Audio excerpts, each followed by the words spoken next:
Imagine stepping into a world where machines learn, adapt, and make decisions just like humans. Welcome to the fascinating universe of machine learning. This machine learning full course is your ultimate guide to master the core concepts, tools, and techniques that power today's most exciting AI innovations. So whether you are a beginner eager to understand what machine learning is, or a tech enthusiast looking to dive into advanced topics like deep learning, reinforcement learning, or LLMs, this course has something for everyone.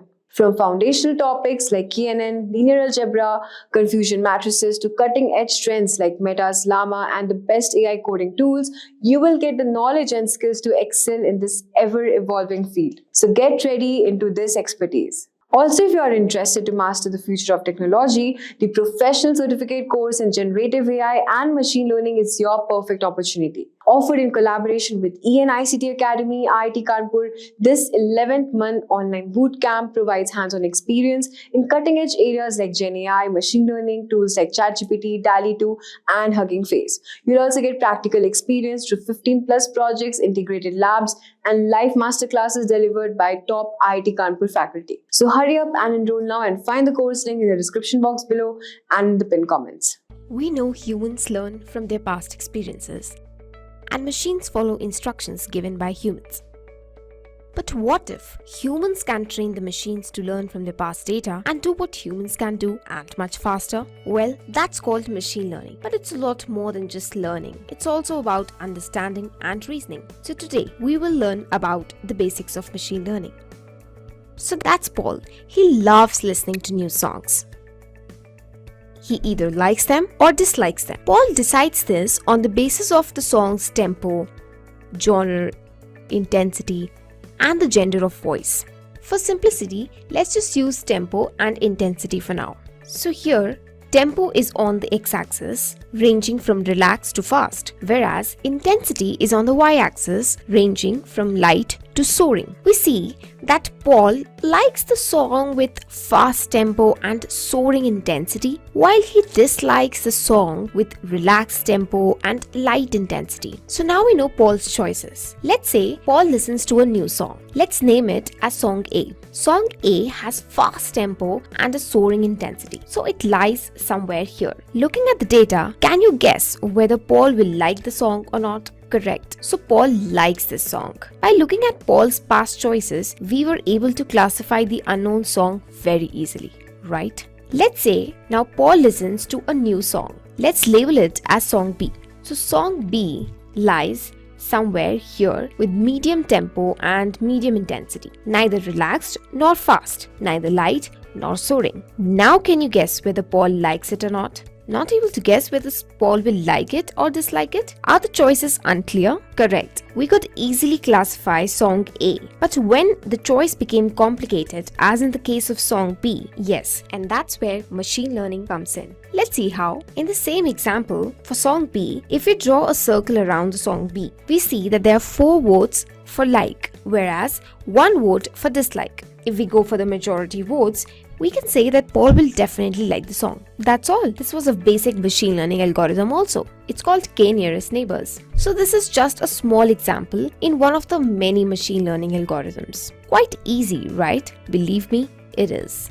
But what happens when the choices become complicated, as in the case of Song B? That's when machine learning comes in. It learns the data, builds the prediction model, and when the new data point comes in, it can easily predict for it. More the data, better the model, higher will be the accuracy. There are many ways in which the machine learns. It could be either supervised learning, unsupervised learning, or reinforcement learning. Let's first quickly understand supervised learning. Suppose your friend gives you 1 million coins of 3 different currencies, say 1 rupee, 1 euro, and 1 dirham. Each coin has different weights. For example, a coin of 1 rupee weighs 3 grams, 1 euro weighs 7 grams, and 1 dirham weighs 4 grams. Your model will predict the currency of the coin. Here, your weight becomes the feature of coins, while currency becomes their label. When you feed this data to the machine learning model, it learns which feature is associated with which label. For example, it will learn that if a coin is of 3 grams, it will be a 1 rupee coin. Let's give a new coin to the machine. On the basis of the weight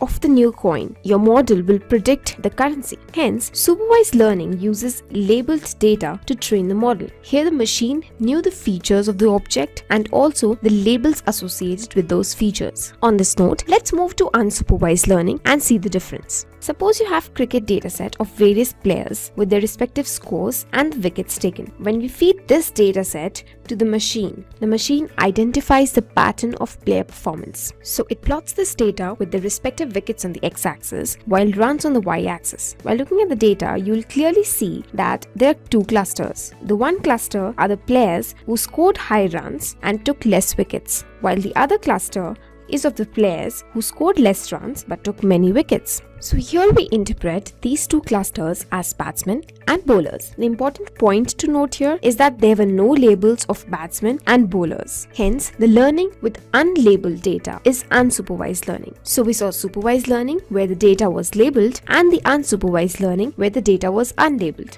And then there is reinforcement learning, which is reward-based learning, or we can say that it works on the principle of feedback. Here, let's say you provide the system with an image of a dog and ask it to identify it. The system identifies it as a cat. So you give a negative feedback to the machine saying that it's a dog's image. The machine will learn from the feedback, and finally if it comes across any other image of a dog, it will be able to classify it correctly. That is reinforcement learning. To generalize machine learning model, let's see a flowchart. Input is given to a machine learning model, which then gives the output according to the algorithm applied. If it's right, we take the output as our final result. Else, we provide feedback to the training model and ask it to predict until it learns. I hope you've understood supervised and unsupervised learning. So let's have a quick quiz. You have to determine whether the given scenarios uses supervised or unsupervised learning. Simple, right? Scenario 1. Facebook recognizes your friend in a picture from an album of tagged photographs. Scenario 2. Netflix recommends new movies based on someone's past movie choices. Scenario 3. Analyzing bank data for suspicious transactions and flagging the fraud transactions. Think wisely and comment below your answers. Moving on, don't you sometimes wonder how is machine learning possible in today's era? Well, that's because today we have humongous data available. Everybody is online, either making a transaction or just surfing the internet, and that's generating a huge amount of data every minute. And that data, my friend, is the key to analysis. Also, the memory handling capabilities of computers have largely increased, which helps them to process such a huge amount of data at hand without any delay. And yes, computers now have great computational powers. So there are a lot of applications of machine learning out there. To name a few, machine learning is used in healthcare where diagnostics are predicted for doctors' review. The sentiment analysis that the tech giants are doing on social media is another interesting application of machine learning. Fraud detection in the finance sector and also to predict customer churn in the e-commerce sector. While booking a cab, you must have encountered surge pricing often, where it says the fare of your trip has been updated. Continue booking. Yes, please, I'm getting late for office. Well, that's an interesting machine learning model which is used by global taxi giant Uber and others, where they have differential pricing in real time based on demand, the number of cars available, bad weather, rush hour, etc. So they use the surge pricing model to ensure that those who need a cab can get one. Also, it uses predictive modeling to predict where the demand will be high, with the goal that drivers can take care of the demand and surge pricing can be minimized. Great! Hey Siri, can you remind me to book a cab at 6 p.m. today? Okay, I'll remind you. Thanks. No problem. What is machine learning? Machine learning is the science of making computers learn and act like humans by feeding data and information without being explicitly programmed. And we see here we have a nice little diagram where we have our ordinary system. Your computer, nowadays you can even run a lot of this stuff on a cell phone because cell phones have advanced so much. And then with artificial intelligence and machine learning, it now takes the data and it learns from what happened before. And then it predicts what's going to come next. And then really the biggest part right now in machine learning that's going on is it improves on that. How do we find a new solution? So we go from descriptive, where it's learning about stuff and understanding how it fits together, to predicting what it's going to do, to post-scripting, coming up with a new solution. And when we're working on machine learning, there's a number of different diagrams that people have posted for what steps to go through. A lot of it might be very domain specific. So if you're working on photo identification versus language versus medical or physics, some of these are switched around a little bit or new things are put in. They're very specific to the domain. This is kind of a very general diagram. First, you want to define your objective. Very important to know what it is you're wanting to predict. Then you're going to be collecting the data. So once you've defined an objective, you need to collect the data that matches. You spend a lot of time in data science collecting data, and the next step, preparing the data. You got to make sure that your data is clean going in. There's the old saying, bad data in, bad answer out, or bad data out. And then once you've gone through and we've cleaned all this stuff coming in, then you're going to select the algorithm. Which algorithm are you going to use? You're going to train that algorithm. In this case, I think we're going to be working with SVM, the support vector machine. Then you have to test the model. Does this model work? Is this a valid model for what we're doing? And then once you've tested it, you want to run your prediction. You want to run your prediction or your choice or whatever output it's going to come up with. And then once everything is set and you've done lots of testing, then you want to go ahead and deploy the model. And remember I said domain specific. This is very general as far as the scope of doing something. A lot of models, you get halfway through and you realize that your data is missing something and you have to go collect new data because you've run a test in here someplace along the line. You're saying, hey, I'm not really getting the answers I need. So there's a lot of things that are domain specific that become part of this model. This is a very general model, but it's a very good model to start with. And we do have some basic divisions of what machine learning does that's important to know. For instance, do you want to predict a category? Well, if you're categorizing things, that's classification. For instance, whether the stock price will increase or decrease. So in other words, I'm looking for a yes-no answer. Is it going up or is it going down?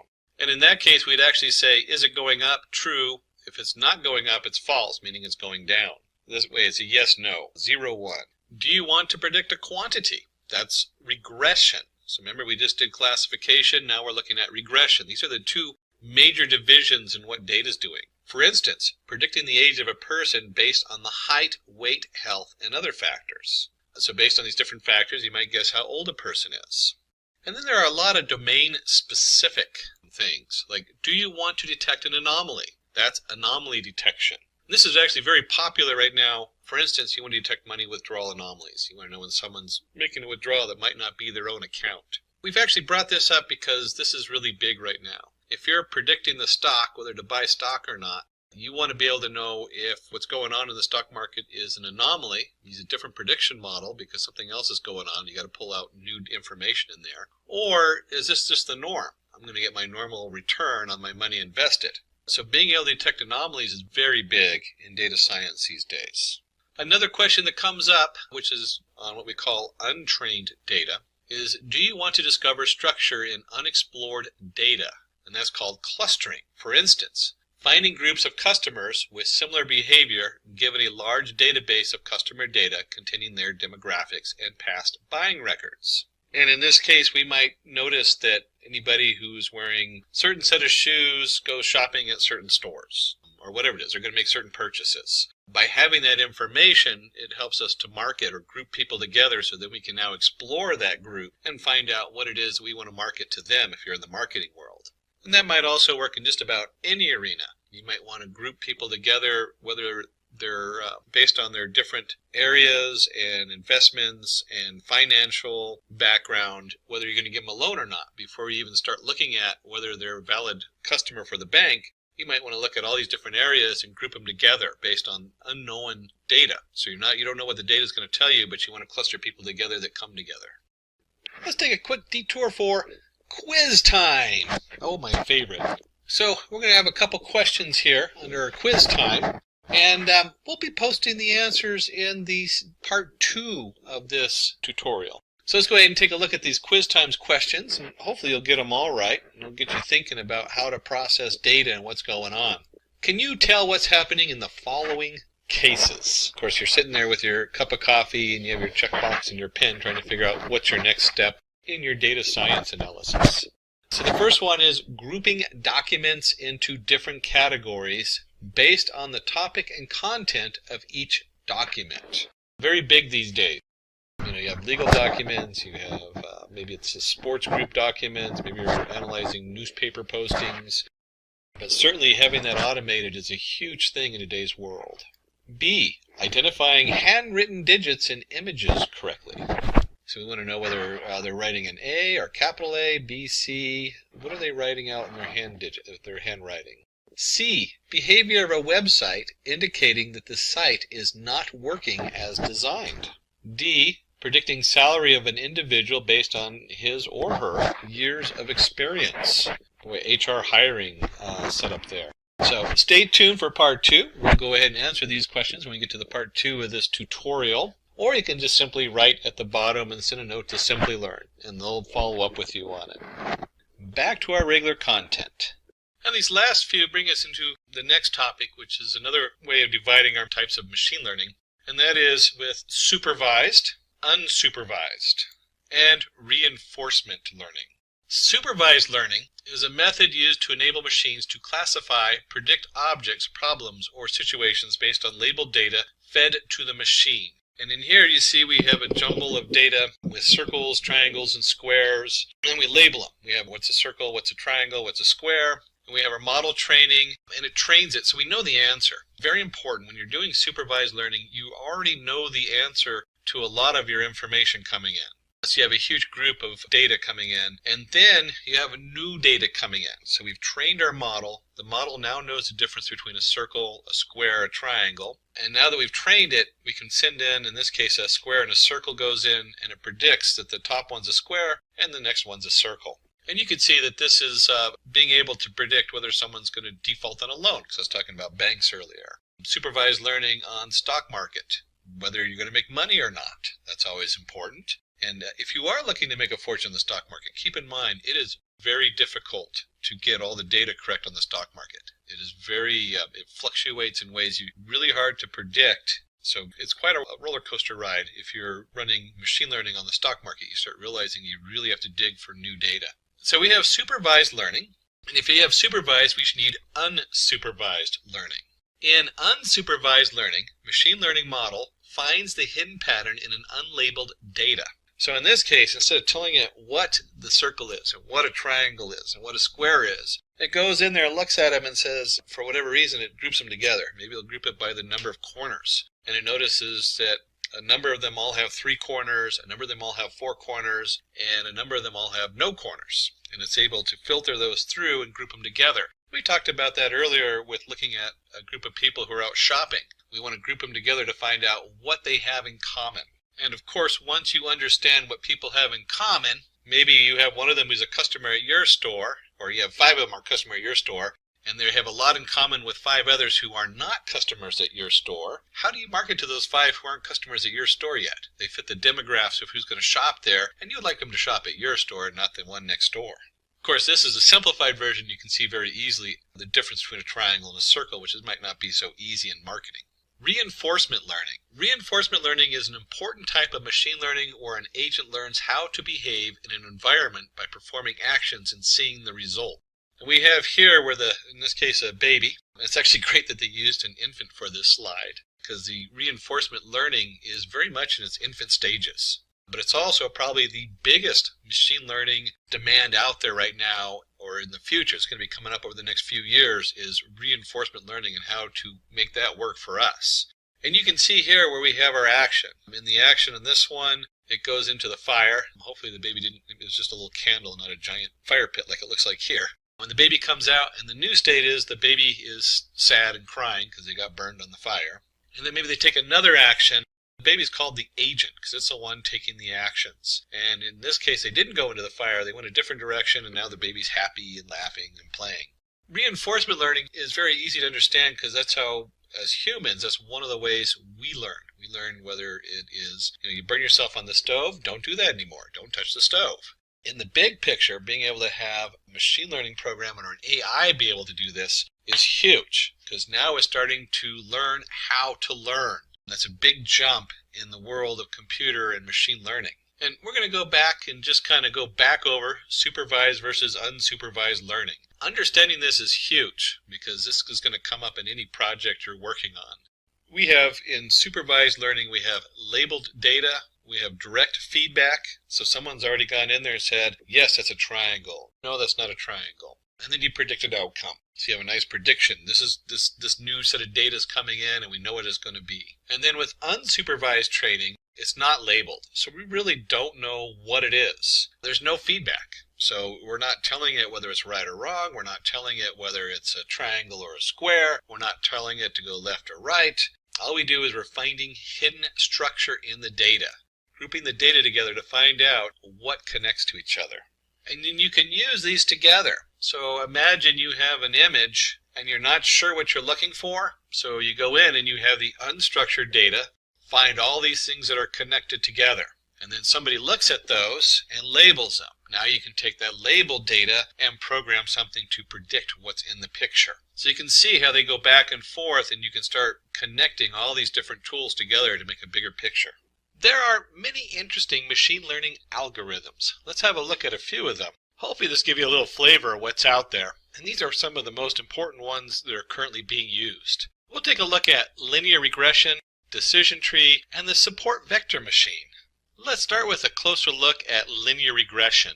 Linear regression is perhaps one of the most well-known and well-understood algorithms in statistics and machine learning. Linear regression is a linear model. For example, a model that assumes a linear relationship between the input variables x and the single output variable y. And you'll see this if you remember from your algebra classes, y equals mx plus c. Imagine we are predicting distance traveled y from speed x. Our linear regression model representation for this problem would be y equals m times x plus c, or distance equals m times speed plus c, where m is the coefficient and c is the y-intercept. And we're going to look at two different variations of this. First, we're going to start with time is constant. And you can see we have a bicyclist. He's got his safety gear on, thank goodness. Speed equals 10 meters per second. And so over a certain amount of time, his distance equals 36 kilometers. We have a second bicyclist who's going twice the speed, or 20 meters per second. And you can guess if he's going twice the speed and time is a constant, then he's going to go twice the distance. And that's easily to compute. 36 times 2, you get 72 kilometers. And so if you had the question of how fast would somebody who's going 3 times that speed, or 30 meters per second is, you can easily compute the distance in our head. We can do that without needing a computer. But we want to do this for more complicated data. So it's kind of nice to compare the two. But let's just take a look at that and what that looks like in a graph. So in a linear regression model, we have our distance to the speed, and we have our m equals the VE slope of the line. And we'll notice that the line has a plus slope. And as the speed increases, distance also increases. Hence, the variables have a positive relationship. And so your speed of the person, which equals y equals mx plus c, distance traveled in a fixed interval of time. And we could very easily compute, either following the line or just knowing it's 3 times 10 meters per second, that this is roughly 102 kilometers distance that this third bicyclist has traveled. One of the key definitions on here is positive relationship. So the slope of the line is positive. As distance increase, so does speed increase. Let's take a look at our second example where we put distance is a constant. So we have speed equals 10 meters per second. They have a certain distance to go, and it takes them 100 seconds to travel that distance. And we have our second bicyclist who's still doing 20 meters per second. Since he's going twice the speed, we can guess that he'll cover the distance in about half the time, 50 seconds. And of course, you could probably guess on the third one, 100 divided by 30, since he's going 3 times the speed. You could easily guess that this is 33.333 seconds time. When we put that into a linear regression model or a graph, if the distance is assumed to be constant, let's see the relationship between speed and time. And as time goes up, the amount of speed to go that same distance goes down. So now your m equals a minus VE slope of the line. As the speed increases, time decreases. Hence, the variable has a negative relationship. Again, there's our definition. Positive relationship and negative relationship dependent on the slope of the line. And with a simple formula like this, and even a significant amount of data, let's see with the mathematical implementation of linear regression. And we'll take this data. So suppose we have this data set where we have x, y, x equals 1, 2, 3, 4, 5, standard series, and the y value is 3, 2, 2, 4, 3. When we take that and we go ahead and plot these points on a graph, you can see there's kind of a nice scattering, and you could probably eyeball a line through the middle of it. But we're going to calculate that exact line for linear regression. And the first thing we do is we come up here and we have the mean of xi. And remember, mean is basically the average. So we added 5 plus 4 plus 3 plus 2 plus 1 and divide by 5. And that simply comes out as 3.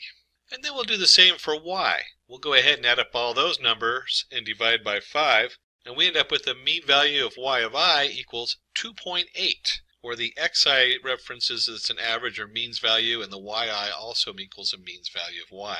And when we plot that, you'll see that we can put in the y equals 2.8 and the x equals 3 in there on our graph. We kind of gave it a little different color so you could sort it out with the dashed lines on it. And it's important to note that when we do the linear regression model should go through that dot. Now let's find our regression equation to find the best fit line. Remember, we go ahead and take our y equals mx plus c, so we're looking for m and c. So to find this equation for our data, we need to find our slope of m and our coefficient of c. And we have y equals mx plus c, where m equals the sum of x minus x average times y minus y average, or y means and x means, over the sum of x minus x means squared. That's how we get the slope of the value of the line. And we can easily do that by creating some columns here where we have x, y. Computers are really good about iterating through data, and so we can easily compute this and fill in a graph of data.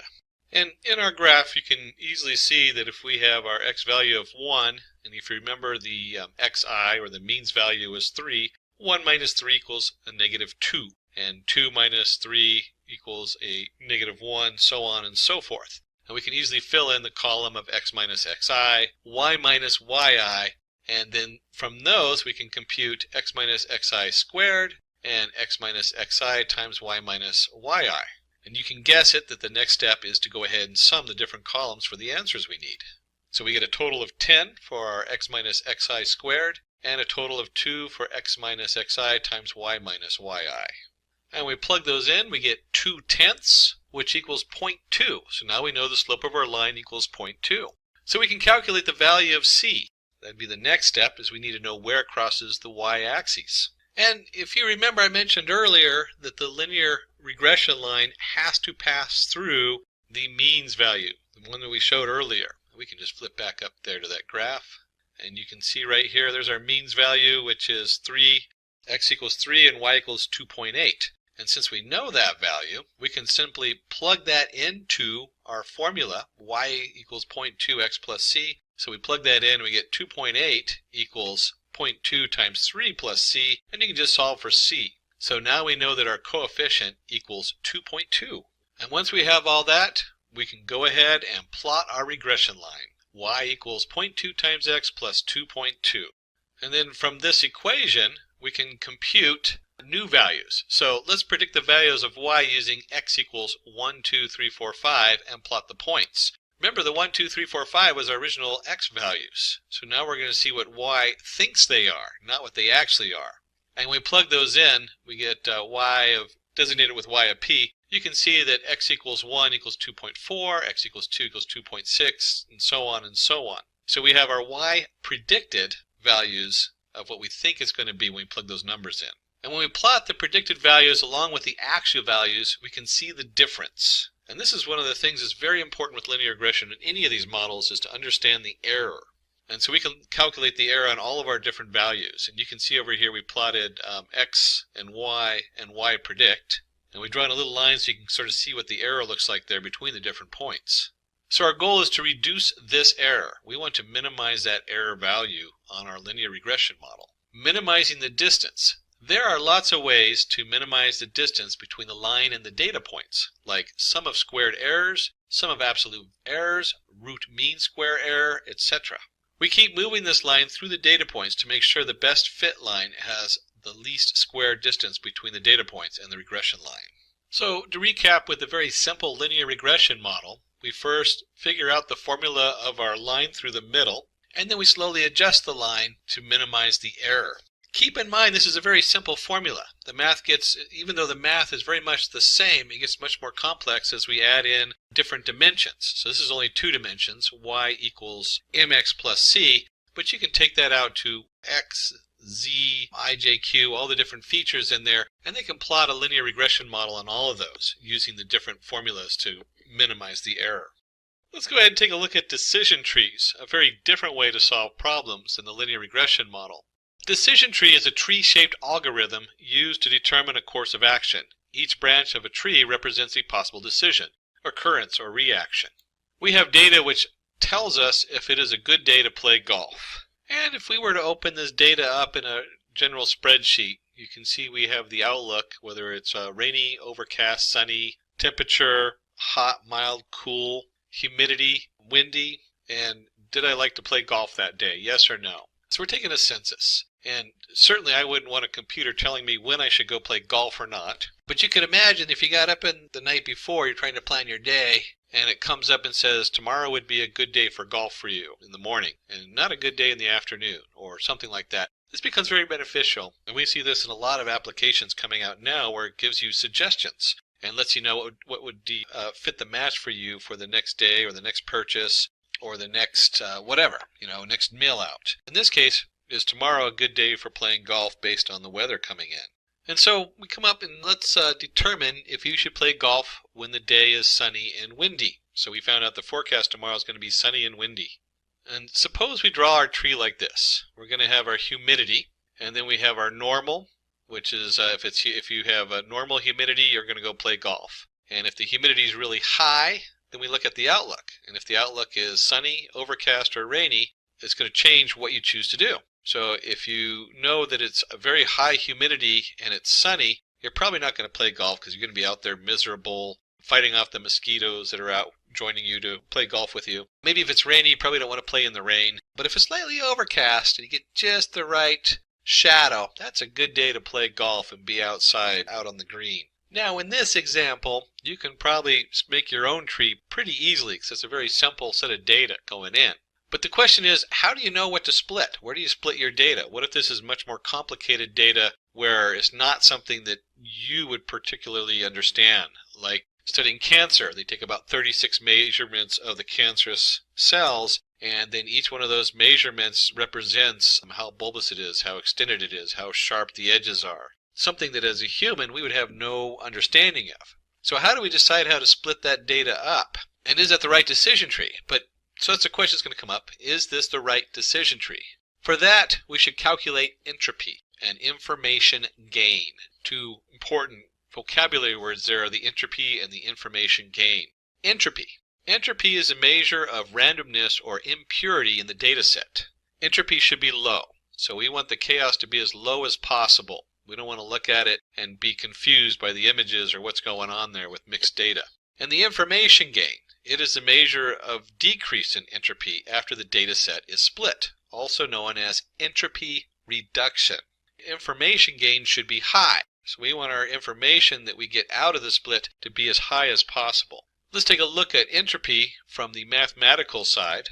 In this case, we're going to denote entropy as I of P of and N, where P is the probability that you're going to play a game of golf, and N is the probability where you're not going to play the game of golf. Now, you don't really have to memorize these formulas. There's a few of them out there depending on what you're working with. But it's important to note that this is where this formula is coming from, so when you see it, you're not lost when you're running your programming, unless you're building your own decision tree code in the back. And we simply have a log squared of P over P plus N minus N over P plus N times the log squared of N of P plus N. But let's break that down and see what it actually looks like when we're computing that from the computer script side. Entropy of a target class of the data set is the whole entropy. So we have entropy play golf. And when we look at this, if we go back to the data, you can simply count how many yeses and no in our complete data set for playing golf days. In our complete set, we find we have 5 days we did play golf and 9 days we did not play golf. And so our I equals, if you add those together, 9 plus 5 is 14. And so our I equals 5 over 14 and 9 over 14. That's our P and N values that we plug into that formula. And you can go to 5 over 14 equals 0.36, 9 over 14 equals 0.64. And when you do the whole equation, you get the minus 0.36 log root squared of 0.36 minus 0.64 log squared root of 0.64. And we get a set value. We get 0.94. So we now have a full entropy value for the whole set of data that we're working with. And we want to make that entropy go down.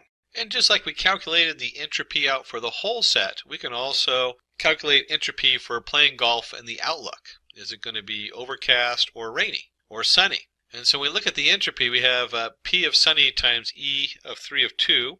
And that just comes out how many sunny days yes and how many sunny days no over the total, which is 5. Don't forget to put we'll divide that 5 out later on. Equals P overcast equals 4, 0 plus rainy equals 2, 3. And then when you do the whole setup, we have 5 over 14. Remember I said there was a total of 5? 5 over 14 times the I of 3 of 2 plus 4 over 14 times the 4, 0 and 514 over I of 2, 3. And so we can now compute the entropy of just the part that has to do with the forecast. And we get 0.693. Similarly, we can calculate the entropy of other predictors like temperature, humidity, and wind. And so we look at the gain outlook. How much are we going to gain from this? Entropy play golf minus entropy play golf outlook. And we can take the original 0.94 for the whole set minus the entropy of just the rainy day and temperature, and we end up with a gain of 0.247. So this is our information gain. Remember, we define entropy and we define information gain. The higher the information gain, the lower the entropy, the better. The information gain of the other three attributes can be calculated in the same way. So we have our gain for temperature equals 0.029. We have our gain for humidity equals 0.152, and our gain for a windy day equals 0.048. And if you do a quick comparison, you'll see the 0.247 is the greatest gain of information, so that's the split we want. Now let's build the decision tree. So we have the outlook. Is it going to be sunny, overcast, or rainy? That's our first split because that gives us the most information gain. And we can continue to go down the tree using the different information gains with the largest information. We can continue down the nodes of the tree where we choose the attribute with the largest information gain as the root node, and then continue to split each subnode with the largest information gain that we can compute. And although it's a little bit of a tongue twister to say all that, you can see that it's a very easy to view visual model. We have our outlook, we split it 3 different directions. If the outlook is overcast, we're going to play. And then we can split those further down if we want. So if the outlook is sunny, but then it's also windy, if it's windy, we're not going to play. If it's not windy, we'll play. So we can easily build a nice decision tree to guess what we would like to do tomorrow and give us a nice recommendation for the day. So we want to know if it's a good day to play golf when it's sunny and windy. Remember the original question that came out? Tomorrow's weather report is sunny and windy. You can see by going down the tree, we go outlook sunny, outlook windy. We're not going to play golf tomorrow. So our little smartwatch pops up and says, I'm sorry, tomorrow's not a good day for golf. It's going to be sunny and windy. And if you're a huge golf fan, you might go, uh-oh, it's not a good day to play golf. We can go in and watch a golf game at home. So we'll sit in front of the TV instead of being out playing golf in the wind. Now that we looked at our decision tree, let's look at the third one of our algorithms we're investigating. Support vector machine.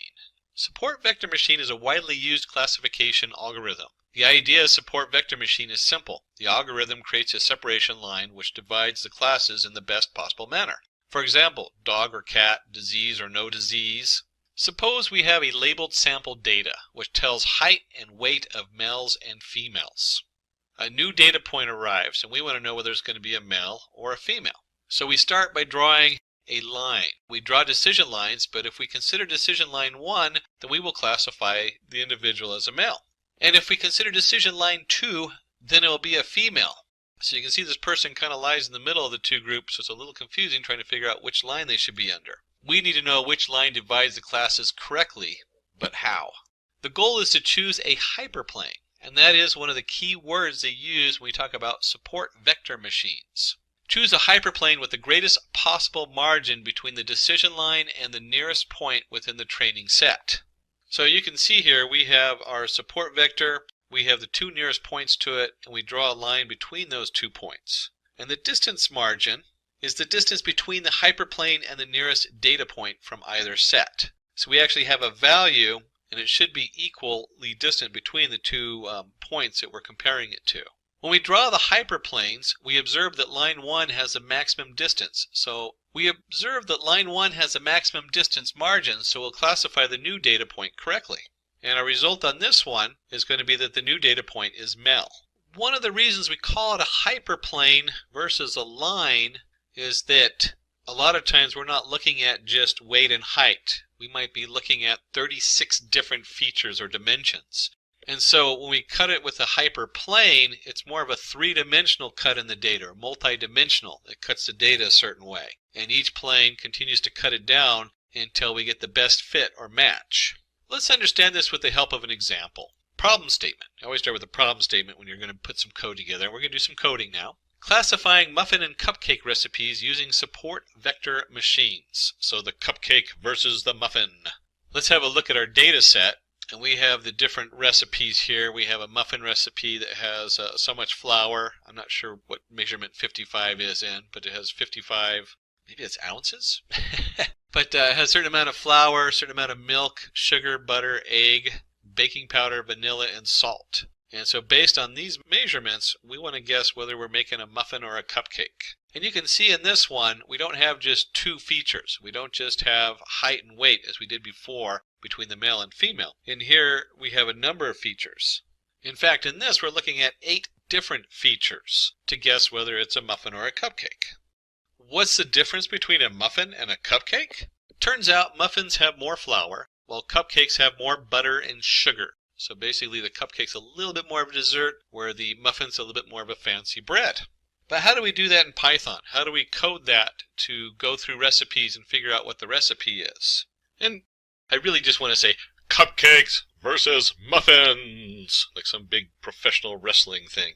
Before we start in our cupcakes versus muffins, we are going to be working in Python. There's many versions of Python, many different editors. That is one of the strengths and weaknesses of Python, is it just has so much stuff attached to it, and it's one of the more popular data science programming packages you can use. In this case, we're going to go ahead and use Anaconda and Jupyter Notebook. The Anaconda Navigator has all kinds of fun tools. Once you're into the Anaconda Navigator, you can change environments. I actually have a number of environments on here. We'll be using Python 3.6 environment. So this is in Python version 3.6. Although it doesn't matter too much which version you use.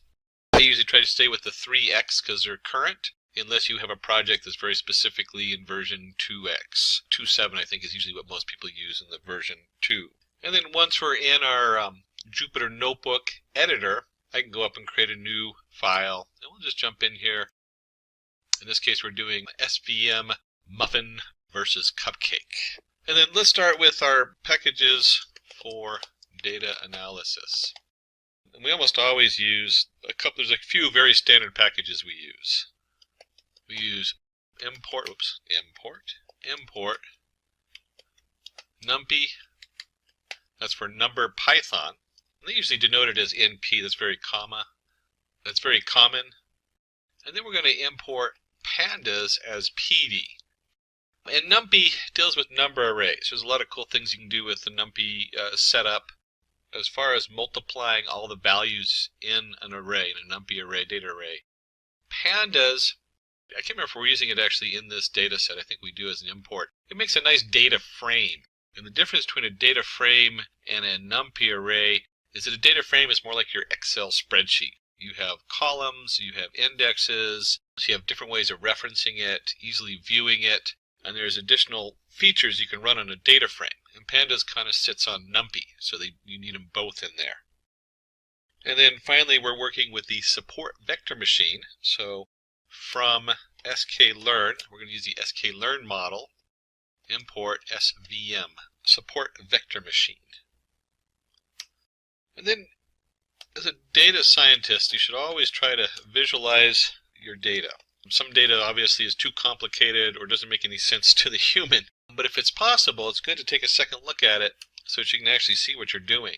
Now for that, we're going to use two packages. We're going to import matplotlibary.pyplot as PLT, again very common. And we're going to import Seaborn as SNS. And we'll go ahead and set the font scale in the SNS right in our import line. That's what this semicolon followed by a line of data. We're going to set the SNS. And these are great because the Seaborn sits on top of matplotlibary, just like Pandas sits on numpy. So it adds a lot more features and uses and control. We're obviously not going to get into matplotlibary and Seaborn. That'd be its own tutorial. We're really just focusing on the SVM, the support vector machine from sklearn. And since we're in Jupyter Notebook, we have to add a special line in here for our matplot library. And that's your %sign or ampersand matplot library in line. Now, if you're doing this in just a straight code project, a lot of times I use like Notepad++, and I'll run it from there. You don't have to have that line in there because it'll just pop up as its own window on your computer, depending on how your computer's set up. Because we're running this in the Jupyter Notebook as a browser setup, this tells it to display all of our graphics right below on the page. So that's what that line is for. I remember the first time I ran this, I didn't know that, and I had to go look that up years ago. It was quite a headache. So matplot library inline is just because we're running this on the web setup. And we can go ahead and run this, make sure all our modules are in. They're all imported, which is great. If you don't have them import, you'll need to go ahead and pip, use the PIP or however you do it. There's a lot of other install packages out there, although pip is the most common. And you have to make sure these are all installed on your Python setup. The next step, of course, is we got to look at the data. You can't run a model for predicting data if you don't have actual data. So to do that, let me go ahead and open this up and take a look. And we have our cupcakes versus muffins. And it's a CSV file, or .csv, meaning that it's comma-separated variable. And it's going to open it up in a nice spreadsheet for me. And you can see up here we have the type. We have muffin, muffin, muffin, cupcake, cupcake, cupcake.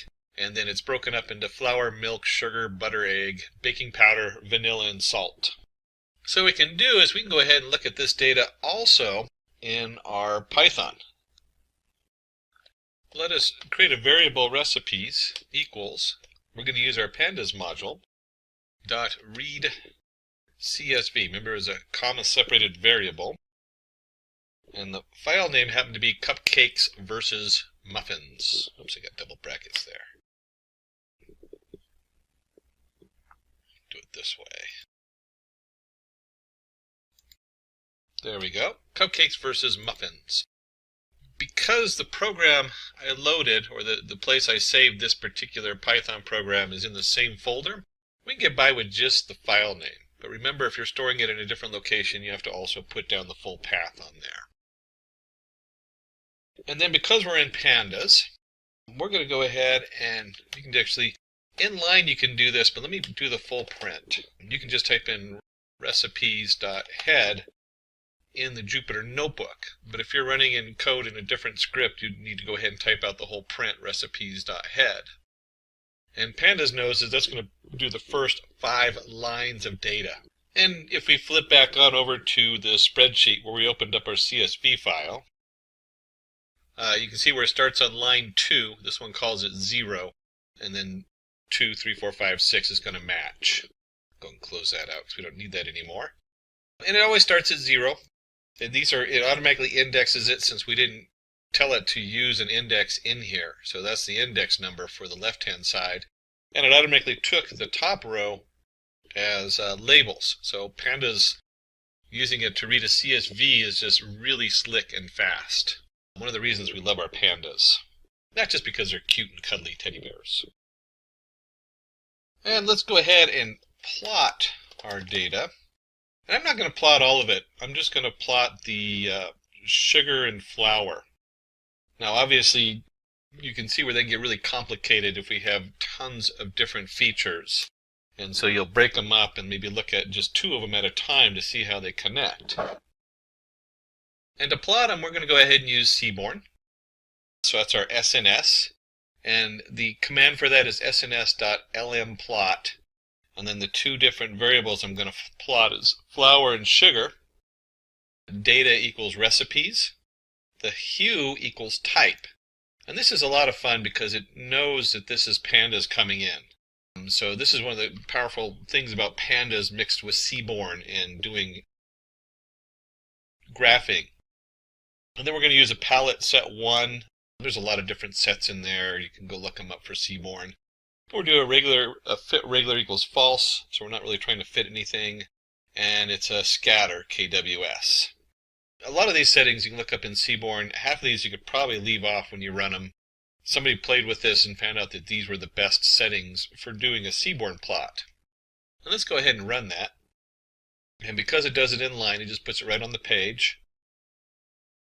And you can see right here that just based on sugar and flour alone, there's a definite split. And we use these models because you can actually look at it and say, hey, if I drew a line right between the middle of the blue dots and the red dots, we'd be able to do an SVM and a hyperplane right there in the middle. Then the next step is to format or pre-process our data. And we're going to break that up into two parts.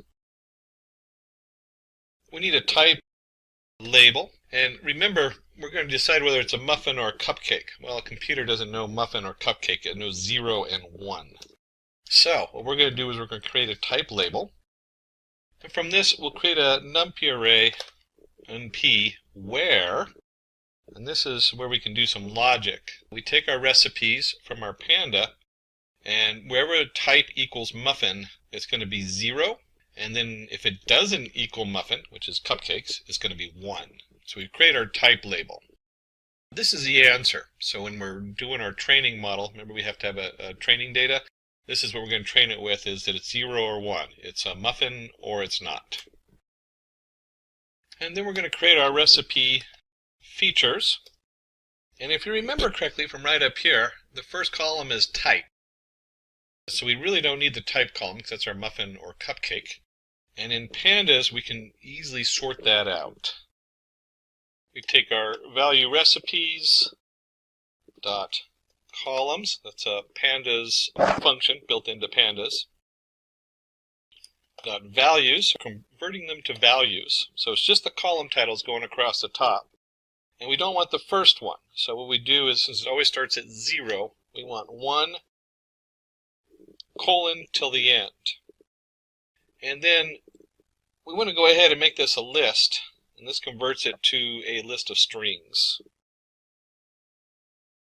And then we can go ahead and just take a look and see what we're looking at for the features, make sure it looks right. Let me go ahead and run that.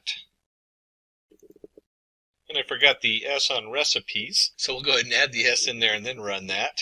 And we can see we have flour, milk, sugar, butter, egg, baking powder, vanilla, and salt. And that matches what we have up here, right where we printed out everything but the type. So we have our features and we have our label.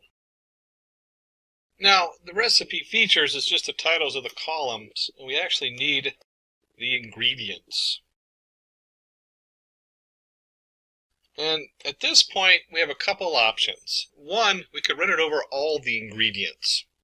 And when you're doing this, usually you do, but for our example, we want to limit it so you can easily see what's going on. Because if we did all the ingredients, we have, that's what, 7, 8 different hyperplanes that would be built into it. We only want to look at one so you can see what the SVM is doing. And so we'll take our recipes and we'll do just flour and sugar. Again, you can replace that with your recipe features and do all of them, but we're going to do just flour and sugar. And we're going to convert that to values. We don't need to make a list out of it because it's not string values. These are actual values on there.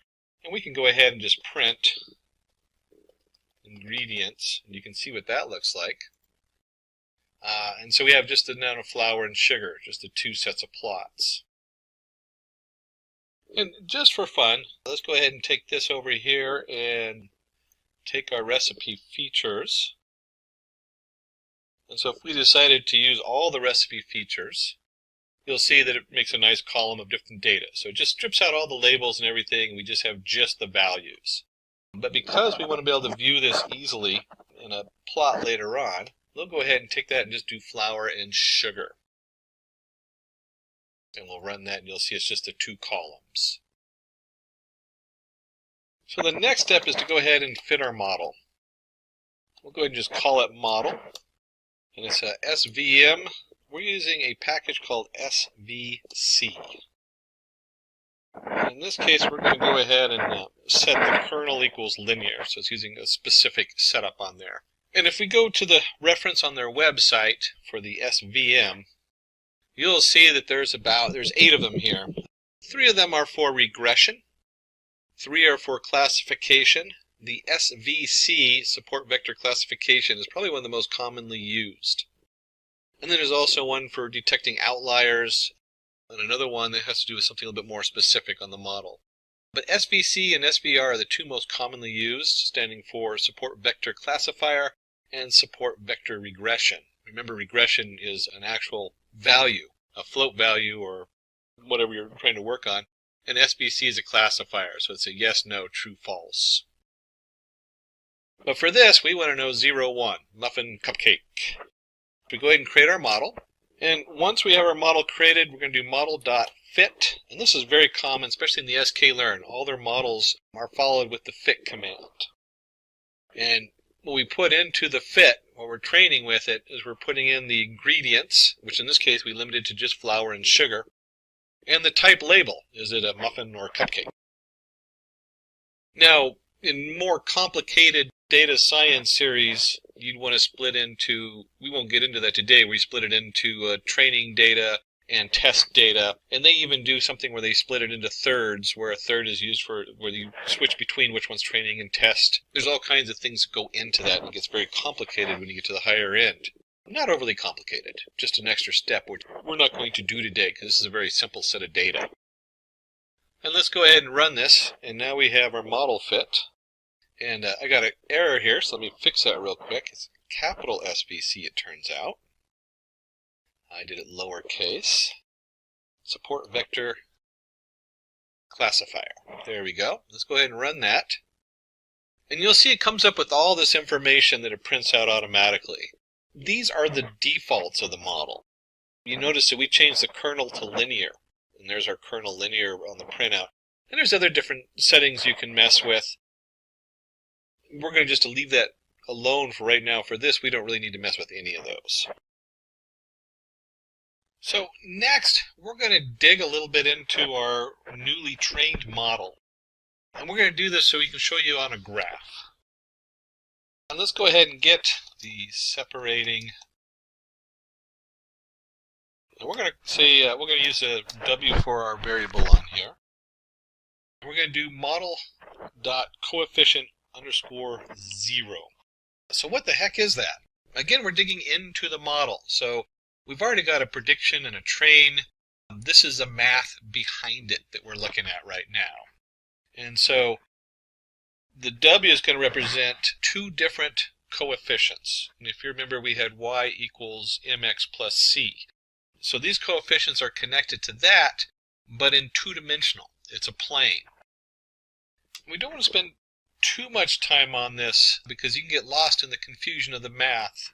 So if you're a math whiz, this is great. You can go through here and you'll see that we have a equals minus w of 0 over w of 1. Remember, there's two different values there. And that's basically the slope that we're generating. And then we're going to build an XX. What is XX? We're going to set it up to a numpy array. There's our np dot line space. So we're creating a line of values between 30 and 60. So it just creates a set of numbers for x. And then if you remember correctly, we have our formula, y equals the slope times x plus the intercept. Well, to make this work, we can do this as yy equals the slope times each value in that array. That's the neat thing about numpy. So when I do a times xx, which is a whole numpy array of values, it multiplies a across all of them. And then it takes those same values and we subtract the model intercept. That's your, remember we had mx plus c, so that'd be the c from the formula, y equals mx plus c. And that's where all these numbers come from. A little bit confusing because it's digging out of these different arrays. And then what we want to do is we're going to take this and we're going to go ahead and plot it. So plot the parallels to separating hyperplane that pass through the support vectors. And so we're going to create B equals a model support vectors, pulling our support vectors out there. Here's our YY, which we now know is a set of data. And we have we're going to create YY down equals A times XX plus B1 minus A times B0. And then model support vector B is going to be set that to a new value, the -1 setup. And yy up equals a times xx plus b1 minus a times b0. And we can go ahead and just run this to load these variables up. If you wanted to understand a little bit more of what's going on, you can see if we print yy, we just run that, you can see it's an array. This is a line. It's going to have, in this case, between 30 and 60, so it's going to be 30 variables in here. And the same thing with yy up, yy down. And we'll plot those in just a minute on a graph so you can see what those look like. You just go ahead and delete that out of here and run that so it loads up the variables. Nice clean slate. I'm just going to copy this from before. Remember this, our SNS, our seaborn plot, LM plot, flour, sugar. And I'll just go ahead and run that real quick so you can see remember what that looks like. It's just a straight graph on there. And then one of the neat things is because seaborn sits on top of pie plot, we can do the pie plot for the line going through. And that is simply plt.plot. And that's our xx and yy, our two corresponding values, xy. And then somebody played with this to figure out that the line width equals 2 and the color black would look nice. So let's go ahead and run this whole thing with the pie plot on there. And you can see when we do this, it's just doing flour and sugar on here. Corresponding line between the sugar and the flour and the muffin versus cupcake. And then we generated the support vectors, the yy down and yy up. So let's take a look and see what that looks like. So we'll do our PL plot. And again, this is all against xx, our x value. But this time we have yy down. And let's do something a little fun with this. We can put in a k dash dash. That just tells it to make it a dotted line. And if we're going to do the down one, we also want to do the up one. So here's our yy up.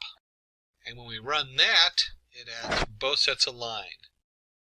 And so here's our support, and this is what you expect. You expect these two lines to go through the nearest data point. So the dashed lines go through the nearest muffin and the nearest cupcake when it's plotting it. And then your SVM goes right down the middle. So it gives it a nice split in our data.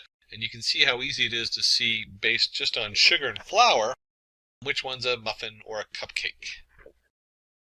Let's go ahead and create a function to predict muffin or cupcake. I've got my recipes I pulled off the internet, and I want to see the difference between a muffin or a cupcake. And so we need a function to push that through. And we'll create a function with def.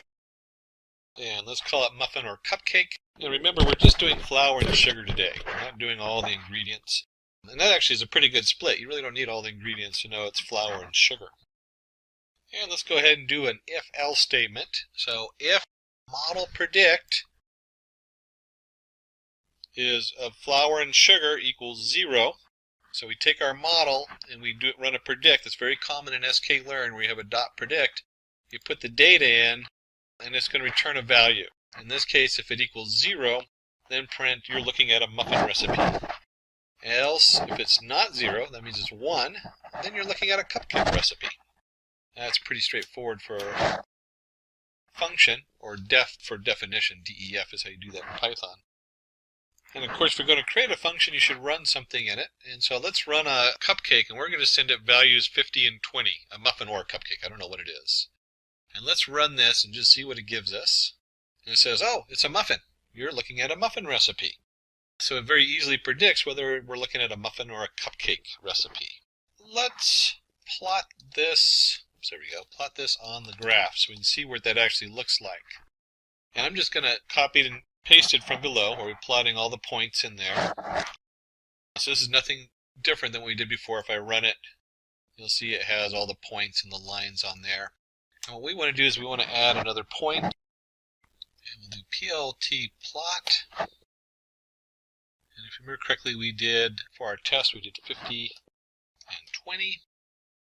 And then somebody went in here and decided we'll do YO for yellow, or it's kind of an orangish yellow color is going to come out.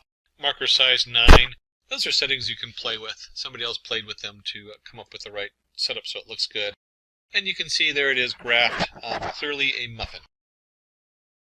In this case, in cupcakes versus muffins, the muffin has won. And if you'd like to do your own muffin cupcake contender series, you certainly can send a note down below, and the team at Simplilearn will send you over the data they use for the muffin and cupcake. And that's true of any of the data. We didn't actually run a plot on it earlier. We had men versus women. You can also request that information to run it on your data setup so you can test that out. So to go back over our setup, we went ahead for our support vector machine code. We did a predict 40 parts flour, 20 parts sugar. I think it was different than the one we did, whether it's a muffin or a cupcake. Hence, we have built a classifier using SVM, which is able to classify if a recipe is of a cupcake or a muffin, which wraps up our cupcake versus muffin. So what is deep learning? Deep learning is a subset of machine learning, which itself is a branch of artificial intelligence. Unlike traditional machine learning models, which require manual feature extraction, deep learning models automatically discovers representation from raw data. So this is made possible through neural networks, particularly deep neural networks, which consist of multiple layers of interconnected nodes. So these neural networks are inspired by the structure and the function of human brain. Each layer in the network transforms the input data into more abstract and composite representation. For instance, in image recognition, the initial layer might detect simple features like edges and textures, while the deeper layer recognizes more complex structure like shapes and objects. So one of the key advantages of deep learning is its ability to handle large amount of unstructured data, such as images, audios, and text, making it extremely powerful for various applications. So stay tuned as we delve deeper into how these neural networks are trained, the types of deep learning models, and some exciting applications that are shaping our future. Types of deep learning. Deep learning AI can be applied supervised, unsupervised, and reinforcement machine learning using various methods for each. The first one, supervised machine learning. In supervised learning, the neural network learns to make prediction or classify that data using labeled datasets. Both input features and target variables are provided, and the network learns by minimizing the error between its prediction and the actual targets. A process called backpropagation. CNN and RNN are the common deep learning algorithms used for tasks like image classification, sentiment analysis, and language translation. The second one, unsupervised machine learning. In unsupervised machine learning, the neural network discovers patterns or clusters in unlabeled datasets without target variables. It identifies hidden pattern or relationship within the data. Algorithms like autoencoders and generative models are used for tasks such as clustering, dimensionality reduction, and anomaly detection. The third one, reinforcement machine learning. In this, an agent learns to make decisions in an environment to maximize a reward signal. The agent takes action, observes the records, and learns policies to maximize cumulative rewards over time. Deep reinforcement learning algorithms like deep Q networks and deep deterministic polygradient are used for tasks such as robotics and gameplay. Moving forward, let's see what are the artificial neural networks. Artificial neural networks, ANNs, inspired by the structure and the function of human neurons, consist of interconnected layers of artificial neurals or units. The input layer receives data from the external resources and it passes to one or more hidden layers. Each neuron in these layers computes a weighted sum of inputs and transfers the result to the next layer. During training, the weight of these connections are adjusted to optimize the network's performance. A fully connected artificial neural network includes an input layer or more hidden layers and an output layer. Each neuron in a hidden layer receives input from the previous layer and sends its output to the next layer. So this process continues until the final output layer produces a network response. So moving forward, let's see types of neural networks. So deep learning models can automatically learn features from data, making them ideal to tasks like image recognition, speech recognition, and natural language processing. So the most common architecture in deep learnings are the first one, feed-forward neural network, FNNs. So these are the simplest type of neural network where information flows linearly from the input to the output. They are widely used for tasks such as image classification, speech recognition, and natural language processing, NLP. The second one, convolutional neural network. designed specifically for image and video recognition. CNNs automatically learn feature from images, making them ideal for image classification, object detection, and image segmentation. The third one, recurrent neural networks, RNNs, are specialized for processing sequential data time series and natural language. They maintain an internal state to capture information from previous input, making them suitable for tasks such as speech recognition, NLP, and language translation.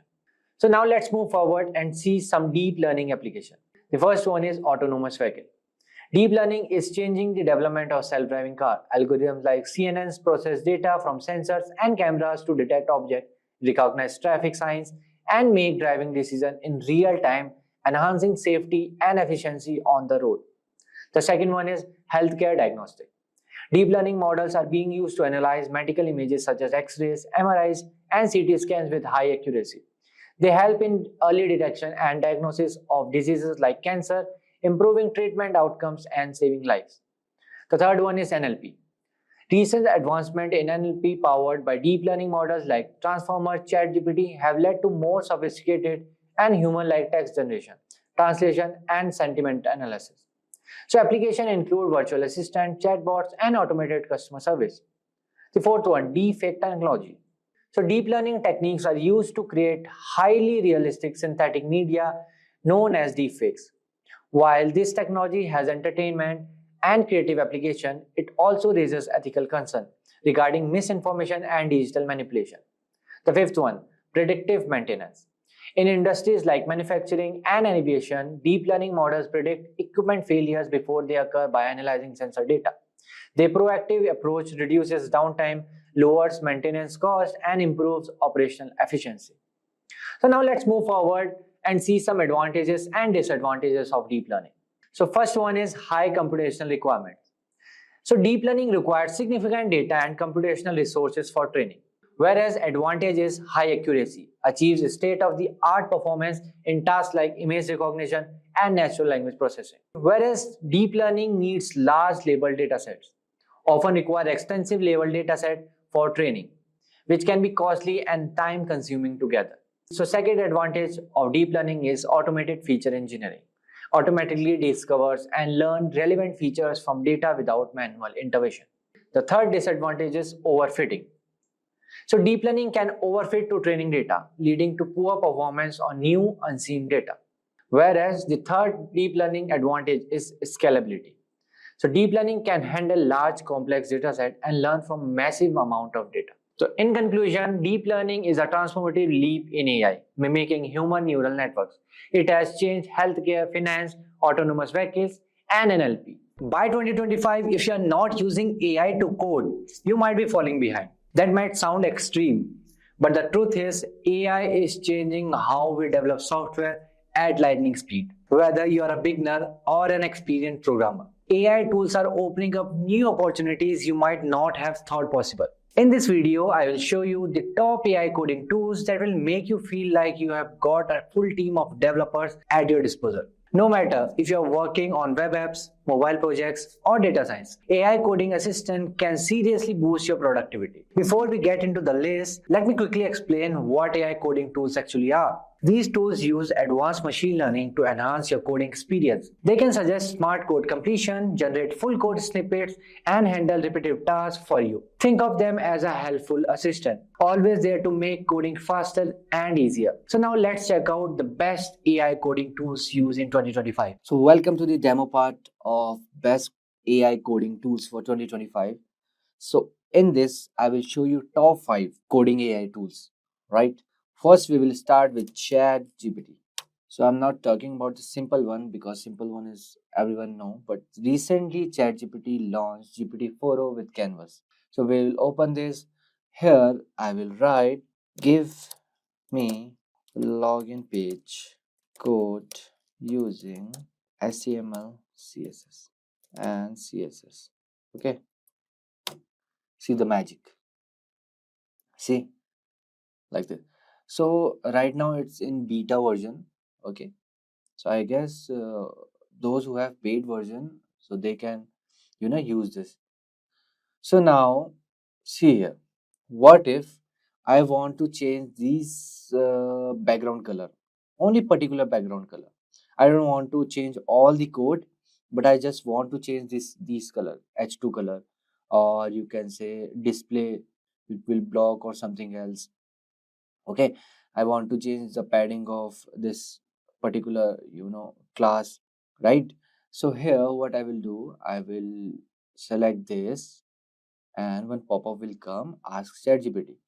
So now you can just, here you can write, please change background color to blue.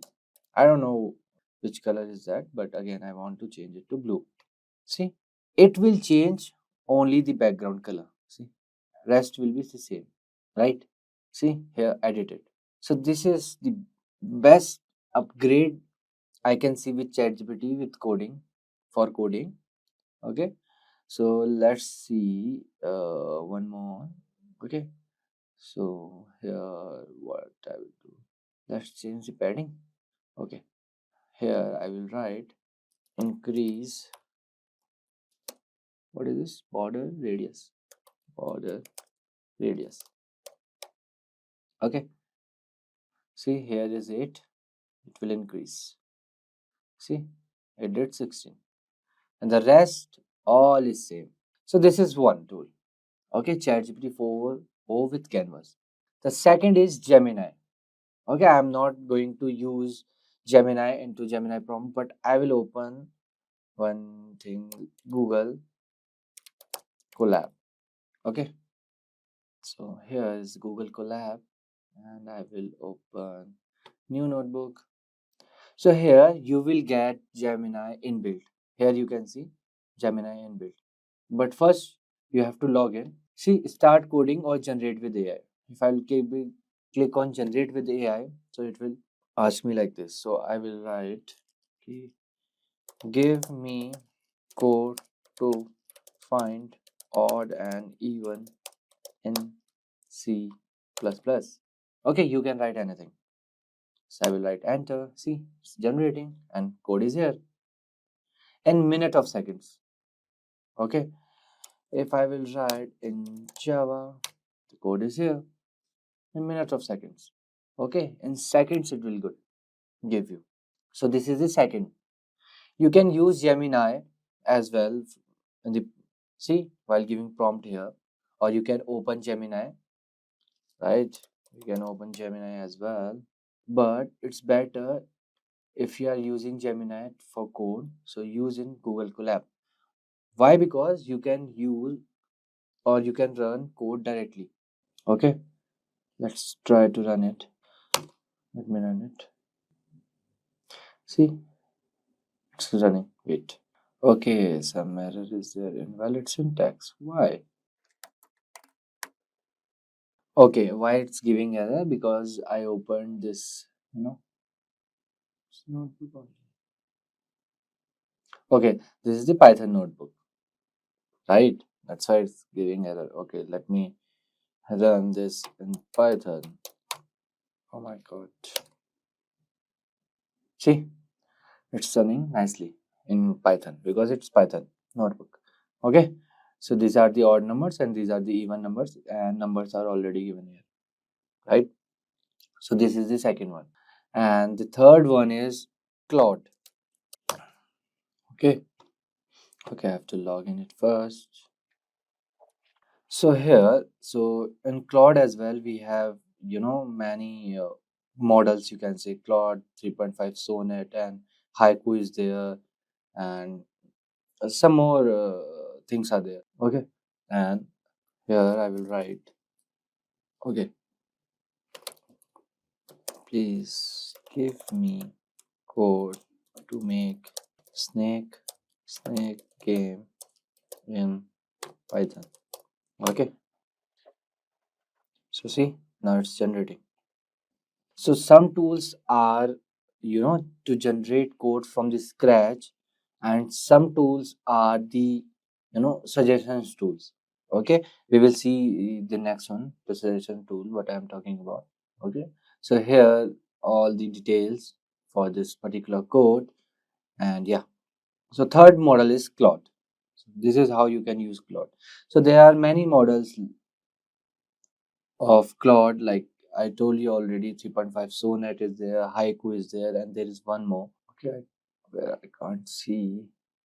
Okay, but again, it's it's paid thing. Okay, and the next is Codium. Okay, so I will show you Codium. This is the Codium, right? This Codium is this. So I have already installed this Codium into my VS Code. Okay, see, Codium generate control plus I. See, this is the command. Just write. This is again Python one. Okay, give me code to find the prime numbers in Python. Okay, just submit and the code will be here. See, okay, code will be here. Or if you write here, find the prime numbers. See, it will give you suggestion. Okay, if I will write define prime, and then see, again suggestion. If I will write this, again suggestion, then yeah, code is complete. Okay, so it will give you suggestions as well. Okay, this is a Codium. So just like Codium, so this is our fourth tool, Codium, and just like Codium, there is one amazing tool which is called AWS Q Developer, Amazon Q Developer. This is the amazing tool. Okay, so recently they jumped into this thing, AI thing, AI coding, and you can install it to Visual Code directly as well. Okay, you can go here, and from where the extensions are there, you can write Amazon Q here. Okay, this thing you can install. Okay, it's like this Codium only. Let me show you some videos. Where are the videos? Okay, so how Codium works. Okay, not here. I will show you in this. See, this is how Codium works. Again, same thing. See, if you write this, again the suggestions will come. Okay, lambda function to publish user, like Codium. Okay, so the fifth one is our Amazon Q. Okay, so there are many models like Copilot. This GitHub Copilot is there. GitHub Copilot is there. GitHub Copilot is there for this AI coding, AI developer tool. And if you are curious to make a website within a second, so there is one more app called, not app, this tool, you can say, WebSim. Okay, see what you like to create today. I will write here Amazon, but okay, let me first, yeah. So but they use Sonnet 3.5, means Claude. They are using Claude. So I will write here, I want to create Amazon.in. See, it will create website for you. No coding, nothing, all directly it will give you website. Okay, it's loading, I guess. So this is how you can use WebSim.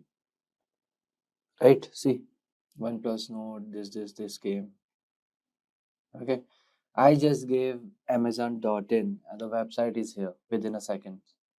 Okay, so these are some important tools to learn or how to use them in 2025, for 2025.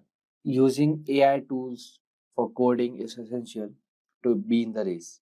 Okay, so these are some. What's in it for you? We're going to cover clustering.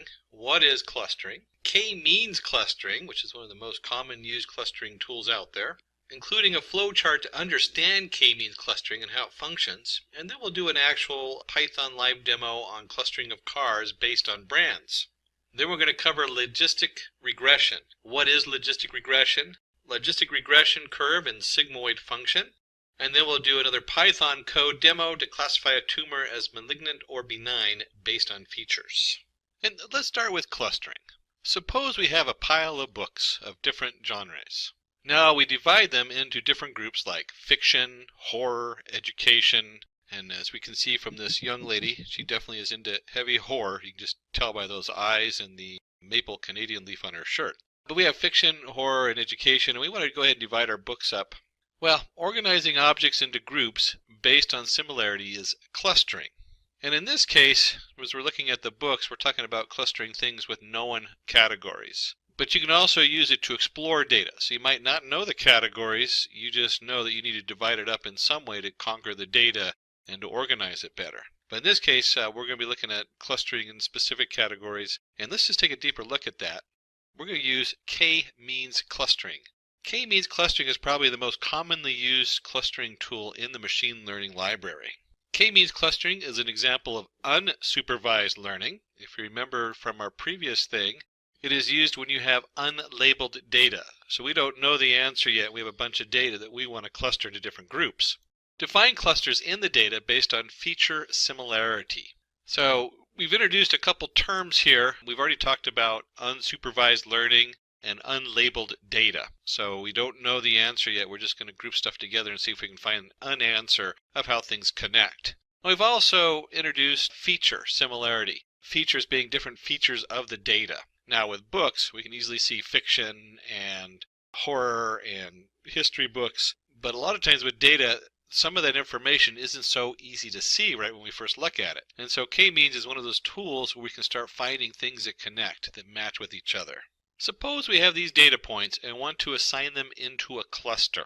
Now when I look at these data points, I would probably group them into two clusters just by looking at them. I'd say two of these group of data kind of come together. But in k-means, we pick k-clusters and assign random centroids to clusters, where the k-clusters represents two different clusters. We pick k-clusters and assign random centroids to the clusters, then we compute distance from objects to the centroids. Now we form new clusters based on minimum distances and calculate the centroids. So we figure out what the best distance is for the centroid, then we move the centroid and recalculate those distances. Repeat previous two steps iteratively till the cluster centroids stop changing their positions and become static.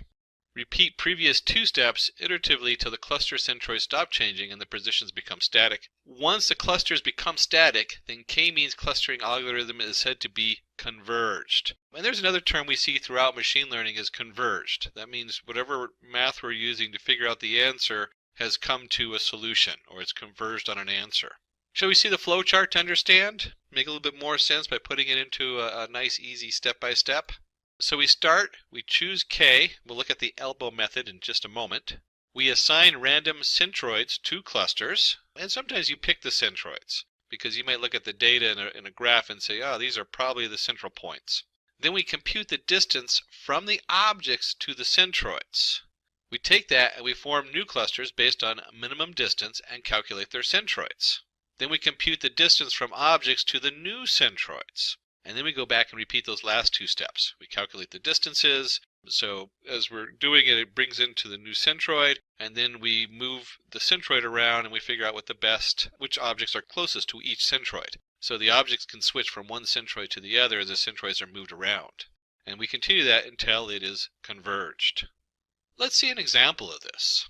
Suppose we have this data set of 7 individuals and their score on two topics, A and B. So here's our subject. In this case, referring to the person taking the test. And then we have subject A, where we see what they've scored on their first subject, and we have subject B, and we can see what they score on the second subject. Now let's take two farthest apart points as initial cluster centroids. Now remember, we talked about selecting them randomly, or we can also just put them in different points and pick the furthest one apart so they move together. Either one works okay, depending on what kind of data you're working on and what you know about it. So we took the two furthest points, 1 and 1, and 5 and 7. And now let's take the two farthest apart points as initial cluster centroids. Each point is then assigned to the closest cluster with respect to the distance from the centroids.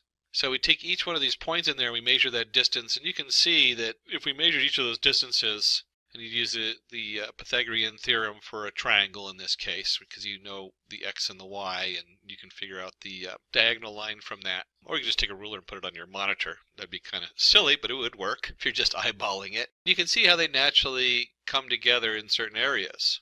Now we again calculate the centroids of each cluster.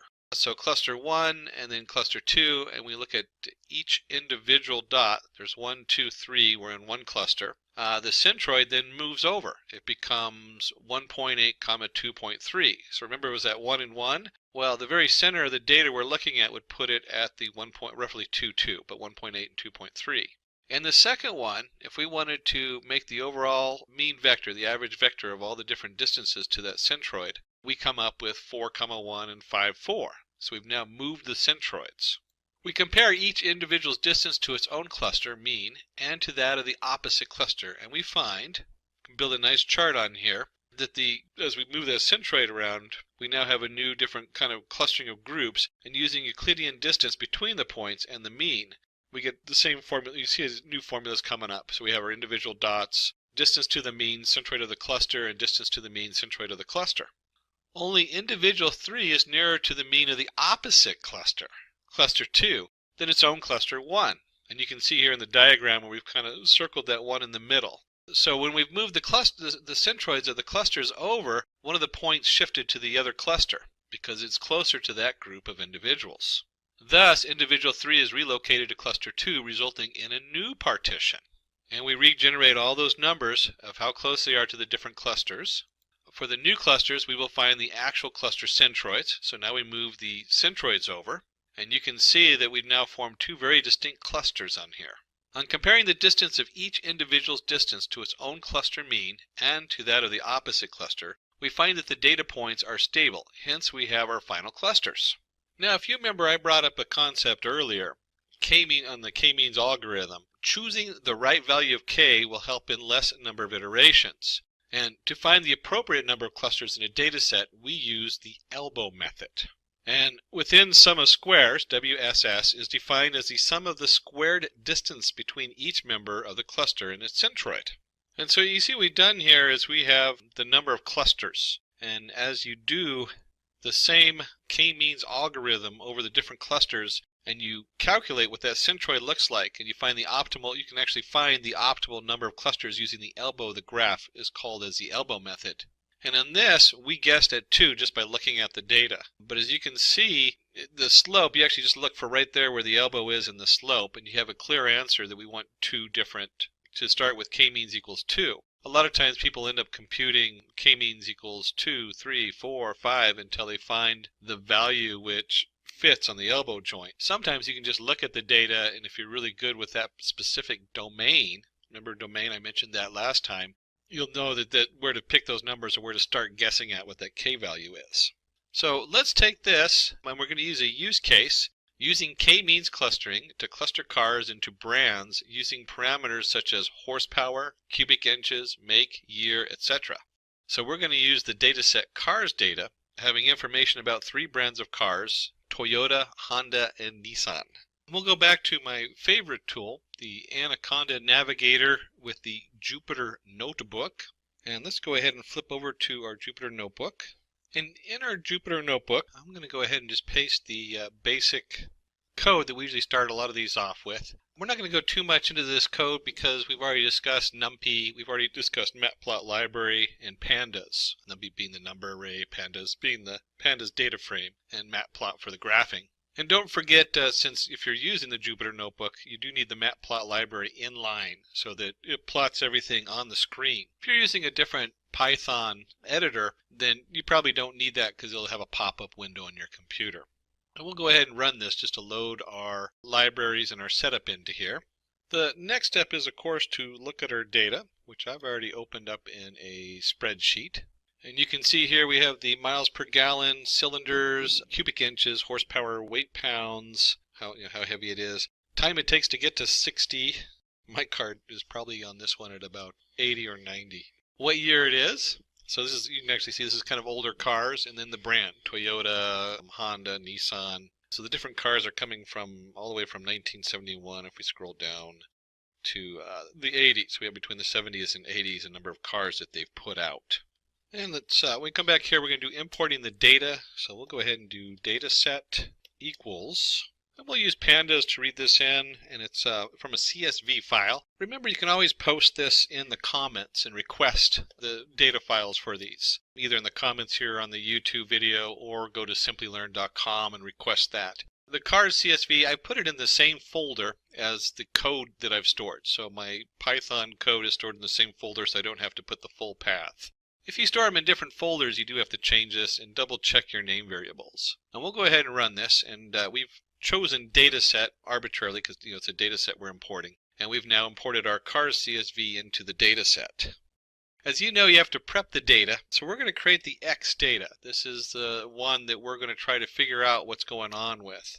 And then there's a number of ways to do this, but we'll do it in a simple loop so you can actually see what's going on. So we'll do for I in X dot columns. So we're going to go through each of the columns, and a lot of times it's important. I'll make lists of the columns and do this because I might remove certain columns, or there might be columns that I want to be processed differently. But for this, we can go ahead and take X of I, and we want to go fill NA, and that's a pandas command. But the question is, what are we going to fill the missing data with? We definitely don't want to just put in a number that doesn't actually mean something. And so one of the tricks you can do with this is we can take X of I, and then in addition to that, we want to go ahead and turn this into an integer, because a lot of these are integers. So we'll go ahead and keep it integers. And we add the bracket here. And a lot of editors will do this. They'll think that you're closing one bracket. Make sure you get that second bracket in there if it's a double bracket. That's always something that happens regularly. So once we have our integer of X of I, this is going to fill in any missing data with the average. And I was so busy closing one set of brackets, I forgot that the mean also has brackets in there for the pandas. So we can see here we're going to fill in all the data with the average value for that column. So if there's missing data, it's in the average of the data it does have. And then once we've done that, we'll go ahead and loop through it again and just check and see to make sure everything is filled in correctly. And we'll print, and then we take X is null, and this returns a set of the null value, or how many lines are null, and we'll just sum that up to see what that looks like. And so when I run this, and so with the X, what we want to do is we want to remove the last column because that had the models. That's what we're trying to see, if we can cluster these things and figure out the models. There is so many different ways to sort the X out. For one, we could take the X and we could go dataset, our variable we're using, and use the iLocation, one of the features that's in pandas. And we could take that and then take all the rows and all but the last column of the data set. And at this time we could do values. We just convert it to values.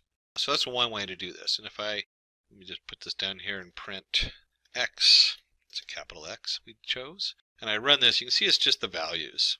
We could also take out the values and it's not going to return anything because there's no values connected to it. What I like to do with this is instead of doing the iLocation, which does integers, more common is to come in here and we have our data set, and we're going to do dataset dot columns. And remember that lists all the columns. So if I come in here, let me just mark that as red, and I print dataset dot columns. You can see that I have my index here. I have my MPG, cylinders, everything, including the brand, which we don't want. So the way to get rid of the brand would be to do data columns of everything but the last one, -1. So now if I print this, you'll see the brand disappears. And so I can actually just take dataset columns -1, and I'll put it right in here for the columns we're going to look at. And let's unmark this. And unmark this. And now if I do an x.head, I now have a new data frame, and you can see right here we have all the different columns except for the brand at the end of the year. And it turns out when you start playing with the data set, you're going to get an error later on, and it'll say cannot convert string to float value. And that's because for some reason these things, the way they recorded them, must have been recorded as strings. So we have a neat feature in here on pandas to convert. And it is simply convert objects. And for this, we're going to do convert underscore numeric equals true. And yes, I did have to go look that up. I don't have it memorized, the convert numeric in there. If I'm working with a lot of these things, I remember them, but depending on where I'm at, what I'm doing, I usually have to look it up. And we run that. Oops, I must have missed something in here. Let me double check my spelling. And when I double check my spelling, you'll see I missed the first underscore in the convert objects. And when I run this, it now has everything converted into a numeric value, because that's what we're going to be working with, is numeric values down here. And the next part is that we need to go through the data and eliminate null values. Most people, when they're doing small amounts, working with small data pools, discover afterwards that they have a null value and they have to go back and do this. So, be aware, whenever we're formatting this data, things are going to pop up, and sometimes you go backwards to fix it. And that's fine. That's just part of exploring the data and understanding what you have. And I should have done this earlier, but let me go ahead and increase the size of my window one notch. There we go. Easier to see. So we'll do for I in working with x dot columns. We'll page through all the columns. And we want to take x of I, and we're going to change that, and we're going to alter it. And so with this, we want to go ahead and fill in x of I. Pandas has the fill in a, and that just fills in any non-existent missing data. And we'll put my brackets up, and there's a lot of different ways to fill this data. If you have a really large data set, some people just void out that data and then look at it later in a separate exploration of data. One of the tricks we can do is we can take our column and we can find the means. And the means is in our quotation marks. So when we take the columns, we're going to fill in the non-existing one with the means. The problem is that returns a decimal float. So some of these aren't decimals. Certainly, we need to be a little careful of doing this, but for this example, we're just going to fill it in with the integer version of this. It keeps it on par with the other data that isn't a decimal point. And then what we also want to do is we want to double check. A lot of times you do this first part first to double check, then you do the fill, and then you do it again just to make sure you did it right. So we're going to go through and test for missing data. And one of the ways you can do that is simply go in here and take our x of I column. So it's going to go through the x of I column. It says is null. So it's going to return any place there's a null value. It actually goes through all the rows of each column is null, and then we want to go ahead and sum that. So we take that and we add the sum value, and these are all pandas. So is null is a panda command, and so is sum. And if we go through that and we go ahead and run it,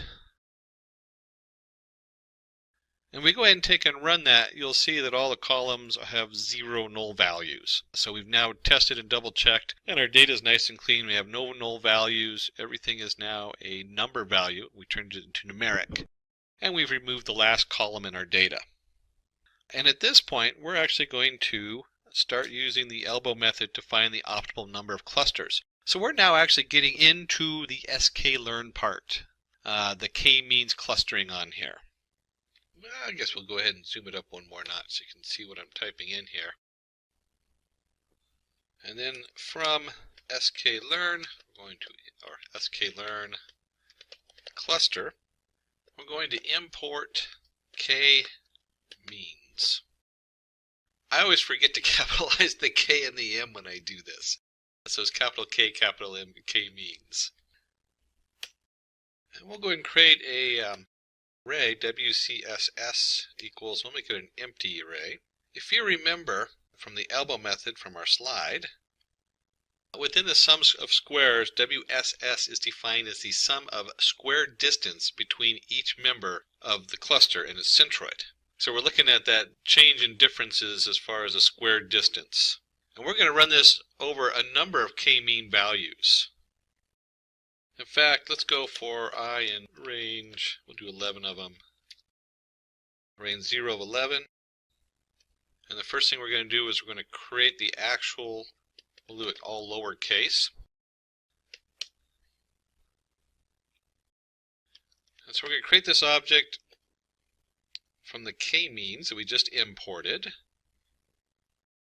And the variable that we want to put into this is in clusters. And we're going to set that equals to I. That's the most important one because we're looking at how increasing the number of clusters changes our answer. There are a lot of settings to the k-means. Our guys in the back did a great job just kind of playing with some of them. The most common ones that you see in a lot of stuff is how you init your k-means. So we have k-means plus plus. This is just a tool to let the model itself be smart how it picks its centroids to start with, its initial centroids. We only want to iterate no more than 300 times. We have a max iteration we put in there. We have the nth init, the random state equals 0.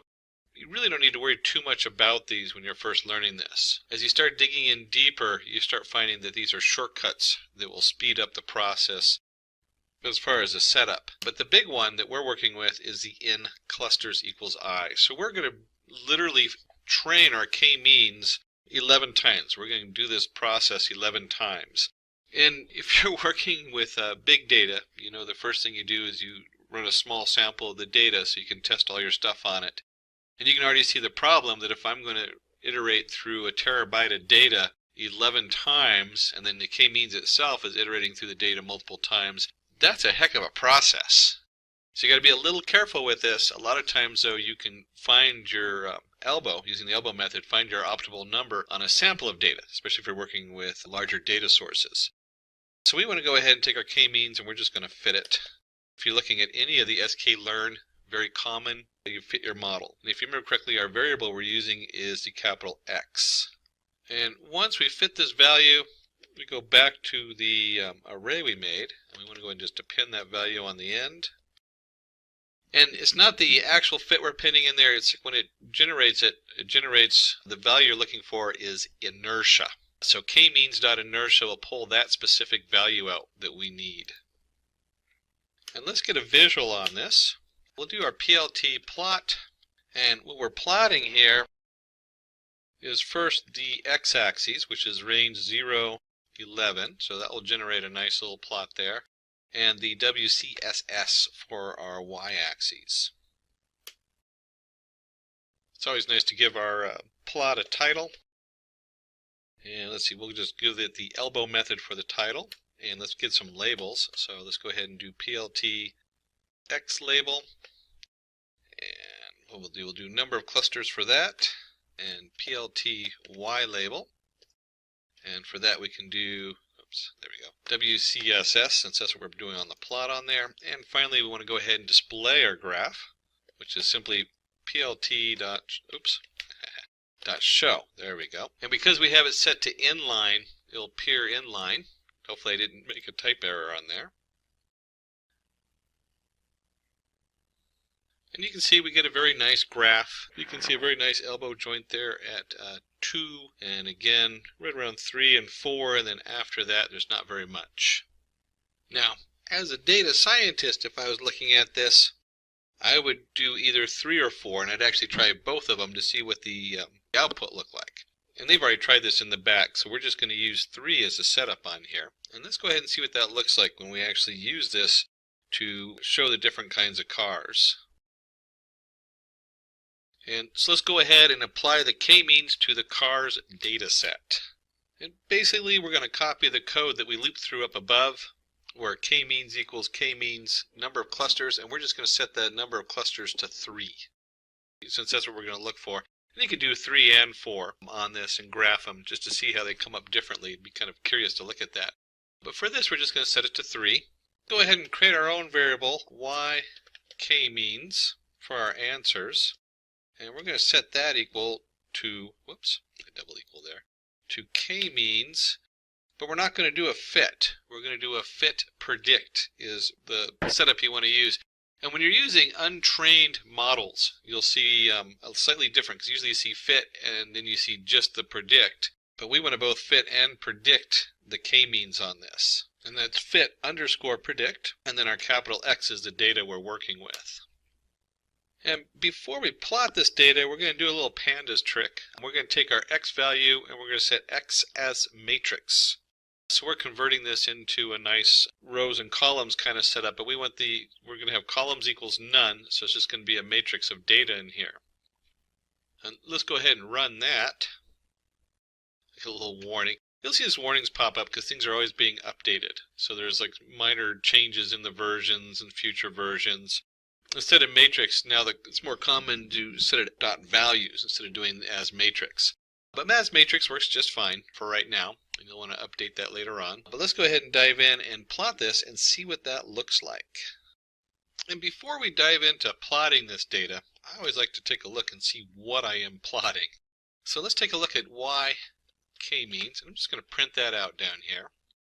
And we see we have an array of answers. We have 2, 1, 0, 2, 1, 2. So it's clustering these different rows of data based on the 3 different spaces it thinks it's going to be. And then let's go ahead and print x and see what we have for x. And we'll see that x is an array, it's a matrix, so we have our different values in the array. And what we're going to do, it's very hard to plot all the different values in the array. So we're only going to be looking at the first 2, or positions 0 and 1. And if you were doing a full presentation in front of the board meeting, you might actually do a little different and dig a little deeper into the different aspects, because this is all the different columns we looked at. But we'll only look at columns 1 and 2 for this to make it easy. So let's go ahead and clear this data out of here. And let's bring up our plot. And we're going to do a scatter plot here. So PLT scatter. And this looks a little complicated, so let's explain what's going on with this. We're going to take the x values, and we're only interested in y of k means equals 0, the first cluster. Okay? And then we're going to take value 0 for the x-axis, and then we're going to do the same thing here. We're only interested in k means equals 0, but we're going to take the second column. So we're only looking at the first 2 columns in our answer, or in the data. And then the guys in the back played with this a little bit to make it pretty. And they discovered that it looks good if it has a size equals 100. That's the size of the dots. We're going to use red for this one. And when they were looking at the data and what came out, it was definitely the Toyota on this. We're just going to go ahead and label it Toyota. Again, that's something you really have to explore in here as far as playing with those numbers and see what looks good. We'll go ahead and hit enter in there. And I'm just going to paste in the next 2 lines, which is the next 2 cars. And this is our Nissan and Honda. And you'll see with our scatter plot, we're now looking at where y underscore k means equals 1. And we want the 0 column, and yk means equals 2. Again, we're looking at just the first 2 columns, 0 and 1. And each of these rows then corresponds to Nissan and Honda. And I'll go ahead and hit enter on there. And finally, let's take a look and put the centroids on there. Again, we're going to do a scatter plot. And on the centroids, you can just pull that from our k-means, the model we created, dot cluster centers, and we're going to just do all of them in the first number and all of them in the second number, which is 0, 1, because you always start with 0 and 1. And then they were playing with the size and everything to make it look good. We'll do a size of 300. We're going to make the color yellow, and we'll label them. It's always good to have some good labels, centroids. And then we want to do a title, PLT title, and pop up there. PLT title, because you always want to make your graphs look pretty, and we'll call it clusters of car make. And one of the features of the plot library is you can add a legend. It'll automatically bring in it since we've already labeled the different aspects of the legend with Toyota, Nissan, and Honda. And finally, we want to go ahead and show so we can actually see it. And remember, it's inline. So if you're using a different editor that's not the Jupyter Notebook, you'll get a pop-up of this. And you should have a nice set of clusters here. So we can look at this, and we have clusters of Honda in green, Toyota in red, Nissan in purple. And you can see where they put the centroids to separate them. Now, when we're looking at this, we can also plot a lot of other different data on here because we only looked at the first 2 columns. This is just column 1 and 2, or 0, 1 as you label them in computer scripting. But you can see here we have nice clusters of car make, and we were able to pull out the data And you can see how just these two columns form very distinct clusters of data. So if you were exploring new data, you might take a look and say, well, what makes these different? Almost going in reverse, you start looking at the data and pulling apart the columns to find out why is the first group set up the way it is. Maybe you're doing loans and you want to go, well, why is this group not defaulting on their loans? And why is the last group defaulting on their loans? And why is the middle group 50% defaulting on their bank loans? And you start finding ways to manipulate the data and pull out the answers you want. So now that you've seen how to use k-mean for clustering, let's move on to the next topic. Now let's look into logistic regression. The logistic regression algorithm is the simplest classification algorithm used for binary or multi-classification problems. And we can see we have our little girl from Canada who's into horror books is back. That's actually really scary when you think about that with those big eyes. In the previous tutorial, we learned about linear regression, dependent and independent variables. So, to brush up, y equals mx plus c. Very basic algebraic function of y and x. The dependent variable is the target class variable we are going to predict. The independent variables, x1 all the way up to xn, are the features or attributes we're going to use to predict the target class.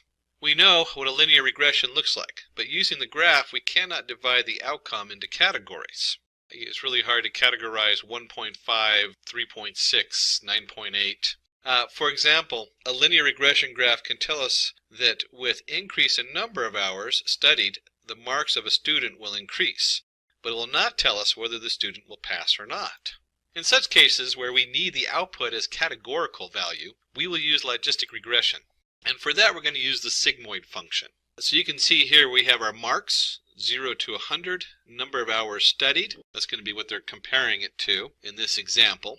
And we usually form a line that says y equals mx plus c. And when we use the sigmoid function, we have p equals 1 over 1 plus e to the minus y. It generates a sigmoid curve. And so you can see right here when you take the ln, which is the natural logarithm. I always thought it should be nl, not ln. That's just the inverse of e, or e to the minus y. And so when we do this, we get ln of p over 1 minus p equals m times x plus c. That's the sigmoid curve function we're looking for. And we can zoom in on the function, and you'll see that the function, as it derives, goes to 1 or to 0, depending on what your x value is. And the probability, if it's greater than 0.5, the value is automatically rounded off to 1, indicating that the student will pass. So if they're doing a certain amount of studying, they will probably pass. Then you have a threshold value at the 0.5. It automatically puts that right in the middle usually. And your probability, if it's less than 0.5, the value rounded off to 0, indicating the student will fail. So if they're not studying very hard, they're probably going to fail. This, of course, is ignoring the outliers of that one student who's just a natural genius and doesn't need any studying to memorize everything. That's not me, unfortunately. Have to study hard to learn new stuff. Problem statement. To classify whether a tumor is malignant or benign. And this is actually one of my favorite data sets to play with because it has so many features, and when you look at them, you really are hard to understand. You can't just look at them and know the answer. So it gives you a chance to kind of dive into what data looks like when you aren't able to understand the specific domain of the data.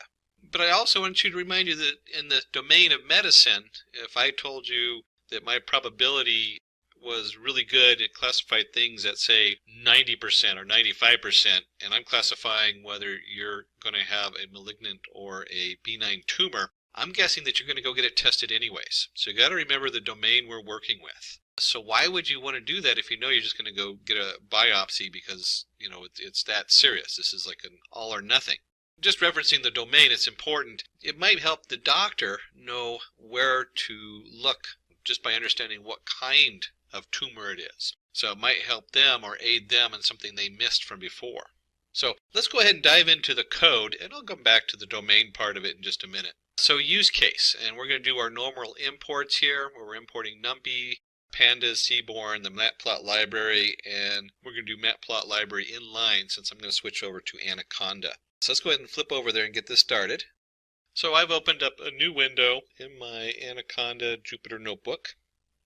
And by the way, Jupyter Notebook, you don't have to use Anaconda for the Jupyter Notebook.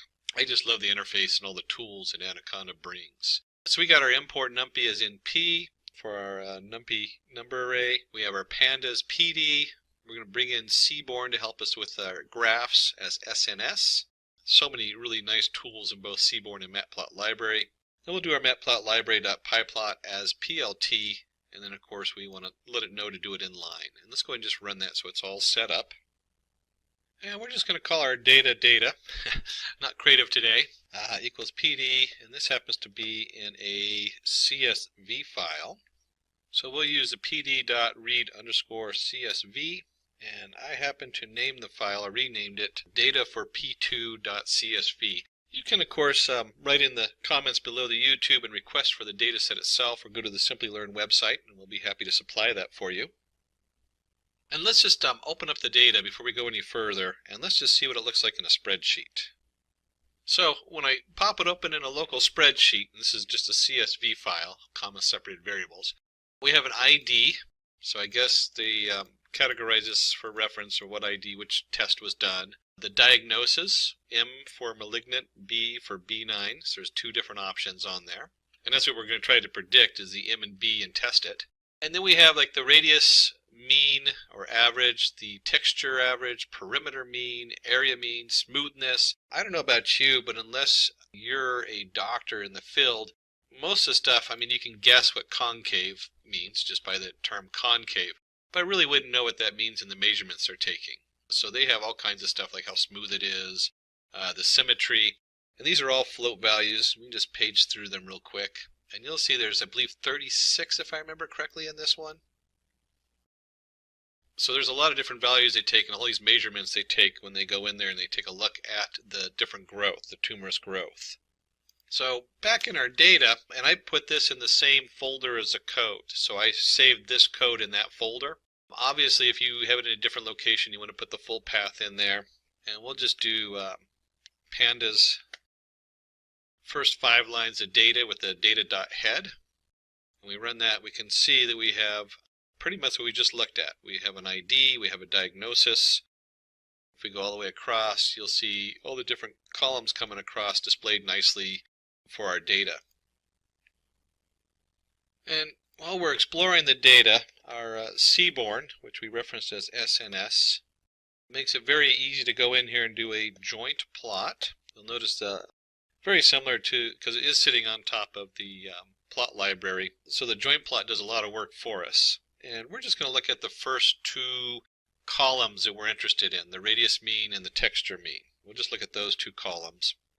And data equals data. So that tells it which 2 columns we're plotting, and that we're going to use the data that we pulled in. And let's just run that. And it generates a really nice graph on here. And there's all kinds of cool things on this graph to look at. I mean, we have the texture mean and the radius mean, obviously the axes.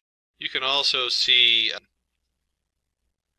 and one of the cool things on here is you can also see the histogram. They show that for the radius mean. Where is the most common radius mean come up, and where the most common texture is. So we're looking at on each growth its average texture, and on each radius its average radius on there. It gets a little confusing because we're talking about the individual object's average, and then we can also look over here and see the histogram showing us the median, or how common each measurement is. And that's only 2 columns, so let's dig a little deeper into Seaborn. They also have a heat map. And if you're not familiar with heat maps, a heat map just means it's in color. That's all that means. Heat map, I guess the original ones were plotting heat density on something, and so ever since then it's just called a heat map. And we're going to take our data and get our corresponding numbers to put that into the heat map. And that's simply data.corr for that. That's a pandas expression. So remember, we're working in a pandas data frame, so that's one of the cool tools in pandas for our data. And let's just pull that information into a heat map and see what that looks like. And you'll see that we're now looking at all the different features. We have our ID, we have our texture, we have our area, our compactness, concave points. And if you look down the middle of this chart, diagonal, going from the upper left to bottom right, it's all white. That's because when you compare texture to texture, they're identical. So they're 100%, or in this case, a perfect 1 in their correspondence. And you'll see that when you look at, say, area, or right below it, it has almost a black on there when you compare it to texture. So these have almost no corresponding data. They don't really form a linear graph or something that you can look at and say how connected they are. They're very scattered data. This is really just a really nice graph to get a quick look at your data. It doesn't so much change what you do, but it changes verifying. So when you get an answer or something like that, or you start looking at some of these individual pieces, you might go, hey, that doesn't match. According to showing our heat map, this should not correlate with each other. And if it is, you're going to have to start asking, well, why? What's going on? What else is coming in there? But it does show some really cool information on here.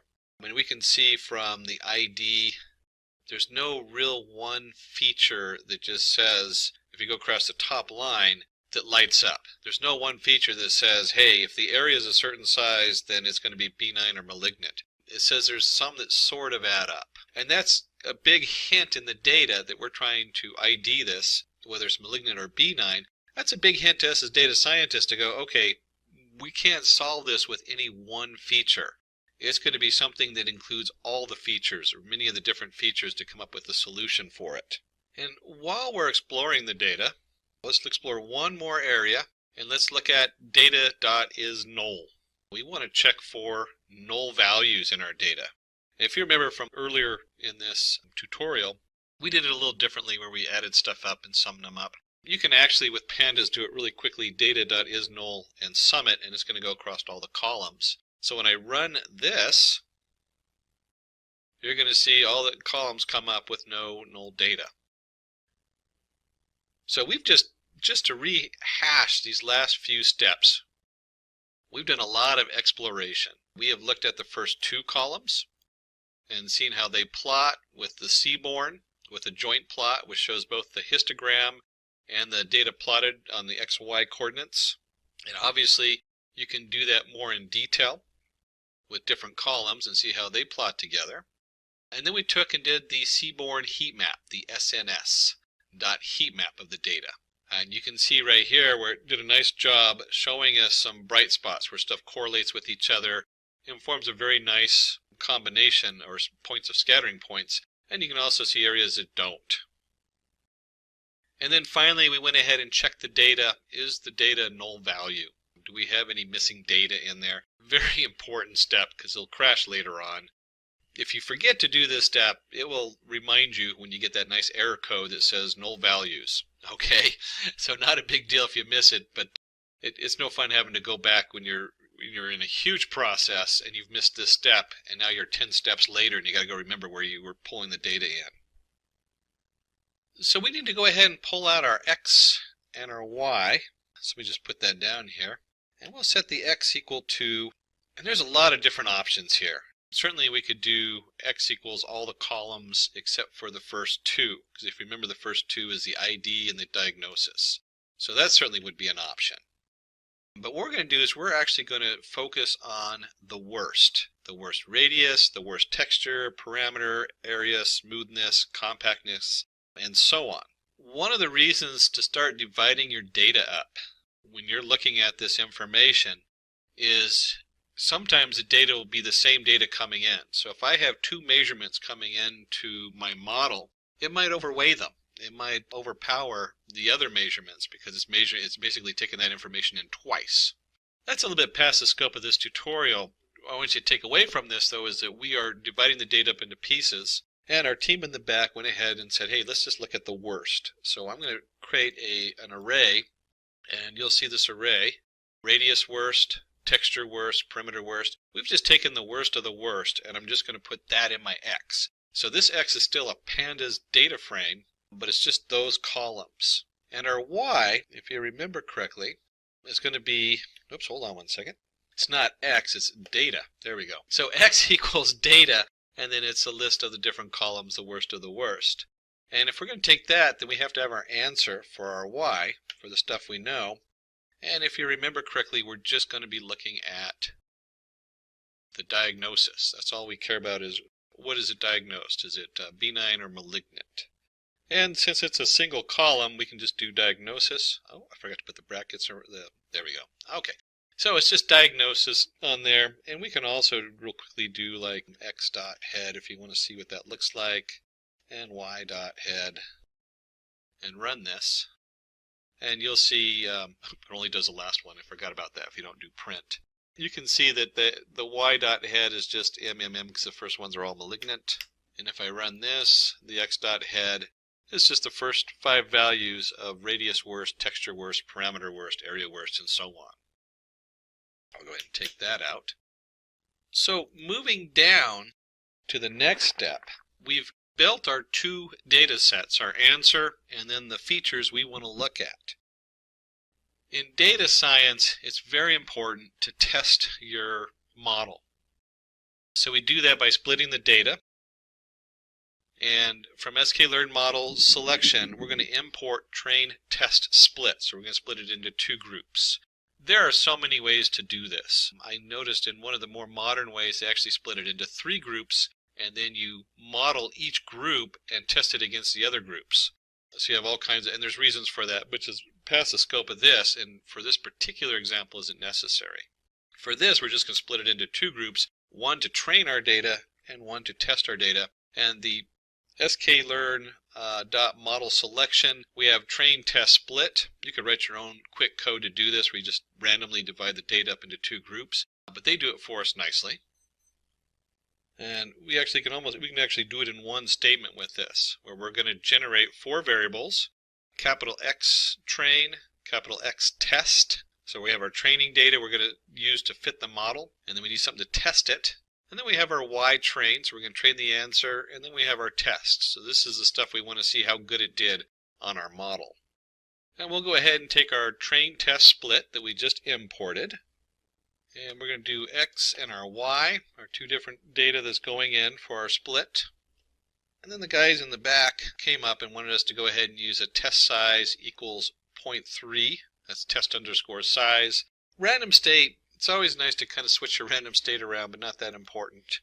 What this means is that the test size is we're going to take 30% of the data and we're going to put that into our test variables, our Y test and our X test. And we're going to do 70% into the X train and the Y train. So we're going to use 70% of the data to train our model and 30% to test it. Let's go ahead and run that and load those up. So now we have all our stuff split up and all our data ready to go. And now we get to the actual logistics part. We're actually going to create our model. So let's go ahead and bring that in from sklearn. We're going to bring in our linear model and we're going to import logistic regression. That's the actual model we're using. And this, we'll call it log model. Oops, there we go, model. And let's just set this equal to our logistic regression that we just imported. So now we have a variable log model set to that class for us to use. And with most of the models in the sklearn, we just need to go ahead and do a fit on there. And we use our X train that we separated out with our Y train. Now let's go ahead and run this. So once we've run this, we'll have a model that fits this data, that 70% of our training data. And of course it prints this out that tells us all the different variables that you can set on there. There's a lot of different choices you can make. But for what we're doing, we're just going to let all the defaults sit. We don't really need to mess with those on this particular example. And there's nothing in here that really stands out as super important until you start fine-tuning it. But for what we're doing, the basics will work just fine. And then we need to go ahead and test out our model. Is it working? So let's create a variable yPredict. And this is going to be equal to our log model. And we want to do a predict. Again, very standard format for the sklearn library is taking your model and doing a predict on it. And we're going to test yPredict against the Y test. So we want to know what the model thinks it's going to be. That's what our yPredict is. And with that, we want the capital X test. So we have our train set and our test set, and now we're going to do our yPredict. And let's go ahead and run that. And if we print yPredict, let me go ahead and run that, you'll see it comes up and it prints a nice array of B and M for benign and malignant for all the different test data we put in there. So it does pretty good. We're not sure exactly how good it does, but we can see that it actually works and is functional. It was very easy to create. You'll always discover with our data science that as you explore this, you spend a significant amount of time prepping your data and making sure your data coming in is good. There's a saying, good data in, good answers out. Bad data in, bad answers out. That's only half the thing. That's only half of it. Selecting your models becomes the next part as far as how good your models are. And then, of course, fine-tuning it depending on what model you're using. So we come in here, we want to know how good this came out. So we have our yPredict here, logModel.predictXtest. So for deciding how good our model is, we're going to go from the sklearn.metrics, we're going to import classification report. And that just reports how good our model is doing, and then we're going to feed it the model data. And let's just print this out. And we'll take our classification report, and we're going to put into there our test, our actual data. So this is what we actually know is true.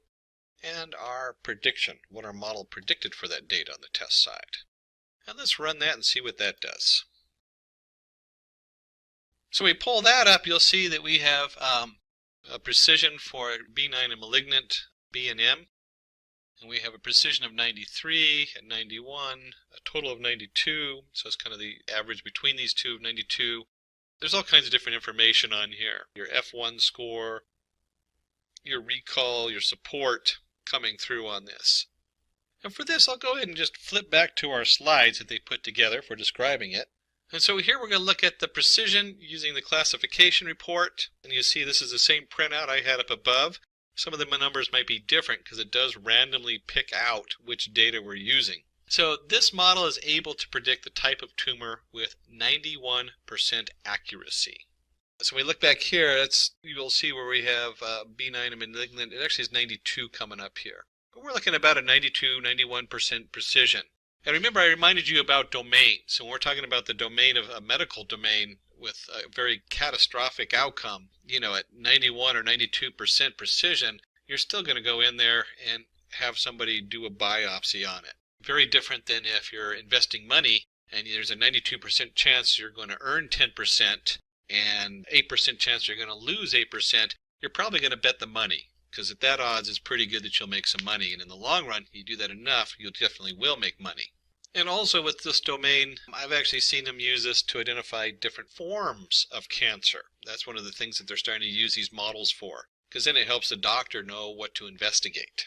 So that wraps up this section. We're going to go in there and let's discuss the answer to the quiz asked in Machine Learning Tutorial Part 1.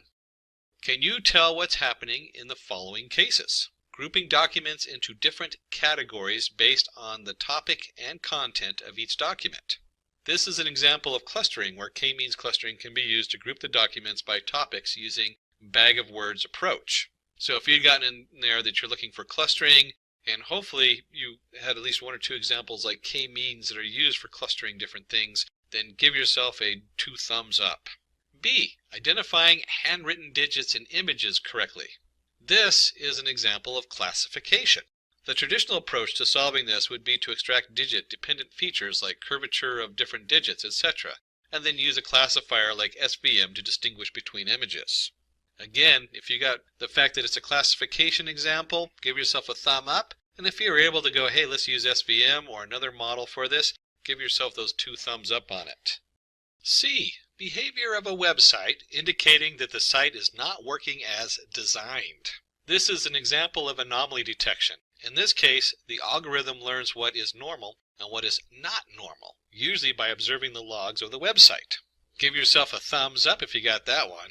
And just for a bonus, can you think of another example of anomaly detection? One of the ones I use it for in my own business is detecting anomalies in stock markets. Stock markets are very fickle and they behave very erratic. So finding those erratic areas and then finding ways to track down why they're erratic. Was something released in social media? Was something released? You can see where knowing where that anomaly is can help you to figure out what the answer is to it in another area. D. Predicting salary of an individual based on his or her years of experience. This is an example of regression. This problem can be mathematically defined as a function between independent, years of experience, and dependent variables, salary of an individual. And if you guessed that this was a regression model, give yourself a thumbs up. And if you're able to remember that it is between independent and dependent variables and that terms, give yourself 2 thumbs up. Summary. So to wrap it up, we went over what is k-means. And we went through also the chart of choosing your elbow method and assigning a random centroid to the clusters, computing the distance, and then going in there and figuring out what the minimum centroids is and computing the distance and going through that loop until it gets the perfect centroid. And we looked into the elbow method to choose k based on running our clusters across a number of variables and finding the best location for that. We did a nice example of clustering cars with k-means, even though we only looked at the first 2 columns to make it simple and easy to graph. You can easily extrapolate that and look at all the different columns and see how they all fit together. And we looked at what is logistic regression. We discussed the sigmoid function, what is logistic regression, and then we went into an example of classifying tumors with logistics. I hope you enjoyed part 2 of machine learning. Thank you for joining us today. For more information, visit www.simplilearn.com. Again, my name is Richard Kirschner, a member of the Simplilearn team. Get certified, get ahead. If you have any questions or comments, feel free to write those down below the YouTube video or visit us at simplilearn.com. We'll be happy to supply you with the data sets or other information as requested. Hi there, if you like this video, subscribe to the Simplilearn YouTube channel and click here to watch similar videos. To nerd up and get certified, click here. Today we're going to cover the k nearest neighbors, a lot referred to as KNN. And KNN is really a fundamental place to start in the machine learning. It's a basis of a lot of other things, and just the logic behind it is easy to understand and incorporated in other forms of machine learning. So today, what's in it for you? Why do we need KNN? What is KNN? How do we choose the factor k? When do we use KNN? How does KNN algorithm work? And then we'll dive into my favorite part, the use case. Predict whether a person will have diabetes or not. That is a very common and popular used data set as far as testing out models and learning how to use the different models in machine learning. By now, we all know machine learning models make predictions by learning from the past data available.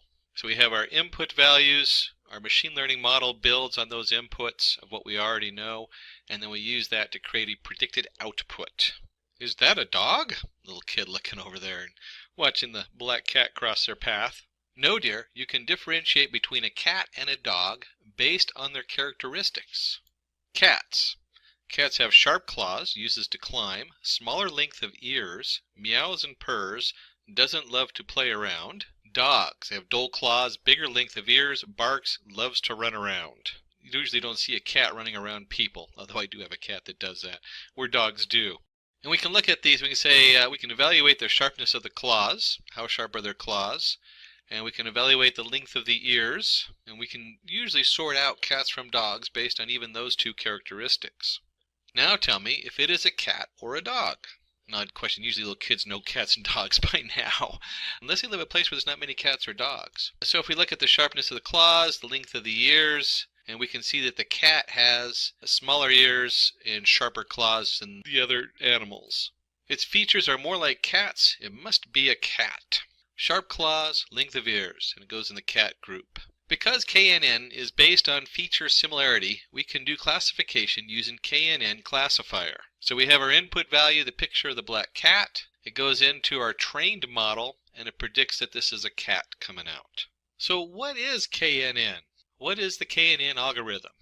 K nearest neighbors is what that stands for. It's one of the simplest supervised machine learning algorithms, mostly used for classification. So we want to know, is this a dog or is not a dog? Is it a cat or not a cat? It classifies a data point based on how its neighbors are classified.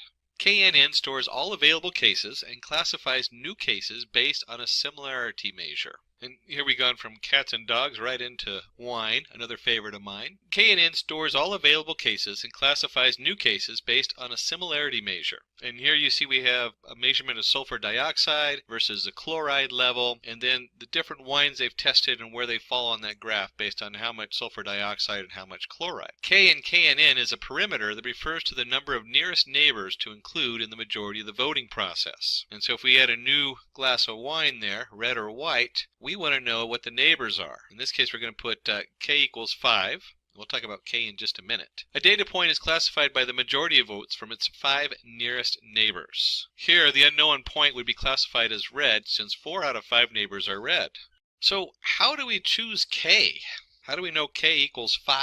I mean, that was the value we put in there, so we're going to talk about it. How do we choose the factor K? KNN algorithm is based on feature similarity. Choosing the right value of K is a process called parameter tuning and is important for better accuracy. So at K equals 3, we can classify, we have a question mark in the middle, as either as a square or not. Is it a square or is it, in this case, a triangle? And so if we set K equals to 3, we're going to look at the 3 nearest neighbors. We're going to say this is a square. And if we put K equals to 7, we classify as a triangle, depending on what the other data is around it. And you can see as the K changes, depending on where that point is, that drastically changes your answer. And we jump here where we go, how do we choose the factor of K? You'll find this in all machine learning. Choosing these factors, that's the face you get. It's like, oh my gosh, did I choose the right K? Did I set it right, my values in whatever machine learning tool you're looking at, so that you don't have a huge bias in one direction or the other. And in terms of KNN, the number of K, if you choose it too low, the bias is based on, it's just too noisy. It's right next to a couple things, and it's going to pick those things, and you might get a skewed answer. And if your K is too big, then it's going to take forever to process. So you're going to run into processing issues and resource issues. So what we do, the most common use, and there's other options for choosing K, is to use the square root of n. So n is a total number of values you have, and you take the square root of it. In most cases, you also, if it's an even number, so if you're using, like in this case, squares and triangles, if it's even, you want to make your K value odd. That helps it select better. So in other words, you're not going to have a balance between two different factors that are equal. So usually you take the square root of n, and if it's even, you add 1 to it or subtract 1 from it, and that's where you get the K value from. That is the most common use, and it's pretty solid. It works very well. When do we use KNN? We can use KNN when data is labeled. So you need a label on it. We know we have a group of pictures with dogs, dogs, cats, cats. Data is noise-free. And so you can see here, when we have a class and we have like underweight, 140, 23, Hello Kitty, normal, that's pretty confusing. We have a high variety of data coming in, so it's very noisy, and that would cause an issue. Data set is small, so we're usually working with smaller data sets where, I mean, you might get into a gig of data if it's really clean, it doesn't have a lot of noise. Because KNN is a lazy learner, i.e. it doesn't learn a discriminative function from the training set. So it's very lazy, so if you have very complicated data and you have a large amount of it, you're not going to use the KNN. But it's really great to get a place to start. Even with large data, you can sort out a small sample and get an idea of what that looks like using the KNN. And also just using for smaller data sets, KNN works really good. How does the KNN algorithm work? Consider a data set having 2 variables, height in centimeters and weight in kilograms.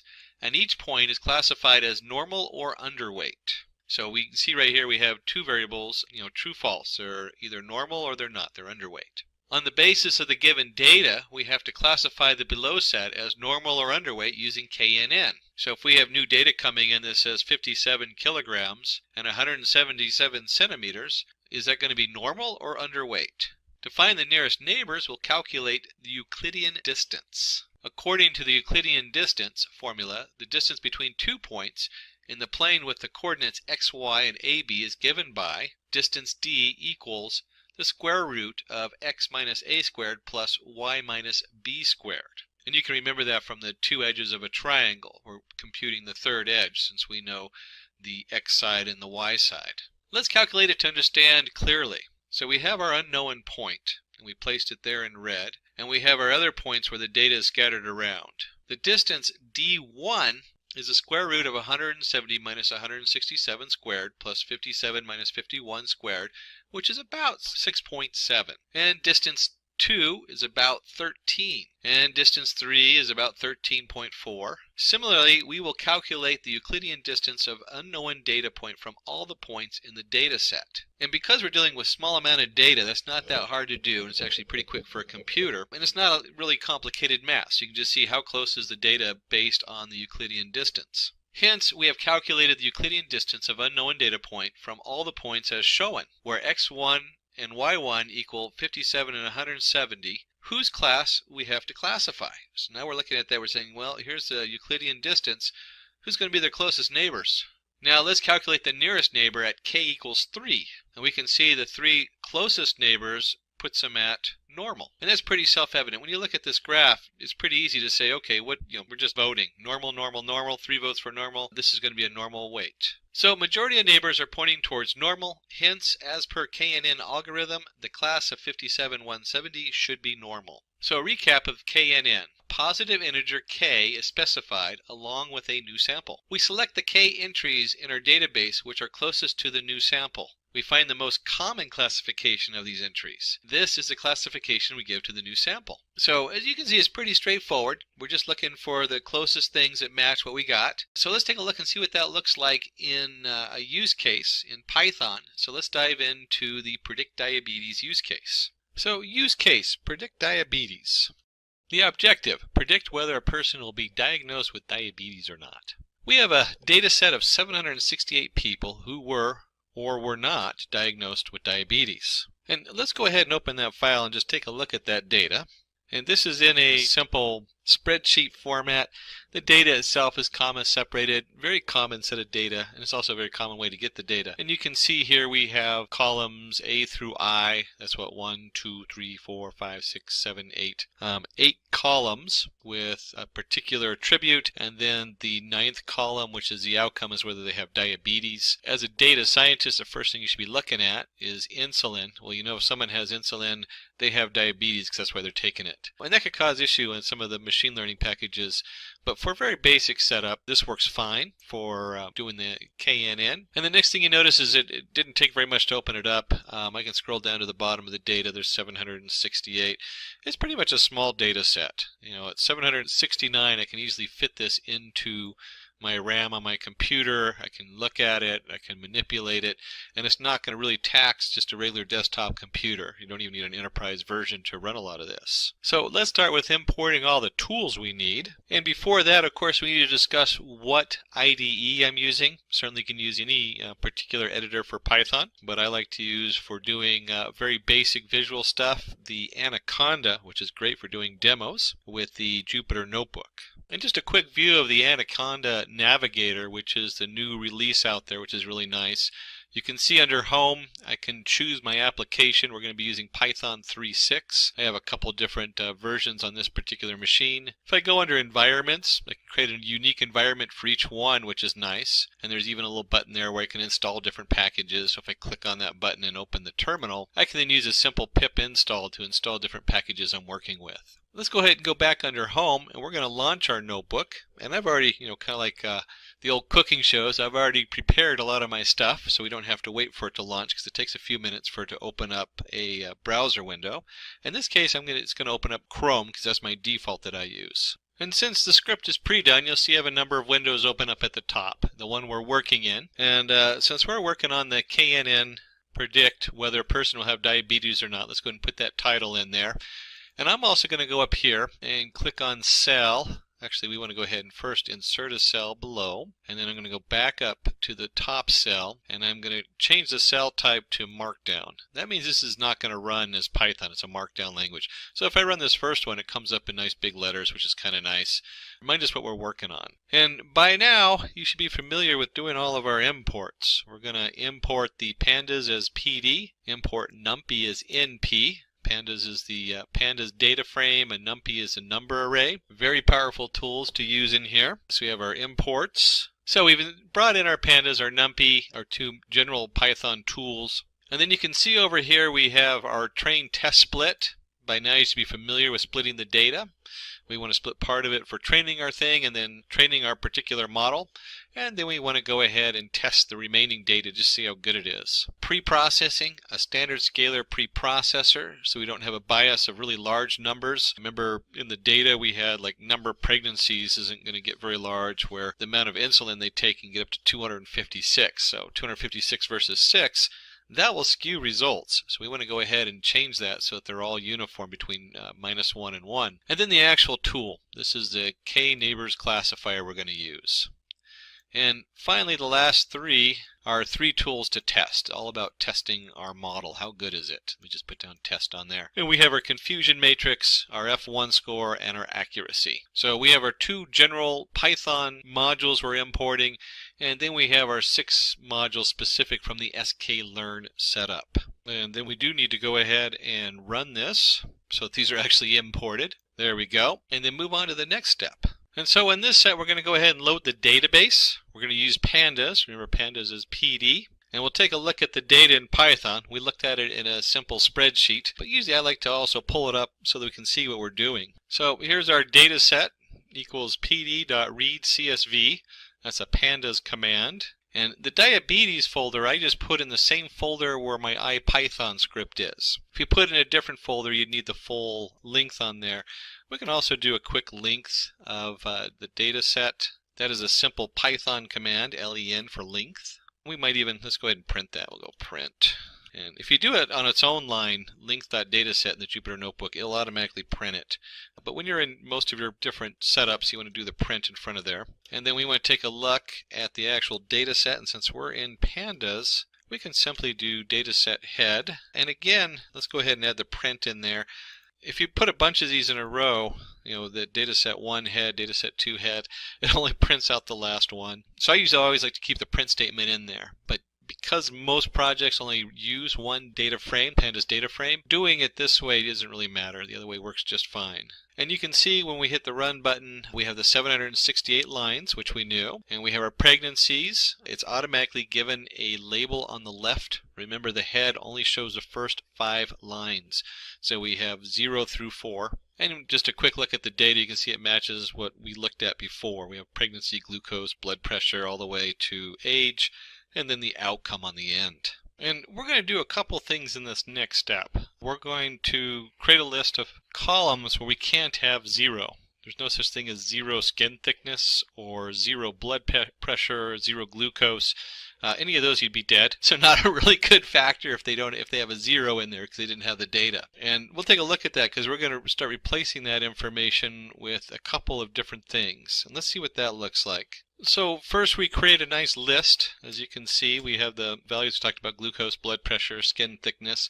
And this is a nice way when you're working with columns is to list the columns you need to do some kind of transformation on. Very common thing to do. And then for this particular setup, we certainly could use there's some Panda tools that will do a lot of this where we can replace the NA. But we're going to go ahead and do it as a dataset column equals dataset column.replace. This is still pandas. You can do a direct. There's also one that you look for your NAN. A lot of different options in here. But the NAN, numpy NAN is what that stands for, is none, it doesn't exist. So the first thing we're doing here is we're replacing the 0 with a numpy none. There's no data there. That's what that says. That's what this is saying right here. So put the 0 in, and we're going to replace zeros with no data. So if it's a 0, that means the person's, well, hopefully not dead. Hopefully they just didn't get the data. The next thing we want to do is we're going to create the mean, which is the integer from the data set from the column dot mean, where we skip NAs. We can do that. That is a pandas command there, the skip NA. So we're going to figure out the mean of that data set. And then we're going to take that data set column and we're going to replace all the NP-NAN with the means. Why did we do that? And we could have actually just taken this step and gone right down here and just replaced 0 and skip anything where, except you could actually, there's a way to skip zeros and then just replace all the zeros. But in this case, we want to go ahead and do it this way. So you can see that we're switching this to a non-existent value. Then we're going to create the mean. Well, this is the average person. So if we don't know what it is, if they did not get the data and the data is missing, One of the tricks is you replace it with the average. What is the most common data for that? This way you can still use the rest of those values to do your computation, and it kind of just brings that particular value or those missing values out of the equation. Let's go ahead and take this and we'll go ahead and run it. Doesn't actually do anything, so we're still preparing our data. If you want to see what that looks like, we don't have anything in the first few lines, so it's not going to show up, but we certainly could look at a row. Let's do that. Let's go into our data set. Let's print a data set, and let's pick, in this case, let's just do glucose. And if I run this, this is going to print all the different glucose levels going down, and we thankfully don't see anything in here that looks like missing data, at least on the ones it shows. You can see it skipped a bunch in the middle, because that's what it does. If you have too many lines in Jupyter Notebook, it'll skip a few and go on to the next in a data set. Let me go and remove this, and we'll just zero out that.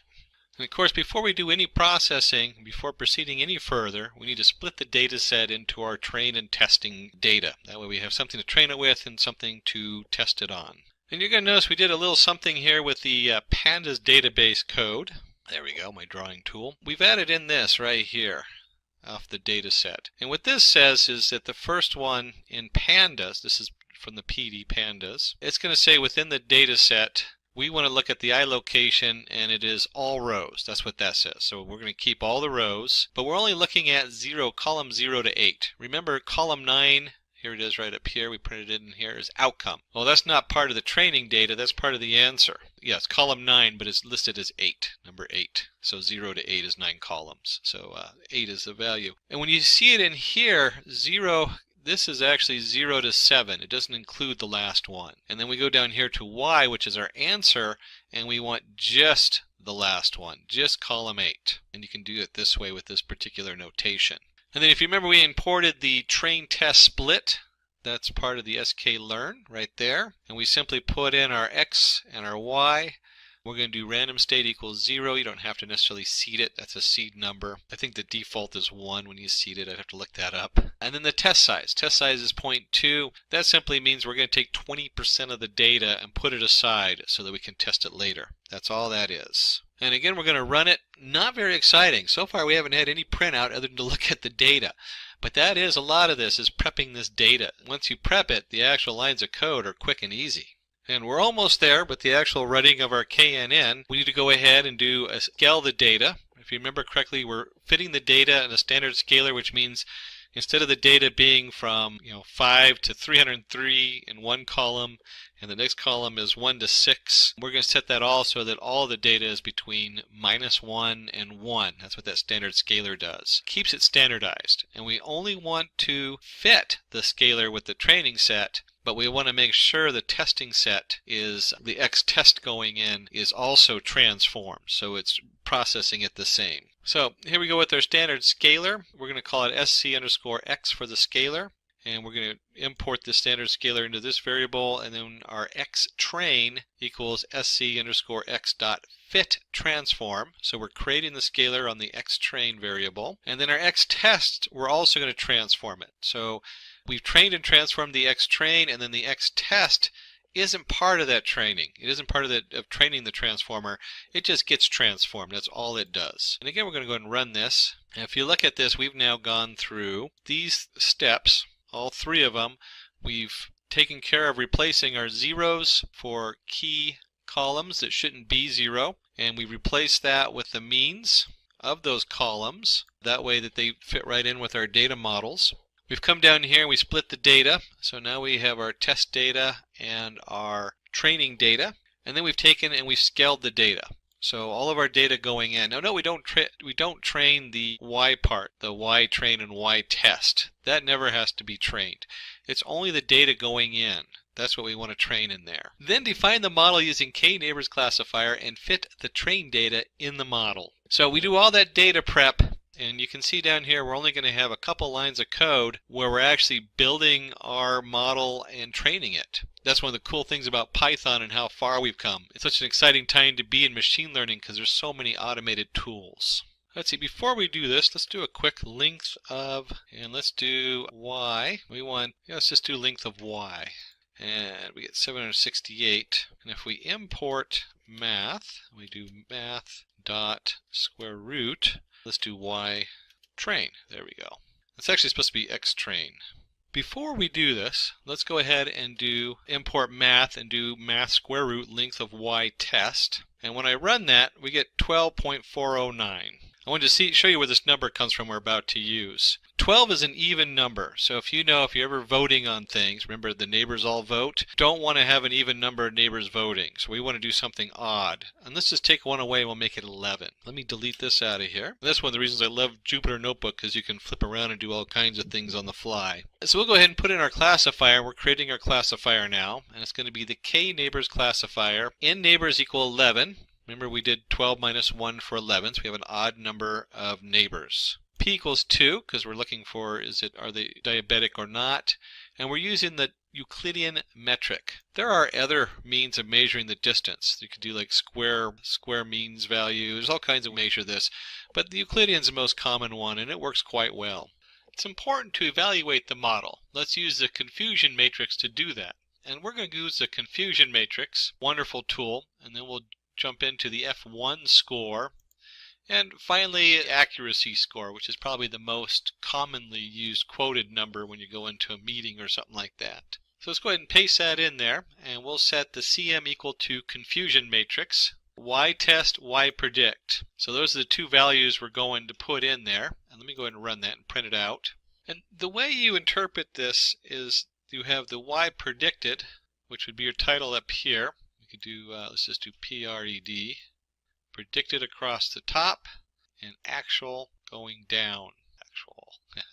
It's always hard to write in here, actual. That means that this column here down the middle, that's the important column. And it means that our prediction said 94, and prediction and the actual agreed on 94 and 32.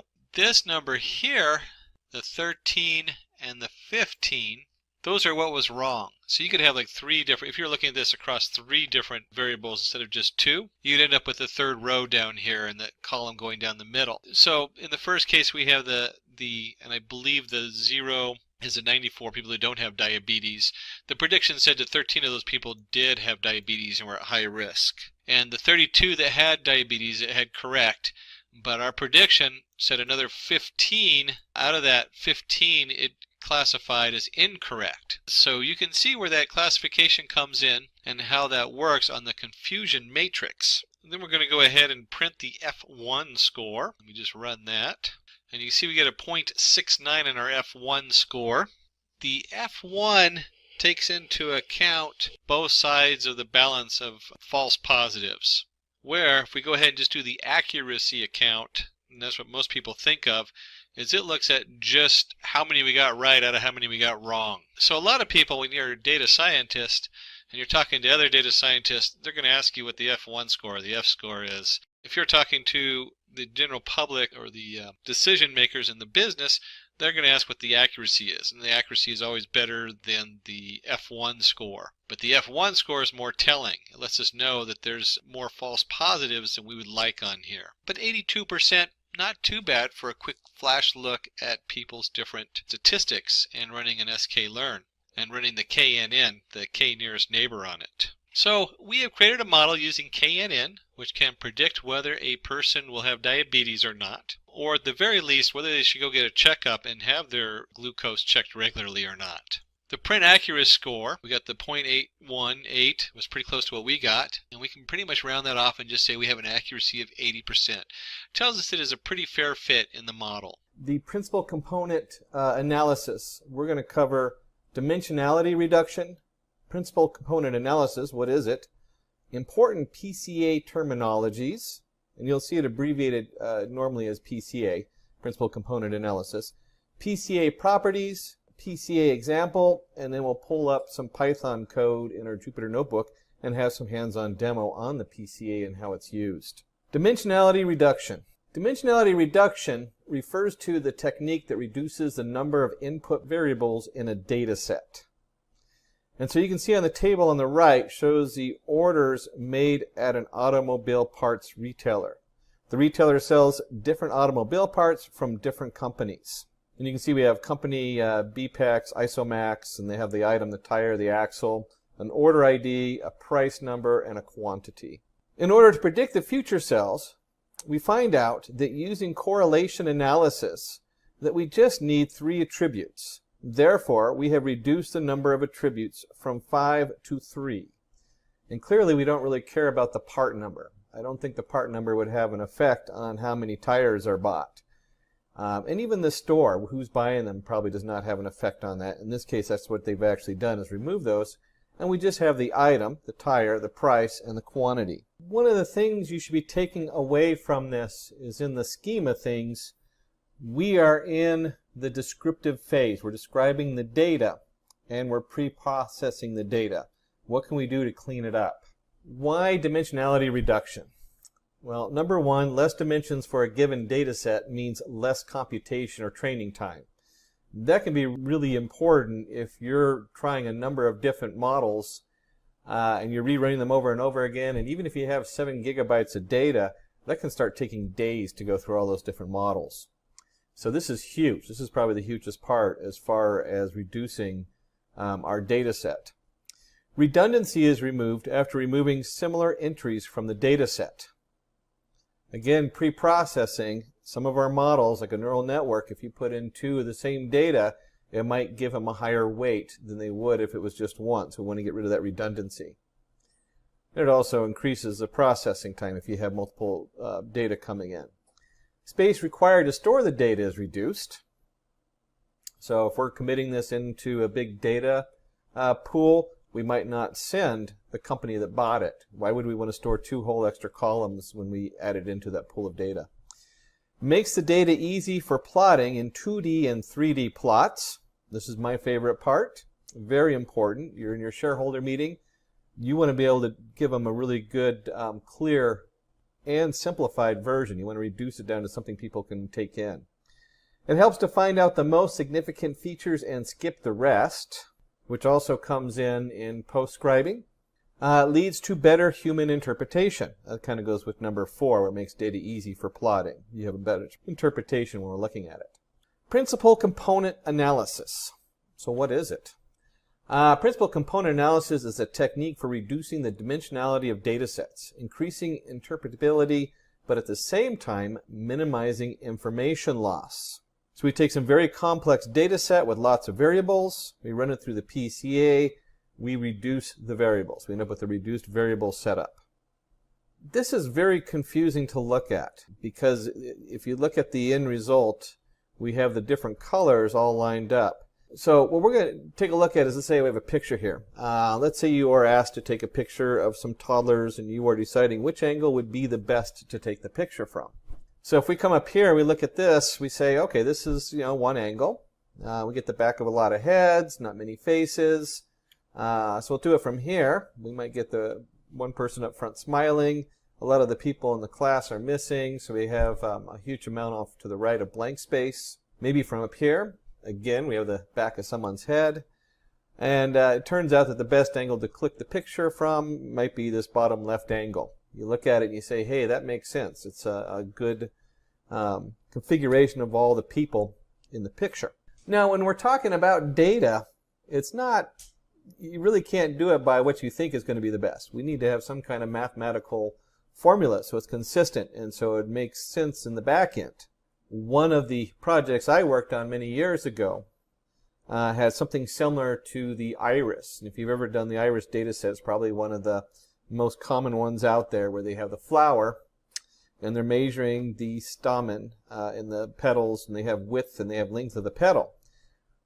Instead of putting through the width and the length of the petal, we could just as easily do the width to length ratio. We can divide the width by the length and you get a single number where you had 2. That's the kind of idea that's going on into this, in pre-processing and looking at what we can do to bring the data down. A very simplified example on my iris petal example. When we look at the similarity in PCA, we find the best picture or projection of the data points. And so when we look down at from one angle, we've drawn a line down there, we can see these data points based on, in this case, just 2 variables. Now keep in mind, we're usually talking about 36, 40 variables. Almost all of your business models usually have about 26 to 27 different variables they're looking at. Same thing with like a bank loan model. We're talking 26 to 36 different variables they're looking at that are going in. So what we want to do is we want to find the best view. In this case, we're just looking at the XY. We look down at it, and we have our second idea, PC2. And again, we're looking at the XY, this time from a different direction. Here, for our ease, we can consider that we get two principal components, namely PC1 and PC2. Comparing both the principal components, we find the data points are sufficiently spaced in PC1. So if you look at what we got here, we have PC1. You can see along the line how the data points are spaced versus the spacing in PC2. And that's what they're coming up with. What is going to give us the best look for these data points when we combine them? And we're looking at them from just a single angle. Whereas in PC2, they are less spaced, which makes the observation and further calculations much more difficult. Therefore, we accept the PC1 and not the PC2 as the data points are more spaced. Now, obviously, the back-end calculations are a little bit more complicated when we get into the math of how they decide what is more valuable. This gives you an idea, though, that when we're talking about this, we're talking about the perspective, which would help in understanding how PCA analysis works. What we want to go ahead and do is dive into the important terminologies under PCA. And important terminologies are views, the perspective through which data points are observed. And so you'll hear that if someone's talking about a PCA presentation and they're not taking the time to reduce it to something that the average person, shareholders, can understand, you might hear them refer to it as the different views. What view are we taking? Dimension, number of columns in a data set are called the dimensions of that data set. And we talked about, you'll hear features, dimensions. I was talking about features. There's usually, when you're running a business, you're talking 25, 26, 27 different features, minimal. And then you have the principal component, new variables that are constructed as linear combinations or mixtures of the initial variables. Principal component is very important. It's a combination. If you remember my flower example, it would be the width over the length of the petal as opposed to putting both width and length in. You just put in the ratio instead, which is a single number versus two separate numbers. Projections. The perpendicular distance between the principal component and the data points. And that goes to that line we had earlier. It's that right angle line of where how those points fall onto the line. Important properties. Important properties. Number of principal components is always less than or equal to the number of attributes. That just makes common sense. You're not going to do 10 principal properties with only 3 features. You're trying to reduce them, so it's just kind of goofy, but it is important to remember that. People will throw weird code out there and just randomly do stuff instead of really thinking it through. Principal components are orthogonal. And this is what we're talking about, that right angle from the line. When we do PC1, we're looking at how those points fall on to that line. Same thing with PC2. And we want to make sure that PC1 does not equal PC2. We don't want to have the same 2 principal points when we do 2 points. The priority of principal components decreases as their numbers increase. This is important to understand. If you're going to create one principal component, everything is summarized into that one component. As we go to 2 components, the priority, how much it holds value, decreases as we go down. So if you have 5 different points, each one of those points is going to have less value than just the one point, which has everything summarized in it. How PCA works. I said there was more in the back end when we talk about the math. This is what we're talking about, is how does it actually work. So now we have understanding that you're looking at a perspective. Now we want to see how that math side works. PCA performs the following operations in order to evaluate the principal components for a given data set. First, we start with the standardization. Then we have a covariance matrix computation. And we use that to generate our igene vectors and igene values, which is the feature vector. And if you remember, the igene vector is like a translation for moving the data from x equals 1 to x equals 2 or whatever, altering it. and the eigenvalue is the final value that we generate. When we talk about standardization, the main aim of this step is to standardize the range of the attributes so that each one of them lie within similar boundaries. This process involves removal of the mean from the variable values and scaling the data with respect to the standard deviation. And you can see here we have z equals the variable values minus the mean over the standard deviation. The covariance matrix computation. Covariance matrix is used to express the correlation between any two or more attributes in multi-dimensional data set. The covariance matrix has the entries as the variance and the covariance of the attribute values. The variance is denoted by var and the covariance is denoted by cov. On the right, we can see the covariance matrix for two attributes and their values. When we do a hands-on look at the code, we'll do a display of this so you can see what we're talking about and what that looks like. For now, you can just notice that this is a matrix that we're generating with the variance and then the covariance of x to y. On the right side, we can see the covariance table for more than two attributes in a multi-dimensional data set. And this is what I was talking about. We usually are looking at not just one feature or two features. We're usually looking at 25, 30 features going on. And so if we do a setup like this, we should see all those different features as the different variables. Covariance matrix tells us how the two or more variables are related. Positive covariance indicate that the value of one variable is directly proportional to the other variable. Negative covariance indicate that the value of one variable is inversely proportional to the other variable. That is always important to note whenever we're doing any of these matrices, that we're going to be looking at that positive and negative, whether it's inverted or not. And then we have the eigenvalues and the eigenvectors. Eigenvalues and eigenvectors are the mathematical value that are extracted from the covariance table. They are responsible for the generation of a new set of variables from the old set of variables, which further lead to the construction of the principal components. Eigenvectors do not change directions after linear transformation. Eigenvalues are the scalars or the magnitude of the eigenvectors. And again, this is just transforming that data. So we're going to change the vector b to the b prime as denoted on the chart. And so when we have like multiple variables, how do we calculate that new variable? And then we have feature vectors. Feature vectors is simply a matrix that has eigenvectors of the components that we decide to keep as the columns.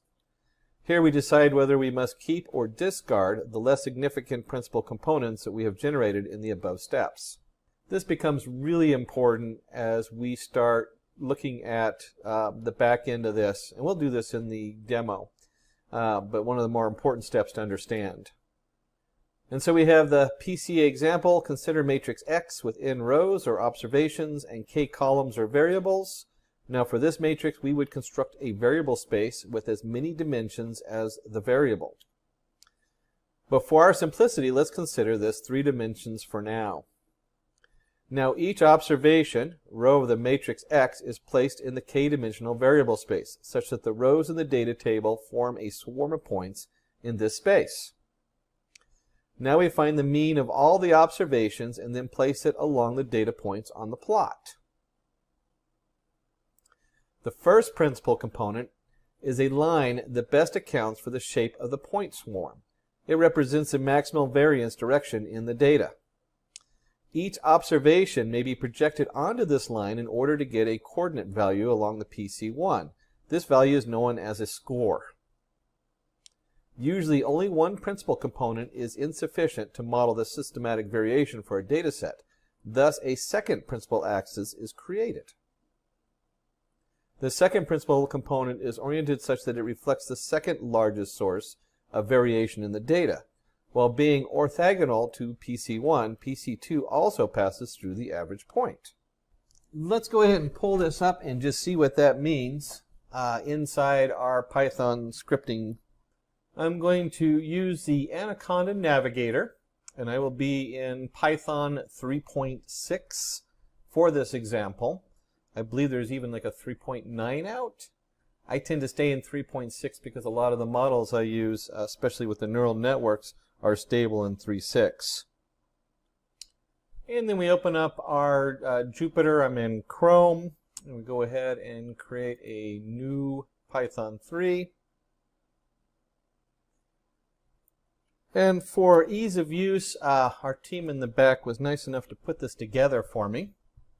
And we'll go ahead and start with the libraries. The first thing I like to do whenever I'm looking at any new setup, well, you know what, let's do the libraries first. We're going to do our basic libraries, which is matplot library, the PLT from the matplot library, pandas, our data frame, PD, numpy, our numbers array, NP, seaborn for graphing, SNS, that goes with the plot that actually sits on matplot library, so the seaborn sits on there. And then we have our ampersand, because we're in Jupyter Notebook, matplot library inline. The newer version actually doesn't require that, but I put it in there anyway just because I'm so used to it. And then we want to go ahead and take a look at the data. And in this case, we're going to pull in, certainly you can have lots of fun with different data, but we're going to use the cancer data set. And one of the reasons the cancer data set is it has like 36, 35 different features. So it's kind of fun to use that as our base for this. And we'll go ahead and run this and look at our keys. And the first thing we notice in our keys for the cancer data set is we have our data, we have our target, our frame, target names, description, feature names, and file name. So what we're looking for in all this is, well, let's take a look at the description. Let's go in here and pull up the description on here. I'm not going to spend a huge amount of time on the description because we don't want to get into a medical domain. We want to focus on our PCA setup. What's important is you start looking at what the different attributes are, what they mean. If you were in the medical field, you'd want to note all these different things, what they're measuring, where it's coming from. You can actually see the actual different measurements they're taking. No missing attributes. We page all the way to the bottom. And you're going to have your data, in this case our target. And if you dig deep enough to the target, let's actually do this. Let's go ahead and print target names.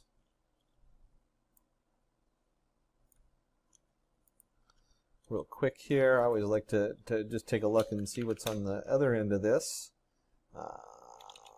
Target names. Run that. And so the target name is it malignant or is it benign?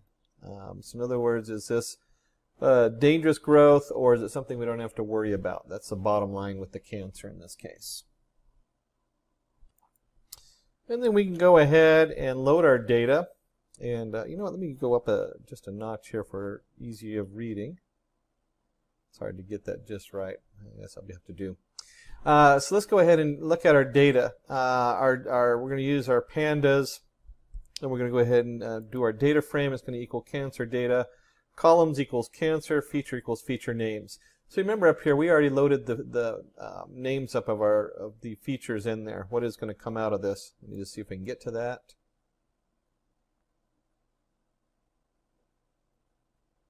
It's at the top of target names. That's just this list of names here in the setup. And we can go ahead and run this code, and it'll print the head. And you can see here we have the mean radius, the mean texture, mean perimeter. I don't know about you, this is a wonderful data set if you're playing with it, because like most of the data that comes in, half the time we don't even know what we're looking at. We're just handed a bunch of stuff as a data scientist going, what the heck is this? And so this is a good place to start because this has a number of different features in there and we have no idea what these features means or where they come from. We want to just look at the data and figure that out. And now we actually are getting into the PCA side of it. As we've noticed before, it is difficult to visualize high-dimensional data. We can use PCA to find the first two principal components and visualize the data, this new two-dimensional space, with a single scatter plot. Before we do this, we need to go ahead and scale our data. Now, I haven't run this to see if you really have to scale the data on this, but as just a general run time, I almost do that as the first step of any modeling. even if it's pre-modeling as we're doing here. In neural networks, that is so important. With PCA visualization, it's already going to scale it when we do the means and deviation inside the PCA.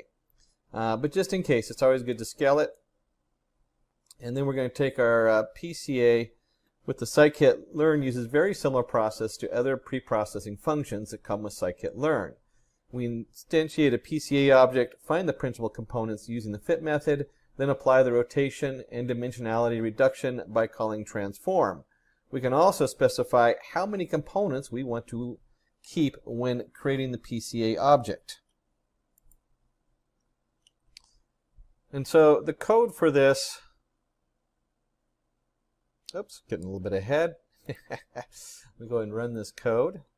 So the code for this is from sklearn decomposition import PCA. PCA equals PCA and components equals 2. And that's really important to note that because we're only going to want to look at 2 components. I would never go over 4 components, especially if you're going to demo this with somebody else. If you're showing this to the shareholders, the whole idea is to reduce it to something people can see. And then the PCA fit, we're going to is going to take the scaled data that we generated up here, and then you can see we've created our PCA model with in components equals 2. Now, whenever I use a new tool, I like to go in there and actually see what I'm using. So let's go to the scikit webpage for the PCA. And you can see in here, here's our call statement. It describes what all the different setups you have on there. Probably the biggest one to look at would be, well, the biggest one is your components. How many components do you want? Which you have to put in there pretty much. And then you also might look at the SVD solver. It's on auto right now, but you can override that and do different things with it. It does a pretty good job as it is. And if we go down, all the way down to, here we go, to our methods, if you notice we have fit, and we have fit transform. Nowhere in here is predict, because this is not used for prediction.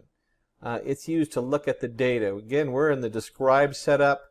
We're fitting the data. We're taking a look at it. We've already looked at our minimum maximum. We've already looked at what's in each quarter. We've done a full description of the data. This is part of describing the data. That's the biggest thing I take away when I come zooming in here. And of course, they have examples of it down here if you forget. And the biggest one, of course, is the number of components. And then, I mean, the rest you can play with. The actual solver, whether you're doing a full or randomized, there's different things. It does pretty good on the auto. And now we can transform this data to its first 2 principal components.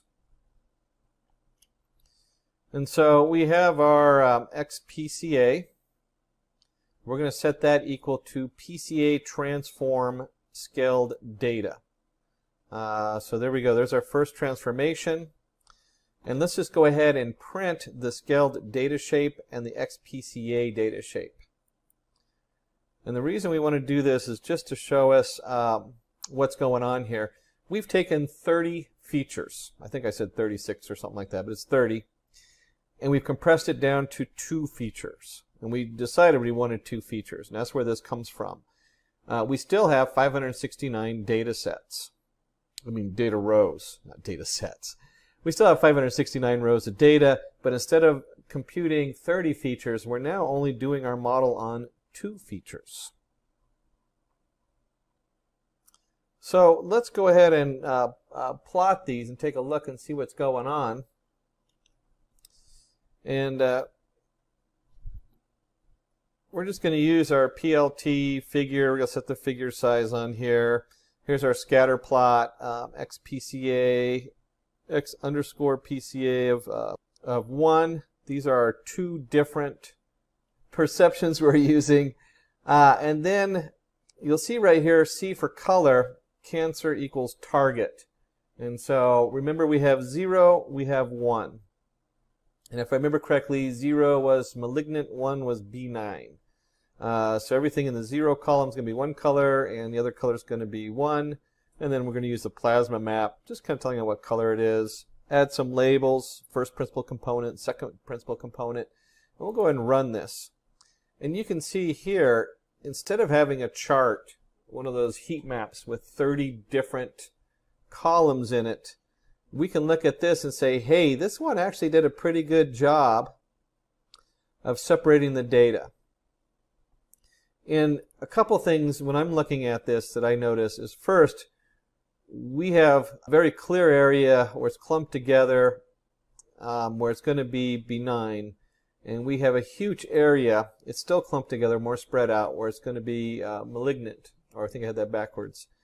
And then in the middle, because we're dealing with something, in this particular case, cancer, we would try to separate, I would be exploring how to separate this middle group out. In other words, there's an area where everything overlaps, and we're not going to have a clear result on it.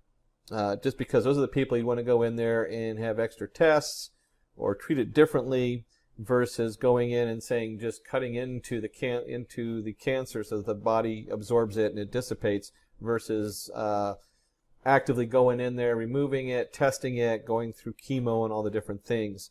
That's a big difference, you know, as far as what's going to happen here. And that middle line where they overlap is going to be huge.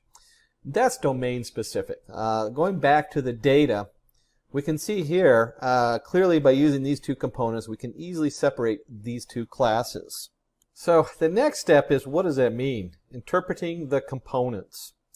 Unfortunately, with this great power of dimensionality reduction comes the cost of not being able to easily understand what these components represent. I don't know what principal component 1 represents, or second principal. The components correspond to combinations of original features. The components themselves are stored as an attribute of the filtered PCA object. And so when we look at that, we can go ahead and look at the PCA components. This is in our model we built. We've trained it. We can run that, and you can see here's the actual components. It's the two components each have their own array. And within the array, you can see what the scores they're using. And these actually give weight to what features are doing what. So in this NumPy matrix array, each row represents a principal component, and each column relates back to the original features. What's really neat about this is we can now go in reverse and drop this onto a heat map and start seeing what this means. And so let me go ahead and just put this down. Oops, I already got it down here. We'll go ahead and put this in here. We're going to use our dfcomp data frame, and we do our PCA components. And I want you to notice how easy this is. We're going to set our columns equal to cancer feature names. That just makes it really easy. And we're dumping it into a data frame. What's neat about a data frame is when we get to Seaborn, it will pull that data frame apart and set it up for us the way we want. And so we're just going to do the Seaborn heat map of our data frame composition, and we'll use the plasma coloring. And it creates a nice little color graph here. You can see we have the mean radius and all the different features along the bottom. On the right, we have a scale, so we can see we have the dark colors all the way to the really light colors, which are what's really shining there. This is like the primary stuff we want to look at. So this heat map and the color bar basically represent the correlation between the various features and the principal component itself. So, you know, very powerful map to look at, and then you can go in here, and we might notice that the mean radius, look how on the bottom of the map it is on some of this.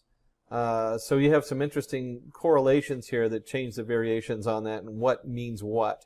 This is more when you get to PostScribe, you can also use this to try to guess as what these things mean and what you want to change to get a better result. Regularization in machine learning. So our agenda on this one is fitting the data, understanding linear regression, bias and variance, what is overfitting, what is underfitting, and those are like the biggest things right now in data science is overfitting and underfitting. What does that mean? And what is regularization? And then we'll do a quick hands-on demo to take a look at this. So, fitting the data. Let's start with fitting the data. And we talk about what is data fitting. It's a process of plotting a series of data points and drawing the best fit line to understand the relationship between the variables. And this is what we called data fitting. And you can see here we have a couple of lines we've drawn on this graph. We're going to go in a little deeper on there. So we might have, in this case, just 2 dimensions. We have an efficiency of the car, and we have the distance traveled in 1,000 kilometers. And so what is data fitting? Well, it's a linear relationship. And a linear relationship, very specifically, linear means line. The line used to represent the relationship is a straight line that passes through the data points, and the variables have a linear relationship. Linear regression. So let's start with how linear regression works. A linear regression finds the line that best fits the data point and gives a relationship between the 2 variables. And so you can see here we have the efficiency of the car versus the distance traveled, and you can see this nice straight line drawn through there. And when you talk about multiple variables, all you're doing is putting this, instead of a line, it now becomes a plane. It gets a little more complicated with multiple variables, but they all come down to this linear kind of drawing a line through your data and finding what fits the data the best. And so we can consider an example. Let's say that we want to find the relationship between the temperature outside versus the sales of ice cream. And so we start looking at that. We're looking at how many ice cream cones we're selling, or how much money we sold in ice cream, and we're looking at how warm it is outside, which would hopefully draw a lot of people into the ice cream store. And suppose we have 2 lines. We're going to draw L1 and L2, and we're going to kind of guess which one we think is the best fit, and which claim to describe the relationship between the variables. And so first, we find the square of the distance between the line L1 and each data point, and add them all and find the mean distance. And I want you to think about that when we square something. If it's a negative or positive number, it no longer matters, because a minus 2 squared is 4, 2 squared is 4. So we're removing what side of the line it's on, and we're just looking for the error. In this case, the mean distance of each of the little dotted lines you see here. This way of calculating the square of the distance, adding them, and then taking the mean is called mean square error, or loss function.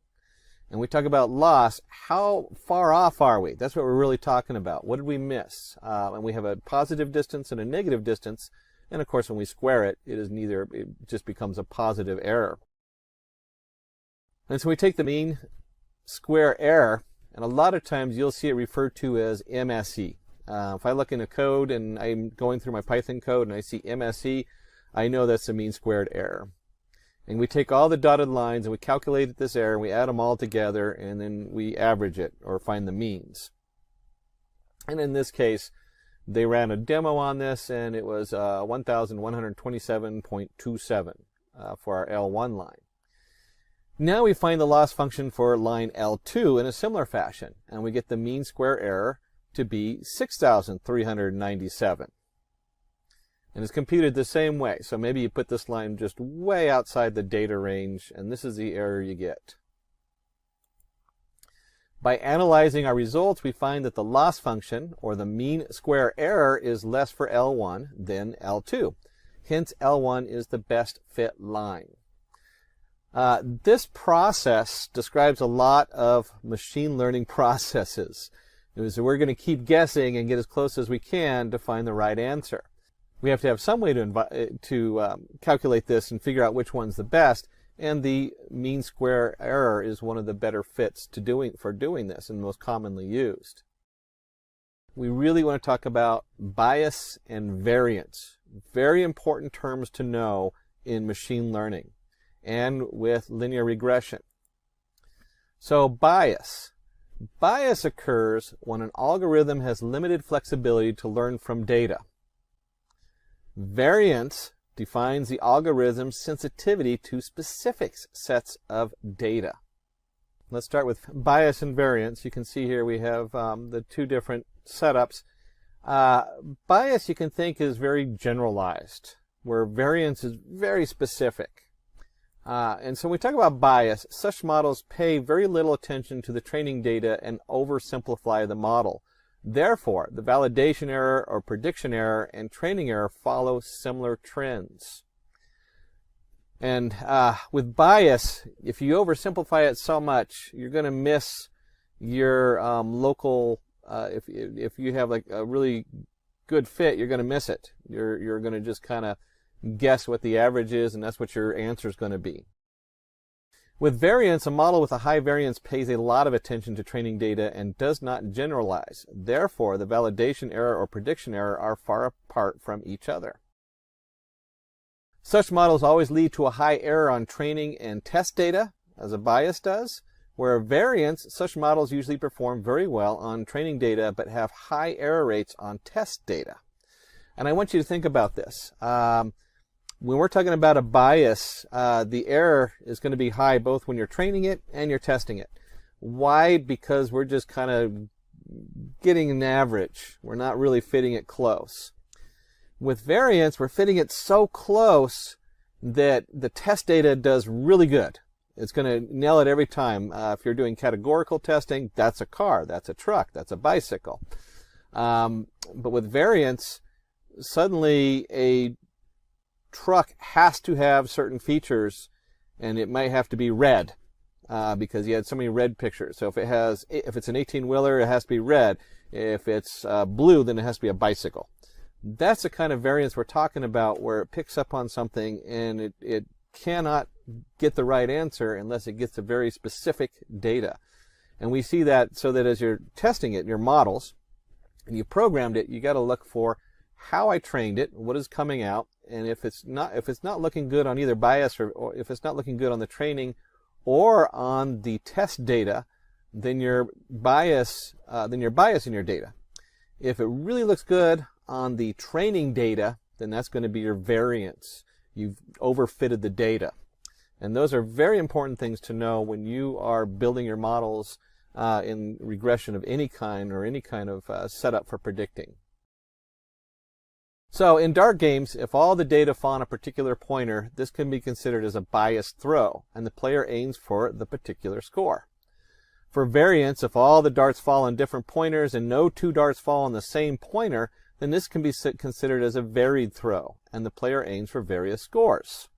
Again, the bias sums everything up in one point, kind of averages it together, where the variance really looks for the individual predictions coming out. So let's go ahead and talk about overfitting. When we talk about overfitting, it's a scenario where the machine learning model tries to learn from the details along with the noise, and the data tries to fit each data point on the curve. You can see that if you plug in your coordinates, you're just going to get the whatever is fitted every point on the data stream. There's no average. There's no 2 points that might have y might have two different answers, because if the wind blows a certain way and your efficiency of your car, maybe you have a headwind, so your car might alter how efficient it is as it goes, and so there's going to be this variance on here, and this says no, you can't have any variance. It's going to be exactly this. So it can't be you can't be the same speed or the same car and have a slightly different efficiency. So as the model has very less flexibility, it fails to predict new data points, and thus the model rejects every new data point during the prediction. So you'll get like a really high error on here. And so reasons for overfitting. Data used for training is not cleaned and contains noise, garbage values in it. You can spend so much time cleaning your data, and it's so important. It's so important that if you have some kind of something wrong with the data coming in, it needs to be addressed. Whether it's the source of the data, maybe they use in medical different measuring tools, so you now have to adjust for data that came in from hospital A versus hospital B, or even off of machine A and machine B that's testing something, and those numbers are coming in wrong. The model has a high variance. Again, wind is a good example. I was talking about that with the car. You may have 100 tests, but because the wind's blowing, it's all over the place. Size of training data used is not enough. So a small amount of data is going to also cause this problem. You only have a few points and you try to plot everything. The model is too complex. This comes up a lot. We put too many pieces together and how they interact can't even be tracked. And so you have to go back, break it up, and find out actually what correlates and what doesn't. So, what is underfitting? A scenario where machine learning models can neither learn the relationship between the data points nor predict or classify a new data point. And you can see here we have our efficiency of our car and our line drawn, and it's just going to be way off for both the training and the predicting data. As the model doesn't fully learn the patterns, it accepts every new data point during the prediction. So instead of looking for a general pattern, we just kind of accept everything. Data used for training is not cleaned and contains noise, garbage, and values. Again, underfitting and overfitting, same issue. You got to clean your data. The model has a high bias. We've seen this in all kinds of things, from the most common is the driving cars to facial identification or whatever it is. The model itself, when they build it, might have a bias towards one thing. And this would be an underfitted model, would have that bias because it's averaged it out.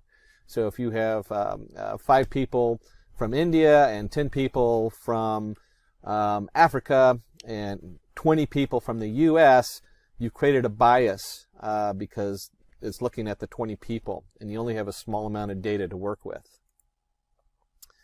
Size of training data used is not enough. That goes with the size I was just talking about.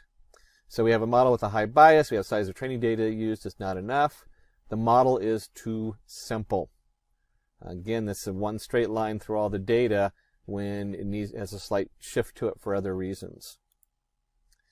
So what is a good fit? A linear curve that best fits the data is neither overfitting or underfitting models, but is just right.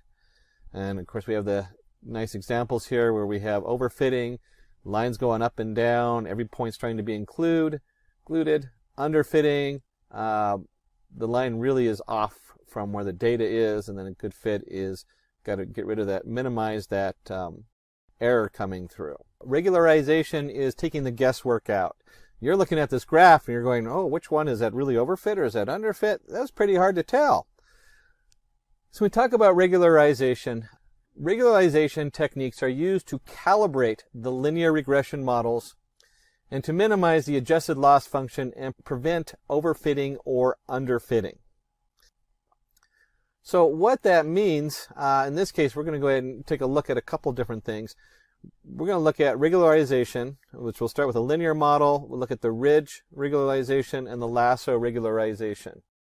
And these models are just like we did the MLP, the multi-layered positron in the sklearn module. You could bring in the ridge module and you can bring in the lasso module. So when we talk about ridge regression, it modifies the overfitted or underfitted models by adding the penalty equivalent to the sum of the squares of the magnitude of the coefficients. And so we have a cost function equals loss equals lambda times the sum of w squared, or the absolute value of w, depending on how you're doing it. Now remember, we talked about error, whether we either square it or we absolute value it, because that removes the plus or minus sign on there. And there's reasons to do it either way, but it is more common to square the value. And then we have our, in this case, the lambda is going to be the penalty for the errors. We've thrown in a Greek character for you just to confuse everybody. And w is the slope of the curve of the line. So we're going to look at this, and we're going to draw a line. This is going to be like a linear regression model. So if you had in sklearn, you could import just a standard linear regression model. It would plot this line across whatever data we're working on. And we look at this, and of course we're just extrapolating this. I know they use some specific data, but you don't want to get into the actual domain. And so for a linear regression line, let's consider 2 points that are on the line. And we'll go ahead and have a loss equals 0, considering the 2 points on the line. We'll go ahead and do lambda equals 1. We'll set our w is going to be 1.4. Then the cost function equals 0 plus 1 times 1.4 squared, which equals 1.96. So really don't get caught up too much in the math on this, other than understanding that this is something that's very easy for a computer to calculate. And if you ever see the loss plus the lambda times w, the sum is w squared. And then let's say we have a ridge regression line, and it does this. We go ahead and plot it, and we do the calculations on the data. And for the ridge regression, let's assume a loss equals 0.3 squared plus 0.2 squared equals 0.13. So when they put all the calculations through of the 2 points, we end up with the 0.62. So we now had a linear regression model. We now had a ridge regression model. And the ridge regression model plots a little differently than the standard linear regression model. And comparing the two models with all the data points, we can see that the ridge regression line fits the model more accurately than the linear regression line. And I find this true on a lot of data I work with. I'll end up using either the ridge regression model or the Lasso Mars regression model for fitting, especially dealing with a lot of like stock markets daily setup. They come out slightly better. You get a slightly better fit. And so we have our lasso. We just talked about lasso coming in here. And the cost function equals, instead of doing a squared, we're just going to do the absolute value. And so if you remember, this is where ridge regression changes. Where's my ridge regression model? We're squaring the value here. And if you look at this, we're not squaring the value. We're just finding the absolute value on here. And so the loss of the squared individuals, and here is our lambda symbol again, penalty for errors, and w equals the slope of the curve. And comparing the two models with all the data points, we can see that the lasso regression line fits the model more accurately than the linear regression line. And this is, like I said, I use these two models a lot. The ridge, and this is important, this is kind of the meat of the matter. How do you know which one to use? Some of it is you just do it a bunch of times and then you figure it out. Ridge regularization is useful when we have many variables with relatively smaller data samples. The model does not encourage convergence towards zero, but is likely to make them closer to zero and prevent overfitting. The Lasser regularization model is preferred when we are fitting a linear model with fewer variables. So in the iris thing, we had 4 or 5 variables as we measured the different leaf pieces. You might be doing the measurements on the cancer project, which has 36 different variables. So as we get down to the iris with 4 variables, Lasso LAR will probably work pretty good, where you might use the ridge regularization with more model, if you have something significantly larger. And it encourages the coefficients of the variables to go towards zero because of the shape of the constraint, which is an absolute value. And with any of this, we want to go ahead and do a demo in Lasso and ridge regression. So let's take a look and see what that looks like in our code and bring up our Jupyter notebook. We'll start with our imports. Pandas is PD, import NumPy as NP, import Matplotlib as PLT. sklearn, we're going to import our data sets. It's kind of more generic. We usually just import one data set instead of all of them, but you know, quick and dirty when you're putting some of these together. We have our sklearn model selection. We're going to import our train test split for splitting our data up, and then we'll bring in our linear regression model. And we'll go ahead and run these just to load them up, and then load our data set. We were just talking about that. You could just have imported the load Boston and Boston data set in there instead of loading all the data sets. And then once we've loaded our data set, we want to go ahead and take a look at that data and see what we got here. Let me just go ahead and pop that down there and go ahead and run it. And so we've gone ahead and taken our Boston data. We're going to we put it into our pandas data frame. The Boston data set, and then the Boston columns. So we want to see what's going on with them. We have our target, we have the house price, etc. And so our x equals Boston I location. Now remember, in pandas, the new updates to pandas, they want iLocation if you're going to pull data. We used to be able to leave this off, but it does something different. It creates a slice versus a direct setup, so make sure you're using that iLocation. And the output. So this is all just bringing our data together. And we can see here if we do, we print the Boston panda's head, we can see here all of our different aspects we're looking for. And if you're following the X and the Y, the X is everything except for the last column, where Y is that's what this means, all the rows except for the last column, and then Y is all the rows but just the last column. So Y is our house price, and the X is the Crim, Zian, Industry, Chas, Knox, and all these other different statistics they've collected for house sales in Boston. There we go. Whoops, control. So we'll go ahead and split our data. X train and our X test, Y train, Y test equals the train test split, which we imported. And we have our Boston. You could have easily used the X and Y on here as opposed to Boston iLocation. And we'll create our test size. We're going to take 25% of the data and put it in as a test. And then we'll go ahead and run this. Need an extra drink there. So we have our train and test, and then of course the print the train data shape. I love doing this kind of thing whenever I'm working with this data. Print out the shape, make sure everything looks correct, so that we have 127 by 13 and 127 by 1, 379 by 13. They should match. And if the data sets are not quite matching, then you know something's wrong and you're going to get all those errors. I don't know how many times I've gone through here and it's dropped a row on one of them and not on the other, or something weird has happened when I'm cleaning the data. This is pretty straightforward and simple because the data comes in a nice pre-package and is all clean for you. So let's go ahead and apply the multiple linear regression model. And we'll call this LREG, linear regression. And we're going to go ahead and fit that linear regression model to X train and Y train. Then we'll generate the prediction on the test set. So here's our LREG Y predict with our X test going into the prediction.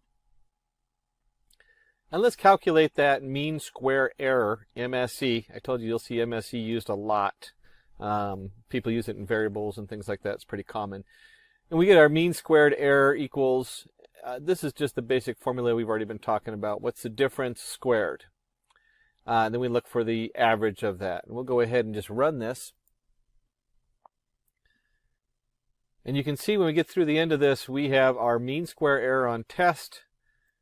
We have our total, and then we have each column coming down.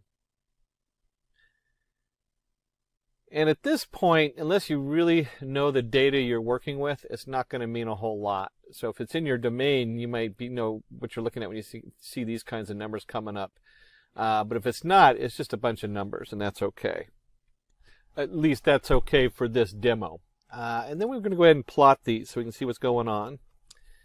And this is always kind of fun. It's always nice to have a nice visual of what you're looking at.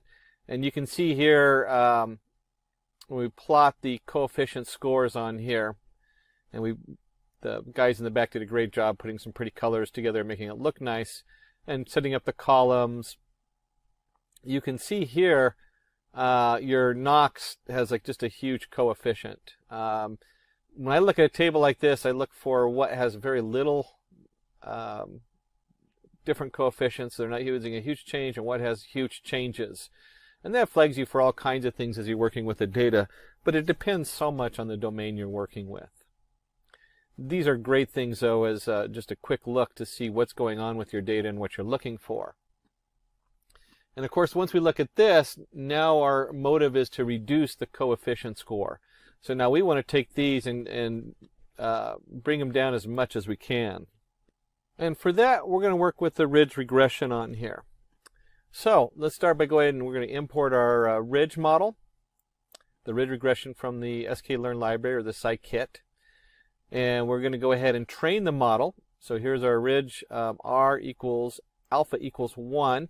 And I mentioned that earlier. When I work with the ridge model, you'll see alpha equals 1. If you set alpha equal to 0, that's a standard linear regression model. So you have alpha equals 1, 2, 3, 4, and you usually use 1, 2, or 3, 4 and a standard integer on there. And we'll go ahead and fit the ridge model on there with our X-train and our Y-train data, generate a prediction for that, for our X-test, and we'll calculate the mean square error, just like we did before. This should all look familiar. And we'll go ahead and print that out, and we'll look at the ridge coefficients for our data and see what that looks like. Now, if I jump up and down between these two, you'll get a headache.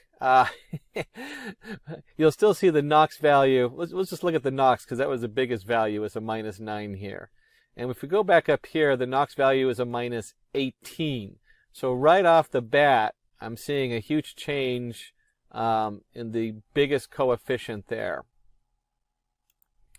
So if we're going to do that nice setup, we want to go ahead and just print it and see what that looks like.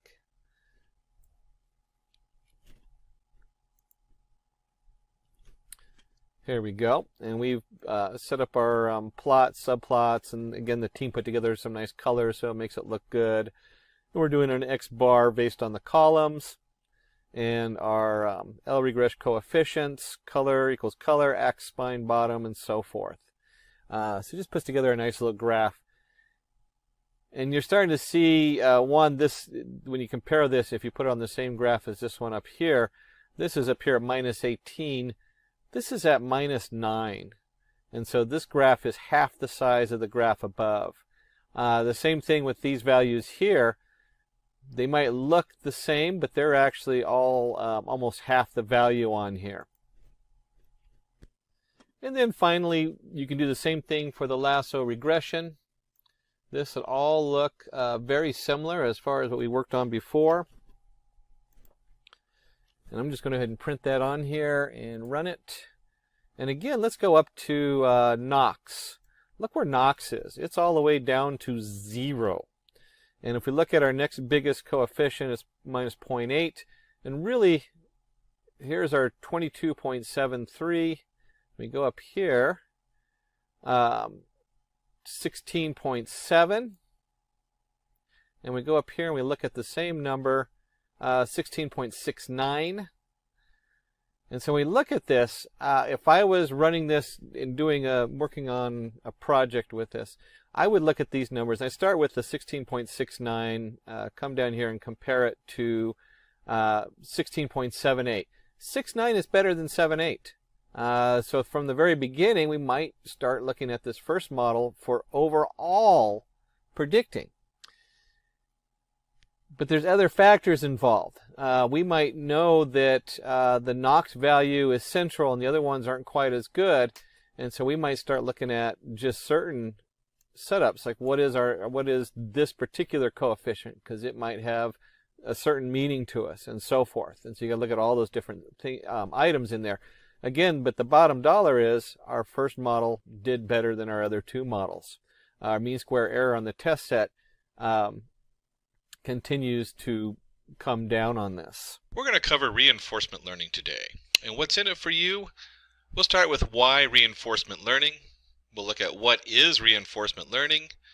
We'll see what the different kinds of learning strategies are that are being used today in computer models under supervised versus unsupervised versus reinforcement. We'll cover important terms specific to reinforcement learning. We'll talk about Markov's decision process, and we'll take a look at a reinforcement learning example. Well, we'll teach a tic-tac-toe how to play. Why reinforcement learning? Training a machine learning model requires a lot of data, which might not always be available to us. Further, the data provided might not be reliable. Learning from a small subset of actions will not help expand the vast realm of solutions that may work for a particular problem. You can see here we have the robot learning to walk.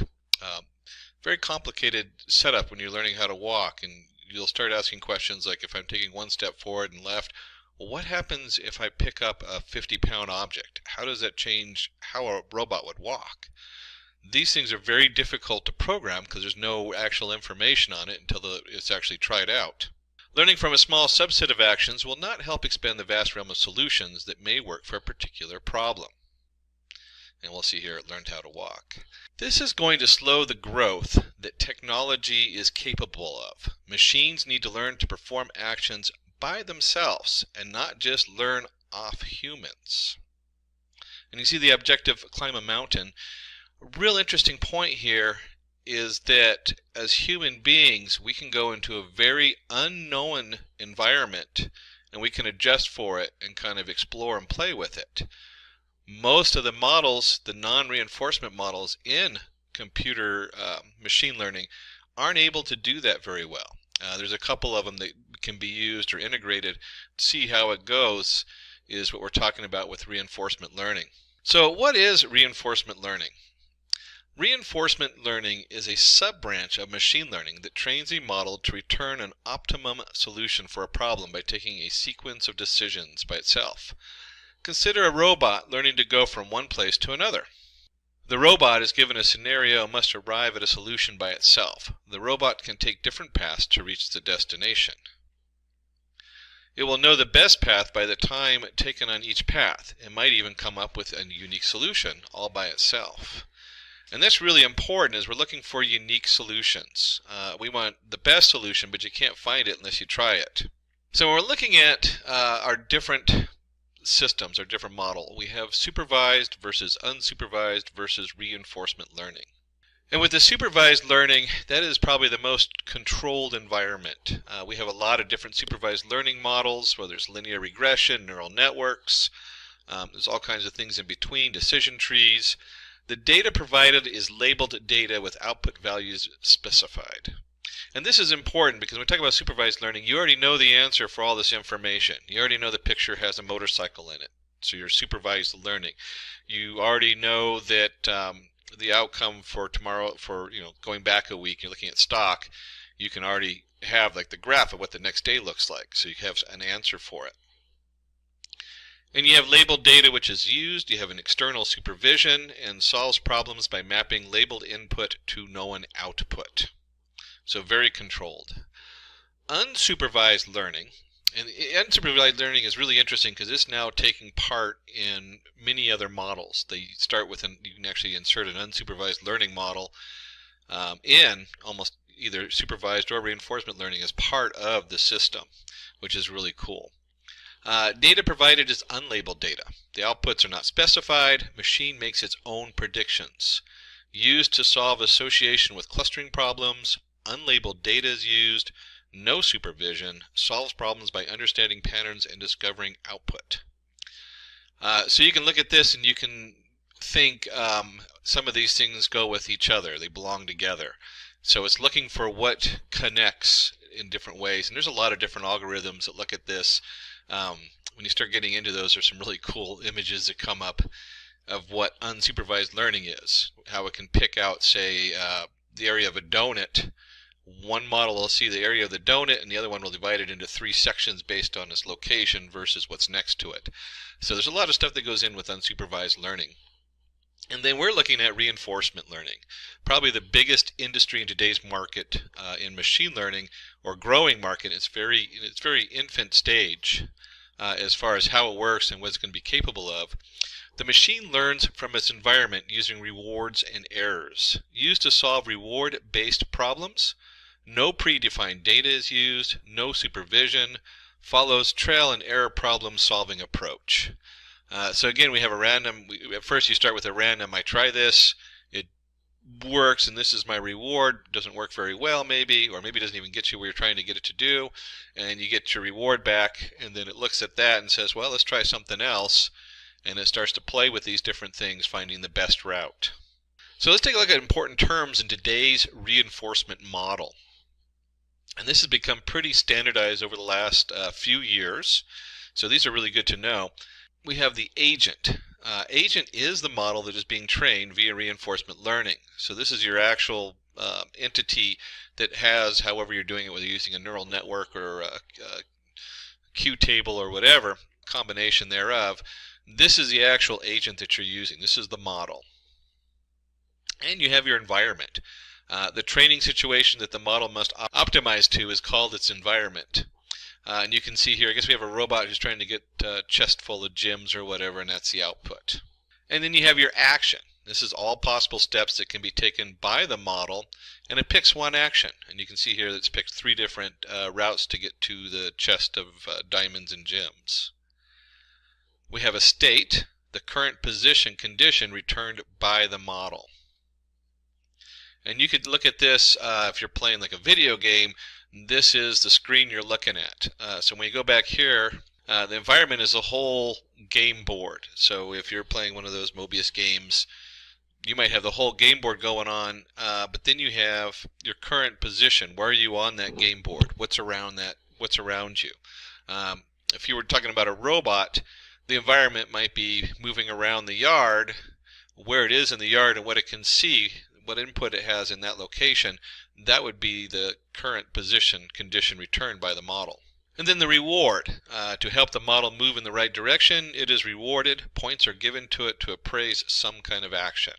So, yeah, you did good, or if didn't do as good, trying to maximize the reward and have the best reward possible. And then policy. Policy determines how an agent will behave at any time. It acts as a mapping between action and present state.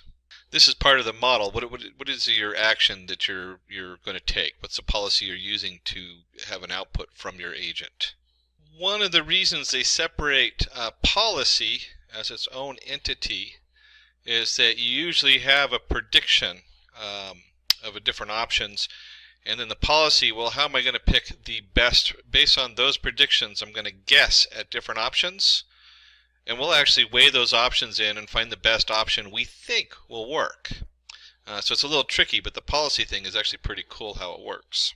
Let's go ahead and take a look at a reinforcement learning example. And just in looking at this, we're going to take a look, consider what a dog that we want to train. So the dog would be like the agent. So you have your puppy or whatever. And then your environment is going to be the whole house or whatever it is where you're training them. And then you have an action. We want to teach the dog to fetch. So action equals fetching.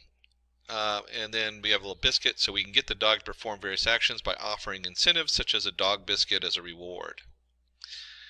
The dog will follow a policy to maximize this reward, and hence will follow every command and might even learn new actions like begging by itself. So you have, so we start off with fetching. It goes, oh, I get a biscuit for that. It tries something else, and you get a handshake or begging or something like that, and it goes, oh, this is also reward based, and so it kind of explores things to find out what will bring it as biscuit.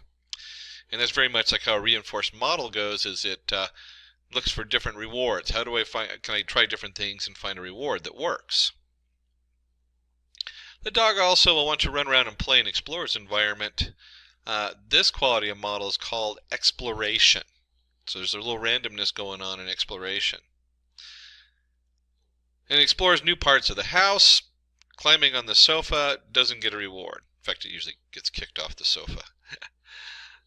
So let's talk a little bit about Markov's decision process. Markov's decision process is a reinforcement learning policy used to map a current state to an action where the agent continuously interacts with the environment to produce new solutions and receive rewards. And you'll see here's all of our different vocabulary we just went over. We have a reward, our state, our agent, our environment, and our action. And so even though the environment kind of contains everything, that you really, when you're actually writing the program, your environment's going to put out a reward and state that goes into the agent. The agent then looks at this state, or it looks at the reward usually first, and it says, okay, I got rewarded for whatever I just did, or I didn't get rewarded. And then it looks at the state, and then it comes back, and if you remember from policy, the policy comes in, and then we have a reward. The policy is that part that's connected at the bottom. And so it looks at that policy and it says, hey, what's a good action that will probably be similar to what I did, or sometimes they're completely random, but what's a good action that's going to bring me a different reward?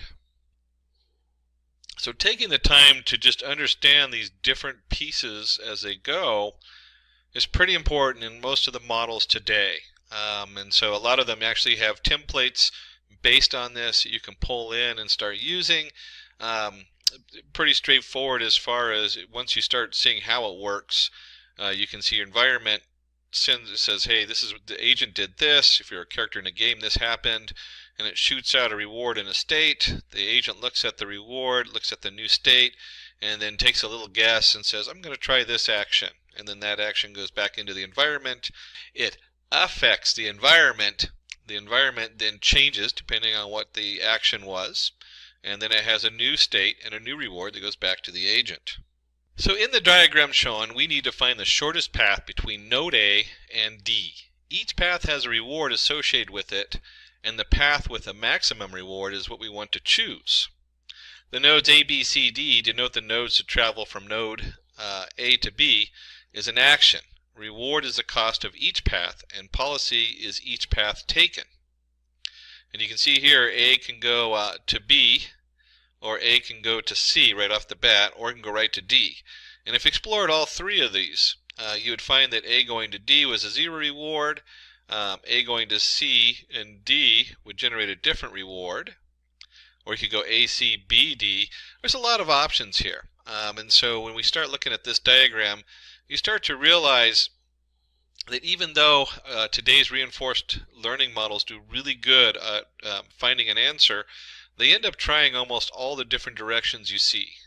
And so they take up a lot of work or a lot of processing time for reinforcement learning. They're right now in their infant stage, and they're really good at solving simple problems. And we'll take a look at one of those in just a minute in a tic-tac-toe game. But you can see here, once it's gone through these and it's explored, it's going to find the ACD is the best reward. It gets a full 30 points for it. So let's go ahead and take a look at a reinforcement learning demo. In this demo, we're going to use reinforcement learning to make a tic-tac-toe game. You will be playing this game against the machine learning model. And we'll go ahead, and we're doing it in Python. So let's go ahead and go through not always, I actually have a lot of Python tools. Let's go through Anaconda, which will open up a Jupyter notebook. Seems like a lot of steps, but it's worth it to keep all my stuff separate, and it also has a nice display when you're in the Jupyter notebook for doing Python. So here's our Anaconda navigator. I open up the notebook, which is going to take me to a web page, and I've gone in here and created a new Python folder. In this case, I've already done it and enabled it to change the name to tic-tac-toe. And then for this example, we're going to go ahead and import a couple things. We're going to import numpy as np. We'll go ahead and import pickle. Numpy, of course, is our number array, and then pickle is just a nice way sometimes for storing different information, different states that we're going to go through on here. And so we're going to create a class called state. We're going to start with that. And there's a lot of lines of code to this class that we're going to put in here. Don't let that scare you too much. There's not as much here. It looks like there's going to be a lot here, but there really is just a lot of setup going on in our class state. And so we have up here, we're going to initialize it. We have our board. It's a tic-tac-toe board, so we're only dealing with 9 spots on the board. We have player 1, player 2 is end. We're going to create a board hash. We'll look at that in just a minute. We're just going to store some information in there. Symbol of player equals 1. So there's a few things going on as far as the initialization. Then something simple, we're just going to get the hash of the board. We're going to get the information from the board on there, which is columns and rows. We want to know when a winner occurs. So if you get 3 in a row, that's what this whole section here is for. Let me go ahead and scroll up a little bit. And you can get a copy of this code if you send a note over to Simplilearn. We'll send you over this particular file, and you can play with it yourself and see how it's put together. I don't want to spend a huge amount of time on this because this is just some real general Python coding. But you can see here we're just going through all the rows, and you add them together, and if it equals 3 in a row. Same thing with columns. Diagonal, so you got to check the diagonal. That's what all this stuff does here, is it just goes through the different areas. Actually, let me go ahead and put, there we go. And then it comes down here and we do our sum, and it says true, -3 just says did somebody win or is it a tie. So you got to add up all the numbers on there anyway, just in case they're all filled up. And next we also need to know available positions. These are ones that no one's ever used before. This way when you try something or the computer tries something, it's not going to give it an illegal move. That's what the available positions is doing. Then we want to update our state. And so you have your position going in. We're just sending in the position that you just chose. And you'll see there's a little user interface we put in there. You can pick the row and column in there. And again, I mean, this is a lot of code. So really it's kind of a thing you'd want to go through and play with a little bit and just read through it, get a copy of it. A great way to understand how this works. And here is a given reward. So we're going to give a reward, result equals self winner. This is one of the hearts of what's going on here, is we have a result self.winner. So if there's a winner, then we have a result. If the result equals 1, here's our feedback. If it doesn't equal 1, then it gets a 0. So it only gets a reward in this particular case if it wins. And that's important to know because different systems of reinforced learning do rewarding a lot differently depending on what you're trying to do. This is a very simple example with a 3x3 board. Imagine if you're playing a video game, certainly you only have so many actions, but your environment is huge. You have a lot going on in the environment. And suddenly a reward system like this is going to be just, is going to have to change a little bit. It's going to have different rewards and different setup. And there's all kinds of advanced ways to do that as far as weighing, you add weights to it. And so they can add the weights up depending on where the reward comes in. So it might be that you actually get a reward. In this case, you get the reward at the end of the game. And I'm spending just a little bit of time on this because this is an important thing to note. But there's different ways to add up those rewards. It might have, like if you take a certain path, the first reward is going to be weighed a little bit less than the last reward because the last reward is actually winning the game or scoring or whatever it is. So this reward system gets really complicated in some of the more advanced setups.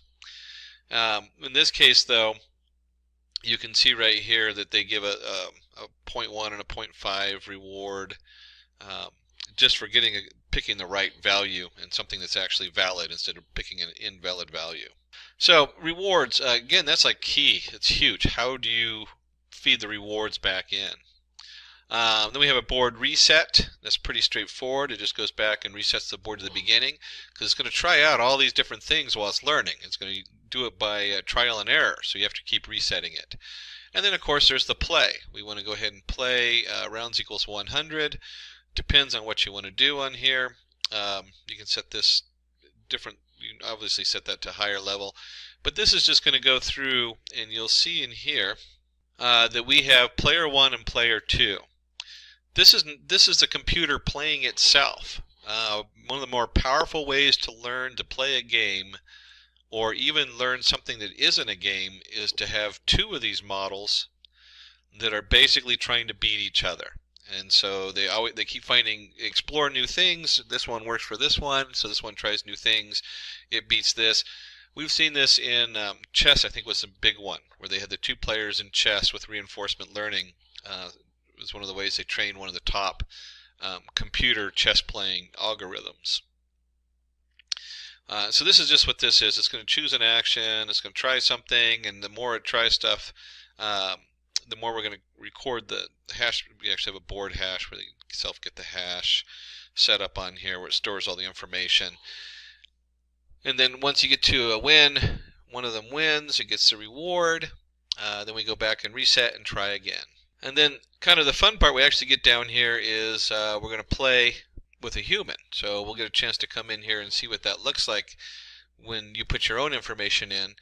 And then it just comes in here and does the same thing it did above. It gives it a reward for its things, or sees if it wins or ties, looks at available positions, all that kind of fun stuff. And then finally we want to show the board. So it's going to print the board out each time. Really, as an integration, is not that exciting. What's exciting in here is one, looking at this reward system. Whoops, play one more up. The reward system is really the heart of this. How do you reward the different setup? And the other one is when it's playing, it's got to take an action. And so what it chooses for an action is also the heart of reinforcement learning. How do we choose that action? And those are really key to right now where reinforcement learning is in today's technology, is figuring this out. How do we reward it, and how do we guess the next best action? So we have our environment, and you can see the environment is or the state, which is kind of like what's going on. We're going to return the state depending on what happens. And we want to go ahead and create our agent, in this case our player. So each one is, let me go and grab that. And so we look at a class player. This is where a lot of the magic is really going on, is how is this player figuring out how to maneuver around the board, and then the board of course returns a state that it can look at and a reward.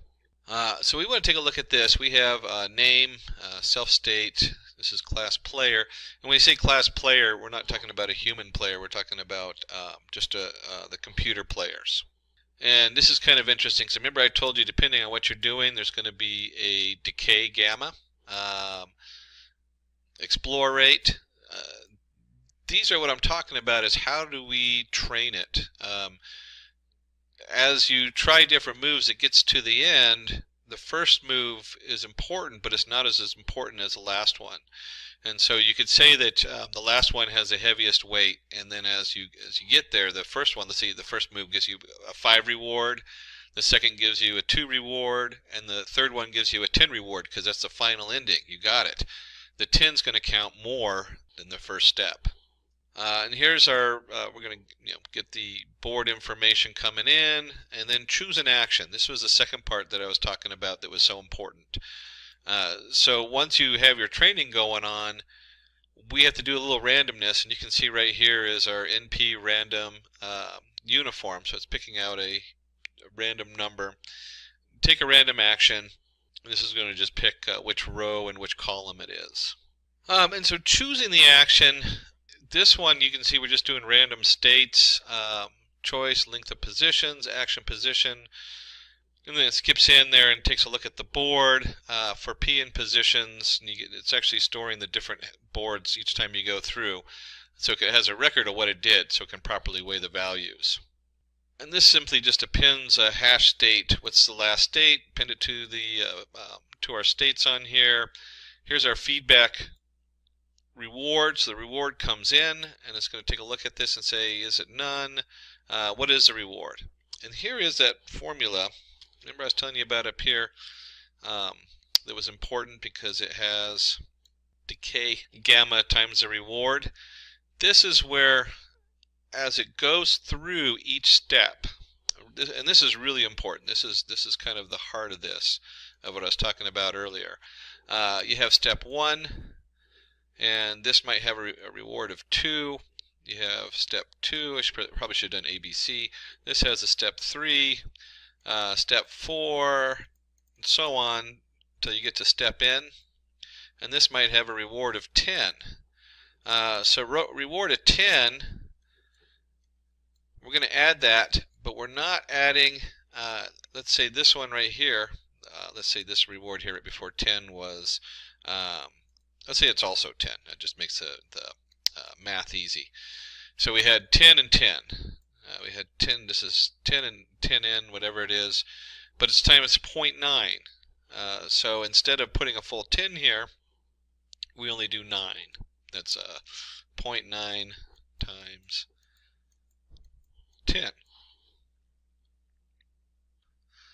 And so this formula, as far as the decay times the reward minus the cell state value, it basically adds in, it says here's 1, or here's 2, I'm sorry, I should have done this ABC, it would have been easier.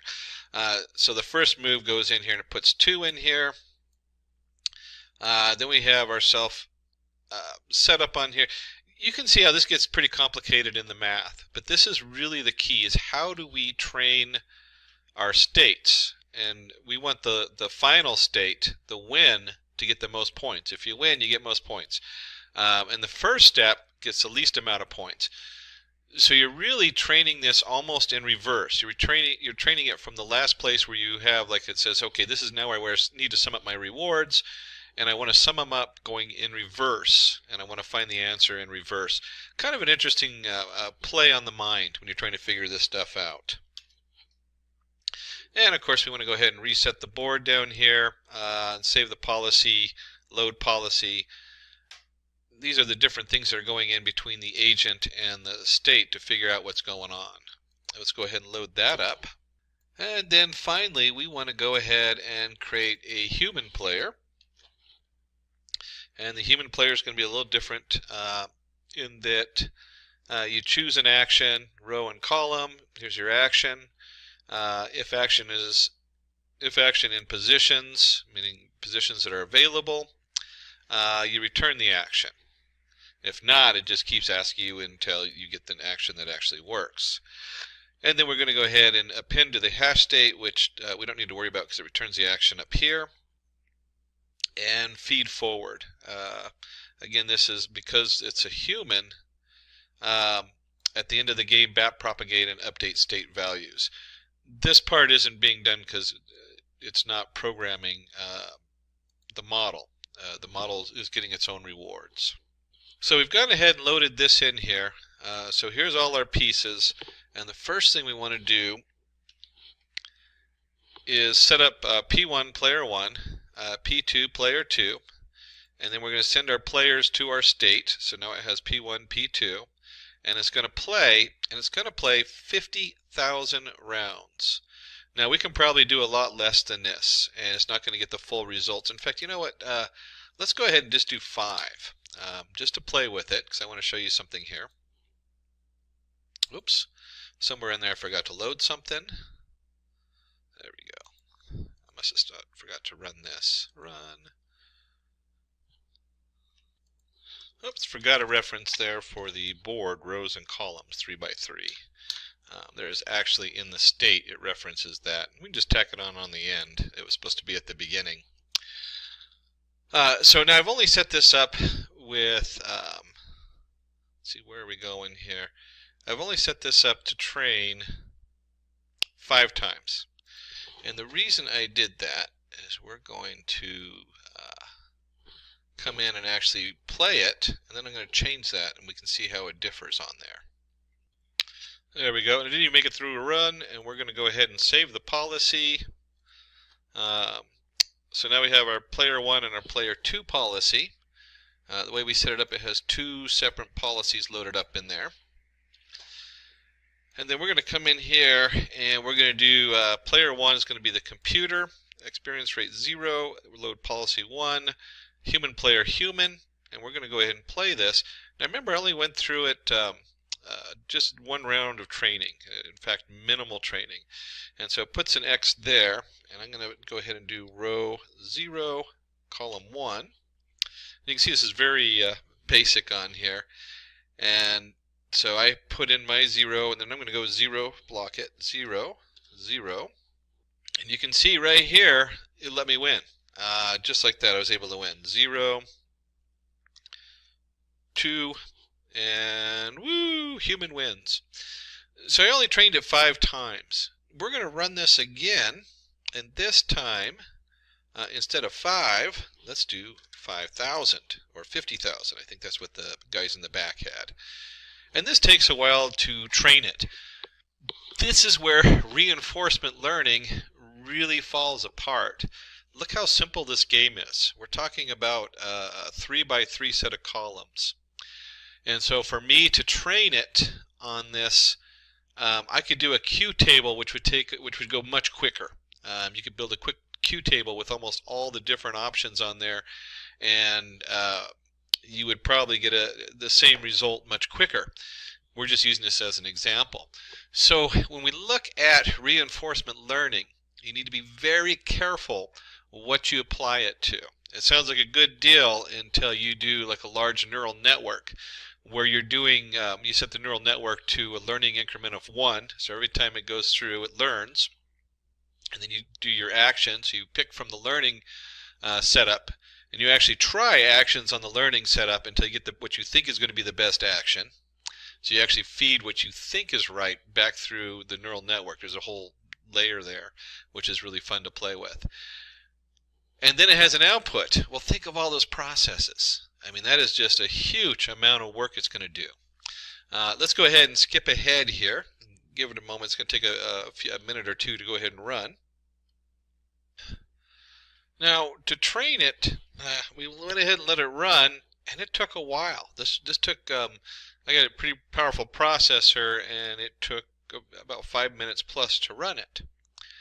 And we'll go ahead and run our player setup on here. Oops, it brought in the last, whoops, it brought in the last round. So give me just a moment to redo the policy save. There we go. I forgot to save the policy back in there. And then go ahead and run our player again. So we've saved the policy, and then we want to go ahead and load the policy for P1 as a computer. And we can see the computer's gone in the bottom right corner. I'm going to go ahead and go 1, 1, which is the center. And it's gone right up the top, and if you have ever played tic-tac-toe, you know the computer has me. But we'll go ahead and play it out. Row 0, column 2. There it is, and then it's gone here, and so I'm going to go ahead and go row 0, 1, 2, no, 0, 1, there we go, and column 0. That's where I wanted. Oh, and it says, okay, your action, there we go, boom. So you can see here, we've got didn't catch the win on this, it said tie. Kind of funny that it didn't catch the win on there. But if we play this a bunch of times, you'll find that it's going to win more and more. The more we train it, the more the reinforcement happens. This lengthy training process is really the stopper on reinforcement learning. As this changes, reinforcement learning will be one of the more powerful packages evolving over the next decade or two.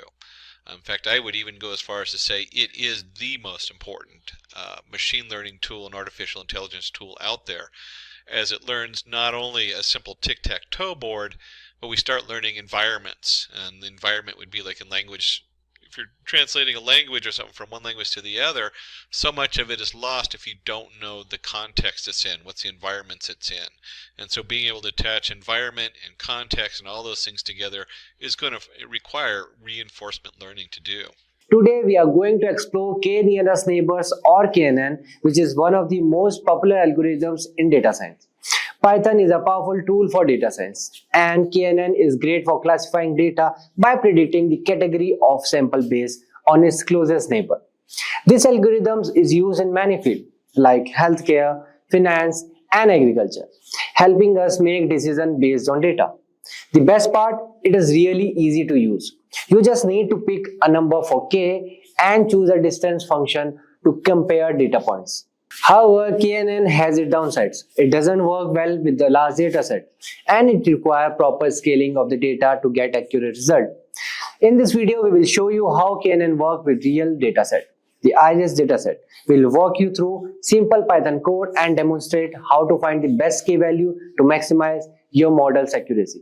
So stay tuned to see KNN in action. So welcome to the demo part. So I am here using Google Colab. So you can use any of your favorite IDE like Jupyter Notebook, IntelliJ, Visual Code Studio, anything. Okay. So let me rename this file as KNN classification.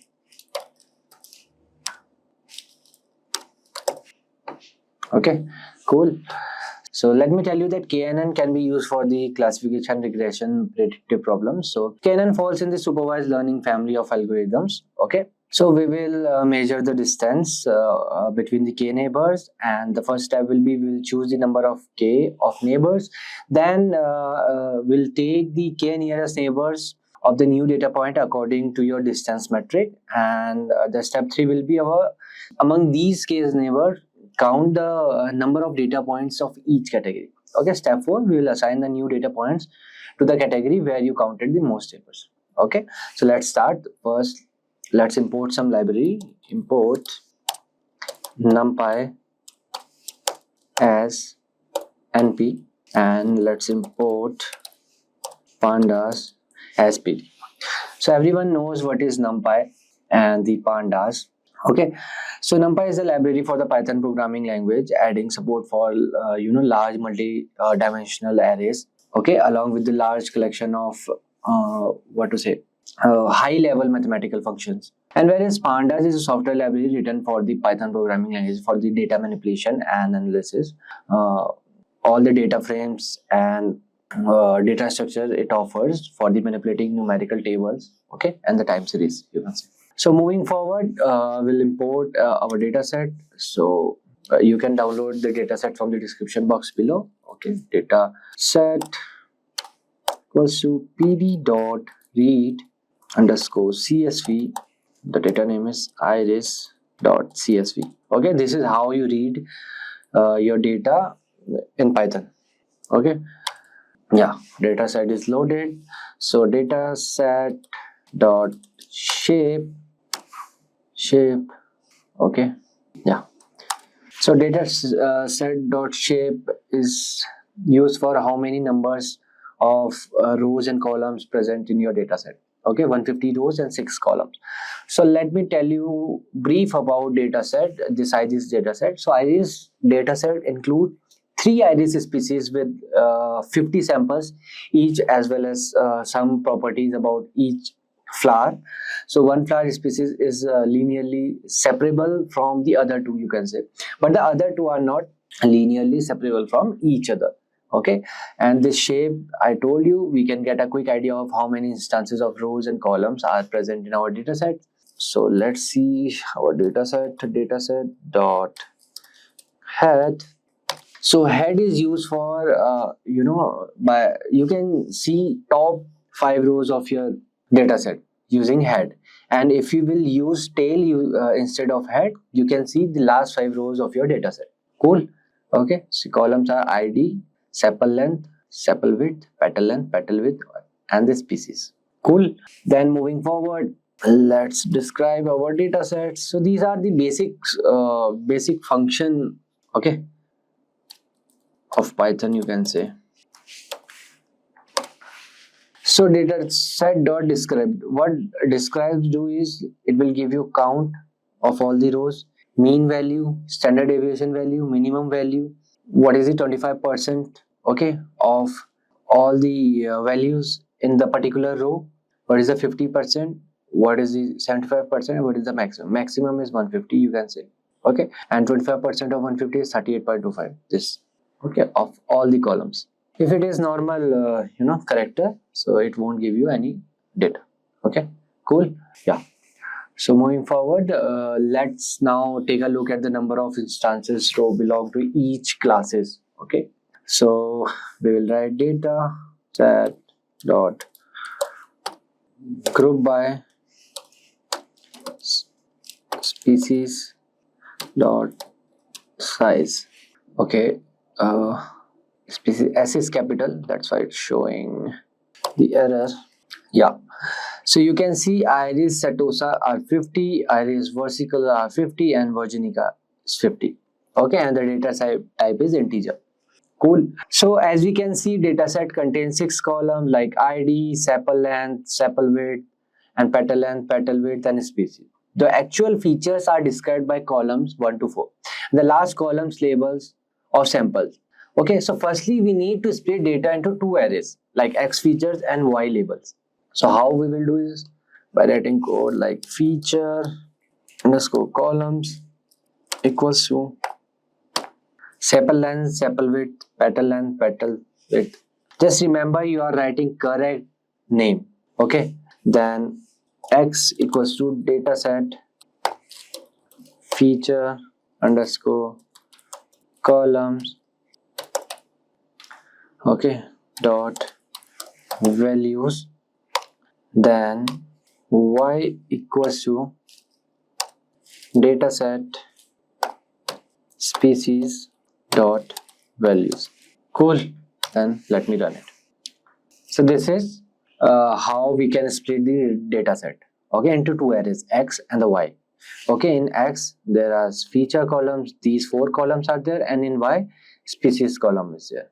Okay, and what is the species column? This setosa, virginica, and all this. Cool.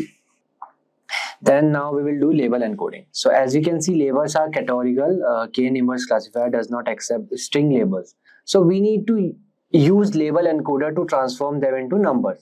Okay. Then iris setosa correspond to 0, iris versicolor correspond to 1, and iris virginica correspond to 2. Okay.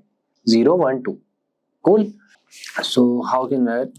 From sklearn dot pre-processing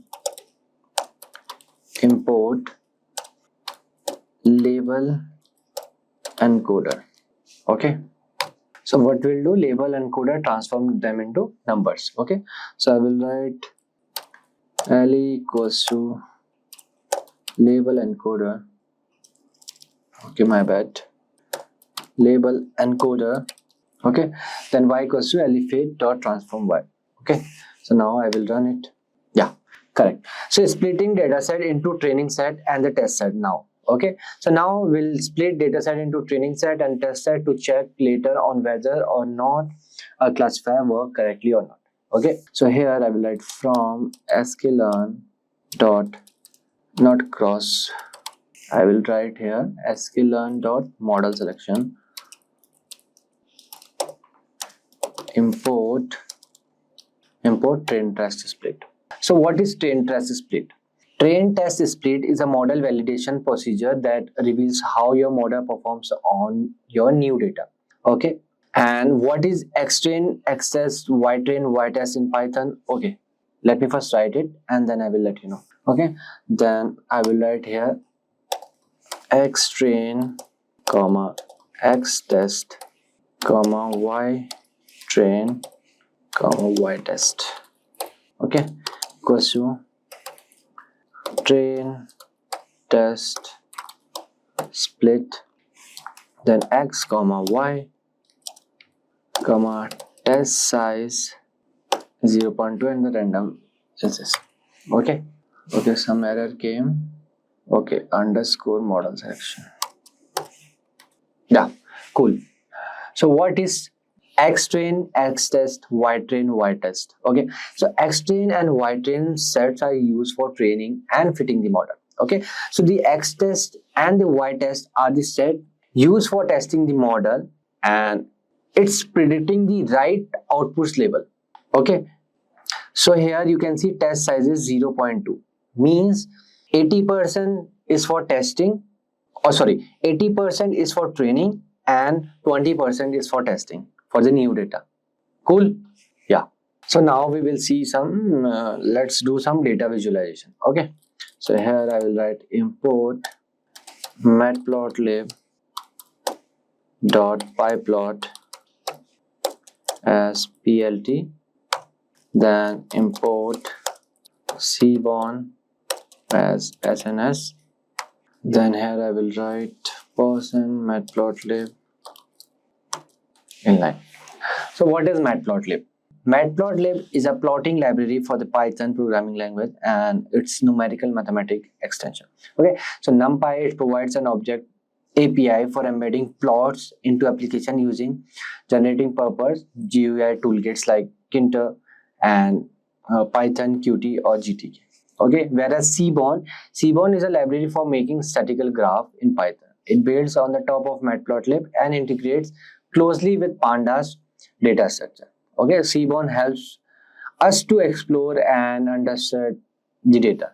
Okay, so I will run it. Here I will write from pandas dot plotting import parallel coordinates, then plt dot figure size should be 15 comma 10.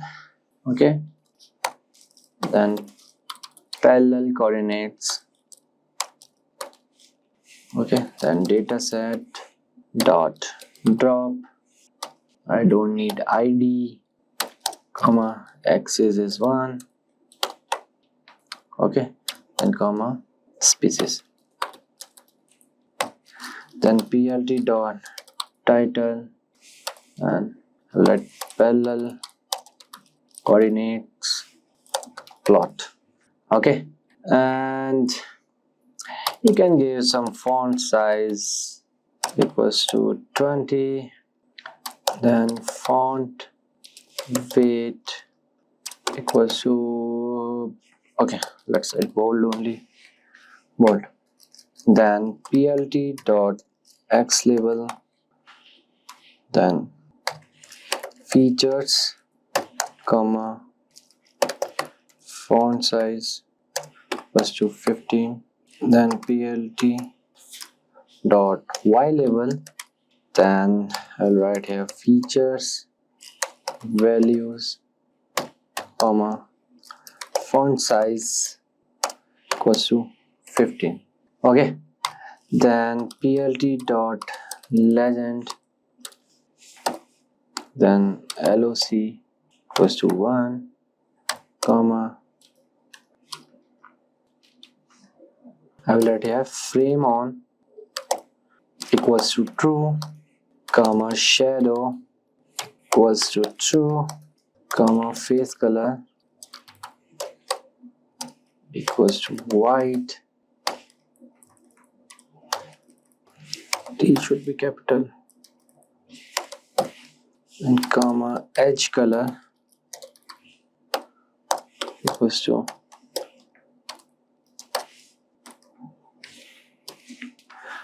okay plt dot show. Okay, some error is there. Plt dot figure size, okay, spelling mistake. Okay, one more error, plt dot legend, okay, face color, okay, some spelling mistake. So yeah, let me make it view output in full screen. Yeah, so parallel coordinates is a plotting technique for plotting multivariate data. So it allows one to see clusters in the data and to estimate other stat visually. So using parallel coordinate points are represented as the connected line segments, as you can see. Okay, and each vertical line represent one attribute and one set of connected line segments represent one data point. Okay, and points that tend to cluster will appear closer together. Okay, so this color is iris setosa, and this is iris versicolor, and this purple one is iris virginica, as you can see in the legend. Okay, cool. So moving forward, let's create another graph, Andrew curves. Okay, so here I will write from pandas dot plotting import scatter, no, it's plotting import Andrew curves. Okay, then plt dot figure, it's AI based, so it's giving me suggestions. Okay, so sometimes suggestions are good but not always. Yeah, let's carry on. Figure size is 15 comma 10, then Andrew curves, then I will add dataset dot drop id access species and plt Andrew curves plot. Okay, fine. Okay, let me add, we don't need x label and all, let me add legend, plt dot legend, then same loc equals to 1, then proposition size, then I will write here size is 15, frame on equals to 2 comma shadow equals to true. So this is truly based upon you, if you want to add legend or not, or you can skip. If you want to skip, you can skip. Okay, face color equals to white, then edge color equals to black. Okay, then plt dot show. Yeah, so no error is there. So let me first view output in full screen. Okay, so Andrew curves, these are the Andrew curves. Okay, you can see the graph in the curve. So Andrew curve allow one to plot multivariate data as a large number of curves, so that are created using the attributes of samples, okay, as coefficient for Fourier series. Okay, so by coloring these curves differently for each class, it is possible to visualize data clustering. So curves belonging to samples of the same class will usually be closer together and they form large structure. Okay, as you can see here. And this is the legend why we are setting the forecolor is should be white, and yeah, and the edge color should be black. Okay, and frame on shadow should be there. You can see the shadow. Okay, like this. If you want to skip, you can skip this part, legend part. Okay, but oh, like it's good to have. It's good practice to have this. Cool. So let's create one small pair plot. Okay, so I will write here plt dot figure, then I will write SNS dot pair plot, then I will write dataset dot drop. We'll drop again ID, we don't need, axis is 1, then I will write hue equals to species, size equals to 3, then markers equals to OSD. Yeah, cool. Then plt dot show. It's running. Yeah. So first let me make it to full screen. Yeah. So here pairwise is useful when you want to visualize the distribution of the variable or the relationship between the multiple variable separately within subsets of your data set. Okay. So here this blue one is Setosa, versicolor, and the Virginica. Okay, so these are some graph you can say, or here you can see sepal length. Okay, so green one is Virginica and versicolor are almost having same sepal length. Okay, and here are the different types of graphs. Okay, if you don't want to let's say if you don't know how to read this graph, you can use this graph, or you can use this graph. Either you can use this graph. Okay, that's the power of pairwise plots, you can say. And the sepal width centimeter. Okay, Setosa, no, okay, Virginica and versicolor again having almost same sepal width. Okay, and here as well. Okay, this Setosa is in different form. Okay, yeah, so we'll create one small pair of one small graph, then we'll move forward. Okay, I will write here plt dot. So now we are creating box plot figure. Okay, then dataset dot drop, then again id comma axis should be 1 dot box plot. Okay, then figure size I chose this. Yeah, let's run it. Yeah, again see, this is the box plot. Petal length, same petal width, sepal length, sepal width. Okay, according to width it is showing, like from this to this width we have the versicolor, and from this to this width, this length, sorry, sepal length, we have that Virginica lies here, Iris Virginica, and from here to here Iris Setosa lies. Okay, the sepal length. Cool.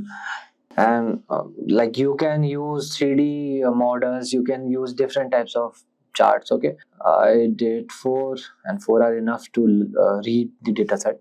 Okay, so now we will do some KNN classification. Okay, we will make prediction and we will see the accuracy of our data set. Okay, so now what I will do, I will write here from sklearn dot neighbors import k neighbors. Okay, right from sklearn dot neighbors import k neighbor classifier. Okay, then I will write here from sklearn dot matrix import confusion matrix, comma, accuracy score. Okay, then I will write from sklearn.model selection import cross value score. Okay, so here what I did, we are fitting the classifier to the training set and the loading the libraries basically. Okay, then we'll initiate a learning model k equals to 3. Okay, so here I will write classifier, let me give one space, classifier equals to neighbors classifier and neighbors equals to 3. Okay, then fitting the model, I will write here classifier dot fit xtrain comma ytrain. Okay, then now we will predicting the test set results. Okay, so y prediction equals to classifier dot predict x test. Cool. Okay, spelling mistake. Okay,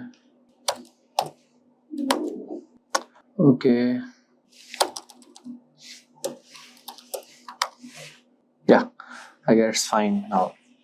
So now let's evaluate the prediction. So here I will build the confusion matrix. Okay, so here I will write cm confusion matrix equals to confusion underscore matrix y test comma y prediction. Okay, then here I will write cm. Okay, so what is confusion matrix basically? So confusion matrix is a table that shows how well a model performs by comparing its prediction to the actual values. Okay, so what it shows, a confusion matrix displays the number of correct and incorrect prediction of each class in models. Cool. Either it can give you true positive, true negative, false positive, false negative. Either it can give you 0 or 1. Okay, so yeah, moving forward, let's calculate the model accuracy. This is the main part. If the model accuracy is low, it means your analysis of classification is not good. Okay, so accuracy, it should be more than 80 at least. Accuracy equals to accuracy underscore score y test comma y prediction into 100, otherwise it will give me in points. So I will write print model Canon model accuracy is, I will write plus str, I will round it. Okay, accuracy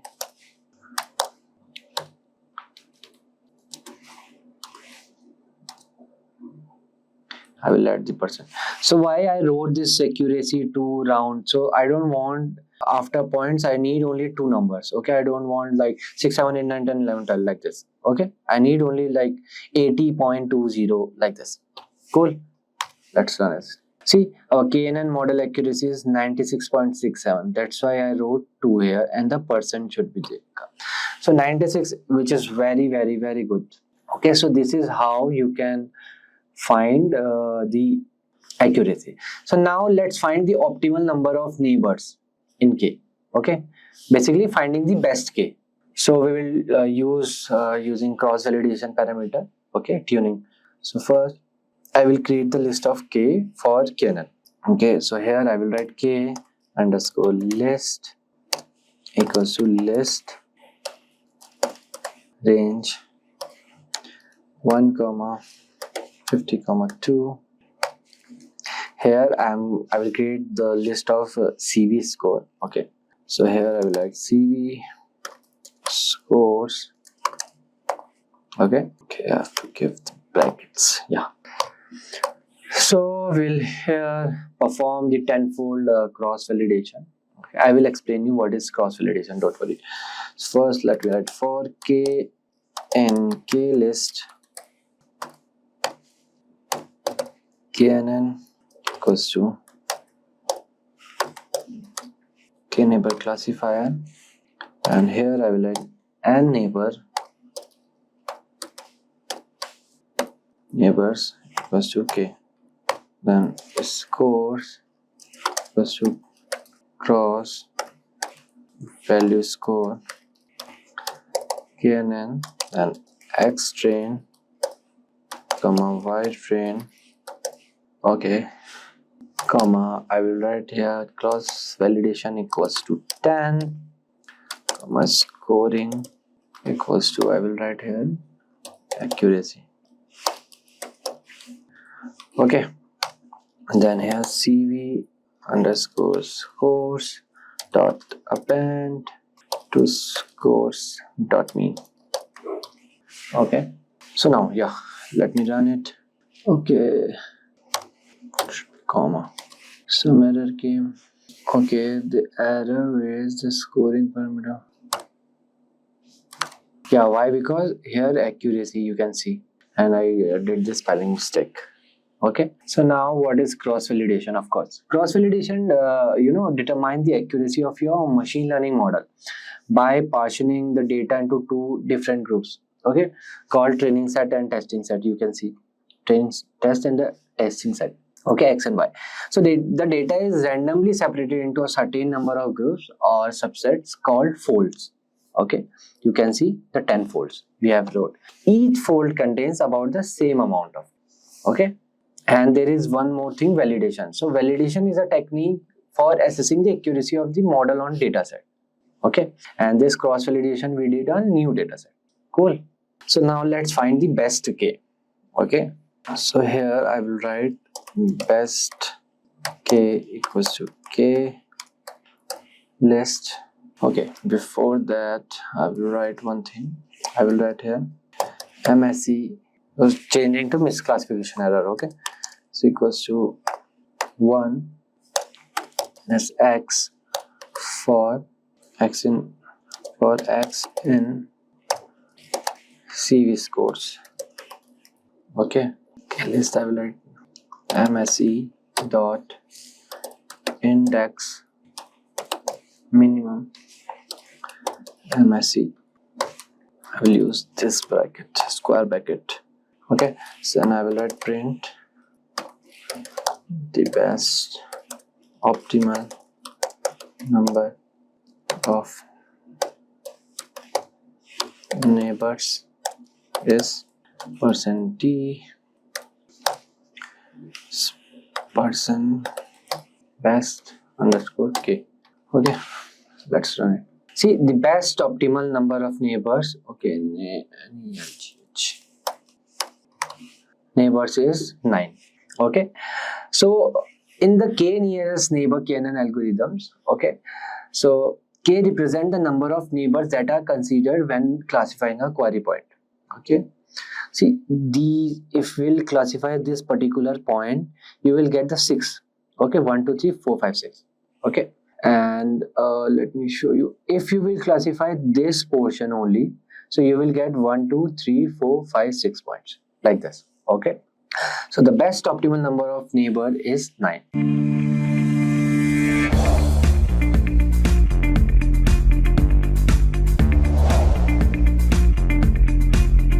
Learning objectives. Welcome to Math Refresher, Linear Algebra. In this lesson, we are going to explain the concepts of linear algebra, solve a linear system of equations, describe matrix, forms of matrix and matrix operations, and define vectors and list down its properties. Introduction to linear algebra. Linear algebra. Linear algebra refers to study of linear combinations. For linear transformations to be carried out, a study of vector spaces, lines, and planes, as well as some mappings is necessary. It contains linear functions, vectors, and matrices. It is an examination of characteristic of linear set transformations. Linear equations. Linear algebra's major goal is to establish systematic techniques for solving systems of linear equations. A linear equation with n variables can be represented as a1x1 plus a2x2 plus a3x3 and so on till an xn equals to b, where x1, x2, x3 and so on till xn are the unknown quantities that are to be found, while a1, a2, a3 and so on until an are the coefficients. B here is a constant term. A linear equation with two variables, x and y, is a linear connection between x and y. The value of one variable, often y, is determined by the value of the other, that is x. The independent variable in this situation is x, while the term dependent variable refers to y. Since it depends on x, let's consider some examples for linear equations. Linear equations in one variable can be written as 3x plus 5 equals 0, or 3 by 2 of x plus 7 equals to 0, or 98x equals to 49. Linear equations in two variables. Examples can include y plus 7x equals to 3, or 3a plus 2b equals to 5, 6x plus 9, y minus 12 equals to 0. Linear equations can also be written with three variables as x plus y plus z equals to 0, a minus 3b equals to c, 3x plus 12y equals to half of z. Identifying linear and nonlinear equations. Linear equations present themselves as a straight line on a graph. However, nonlinear equations represent themselves as a non-straight line on the graph. Here, equations like y equals to 8x minus 9 or y plus 3x minus 1 equals to 0 are examples of linear equations. However, y equals to x squared minus 7 is a nonlinear equation because x is raised to the power 2. Hence, denoting a nonlinear relationship or a non-straight line relationship between x and y. Similarly, square root of y plus x equals to 6 or y raised to the power 2 minus x equals to 9 are examples of nonlinear equations, as y is raised to the power half and 2 respectively. Forms of linear equation. Linear equations can be represented in three forms: a standard form, a slope-intercept form, or a point-slope form. Linear equation in standard form. A linear equation in standard form for a single variable can be represented as a x plus b equals to 0, where a and b are real integers and x is the variable. While a linear equation in standard form for two variable can be represented as ax plus by equals 2c, where a, b, and c are real integers, while x and y are the variables. To summarize, a linear equation for variables can be written as ax plus by equals to c, where x and y are the variables. C is the constant and a and b are the coefficients of x and y respectively. Linear equation in the slope-intercept form. A linear equation slope can be calculated to see how one variable varies in response to a unit change in another variable. It is represented as y equals to mx plus b, where m is the slope, b is the intercept on the y-axis and x, and y are the line's distance from the x and the y-axis respectively. Consider this example. The line's point x, y represents the distance from the x and the y-axis respectively, while the line intercept on the y-axis is at point 0, b.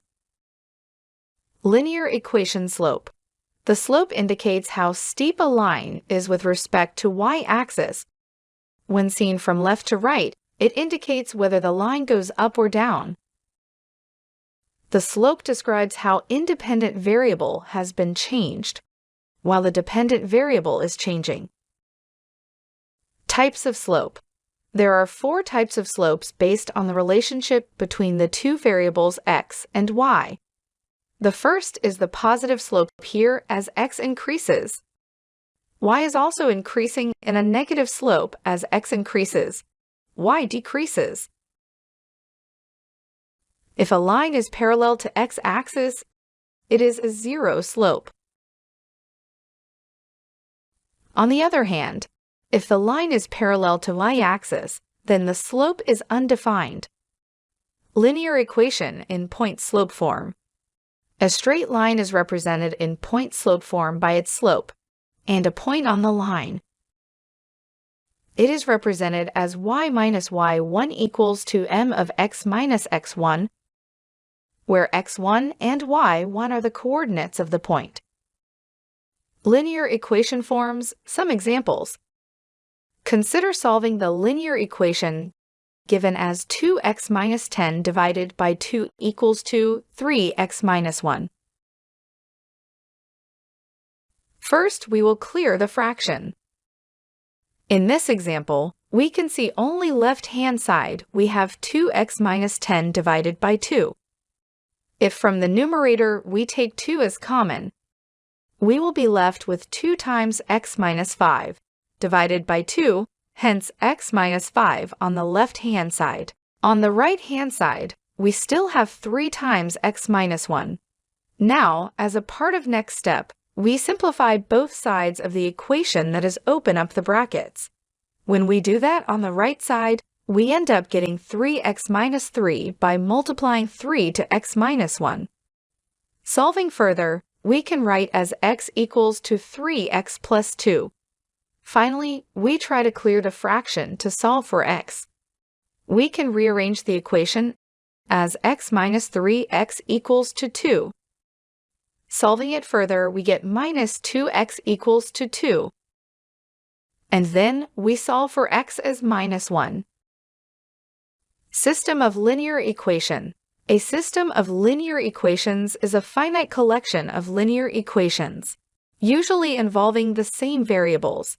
It can be represented as a11x1 plus a12x2, and so on equals to b1, a21x1 plus a22x2, so on equals to b2, and so on.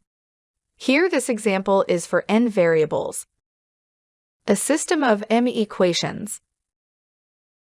A linear system can have unlimited number of solutions. One solution or no solution at all.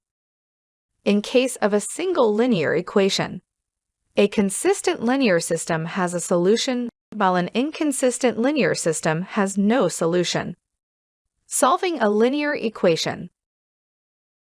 Solving linear system of equations. Various methods can be used to solve linear system of equations, which include graphic method, substitution method, linear combination or elimination method, or a matrix method. Graphing method. Let's try and solve these two linear equations using the graphic method. The first equation is defined as y equals 0.5x plus 2, and the second equation is y equals to minus 2x minus 3. The two equations, as we can see, are in the slope-intercept form. The first line has a slope of 0.5 and a y-intercept of positive 2, while the second line has a slope of negative 2 and a y-intercept of negative 3. Let's have a look at these lines through a plot. Here, the blue line is the first line represented by y equals to 0.5x plus 2. And the red line is represented by y equals to negative 2x negative 3. These two lines intersect at a point at negative 2, 1. Hence we can say that x equals to negative 2 and y equals to 1. Solving systems of linear equation using substitution.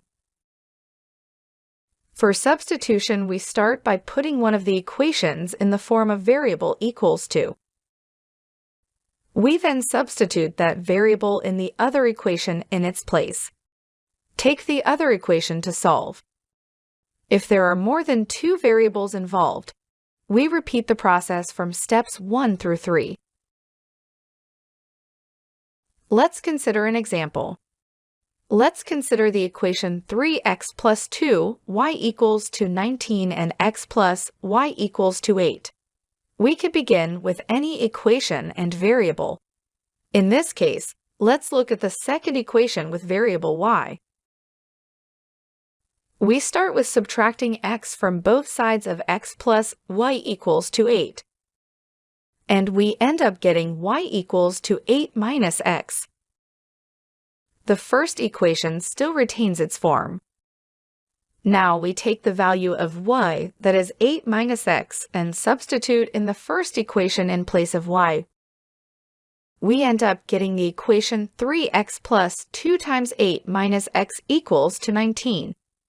We further simplify and solve this equation using algebra method to get 3x plus 16 minus 2x equals 290. We solve this equation further, and we end up getting x plus 16 equals to 19, and finally x equals to 3. Now we take the value of x and substitute in the new reformed second equation as y equals to 8 minus x. That gives us y equals to 8 minus 3, hence y equals to 5. The final answer remains x equals to 3 and y equals to 5. Solving systems of linear equation using elimination. In this case, we start by multiplying an equation by a constant anything other than 0. We then add or subtract an equation onto the other equation. Let's consider the same example of 3x plus 2, y equals to 19 and x plus y equals 8. We first start by multiplying the second equation by 2, and we get 2x plus 2, y equals 216. Now we subtract the second equation from the first equation. That is 3x minus 2x, 2y minus 2y, and 19 minus 60. On solving this, we end up getting x equals to 3. Now using these steps of substitution, we put the value of x in the original second equation, that is x plus y equals to 8, and achieve a value of y equals to 5. Hence the answer remains x equals to 3 and y equals to 5. We can verify the solution by using the graph. Here again, the blue line represents the point at which 3x plus 2, y equals to 19 is true, while the red line represents the point where x plus y equals to 8 is true.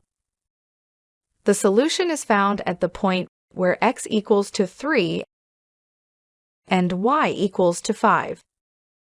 This is the point where both lines intersect. Introduction to matrices. Matrix.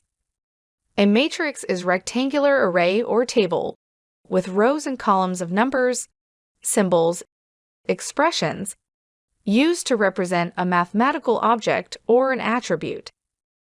For example, here A is a matrix of 2 rows and 3 columns, as 2, 1, 3, minus 1, 2, and 4. Well, B is a squared matrix with 2 rows and 2 columns given as 2, 1, 3, 4. Matrix size. The matrix size is expressed as m cross n, where m is the number of rows, and n is the number of columns.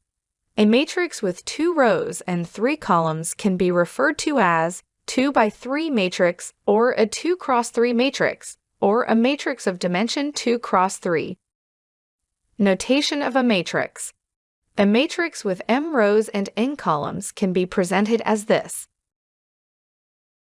Here each element will be identified by its row number and column number.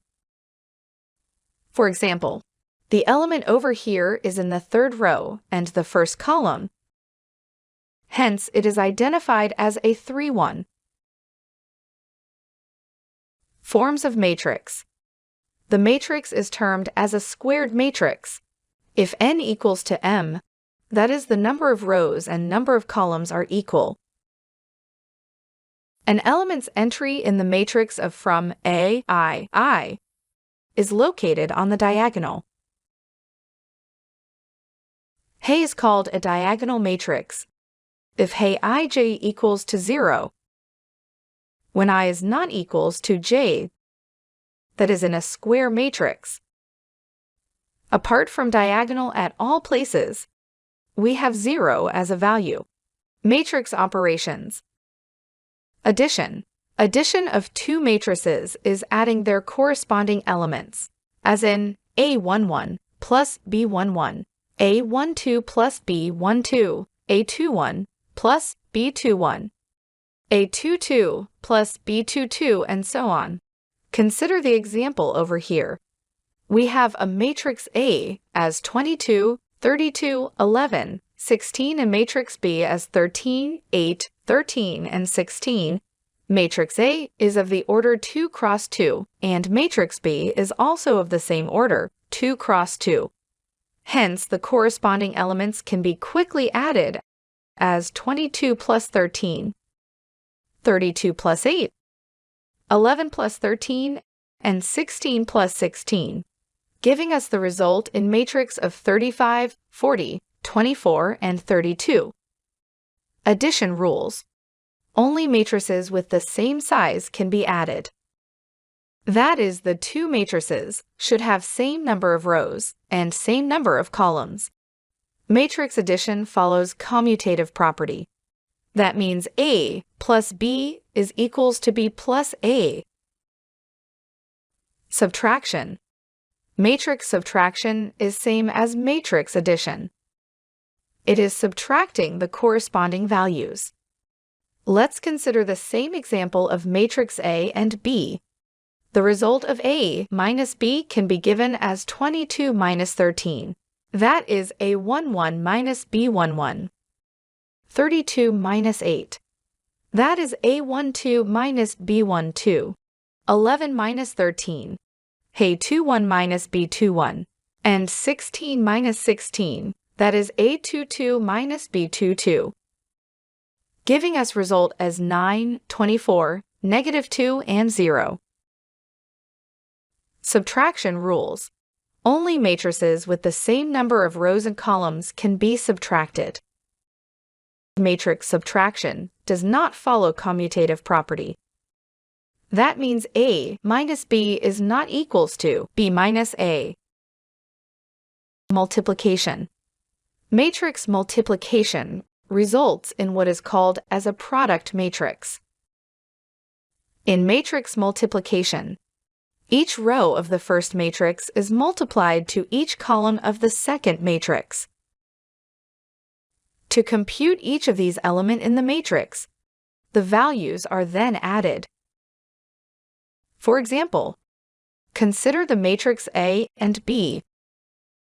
To get the first element, we will multiply the first row of matrix A to the first column of matrix B, and then add the individual elements, that is 22, multiplied to 13, and 32, multiplied to 13, and then add them up to get this particular element. For the second element, we multiply the first row of A to the second column of B, hence getting 22 multiplied to 8 plus 32 multiplied to 16. Similarly, we compute all the remaining elements, that is the second row multiplied to the first column, and added 11 multiplied to 13 plus 16 multiplied to 13, and the second row now multiplied to the second column, that is 11 multiplied to 8 plus 16 multiplied to 16. This gives us the resulting matrix as 702, 688, 351, and 344. Multiplication rules. Let us say C equals to AB. Here, C is our product matrix. which can be computed as summation over A at ij dot bjk. For a matrix of size ij, matrix B of size jk, to calculate the value of each member in the I cross K matrix of C. The matrix product AB is defined only when the number of columns in A equals to the number of rows in B. The matrix product of BA is defined only when the number of columns in B is equals to the number of rows in A dot B is not always equals to B dot A. Transpose. A transpose is a matrix form by turning all the rows of a given matrix into the columns and vice versa. The transpose of a matrix A is denoted as AT. For example, if the matrix A is 22, 32, 11, and 16, the transpose of A would be 22, 11, 32, and 16. Here we can see the row has been converted to column. Inverse. If it is a non-singular square matrix, there exists n cross n matrix, a minus one known as A's inverse, that satisfies A dot A inverse equals to A inverse dot A equals to I, where I is the identity matrix. And identity matrix is characterized as a diagonals 1 and all other elements are 0. Also, AB equals to B dot A equals to IN, where IN denotes the n cross n identity matrix. Special matrix types. Symmetric matrix. A matrix A is set to be symmetric. If A is equals to transpose of A, diagonal matrix, A matrix D is diagonal only if Dij equals to 0. For all I not equals to J. Identity matrix. Identity matrix is denoted as IN, where AIN equals to IN dot A equals to A. Tensors. Tensors are arrays with more than 2 axes. A tensor can have n dimensions. Aijk is the value in the tensor A at coordinates ij and k. The principal component analysis PCA, which is a statistical technique used to reduce the number of dimensions in a given data set while we preserve its variability. So there are different use cases of PCA in real-time scenarios. One of the major use cases is in the healthcare domain, so technically known as the spike-triggered covariance analysis. It uses the principle of PCA in neuroscience to identify the specific properties of a stimulus that increase a neuron's probability of generating an action potential. So it is using reduction techniques, which is going to be really helpful in detecting the coordinated activities of large neuronal ensembles.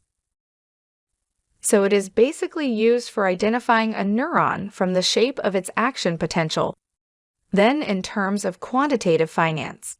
So PCA help us in reducing the dimensionality of a complex problem.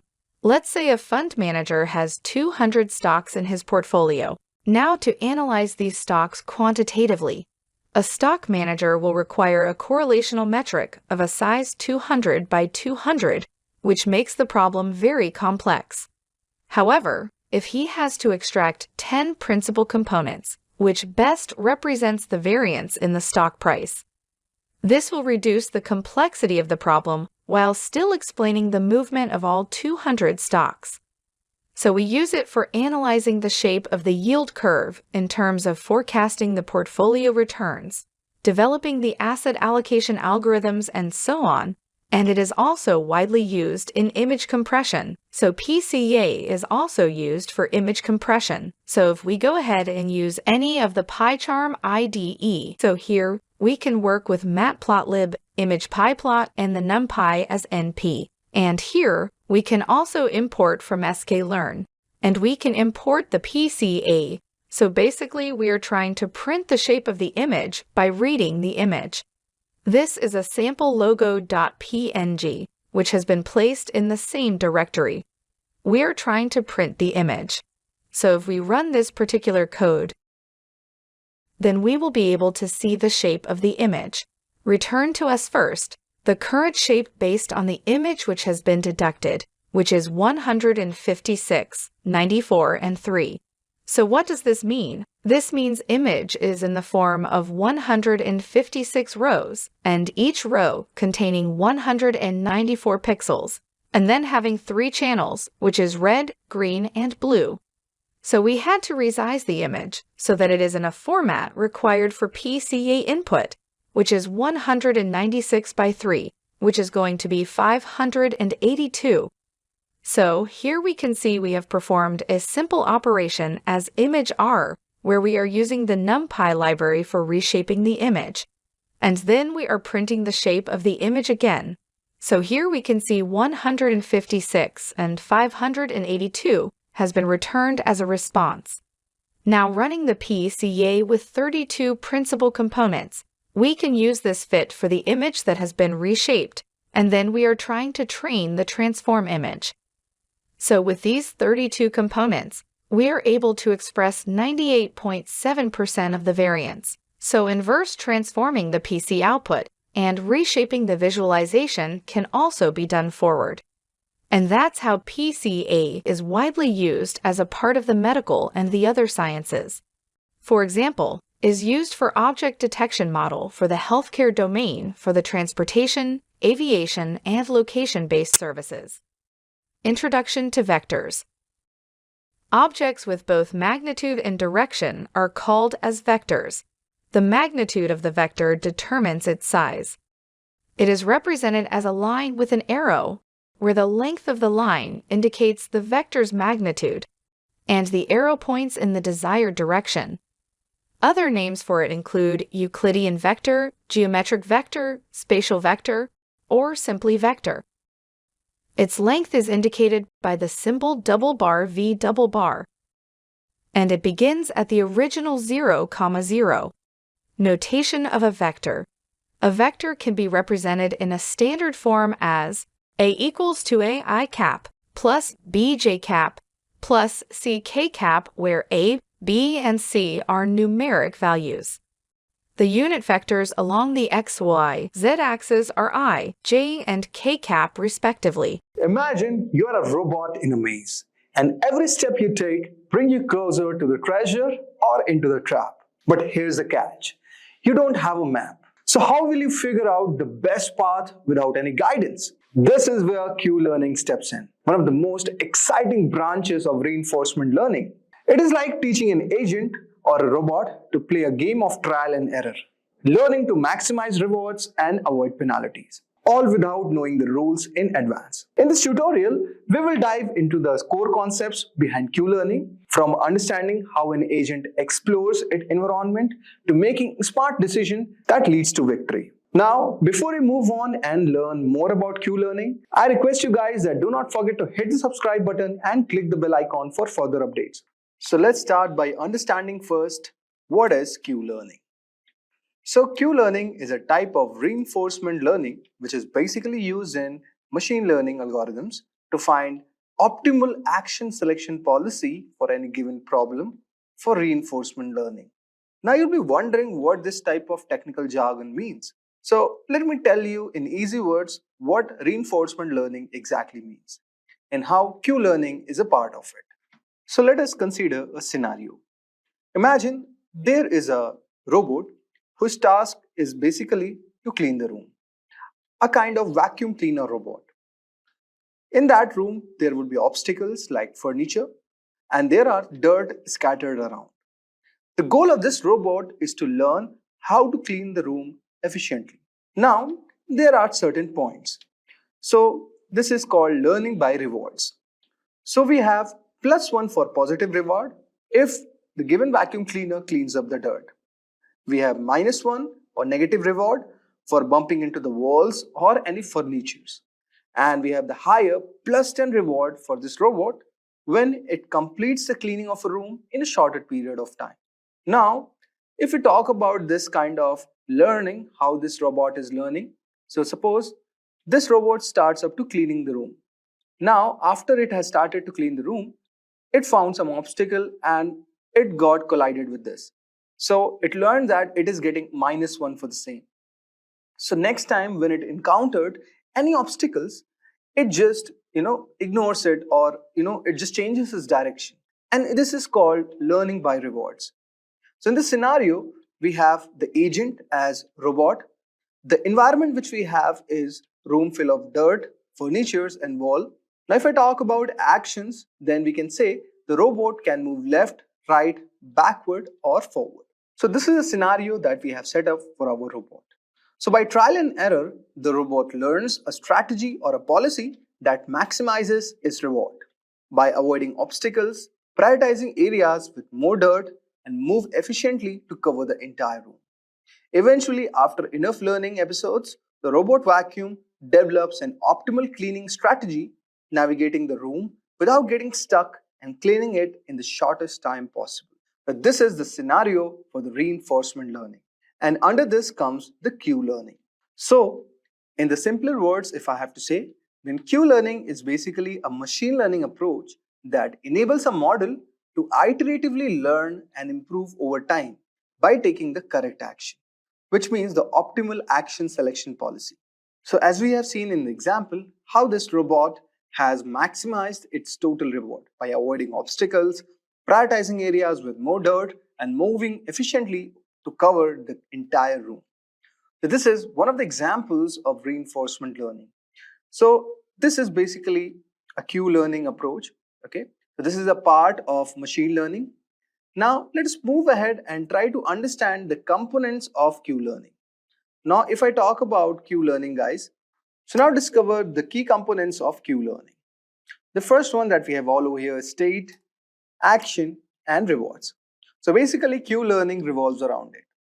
Now let us dive deep into it and understand more of the key components. So if we talk in depth about the key components, so we have the Q values or the action values we have. So if I talk about Q values, guys, Q values are basically defined for states and action. So it is written as QS of A, which is an estimation of how good is it to take an action at a given state S.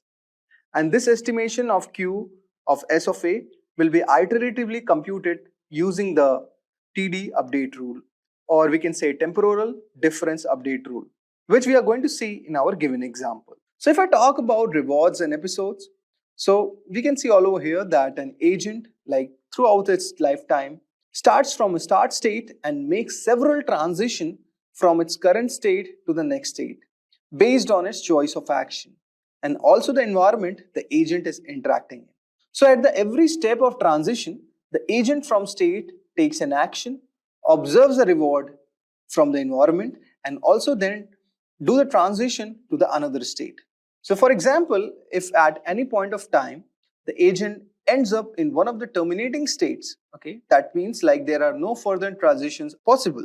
So this is meaning that it is completed one episode. So this is rewards and episodes for the same. The next that we have all over here is temporal difference. So the temporal difference update rule. Now if we talk about temporal difference, it could be written something like this. So you can see an equation all over here. So this shows the temporal difference equation, where we have Q of S of A, and this is being redirected all over here.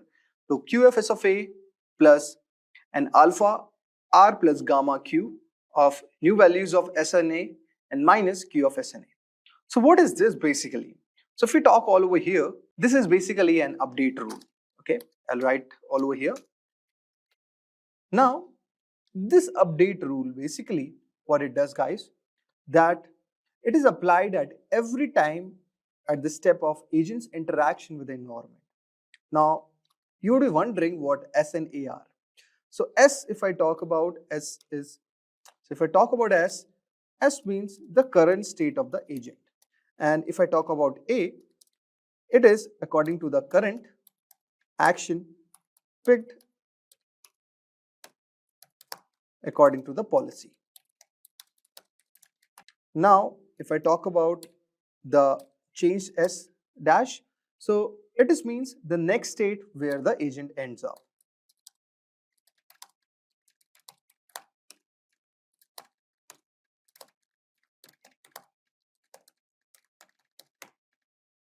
And if I talk about A dash all over here, so it means that next best action, okay, to be picked using the current Q value. So these are the certain definitions all over here. And if I talk about certain other variables all over here, so we have also seen in this equation, we have R, alpha and gamma. Let us discuss about R, alpha and gamma. Okay. Now, if I talk about R, guys, so R here is, the current reward, which is basically observed from the environment in response of the current action. Okay. So if we talk about R, guys, R means current reward observed. Then if I talk about gamma, okay, so gamma here means there are two conditions. Either it should be greater than or equal to 0, okay, or it can be less than equal to 1. Now, this is basically a discounting factor. This means that gamma is a discounting factor in our given determination of the Q values. And this is basically for future rewards. So future rewards are less valuable than the current rewards, so they must be discounted. Okay, so this is a logic for it. And since Q value is an estimation of expected rewards, okay, so here from a given state, the discounting rule also applies all over here. So for the same purpose, we'll be using gamma. And if I talk about alpha all over here, so alpha is a step length basically. Okay, let's remember it. Alpha is a step length which is here taken to estimate the update estimation of Q of S of A. Okay, so this is basically a step length, how much steps it takes to update, how much this given state of the robot is, updated. Basically, the step length taken to update the estimation of this factor or this Q of S of A. This is the alpha. Now, we have understood the temporal difference, how we have calculated using this formulation, okay, and what are the mathematical variables involved in this step. Now, finally, we have exploration and exploitation. So basically, exploration and exploitation comes under selecting the course of action with a greedy policy, which is basically a simple method for selecting an action to take based on the current estimates of the Q value. So here the greedy policy applies. Now if I talk about exploitation all over here, it means the superior Q value action. So we have the probability all over here that there will be certain probability and the factor epsilon all over here, it should be less than that. Now exploitation means all over here that to use its current knowledge, and explore means try new things. So here the e-greedy policy helps the agent to decide what to do, whether to exploit means to use its current knowledge or to explore, try new things. So let me tell you the mathematical formulation for the same. So if I talk about exploitation, so here most of the time there is a probability of 1 minus e, okay, so it is basically epsilon, and here the agent will pick the action that has currently the highest quick value. So if I talk about exploitation, guys, it means that it is using the current knowledge and most of the time with a probability of 1 minus e or 1 minus epsilon. So here the agent will pick the action that currently has the highest Q value, and this is called exploitation because the agent is using its current knowledge to choose what it thinks is the best for the action. If I talk about exploration all over here, it means trying new things. So here we have the small probability E, okay, the same E that we are using all over here. Now the agent will take up a random action instead of the best known action, and this is called as exploration. because the agent is trying to discover if there are better options available or not. So by balancing the exploitation and exploration, the agent can learn better over time. If it only exploits, it might miss discovering the better strategies that are available. And also, if it explores too much, it might waste the time on bad actions. So the e-greedy policy, okay, which helps us to decide what agent should do, basically combine both exploitation and exploration. So this is a method which helps the agent to find the right balance between doing what it knows is best and trying new things to improve its knowledge. Now, if I talk about determining Q value, then here we have the two techniques. But what is Q value exactly? Q value is the matrix that is used to evaluate actions at a specific stage. So, as we have discussed in the given example of the robot, so there can be a various state for a robot. So we have to calculate the metrics which will be helping us to evaluate what action should be taken at this specific stage. So there are two ways to calculate the Q values. The first one is the temporal difference that we have discussed. The second one is Bellman's Ford equation.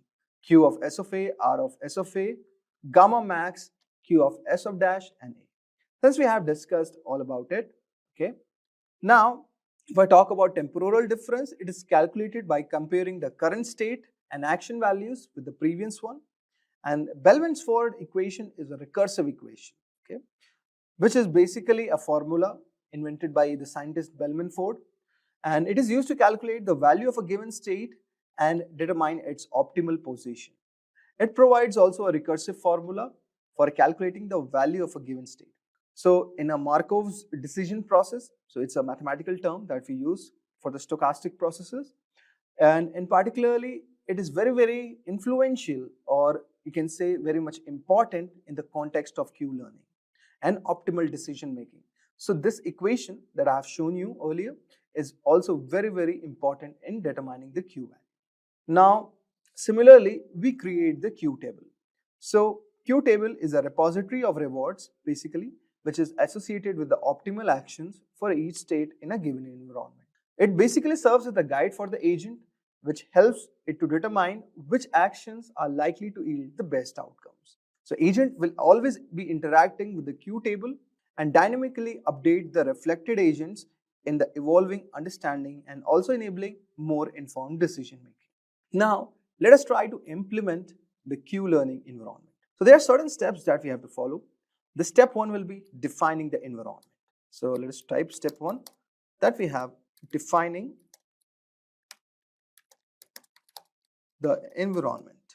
So here we have to set up our environment parameters, including like number of states, action, and initialize the Q table. So let us mention all over here that we have like number of states, okay, we have actions and initializing the Q table. Now, in the next step, all we have to set up the hyperparameters. Now, if I talk about setting up the hyperparameters, so with respect to the Q learning algorithm, we have to include the learning rate, okay. We have to also include the discount factor. We have to include the exploration probability. We have to also train the number of training epochs. So this is the parameters that we have involved in the second step. Now in the step 3, we have to implement the Q learning algorithm. So we'll be performing Q learning algorithm over multiple of epochs. So each epoch will be involving selecting the action based on epsilon greedy strategy and also updating the Q values based on rewards received, and also that will help us in transitioning to the next state. Now, so you'll be wondering what epochs means, okay? So in a machine learning algorithm, an epoch is basically a complete pass of a training data which is set through an algorithm. So it means that it is a single pass of the entire training data set. So the model updates its internal calculation after each epoch, means the entire training data set that we have taken, to study basically for our given model. So that is an epoch, the single pass. So when all the training data is used at once and it is defined as a total number of iterations of all the training data in one cycle for a given training, then for that machine learning model, it is called an epoch. Okay. So I hope so you would have got an idea regarding epochs. Now let us try to code this in Python.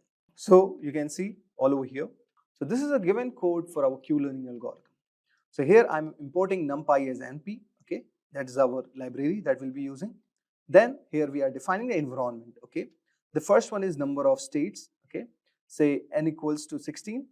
Then number of actions, so number of possible actions that we have discussed for a given robot. So up, down, left and right. And what is the goal state? Okay. So this is our environments that we have set up. So we have states, action, okay, and goal state.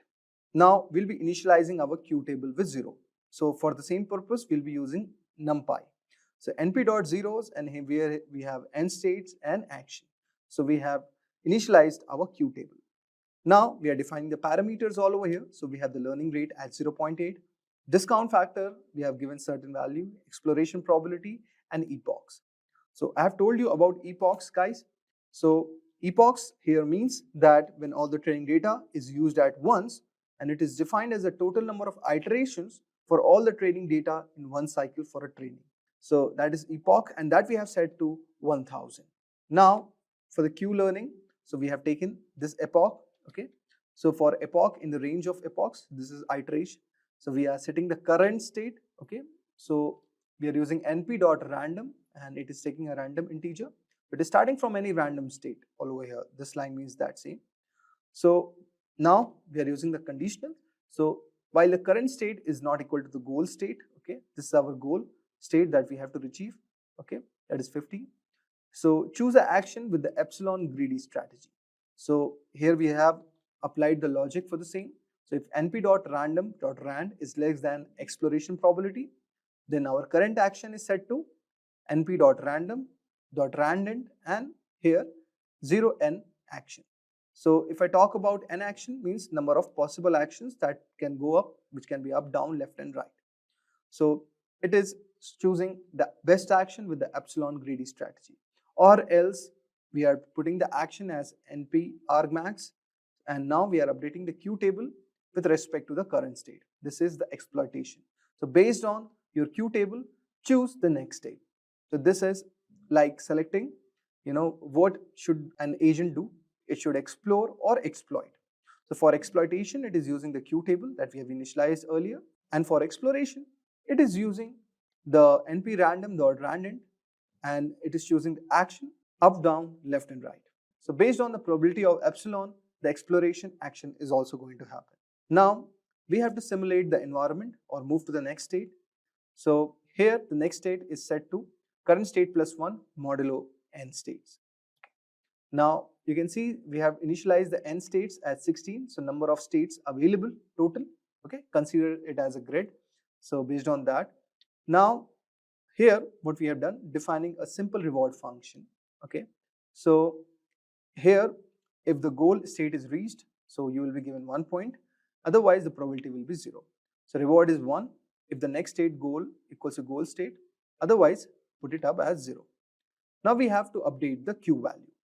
So all over here we have updated the Q value. So Q current state and action plus learning rate multiplied by reward plus discount factor multiplied np max, and in parentheses we have Q table and the next state minus Q table current state and action. So this is basically the formulation which I have told you how the updating Q value happens with the help of Bellman-Ford's equation, okay. Now I'll write all over here. Now finally you are moving the current state to the next state, and after training you are printing the learned Q values. Now let us try to run this. Make sure that your server is connected. So you can see we have got the learned Q table. So we have all the possible values all over here, okay, and in this way the agent is going to select from this Q table, okay, which action should take. So based on the given data that we have given, we have successfully created our Q table with the help of NumPy. So this was a very simple example to showcase you how the robots in our present scenario, like which are learned robots, which can tackle the obstacles and also learn which step to take next. So this is one type of the reinforcement learning, and I hope so you would have got a brief idea regarding this algorithm. Hello everyone, I am Mank and welcome to today's video where we will be talking about LLM benchmarks, tools used to test and measure how well large language models like GPT and Google Gemini performs. If you have ever wondered how AI models are evaluated, this video will explain it in simple terms. LLM benchmarks are used to check how good these models are at tasks like coding, answering questions, and translating languages or summarizing text. These tests use sample data and specific measurement to see how well the model performs. For example, the model might be tested with a few examples, like few short learning, or none at all, like zero short learning, to see how it handles new tasks. So now the question arises, why are these benchmarks important? They help developers understand where a model is strong and where it needs improvement. They also make it easier to compare different models, helping people choose the best one for their needs. However, LLM benchmarks do have some limits. They don't always predict how well a model will work in real-world situations, and sometimes model can overfit, meaning they perform well on test data but struggle in practical use. We will also cover how LLM leaderboards rank different models based on their benchmark scores, giving us a clear picture of which models are performing the best. So stay tuned as we dive into how LLM benchmarks work and why they are so important for advancing AI. So without any further ado, let's get started. So what are LLM benchmarks? LLM benchmarks are standardized tools used to evaluate the performance of large language models. They provide a structured way to test LLMs on a specific task or question, using sample data and predefined metrics to measure their capabilities. These benchmarks assess various skills such as coding, common sense reasoning, and NLP tasks like machine translation, question answering, and text summarization. The importance of LLM benchmark lies in their role in advancing model development. They track the progress of an LLM, offering quantitative insights into where the model performs well and where improvement is needed. This feedback is crucial for guiding the fine-tuning process, allowing researchers and developers to enhance model performance. Additionally, benchmarks offers an objective comparison between different LLMs, helping developers and organizations choose the best model for their needs. So how LLM benchmarks work? LLM benchmarks follow a clear and systematic process. They present a task for LLM to complete, evaluate its performance using specific metrics, and assign a score based on how well the model performs. So here is a breakdown of how this process works. The first one is setup. LLM benchmarks come with pre-prepared sample data, including coding challenges, long documents, math problems, and real-world conversation. The task span various areas like common sense reasoning, problem solving, question answering, summary generation, and translation, all present to the model at the start of testing. The second step is testing. The model is tested on one of the three ways. Few shot, the LLM is provided with a few examples before being prompted to complete a task, demonstrating its ability to learn from limited data. The second one is zero shot. The model is asked to perform a task without any prior examples, testing its ability to understand new concepts and adapt to unfamiliar scenarios. The third one is fine-tune. The model is trained on a dataset similar to the one used in the benchmark, aiming to enhance its performance on the specific task involved. The third step is scoring. So after completing the task, the benchmark compares the model's output with the expected answer and generates a score, typically ranging from 0 to 100, reflecting how accurately the LLM performs. So now moving forward, let's see key metrics for benchmarking LLMs. So LLM's benchmark uses various metrics to assess the performance of large language model. So here are some commonly used metrics.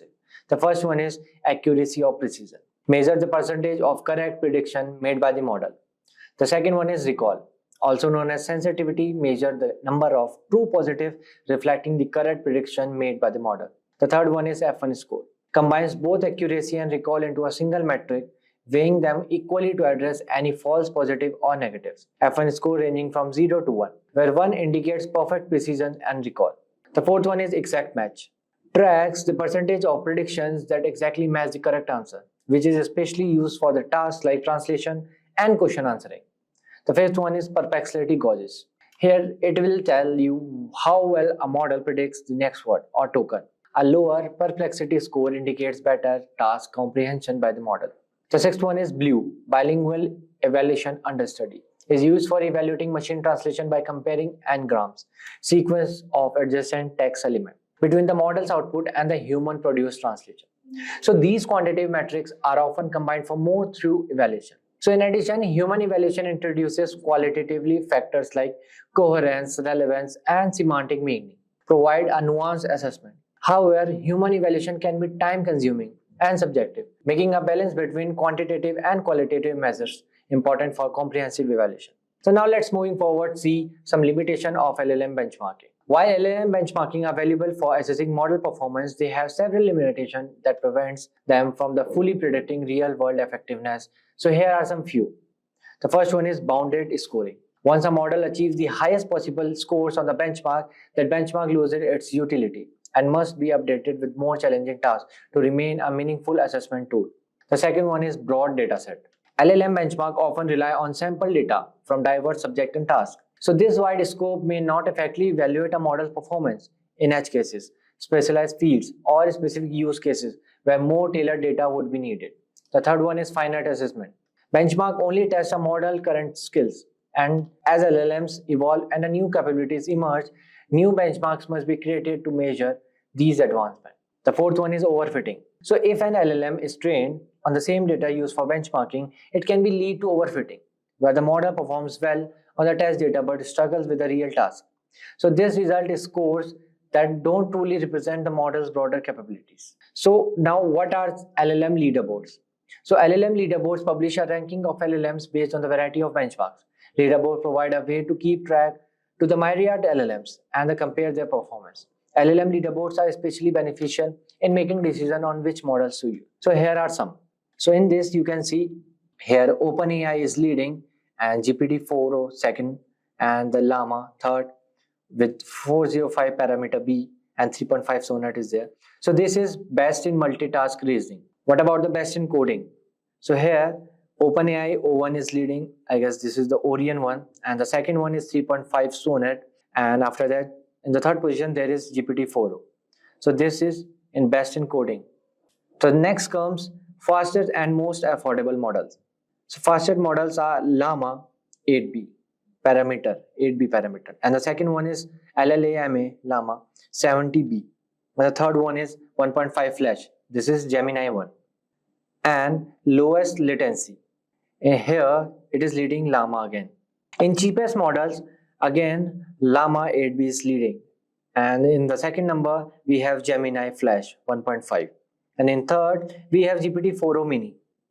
Moving forward, let's see standard benchmarks between Claude 3 Opus and GPT-4. So in general, they are equal. In reasoning, Claude 3 Opus is leading. And in coding, GPT-4 is leading. In math, again GPT-4o is leading. In tool use, Claude 3 Opus is leading. And in multilingual, Claude 3 Opus is leading. Hello everyone, I am Mayank and welcome to our YouTube channel. Today we are exploring Hugging Face, an amazing tool that makes working with language and AI super easy.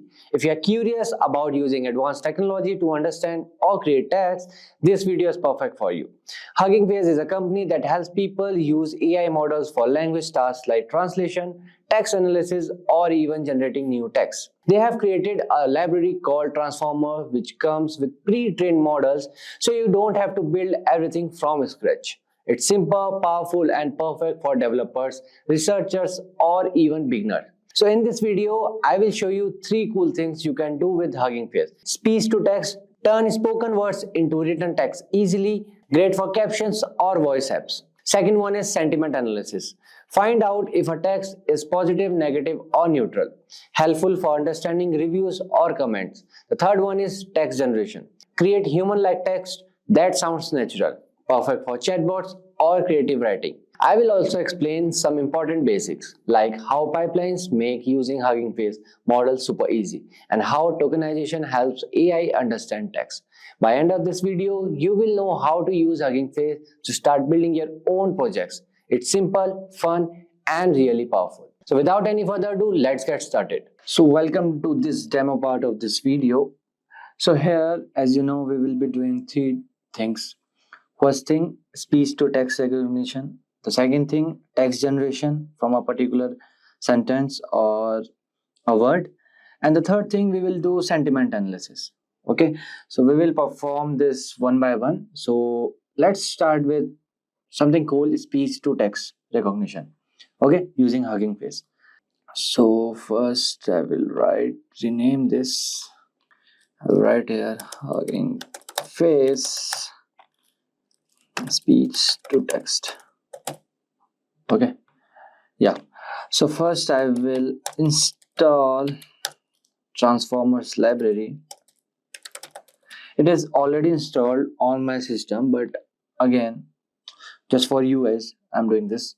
Okay, pip install transformer. So now let's see what is transformers. So transformers is a powerful Python library created by Hugging Face. So that allows you to download, manipulate, and run thousands of pre-trained open source AI model. Fine. So as you can see, requirement already satisfied. It means like already installed. So these transformer models cover multiple tasks across modalities like NLP, natural language processing, computer vision, audio, and multimodal learning, like many things. Fine. So now I will do from transformers import pipeline. Okay, so now let's run it. So now what is pipeline? Okay, so a transformer pipeline describes the flow of data from origin system to destination system. Fine, because you already know transformer means you can run or manipulate thousands of pre-trained open source AI model. So pipeline describes the flow of data from origin system to destination system and defines how to transform the data along the way. Okay, so let's check the versions transformers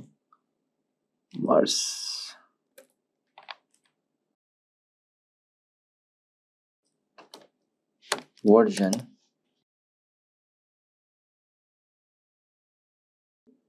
Okay, that long tab. Okay, why it is coming? Import transformers. Yeah, so we have currently 4.42.4 version of the transformer. Okay, so I'm using Google Colab. Okay, so you can use either Jupyter Notebook, Visual Code Studio, or Colab. Okay, so now let's import libraries. Import Librosa. Okay, so what is Librosa? So Librosa is a Python package for audio and music analysis, right? Because we are doing speech to text, so we need this. So it provides various functions to quickly extract key audio features and matrices from the audio files. Okay, and this Librosa can also be used to analyze and manipulate audio files in a variety of formats such as WAV wave, MP3, M4A, and like that. Okay, so next we will import Torch. I hope everyone know Torch. So Torch is nothing PyTorch. It is a machine learning library based on the Torch library used for applications such as computer vision and NLP. And originally it was developed by the Meta AI and now the part of Linux Foundation, umbrella. Let's import one more thing. Import. So now let's import IPython. Okay, capital IPython dot display as display. So now you will be wondering what is this IPython display. Okay, so it is an interactive command line for the terminal for Python, and it it can provide a IPython terminal and the web-based notebook platform for Python computing. And this IPython have more advanced features than the Python standard interpreter, and we quickly execute a single line of Python code. Nothing. Okay, for that I'm using this. And the next is from transformers import WAV to vectorizer for CTC and WAV to vectorizer to tokenizer. Okay, so now what is this? So WAV2 vectorizer for CTC is supported by the notebook on how to fine-tune a speech recognition model. Okay, and this tokenizer. So tokenizer is nothing.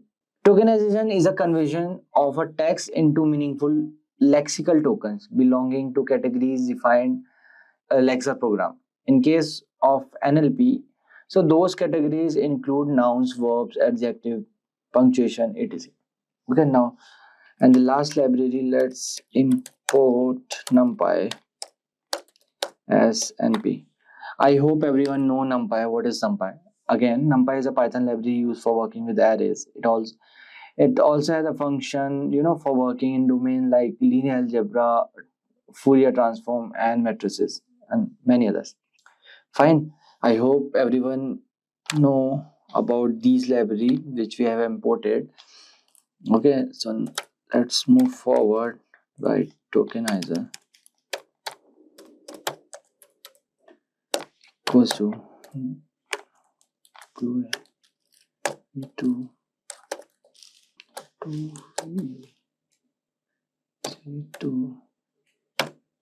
tokenizer dot from pre-trained. This is why I love this Google Colab. You will just write just some words and it will show the suggestions. Facebook. So this is again one pre-trained model. Okay, so we are just importing it. Base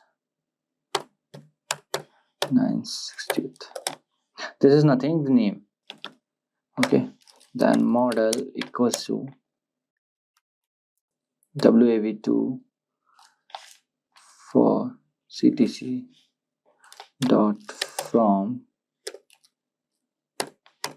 pre-trained,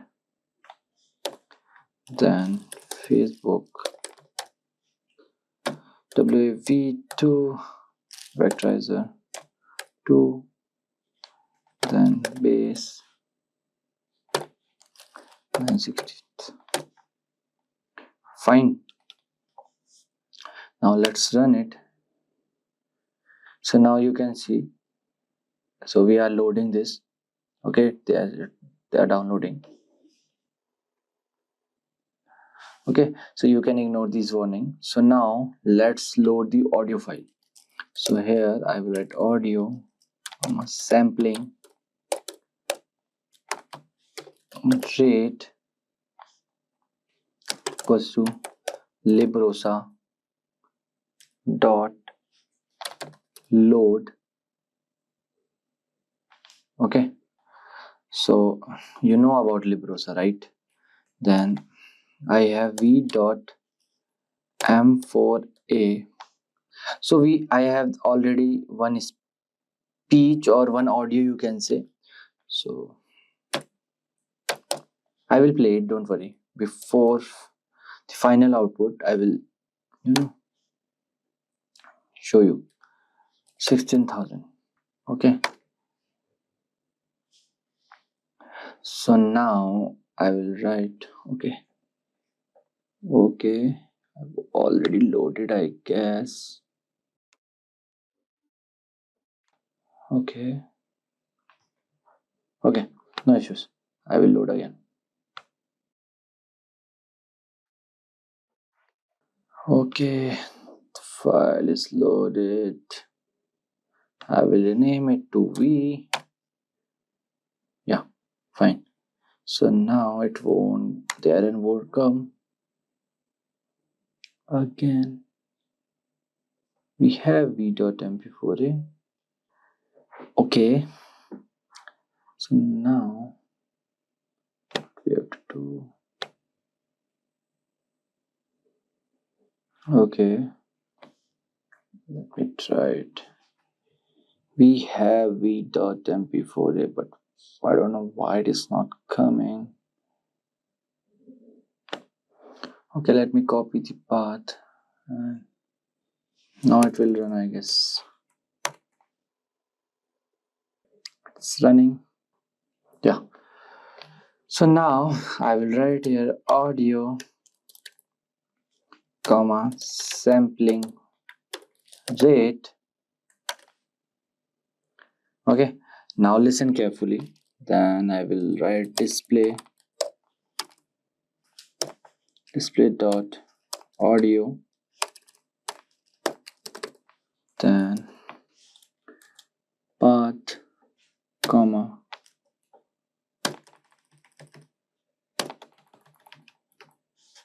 autoplay equals to true.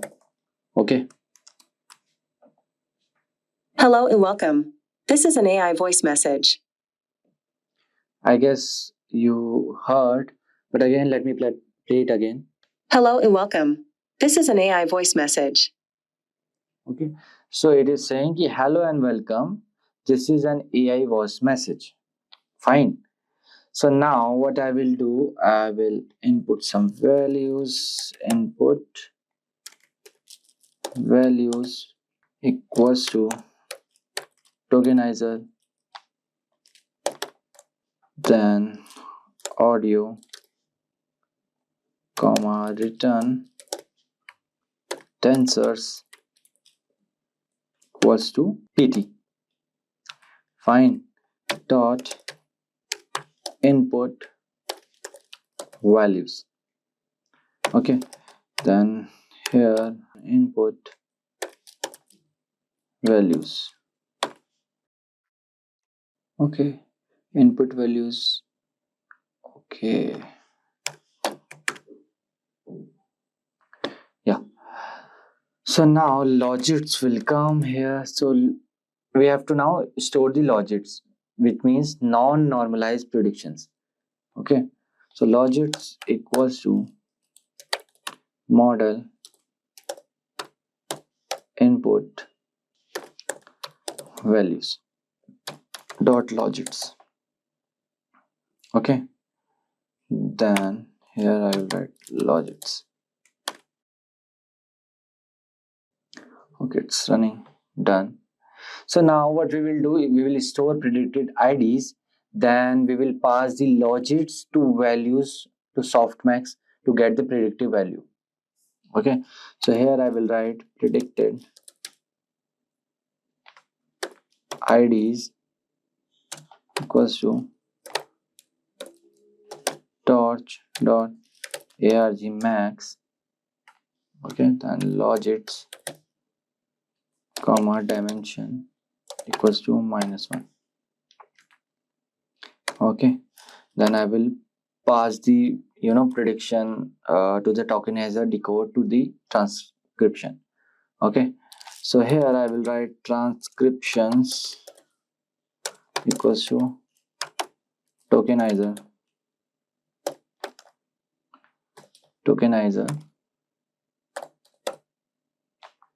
dot decode predicted IDs 0.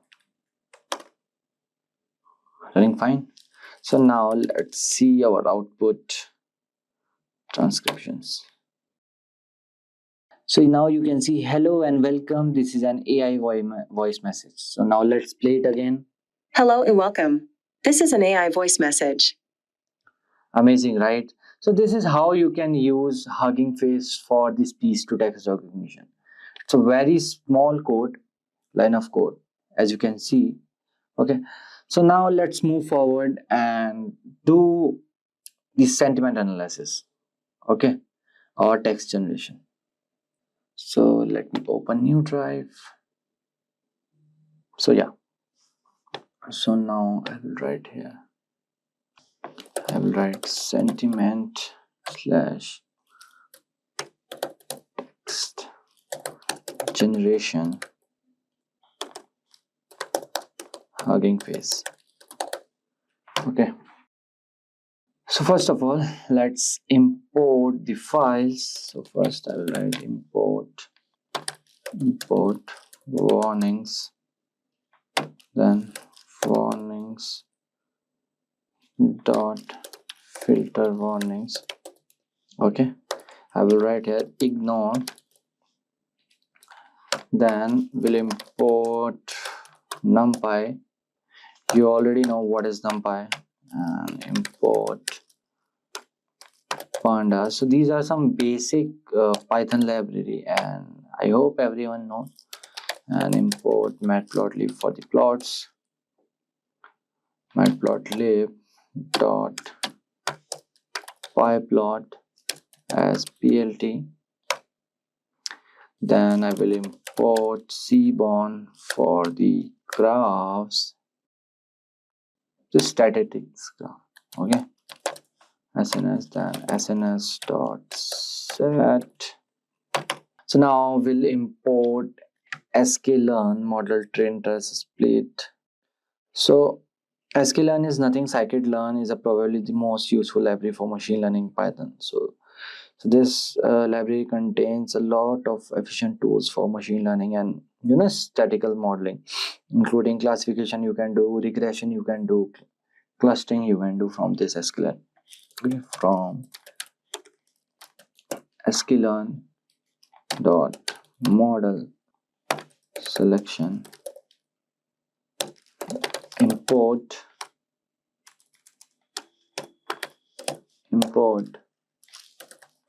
train test split from sklearn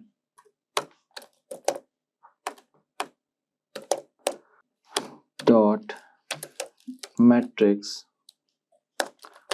import f1 score comma confusion matrix comma ROC AUC curve or score. So again we'll import teams from transformers, import pipeline. Everyone know what is this. Then import torch. Okay, now let's run it. You have too many active session, 10 minutes existing to continue if you are interested in using one more session. Okay, wait. Yeah, fine. Now which one is open, bro? 10 minutes this, 10 minutes this, 10 minutes this. No. Okay, fine. So now let's do sentiment analysis. So we will explore sentiment analysis using a pre-trained transform model. Okay, the Hugging Face library provides convenient pipeline, as you already know, function that allows us to easily perform sentiment on the text. So now let's first import the necessary dependencies and create a sentiments pipeline using this line. So I will write here classifier equals to pipeline sentiment analysis, then type classifier. Okay, so it will download the pre-trained sentiment analysis pipeline. Pipeline is not defined. How?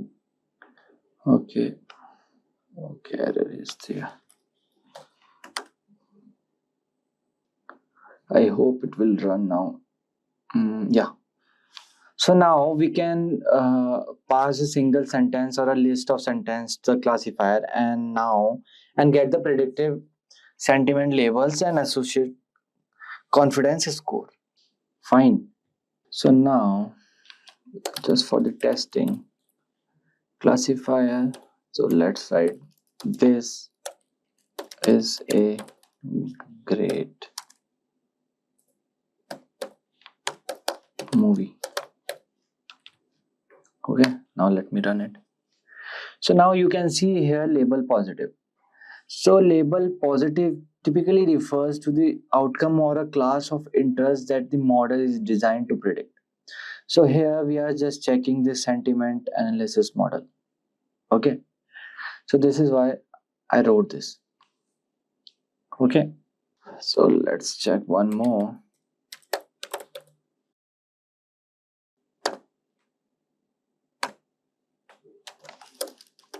This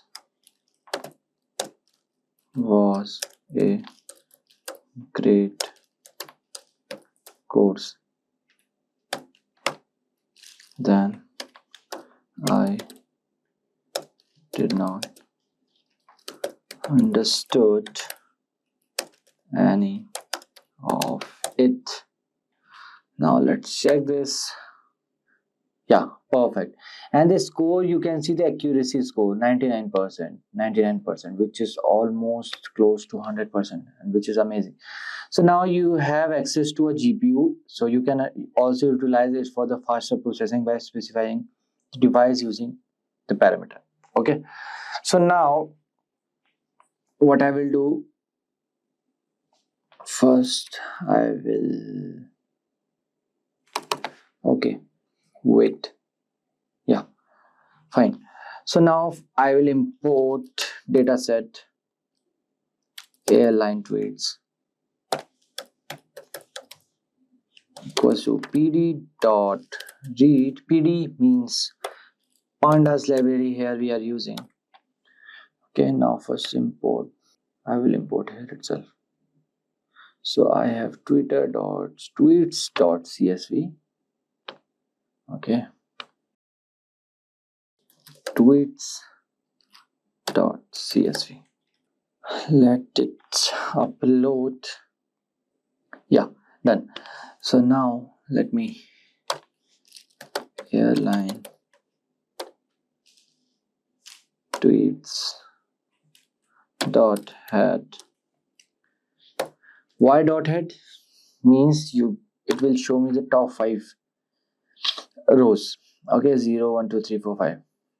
Okay, you can see tweet ID, airline sentiment, neutral, positive, neutral, negative, then this is this. Okay, so now let's do something. Okay, so what I will do, df means data frame airline tweets, then I will write airline sentiment. We have airline sentiment, this column. Okay, comma text. I need these 2 columns. Okay, df dot head 5.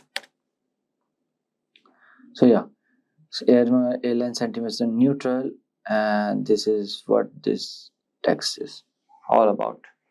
Okay, because these 2 are the main things, text and the sentiment. So now let's make plot, count plot. Then I will write df comma x equals to airline sentiment,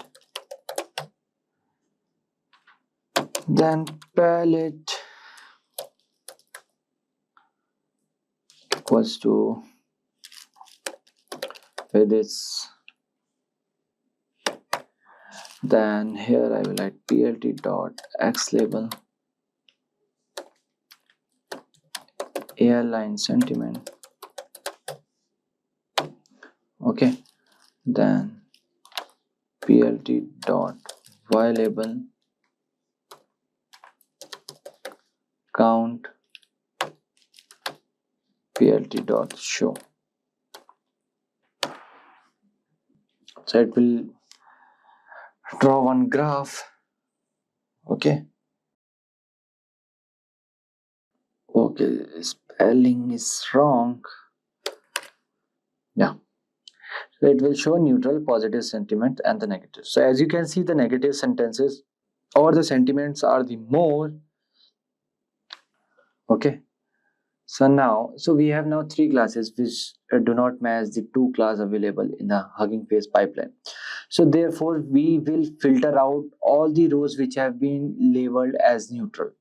Okay, so df equals to df, and again df airline sentiment, fine, was not equals to neutral. Okay, then df target equals to df airline sentiment dot map. Then I will write here positive 1 and the negative 0. Fine, negative will be 0. Okay, then print number of rows comma df dot shape. Okay, so now you can see number of rows are 11,541. Okay, so now I will write predictions 5.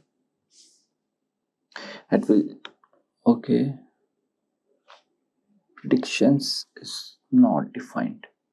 Okay, so now what I will do, so here I will write text equals to df text and to list dot to list. Then here I will write predictions equals to classifier text. Okay, so here write probabilities equals to prediction, then score if predictions label dot starts with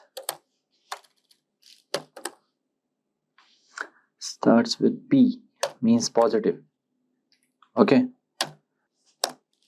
else 1 minus prediction score.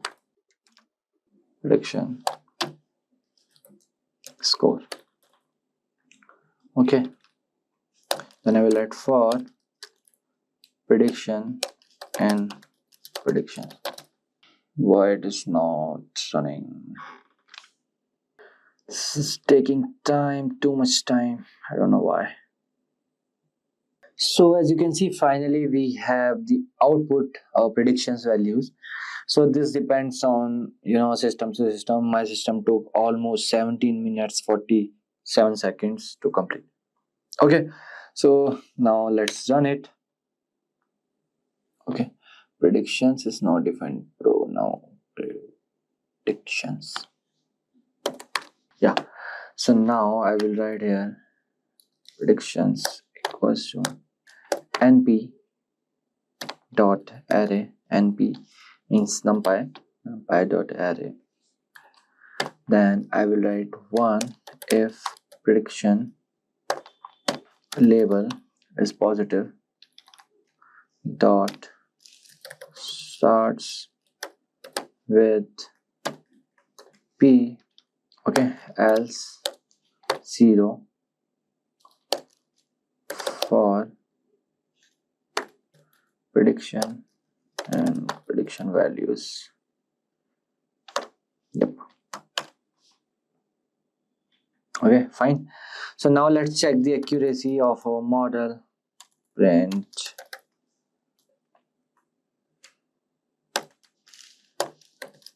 accuracy. Okay, then I will do round up the values. So here I will write np dot mean, then df, then the target, right?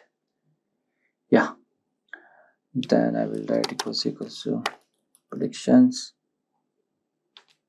then I will write into 100 comma 2, then I will write percentage. Okay, fine, looks good. Yes, so as you can see, our accuracy is 88.99%, which is very good again. So now let's do some confusion matrix. Confusion matrix, then df target comma predictions comma normalize equals to true. Okay, then I will plot confusion matrix. Okay,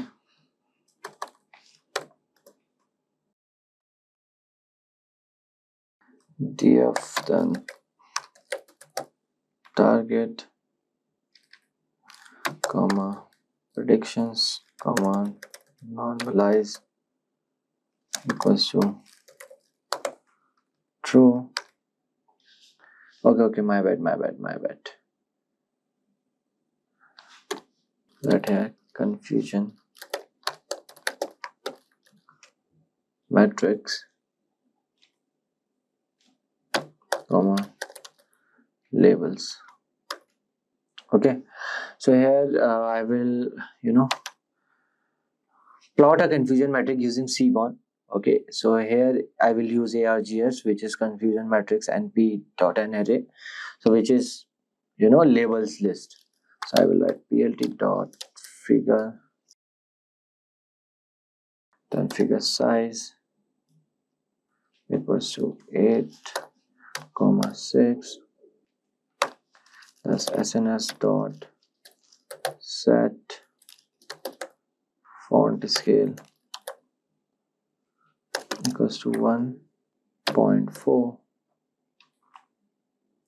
Okay, then let's create the heat map.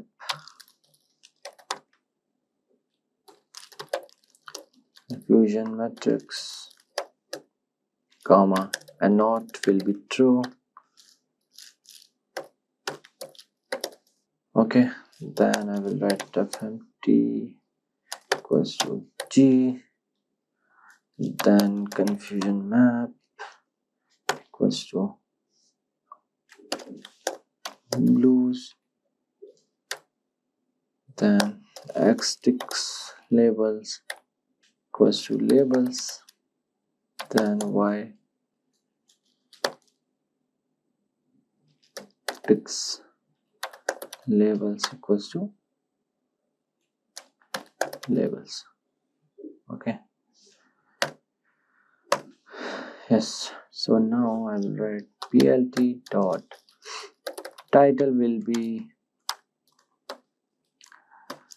confusion matrix, then plt dot x label will be predicted values, then plt dot y label will be actual values, then plt dot show. Okay, why the chart is not coming? Okay, so I have to write plot confusion matrix, then I write cm, then negative comma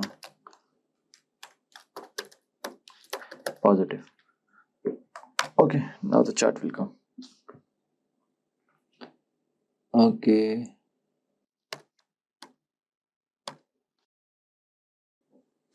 Yeah. So now you can see here, this is actual, and this is a confusion matrix, and the negative and the positive ratio is there. Okay. So now let's print the now let's check the ROC AUC score. So I will write here print ROC AUC score. Then here I will write ROC AUC score, then TF target, comma, props. Okay. So 94. Okay. So first let me tell you what is this ROC AUC score. So this is the area under the ROC curve. So what it does, it sum up how well a model can produce relative scores to discriminate between positive and the negative instance across all the classification threshold.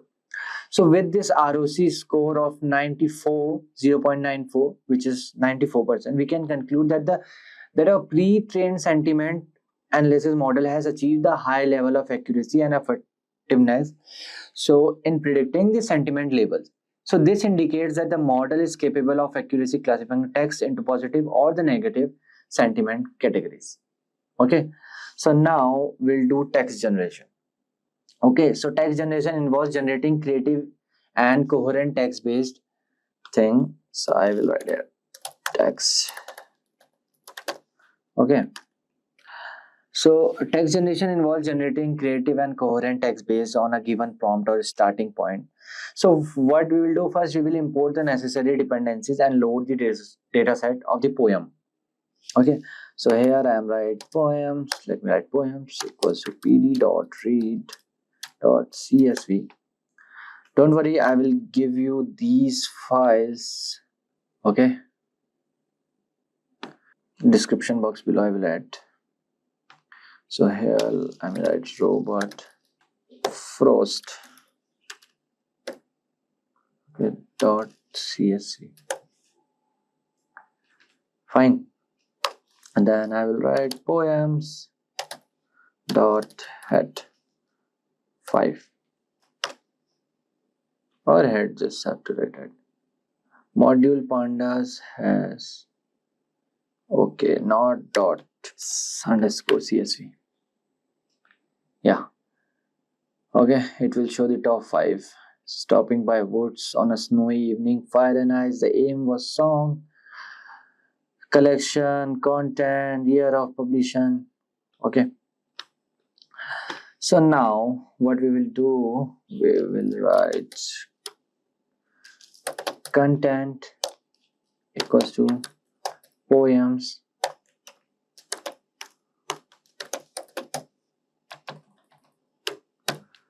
content dot drop na to list. Okay, so to generate text, we extract individual lines from the poems and use the pipeline text generation function to create a text generation pipeline. Fine. So here I will write lines equals to, then I will write for poem and content. Okay, for line in poem dot split into next line. Okay, then lines dot append, then I will write line dot right strip. To the right it will add. Okay, fine.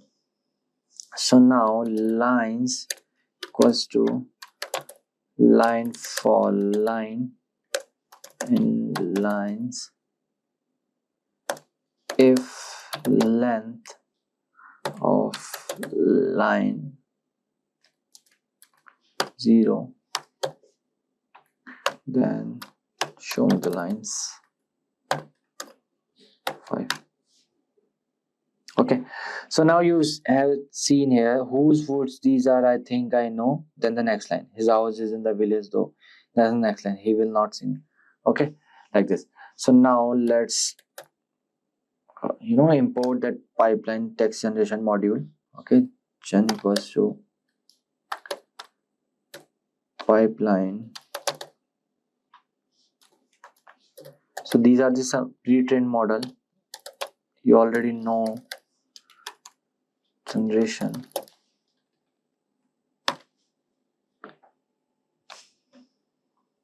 Okay, so now I will write here lines. Let's run it. Yeah, done. So in line 0 we have whose votes these are, I think I know. Okay, so now we can now generate tags by providing a prompt and specifying the parameters such as max length and num return sequence. Okay, why? Because we have imported this tag generation module. Okay, for example, see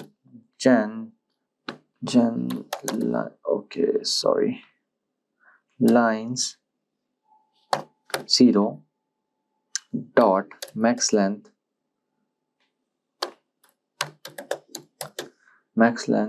equals to 20. So now it will generate this to the maximum 20. Okay, till 20 word maximum length. Okay, check. Okay, okay, expression cannot contain perhaps double equals to where? Okay, wait, now it will run. So see, the line was this much only. Whose words these are, I think I know. Whose words these are, think I know. But here, the generated text, I wish to go to church because I feel like. Okay, this is how you can do, text generation. Now let's check for the more. Gen lines 1. Okay, then max length equals to 30, comma, num return sequences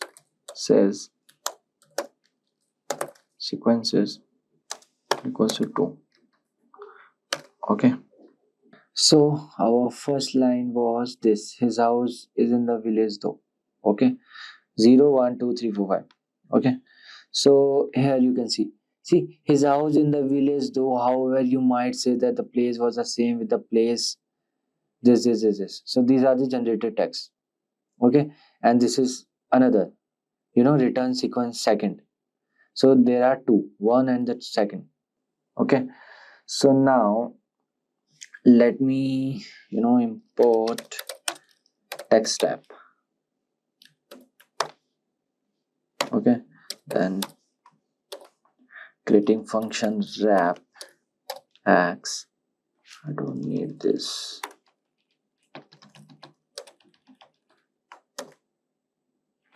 Then return text wrap dot fill x comma replace white space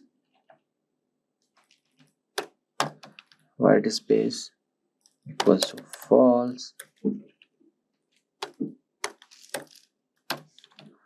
false comma fix sentence endings equals to true. Okay, so now out equals to generated lines 0 to maximum length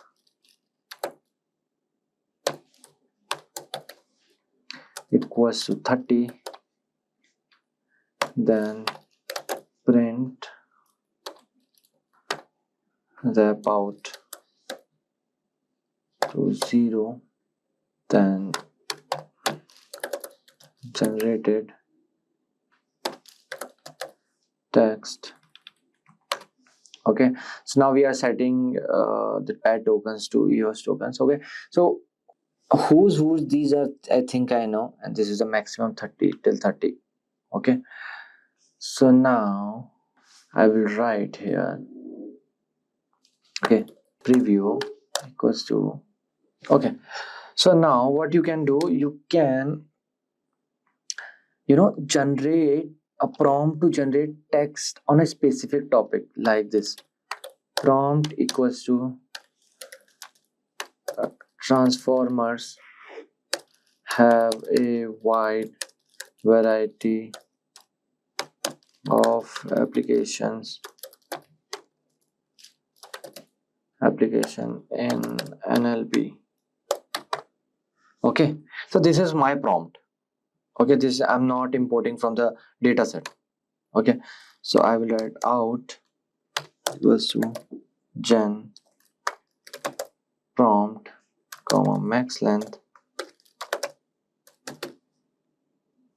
equals to 100, print zap out. Okay, here I will write, anyways, here I will write generated text prompt.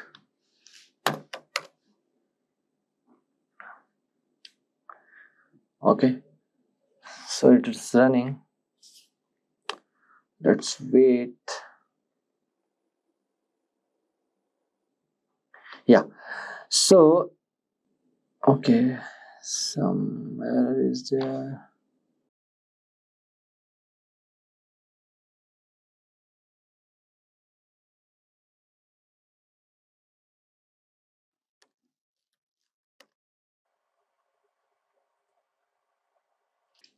Okay, so here the issue is with 100 words. Will go till 50. Yeah, so let me do it again. 100. Yeah, so now you can see we can generate text by giving a prompt. So we have covered 3 topics in this.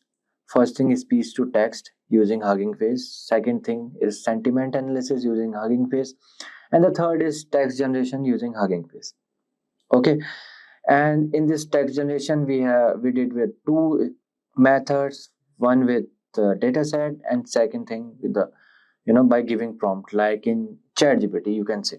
Hello and welcome to this tutorial on deep learning. My name is Mohan, and in the next about 1.5 hours I will take you through what is deep learning and into TensorFlow environment to show you an example of deep learning. Now, there are several applications of deep learning, really very interesting and innovative applications, and one of them is identifying the geographic location based on a picture. And how does this work? The way it works is pretty much we train an artificial neural network with millions of images which are tagged, their geolocation is tagged, and then when we feed a new picture, it will be able to identify the geolocation of this new image. For example, you have all these images, especially with maybe some significant monuments or significant locations, and you train with millions of such images, and then when you feed another image, it need not be exactly one of those that you have trained. It can be completely different. That is the whole idea of training. It will be able to recognize, for example, that this is a picture from Paris because it is able to recognize the Eiffel Tower. So the way it works internally, if we have to look a little bit under the hood, is these images are nothing but this is digital information in the form of pixels. So each image could be a certain size. It can be 256 by 256 pixel kind of a resolution, and then each pixel is either having a certain grade of color, and all that is fed into the neural network, and it then gets trained and it's able to, based on these pixel information, it is able to get trained and able to recognize the features and extract the features, and thereby it is able to identify these images and the location of these images. And then when you feed a new image, it kind of, based on the training, it will be able to figure out where this image is from. So that's the way, a little bit under the hood, how it works. So what are we going to do in this tutorial? We will see what is deep learning and what do we need for deep learning. And one of the main components of deep learning is neural networks. So we will see what is neural network, what is a perceptron, and how to implement logic gates like AND, OR, NOR, and so on using perceptrons, the different types of neural networks, and then applications of deep learning. And we will also see how neural networks works. So how do we do the training of neural networks? And at the end, we will end up with a small demo code which will take you through in TensorFlow. Now, in order to implement deep learning code, there are multiple libraries or development environments that are available, and TensorFlow is one of them. So the focus at the end of this would be on how to use TensorFlow to write a piece of code using Python as a programming language. And we will take up an example which is a very common one, which is like the hello world of deep learning, the handwriting number recognition, which is a MNIST, commonly known as MNIST database. So we will take a look at MNIST database and how we can train a neural network to recognize handwritten numbers. So that's what you will see in this particular video. So let's get started. What is deep learning? Deep learning is like a subset of what is known as a high-level concept called artificial intelligence. You must be already familiar, must have heard about this term, artificial intelligence. So artificial intelligence is like the high-level concept, if you will. And in order to implement artificial intelligence applications, we use what is known as machine learning. And within machine learning, a subset of machine learning is deep learning. Machine learning is a little bit more generic concept, and deep learning is one type of machine learning, if you will. And we will see a little later in maybe the following slides a little bit more in detail how deep learning is different from traditional machine learning. But to start with, we can mention here that deep learning uses one of the differentiators between deep learning and traditional machine learning is that deep learning uses neural networks. And we will talk about what are neural networks and how we can implement neural networks and so on and so forth as a part of this tutorial. So a little deeper into deep learning.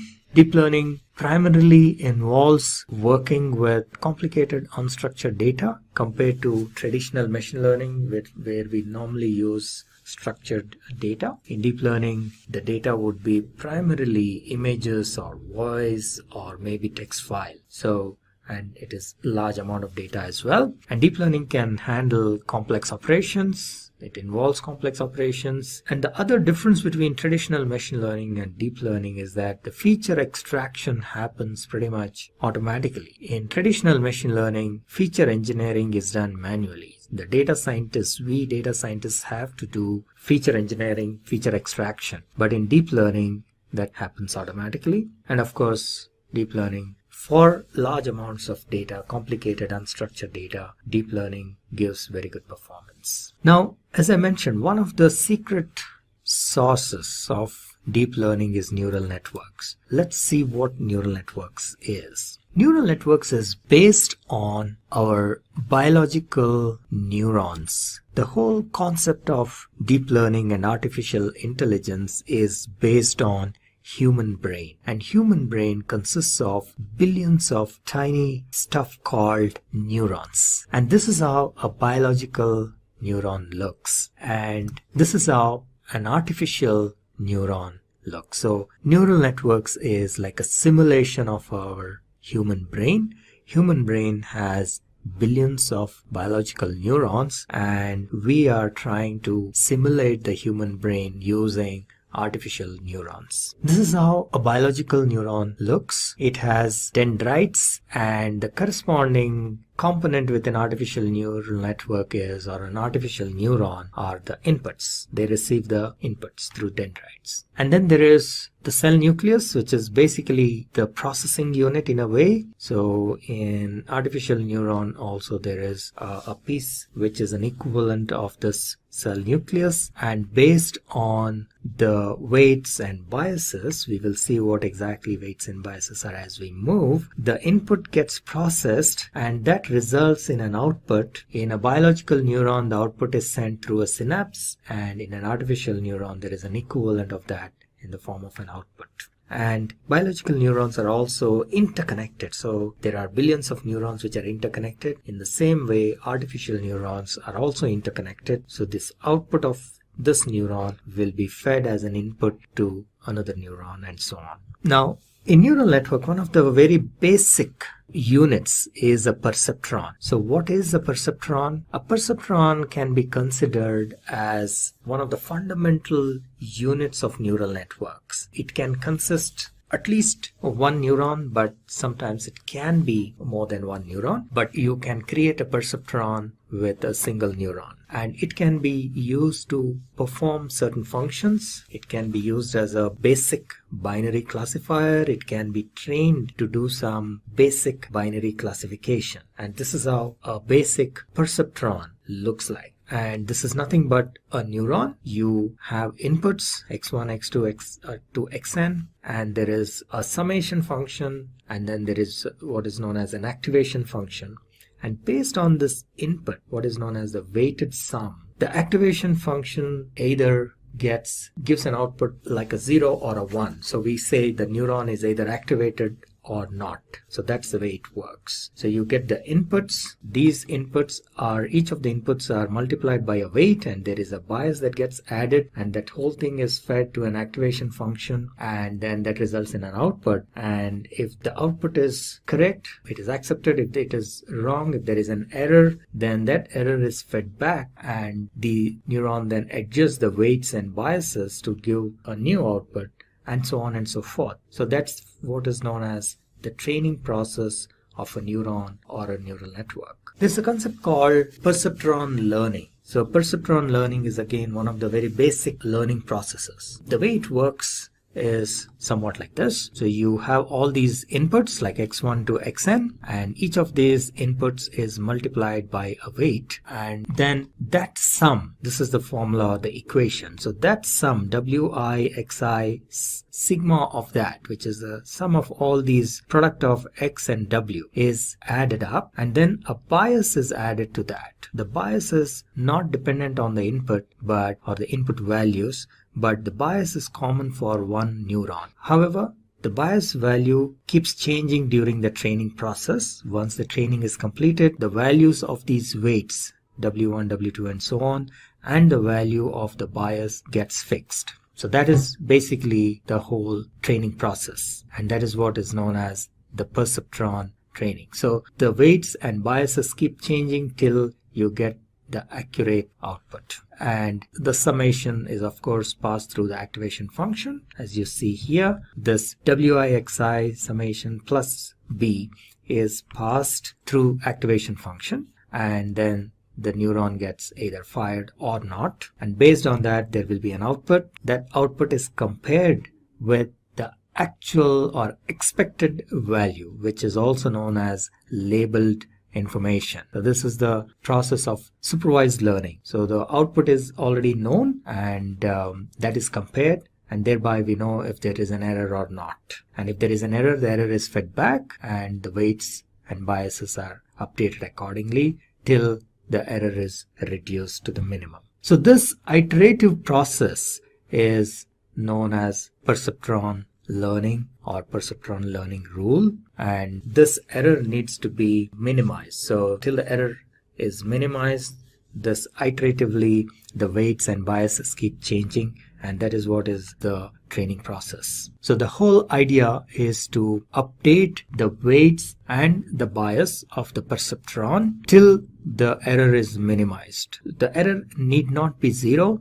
The error may not ever reach 0, but the idea is to keep changing these weights and bias so that the error is minimum, the minimum possible that it can have. So this whole process is an iterative process, and the iteration continues till either the error is 0, which is unlikely situation, or it is the minimum possible within these given conditions. Now, in 1943, two scientists, Warren McCulloch and Walter Pitts, came up with an experiment where they were able to implement the logical functions like AND, OR, and NOR using neurons. And that was a significant breakthrough in a sense. So they were able to come up with the most common logical gates. They were able to implement some of the most common logical gates, which could take two inputs like A and B and then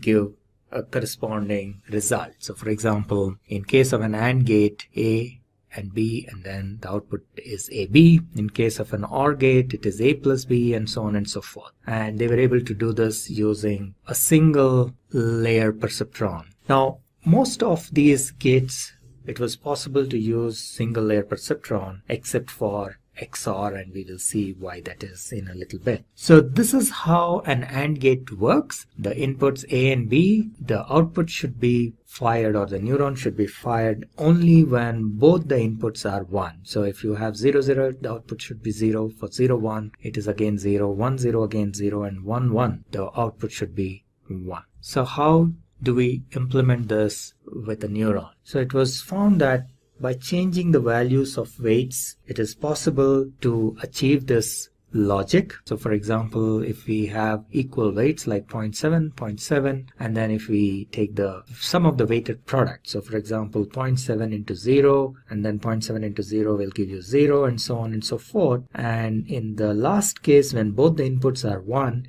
you get a value which is greater than 1, which is the threshold. So only in this case the neuron gets activated and the output is, there is an output.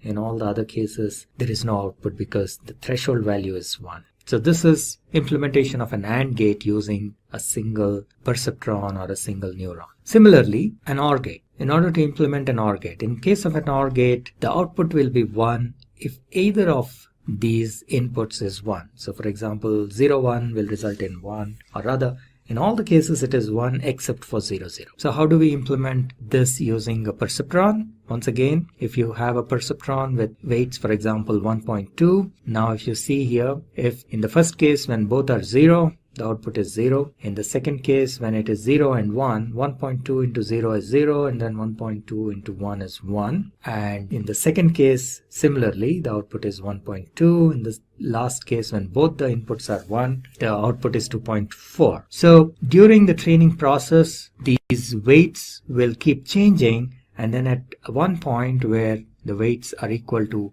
W1 is equal to 1.2 and W2 is equal to 1.2, the system learns that it gives the correct output. So that is implementation of OR gate using a single neuron or a single layer perceptron. Now, XOR gate. This was one of the challenging ones. They tried to implement an XOR gate with a single level perceptron, but it was not possible. And therefore, in order to implement an XOR, so this was like a roadblock in the progress of neural network. However, subsequently they realized that this can be implemented, an XOR gate can be implemented using a multi-level perceptron or MLP. So in this case, there are two layers instead of a single layer, and this is how you can implement an XOR gate. So you will see that X1 and X2 are the inputs, and there is a hidden layer, and that's why it is denoted as H3 and H4, and then you take the output of that and feed it to the output at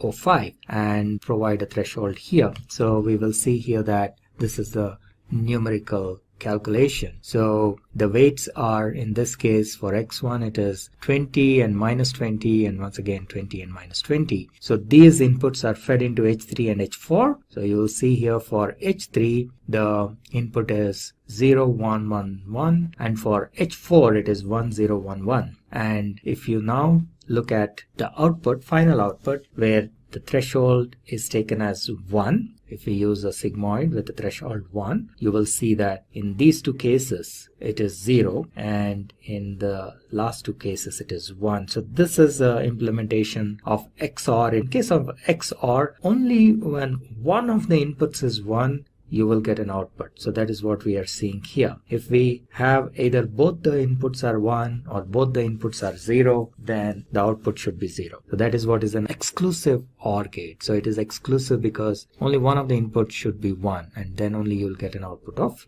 1, which is satisfied by this condition. So this is a special implementation. XOR gate is a special implementation of perceptron. Now that we got a good idea about perceptron, let's take a look at what is a neural network. So we have seen what is a perceptron, we have seen what is a neuron, so we will see what exactly is a neural network. So neural network is nothing but a network of these neurons, and they are different types of neural networks. There are about 5 of them. These are artificial neural network, convolutional neural network, then recursive neural network or recurrent neural network, deep neural network, and deep belief network. So, and each of these types of neural networks have a special, they can solve a special kind of problems. For example, convolutional neural networks are very good at performing image processing and image recognition and so on, whereas RNN are very good for speech recognition and also text analysis and so on. So each type has some special characteristics, and they are good at performing certain special kind of tasks. What are some of the applications of deep learning? Deep learning is today used extensively in gaming. You must have heard about AlphaGo, which is a game created by a startup called DeepMind, which got acquired by Google. And AlphaGo is an AI which defeated the human world champion Lee Sedol in this game of Go. So gaming is an area where deep learning is being extensively used, and a lot of research happens in the area of gaming as well. In addition to that, nowadays there are neural networks or special type called generative adversarial networks, which can be used for synthesizing either images or music or text and so on, and they can be used to compose music. So the neural network can be trained to compose a certain kind of music. And autonomous cars, you must be familiar with Google's self-driving car, and today a lot of automotive companies are investing in this space, and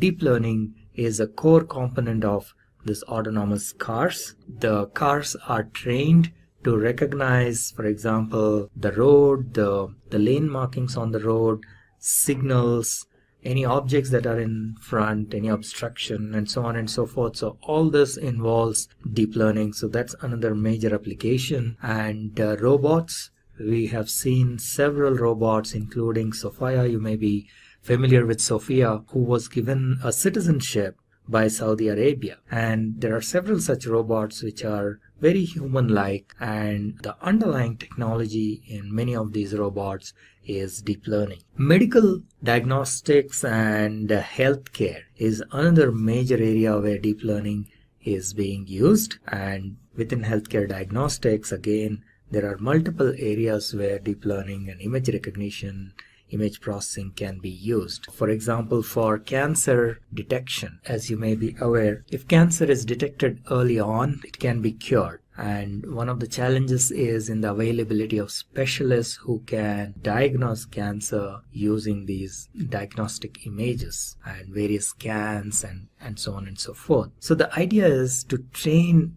neural network to perform some of these activities so that the load on the cancer specialist doctors or oncologists comes down. And there is a lot of research happening here, and there are already quite a few applications that are claimed to be performing better than human beings in this space. It can be lung cancer, it can be breast cancer, and so on and so forth. So healthcare is a major area where deep learning is being applied. Let's take a look at the inner working of a neural network. So how does an artificial neural network, let's say, can we train a neural network to identify the shapes like squares and circles and triangles when these images are fed? So this is how it works. Any image is nothing but it is a digital information of the pixels. So in this particular case, let's say this is an image of 28 by 28 pixel and this is an image of a square. There is a certain way in which the pixels are lit up, and so these pixels have a certain value,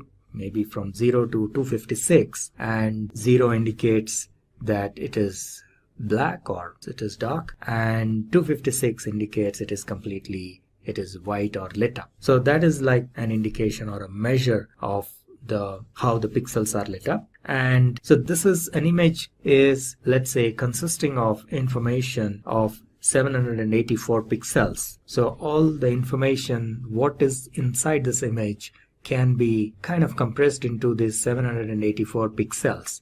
The way each of these pixels is lit up provides information about what exactly is the image. So we can train neural networks to use that information and identify the images. So let's take a look how this works. So each neuron, the value, if it is close to 1, that means it is white, whereas if it is close to 0, that means it is black. Now this is an animation of how this whole thing works. So these pixels, one of the ways of doing it is we can flatten this image and take this complete 784 pixels and feed that as input to our neural network. The neural network can consist of probably several layers. There can be a few hidden layers, and then there is an input layer and an output layer. Now the input layer takes the 784 pixels as input, the values of each of these pixels, and then you get an output which can be of 3 types or 3 classes. One can be a square, a circle, or a triangle. Now during the training process, there will be initially, obviously you feed this image and it will probably say it's a circle or it will say it's a triangle. So as a part of the training process, we then send that error back, and the weights and the biases of these neurons are adjusted till it correctly identifies that this is a square. That is the whole training mechanism that happens out here. Now let's take a look at a circle. Same way. So you feed these 784 pixels. There is a certain pattern in which the pixels are lit up, and the neural network is trained to identify that pattern. And during the training process, once again, it would probably initially identify it incorrectly, saying this is a square or a triangle, and then that error is fed back and the weights and biases are adjusted finally till it finally gets the image correct. So that is the training process. So now we will take a look at same way a triangle. So now if you feed another image which is consisting of triangles. So this is the training process. Now we have trained our neural network to classify these images into a triangle or a circle and a square. So now this neural network can identify these 3 types of objects. Now if you feed another image, and it will be able to identify whether it's a square or a triangle or a circle. Now what is important to be observed is that when you feed a new image, it is not necessary that the image or the triangle is exactly in this position. Now the neural network actually identifies the patterns. So even if the triangle is, let's say, positioned here, not exactly in the middle but maybe at the corner or in the side, it would still identify that it is a triangle. And that is the whole idea behind pattern recognition. So how does this training process work? This is a quick view of how the training process works. So we have seen that a neuron consists of inputs. It receives inputs, and then there is a weighted sum, which is nothing but this xi, wi, summation of that plus the bias. And this is then fed to the activation function, and that in turn gives us a output. Now during the training process, initially obviously when you feed these images, when you send maybe a square, it will identify it as a triangle, and when you maybe feed a triangle, it will identify as a square, and so on. So that error information is fed back, and initially these weights can be random. Maybe all of them have 0 values, and then it will slowly keep changing. So as a part of the training process, the values of these weights, W1, W2 up to Wn, keep changing in such a way that towards the end of the training process, it should be able to identify these images correctly. So till then, the weights are adjusted, and that is known as the training process. So, and these weights are numeric values. Could be 0.5, 0.25, 0.35, and so on. It could be positive or it could be negative, and the value that is coming here is the pixel value. As we have seen, it can be anything between 0 to 1. You can scale it between 0 to 1 or 0 to 256, whichever way. 0 being black and 256 being white, and then all the other colors in between. So that is the input. So these are numerical values. This multiplication or the product, WIXI, is a numerical value, and the bias is also a numerical value. We need to keep in mind that the bias is fixed for a neuron. It doesn't change with the inputs, whereas the weights are 1 per input. So that is one important point to be noted. So, but the bias also keeps changing. Initially, it will again have a random value, but as a part of the training process, the weights, the values of the weights W1, W2, Wn, and the value of B will change. And ultimately, once the training process is complete, these values are fixed for this particular neuron. W1, W2 up to Wn, and plus the value of the B is also fixed for this particular neuron. And in this way, there will be multiple neurons, and there may be multiple levels of neurons here, and that's the way the training process works. So this is another example of multi-layer. So there are 2 hidden layers in between, and then you have the input layer, values coming from the input layer, then it goes through multiple layers, hidden layers, and then there is an output layer. And as you can see, there are weights and biases for each of these neurons in each layer, and all of them keeps changing during the training process. And at the end of the training process, all these weights have a certain value, and that is a trained model, and those values will be fixed once the training is completed. Alright, then there is something known as activation function. Neural networks consists of one of the components in neural networks is activation function, and every neuron has an activation function, and there are different types of activation functions that are used. It could be a ReLU, it could be sigmoid, and so on and so forth. And the activation function is what decides whether a neuron should be fired or not. So whether the output should be 0 or 1 is decided by the activation function. And the activation function in turn takes the input, which is the weighted sum. Remember, we talked about WIXI plus B. That weighted sum is fed as an input to the activation function, and then the output can be either a 0 or a 1. And there are different types of activation functions which are covered in an earlier video you might want to watch. Alright, so as a part of the training process, we feed the inputs, the labeled data or the training data, and then it gives an output, which is the predicted output by the network, which we indicate as Y hat. And then there is a labeled data, because for supervised learning, we already know what should be the output. So that is the actual output. And in the initial process, before the training is complete, obviously there will be error. So that is measured by what is known as a cost function. So the difference between the predicted output and the actual output is the error. And the cost function can be defined in different ways. There are different types of cost functions. So in this case, it is like the average of the squares of the error. So, and then all the errors are added, which can sometimes be called as sum of squares, sum of square errors, or SSE. And that is then fed as a feedback in what is known as backward propagation or back propagation. And that helps in the network adjusting the weights and biases. And so the weights and biases get updated till this value, the error value or the cost function, is minimum. Now there is a optimization technique which is used here called gradient descent optimization, and this algorithm works in a way that the error, which is the cost function, needs to be minimized. So there's a lot of mathematics that goes behind this. For example, they find the local minima, the global minima using the differentiation and so on and so forth. But the idea is this.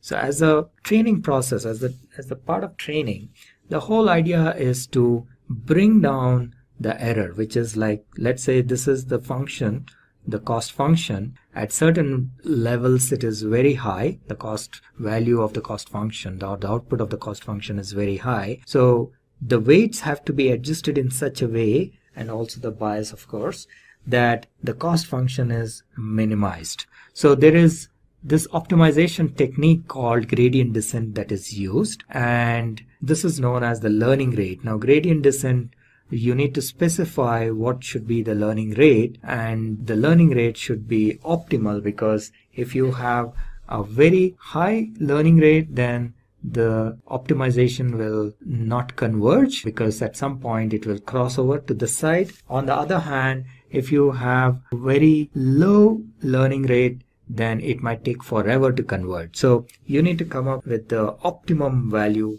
of the learning rate, and once that is done, using the gradient descent optimization, the error function is reduced, and that's like the end of the training process. Alright, so this is another view of gradient descent. So this is how it looks. This is your cost function, the output of the cost function, and that has to be minimized using gradient descent algorithm. And these are like the parameters, and weight could be one of them. So initially we start with certain random values, so cost will be high, and then the weights keep changing, and in such a way that the cost function needs to come down, and at some point it may reach the minimum value, and then it may increase. So that is where the gradient descent algorithm decides that, okay, it has reached a minimum value and it will kind of try to stay here. This is known as the global minima. Now sometimes these curves may not be, just for explanation purpose, this has been drawn in a nice way, but sometimes these curves can be pretty erratic. There can be some local minima here, and then there is a peak, and so on. So the whole idea of gradient descent optimization is to identify the global minima and to find the weights and the bias at that particular point. So that's what is gradient descent. And then this is another example. So you can have these multiple local minima. So as you can see, at this point when it is coming down, it may appear like this is a minimum value, but then it is not. This is actually the global minimum value, and the gradient descent algorithm will make an effort to reach this level and not get stuck at this point. So the algorithm is already there, and it knows how to identify this global minimum, and that's what it does during the training process. Now, in order to implement deep learning, there are multiple platforms and languages that are available, but the most common platform nowadays is TensorFlow, and so that's the reason we have this tutorial. We have created this tutorial for TensorFlow. So we will take you through a quick demo of how to write a TensorFlow code using Python. And TensorFlow is an open source platform created by Google. So let's just take a look at the details of TensorFlow. And so this is a library, a Python library. So you can use Python or any other languages. It's also supported in other languages like Java and R and so on. But Python is the most common language that is used. So it is a library for developing deep learning applications, especially using neural networks. And it consists of primarily two parts, if you will. So one is the tensors, and then the other is the graphs or the flow. That's the way the name, that's the reason for this kind of a name called TensorFlow. So what are tensors? Tensors are like multi-dimensional arrays, if you will. That's one way of looking at it. So usually you have a one-dimensional array. So first of all, you can have what is known as a scalar, which means a number. And then you have a one-dimensional array, something like this, which means this is like a set of numbers. So that is a one-dimensional array. Then you can have a two-dimensional array, which is like a matrix.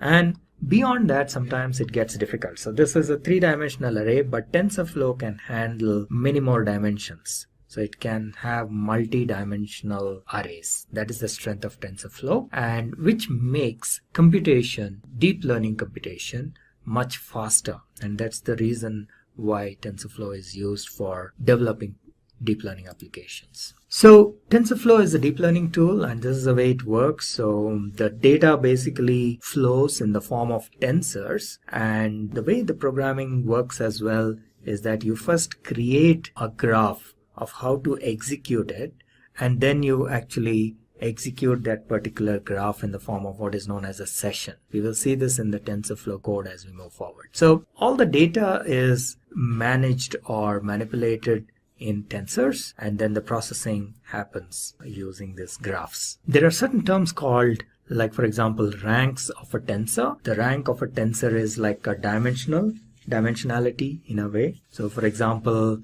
if it is scalar, so there is just a number, just one number, the rank is supposed to be 0, and then it can be a one-dimensional vector, in which case the rank is supposed to be 1, and then you can have a two-dimensional vector, typically like a matrix. Then in that case we say the rank is 2, and then if it is a three-dimensional array, then rank is 3, and so on. So it can have more than 3 as well. So it is possible that you can store multi-dimensional arrays in the form of tensors. So what are some of the properties of TensorFlow? I think today it is one of the most popular platform. TensorFlow is the most popular deep learning platform or library.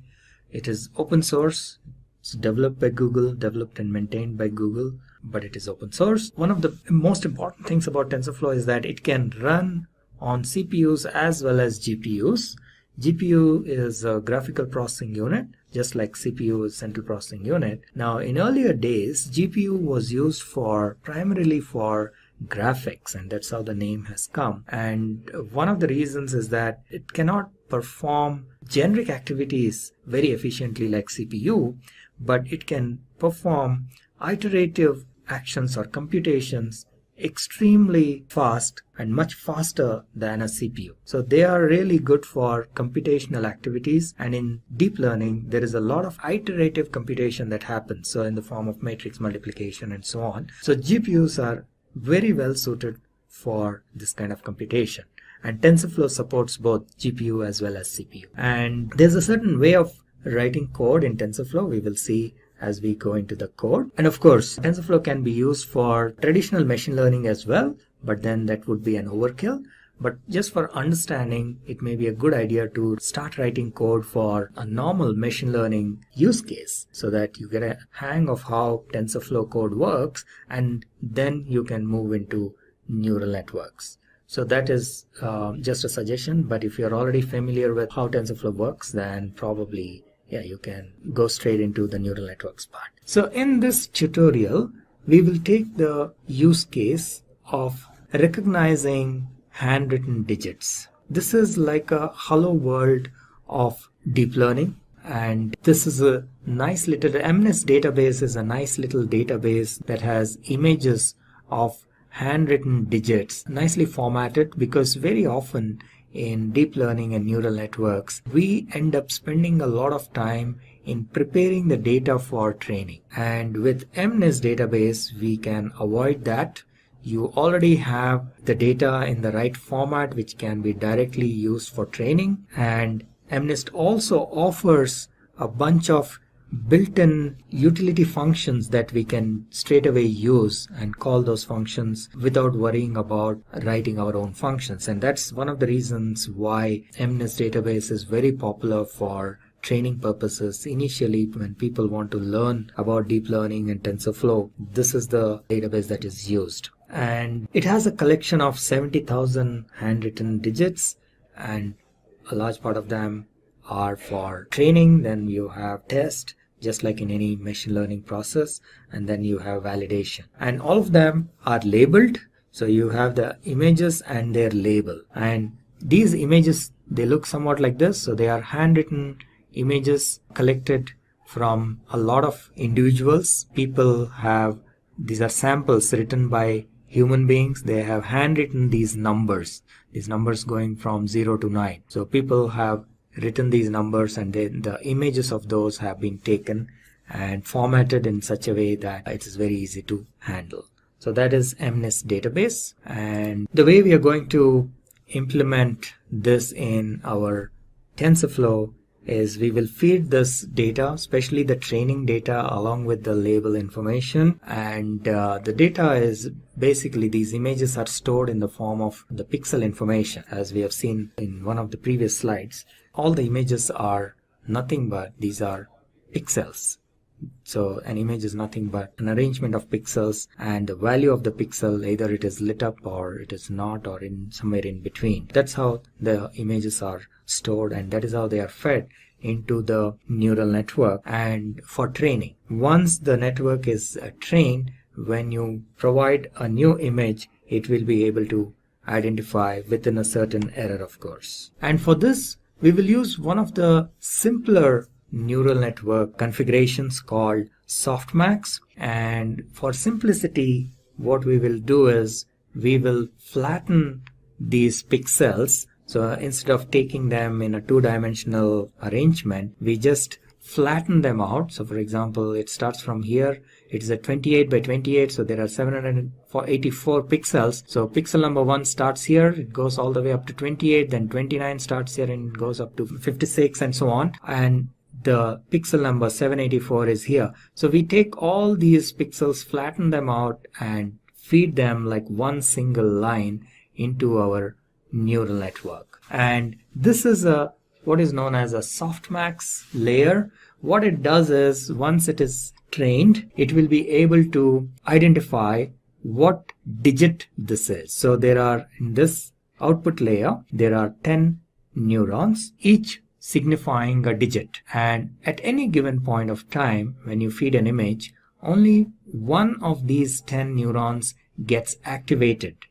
So for example, if this is trained properly, and if you feed a number 9 like this, then this particular neuron gets activated. So you get an output from this neuron. Let me just use a pen or a laser to show you here. Okay, so you're feeding a number 9.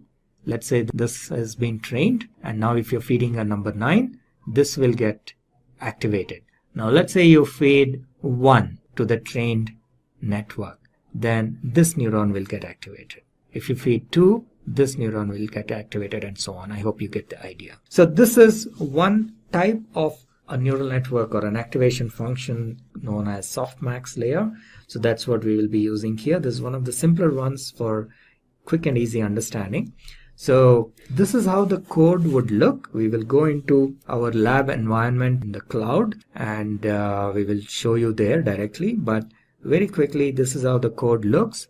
And let me run you through briefly here, and then we will go into the Jupyter notebook where the actual code is, and we will run that as well. So as a first step, first of all, we are using Python here, and that's why the syntax of the language is Python. And the first step is to import the TensorFlow library. So, and we do this by using this line of code saying import TensorFlow as TF. TF is just for convenience, so you can give any name. And once you do this, TensorFlow is available as an object in the name of TF, and then you can run its methods and accesses its attributes and so on and so forth. And MNIST database is actually an integral part of TensorFlow, and that's again another reason why we, as a first step, we always use this example, MNIST database example. So you just simply import MNIST database as well using this line of code, and you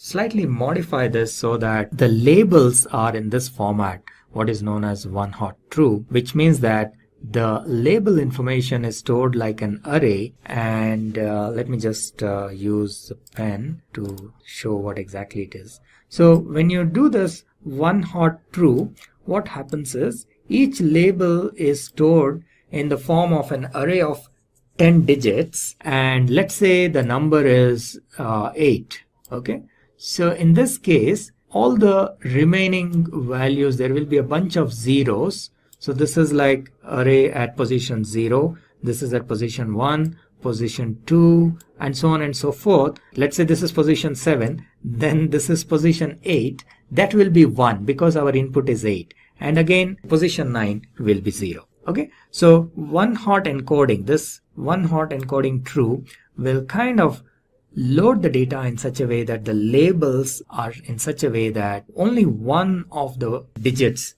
has a value of 1, and that indicates. So based on which digit is 1, we know what is the label. So in this case, the 8th position is 1, therefore we know this sample data, the value is 8. Similarly, if you have a 2 here, let's say, then the labeled information will be somewhat like this. So you have your labels. So you have this as 0, the 0th position. The first position is also 0. The second position is 1 because this indicates number 2. And then you have third as 0 and so on. Okay, so that is the significance of this one hot true. All right, and then we can check how the data is looking by displaying the data. And as I mentioned earlier, this is pretty much in the form of digital form like numbers. So all these are like pixel values, so you will not really see an image in this format, but there is a way to visualize that image. I will show you in a bit. And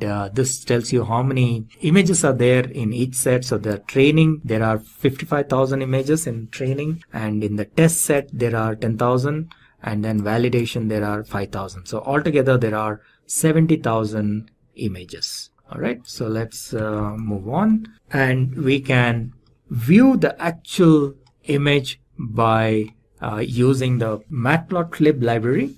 And this is how you can view. This is the code for viewing the images, and you can view them in color or you can view them in grayscale. So the CMap is what tells in what way we want to view it, and what are the maximum values and the minimum values of the pixel values. So these are the max and minimum values, so of the pixel values. So maximum is 1 because this is a scaled value. So 1 means it is white, and 0 means it is black, and in between is, it can be anywhere in between black and white. And the way to train the model, there is a certain way in which you write your TensorFlow code. And the first step is to create some placeholders, and then you create a model. In this case, we will use the softmax model, one of the simplest ones. And placeholders are primarily to get the data from outside into the neural network. So this is a very common mechanism that is used. And then, of course, you will have variables, which are your, remember, these are your weights and biases. So in our case, there are 10 neurons, and each neuron actually has 784 because each neuron takes all the inputs. If we go back to our slide here, actually every neuron takes all the 784 inputs. Right? This is the first neuron. It receives all the 784. This is the second neuron. This also receives all the 780. So each of these inputs needs to be multiplied with a weight, and that's what we are talking about here. So this is a matrix of 784 values for each of the neurons, and so it is like a 10 by 784 matrix because there are 10 neurons. And similarly, there are biases. Now remember, I mentioned bias is only 1 per neuron, so it is not 1 per input, unlike the weights. So therefore there are only 10 biases because there are only 10 neurons in this case. So that is what we are creating a variable for biases. So this is something little new in TensorFlow. You will see, unlike our regular programming languages where everything is a variable, here the variables can be of 3 different types. You have placeholders, which are primarily used for feeding data. You have variables, which can change during the course of computation. And then a third type, which is not shown here, are constants. So these are like fixed numbers. All right. So in a regular programming language, you may have everything as variables or at the most variables and constants. But in TensorFlow, you have 3 different types: placeholders, variables, and constants. And then you create what is known as a graph. So TensorFlow programming consists of graphs and tensors, as I mentioned earlier. So this can be considered ultimately as a tensor. And then the graph tells how to execute the whole implementation, so that the execution is stored in the form of a graph. And in this case, what we are doing is we are doing a multiplication. TF, you remember this TF was created as a TensorFlow object here. One more level, one more. So TF is available here. Now TensorFlow has what is known as a matrix multiplication or matmul function. So that is what is being used here in this case. So we are using the matrix multiplication of TensorFlow so that you multiply your input values x with w, right? This is what we were doing, xw plus b. You're just adding b, and this is very similar to one of the earlier slides where we saw sigma xi wi. So that's what we are doing here. Matrix multiplication is multiplying all the input values with the corresponding weights and then adding the bias. So that is the graph we created. And then we need to define what is our loss function and what is our optimizer. So in this case, we again use the TensorFlow's APIs. So tf.nn softmax cross entropy with logits is the API that we will use, and reduce mean is what is like the mechanism whereby which says that you reduce the error. And optimizer for doing reduction of the error, what optimizer are we using? So we are using gradient descent optimizer. We discussed about this in a couple of slides earlier. And for that, you need to specify the learning rate. You remember we saw that there was a slide somewhat like this, and then you define what should be the learning rate, how fast you need to come down. That is the learning rate. And this again needs to be tested and tried, and to find out the optimum level of this learning rate. It shouldn't be very high, in which case it will not converge, or shouldn't be very low, because it will, in that case, it will take very long. So you define the optimizer and then you call the method minimize for that optimizer, and that will kickstart the training process. And so far we've been creating the graph, and in order to actually execute that graph, we create what is known as a session, and then we run that session. And once the training is completed, we specify how many times, how many iterations we want it to run. So for example, in this case, we are saying 1000 steps. So that is a exit strategy in a way. So you specify the exit condition. So training will run for 1000 iterations. And once that is done, we can then evaluate the model using some of the techniques shown here. So let us get into the code quickly and see how it works. So this is our cloud environment. Now you can install TensorFlow on your local machine as well.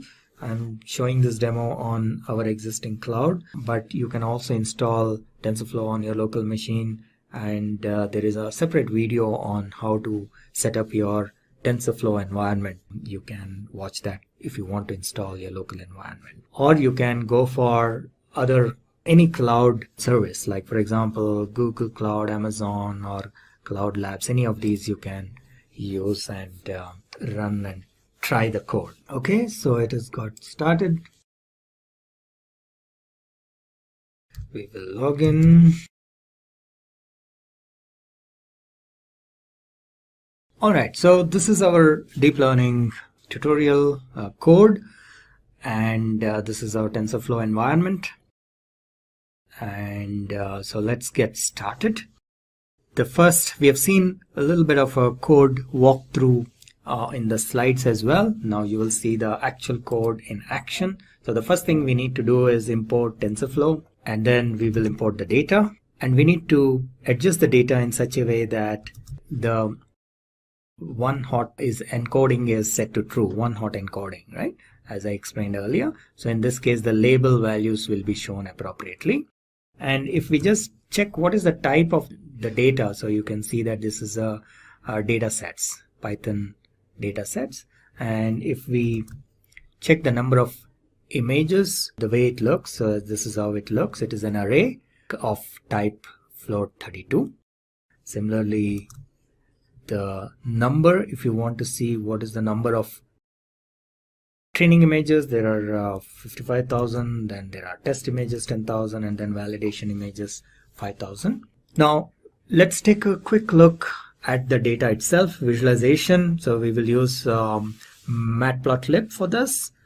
And if we take a look at the shape, now shape gives us like the dimension of the tensors or the arrays, if you will. So in this case, the training data set, if we see the size of the training data set using the method shape, it says there are 55,000 and 55,000 by 784. So remember, the 784 is nothing but the 28 by 28, 28 into 28. So that is equal to 784. So that's what it is showing. Now we can take just one image and just see what is the first image and see what is the shape. So again, size, obviously it is only 784. Similarly, you can look at the image itself, the data of the first image itself. So this is how it shows. So large part of it will probably be zeros, because as you can imagine, in the image only certain areas are written, rest is blank. So that's why you will mostly see zeros, either it is black or white. But then there are these values are, so the values are actually, they are scaled, so their values are between 0 and 1. Okay, so this is what you're seeing. So certain locations there are some values, and then other locations there are zeros. So that is how the data is stored and loaded.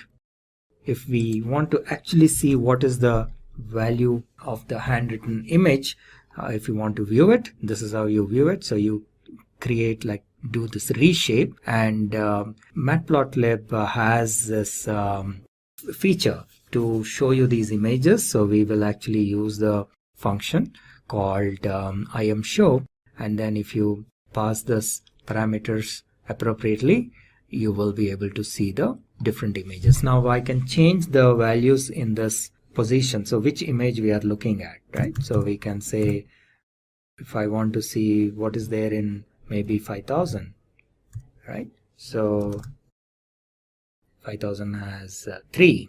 Similarly, you can just say 5. What is in 5? 5 has 8. What is in 50? Again 8. So basically, by the way, if you're wondering how I'm executing this code, Shift Enter, in case you're not familiar with Jupyter Notebooks, Shift Enter is how you execute each cell, individual cell. And if you want to execute the entire program, you can go here and say run all. So that is how this code gets executed. And here again we can check what is the maximum value and what is the minimum value of these pixel values. As I mentioned, it is scaled, so therefore it is between, the values lie between 1 and 0. Now this is where we create our model. The first thing is to create the required placeholders and variables, and that's what we are doing here, as we have seen in the slides. So we create one placeholder and we create 2 variables, which is for the weights and biases. These 2 variables are actually matrices, so each variable has 784 by 10 actual values. Okay, so one for this 10 is for each neuron, there are 10 neurons, and 784 is for the pixel values inputs that are given, which is 28 into 28. And the biases, as I mentioned, one for each neuron, so there will be 10 biases. They are stored in a variable by the name B. And this is the graph, which is basically the multiplication of these matrix multiplication of X into W, and then the bias is added for each of the neurons. And the whole idea is to minimize the error. So let me just execute. I think this code is executed. Then we define what is the Y value is basically the label value. So this is another placeholder. We had X as one placeholder and Y underscore true as a second placeholder. And this will have values in the form of 10 digit arrays. And since we said one hot encoded, the position which has a 1 value indicates what is the label for that particular number. All right. Then we have cross entropy, which is nothing but the loss function. And we have the optimizer. We have chosen gradient descent as our optimizer. Then the training process itself. So the training process is nothing but to minimize the cross entropy, which is again nothing but the loss function. So we define all of this in the form of a graph. So up to here, remember what we have done is we have not exactly executed any TensorFlow code till now. We are just preparing the graph, the execution plan.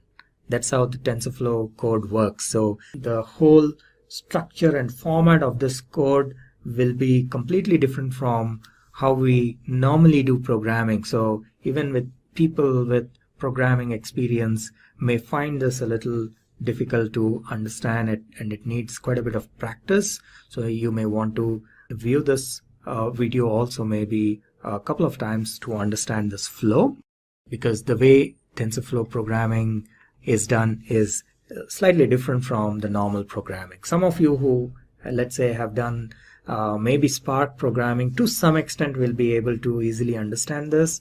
But even in Spark, the programming, the code itself is pretty straightforward. Behind the scenes, the execution happens slightly differently. But in TensorFlow, even the code has to be written in a completely different way. So the code doesn't get executed in the same way as you have written. So that's something you need to understand, and a little bit of practice is needed for this. So far what we have done up to here is creating the variables and feeding the variables, and or rather not feeding but setting up the variables and the graph. That's all. Defining maybe the what kind of a network you want to use. For example, we want to use softmax and so on. So you have created the variables, how to load the data, loaded the data, viewed the data, and prepared everything, but you have not yet executed anything in TensorFlow. Now the next step is the execution in TensorFlow. So the first step for doing any execution in TensorFlow is to initialize the variables. So anytime you have any variables defined in your code, you have to run this piece of code always. So you need to basically create what is known as a node for initializing. So this is a node. You still are not yet executing anything here. You just created a node for the initialization. So let us go ahead and create that. And here onwards is where you will actually execute your code in TensorFlow. And in order to execute the code, what you will need is a session, TensorFlow session.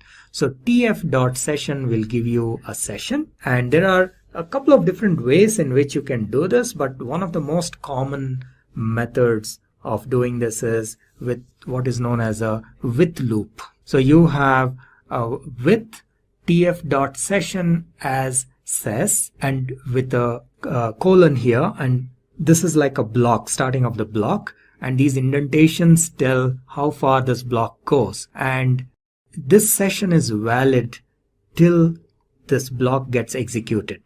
So that is the purpose of creating this with block. This is known as a with block. So with tf.session as ses, you say ses.run init. Now ses.run will execute a node that is specified here. So for example, here we are saying ses.run. Ses is basically an instance of the session, right? So here we are saying tf.session. So an instance of the session gets created and we are calling that ses. And then we run a node within that, one of the nodes in the graph. So one of the nodes here is init.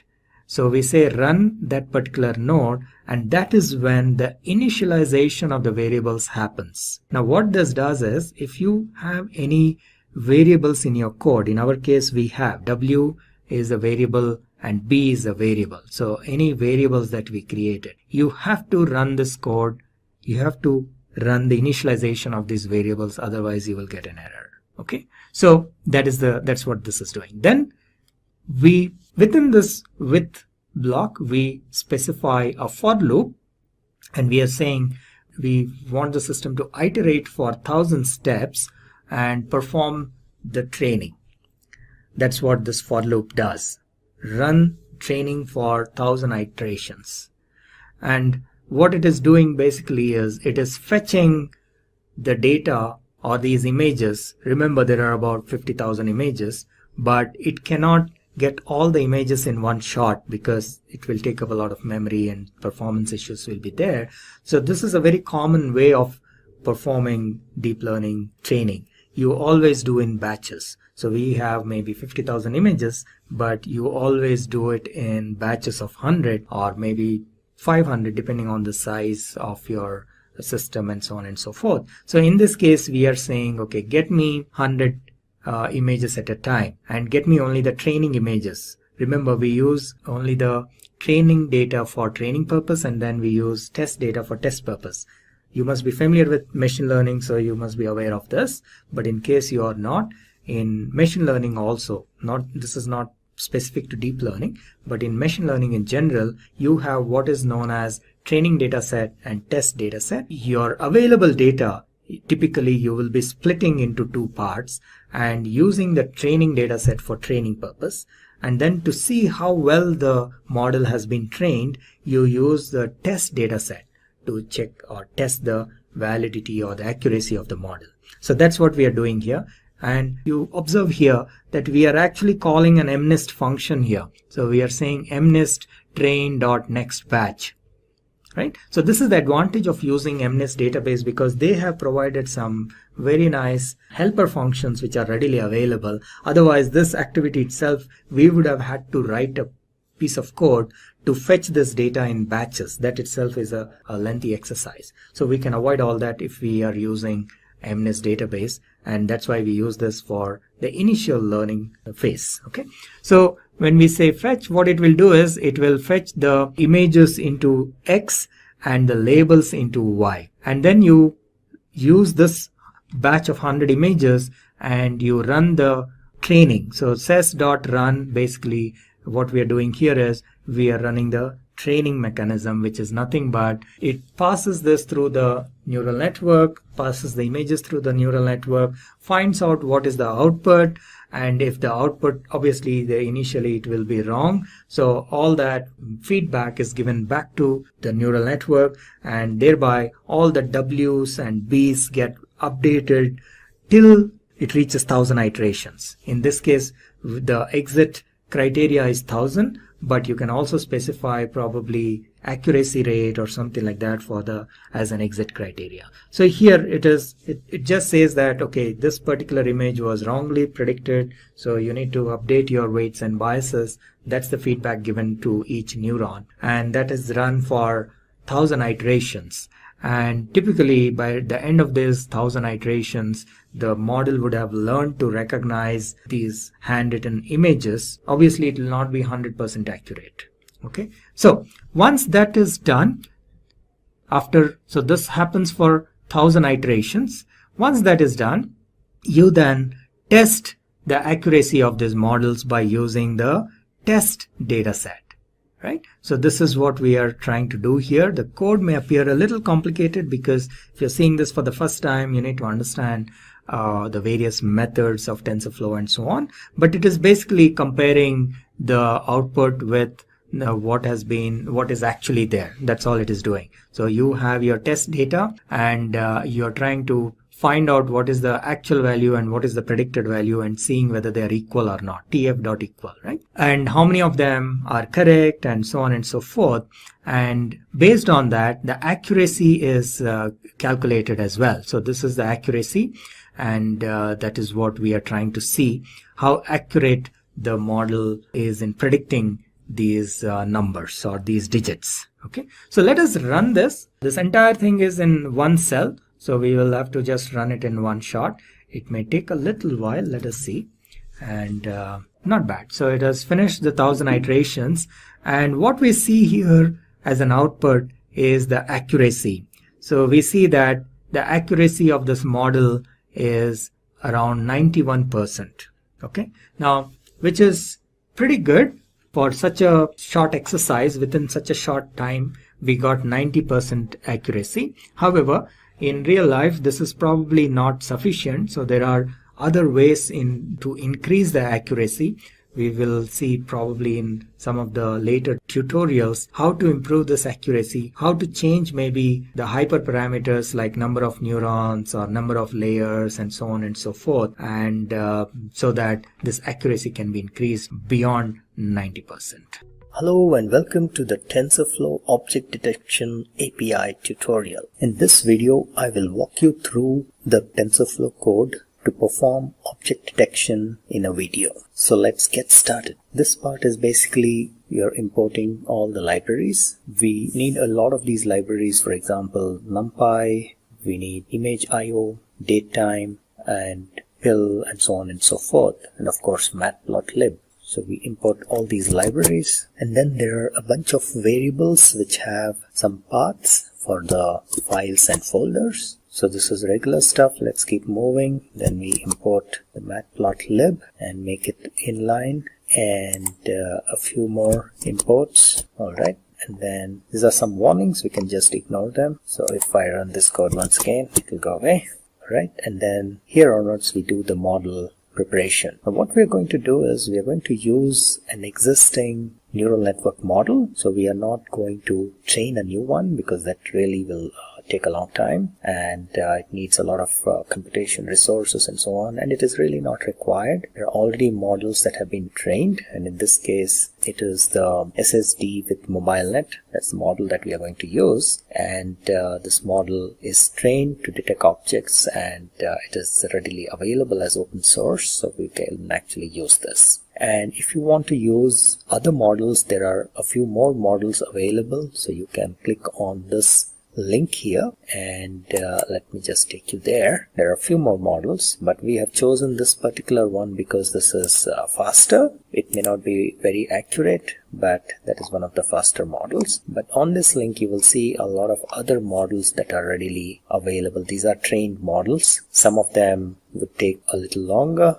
but they may be more accurate and so on, so you can probably play around with these other models. Okay, so we will be using that model. So this piece of code, this line, is basically importing that model, and this is also known as frozen model. The term we use is frozen model. So we import, download and import that, and then we will actually use that model in our code. Alright, so these two cells, we have downloaded and imported the model, and then once it is available locally, we will then load this into our program. Alright, so we are loading this into memory, and you need to perform a couple of additional steps, which is basically we need to map the numbers to text. As you may be aware, when we actually build the model and when we run predictions, the model will not give a text. The output of the model is usually a number. So we need to map that to a text. So for example, if the network predicts that the output is 5,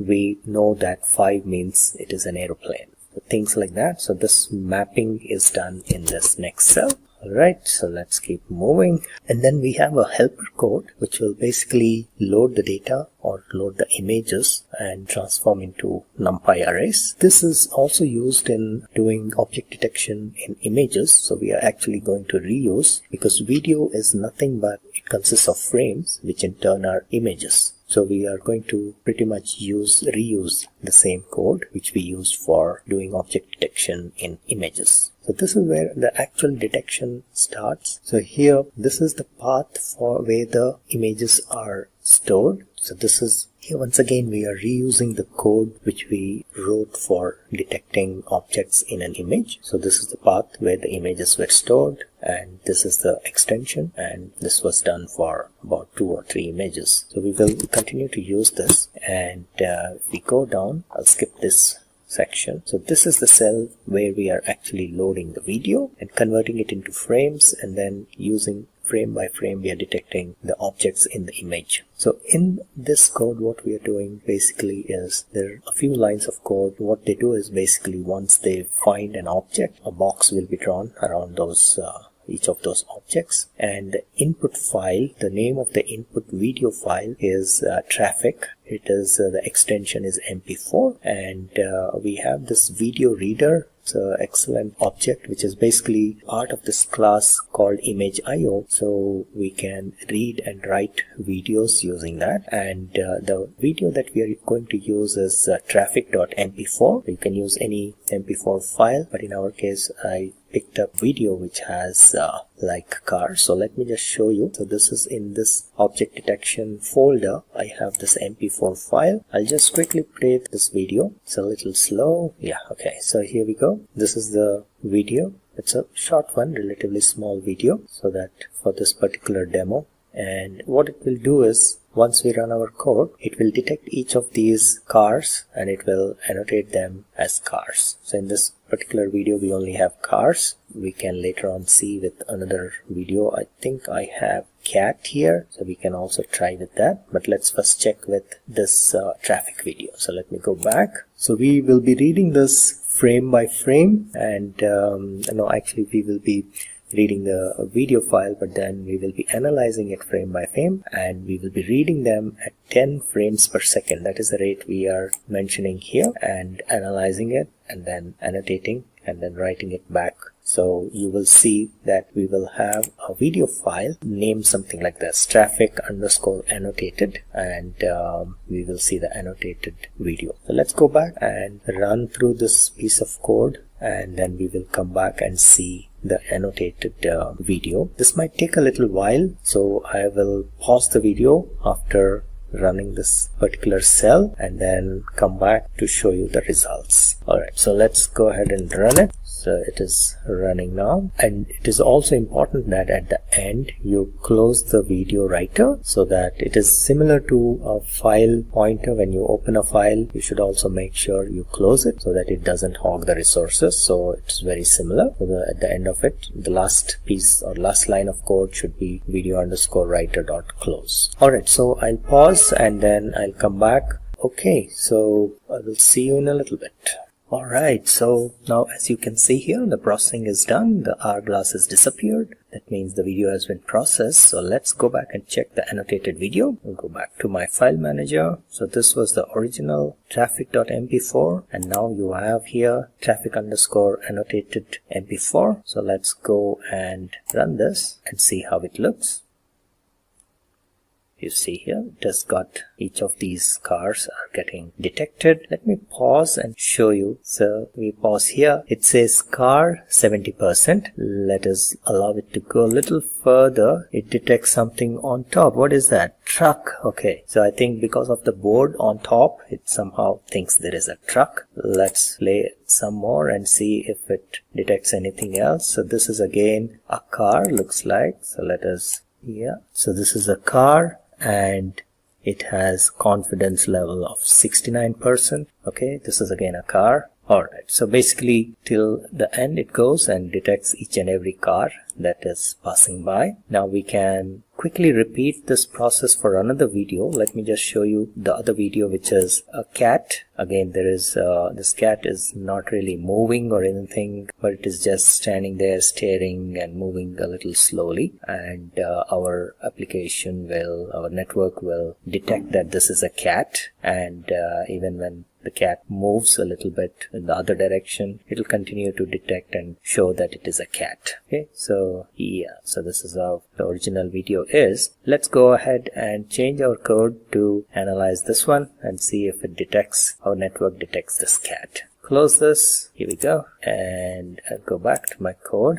All we need to do is change this traffic to cat. The extension, it will automatically up because it is given here, and then it will run through. So very quickly, once again, what it is doing is this video reader, video_reader, has a neat little feature or interface whereby you can say for frame in video_reader. So it will basically provide frame by frame. So you're in a loop frame by frame, and then you take that each frame that is given to you, you take it and analyze it as if it is an image, individual image. So that's the way it works. So it is very easy to handle this. Alright, so now let's once again run just this cell. The rest of the stuff remains the same. So I will run this cell. Again, it will take a little while, so the hourglasses come back. I will pause and then come back in a little while. Alright, so the processing is done. Let's go and check the annotated video. Go here. So we have cat annotated.mp4. Let's play this. Alright, so you can see here it is detecting the cat, and in the beginning you also saw it detected something else here. There looks like it detected one more object. So let's just go back and see what it has detected here. Let's see. Yes. So what is it trying to show here? It's too small, not able to see, but it is trying to detect something. I think it is saying it is a car. I don't know. Alright, okay, so in this video there's pretty much only one object, which is the cat, and let's wait for some time and see if it continues to detect it when the cat turns around and moves as well. Just in a little bit that's going to happen, and we will see. There we go. And in spite of turning the other way, I think our network is able to detect that it is a cat. So let me freeze and then show here. It is actually still continues to detect it as a cat. Alright, so that's pretty much it. I think that's the only object that it detects in this particular video. Okay, so close this. So that's pretty much it. Thank you very much for watching this video. You have a great day, and in case you have any questions, please put them below the video here, and we will be more than happy to get back to you. And make sure you put your email ID so that we can contact you in case you have any questions. Thank you once again. Bye-bye. Today we're going to be covering the convolutional neural network tutorial. Do you know how deep learning recognizes the objects in an image? And really, this particular neural network is how image recognition works. It's very central, one of the biggest building blocks for image recognition. It does it using convolution neural network. And over here we have the basic picture of a hummingbird. Pixels of an image fed as input. You have your input layer coming in. So it takes that graphic and puts it into the input layer. You have all your hidden layers. And then you have your output layer, and your output layer, one of those is going to light up and say, oh, it's a bird. We're going to go into depth. We're going to actually go back and forth on this a number of times today. So if you're not catching all the image, don't worry, we're going to get into the details. So we have our input layer accepts the pixels of the image as input in the form of arrays. And you can see up here where they've actually labeled each block of the bird in different arrays. So we'll dive into deep as to how that looks like and how those matrices are set up. Your hidden layer carry out feature extraction by performing certain calculations and manipulations. So this is the part that kind of reorganizes that picture multiple ways until we get some data that's easy to read for the neural network.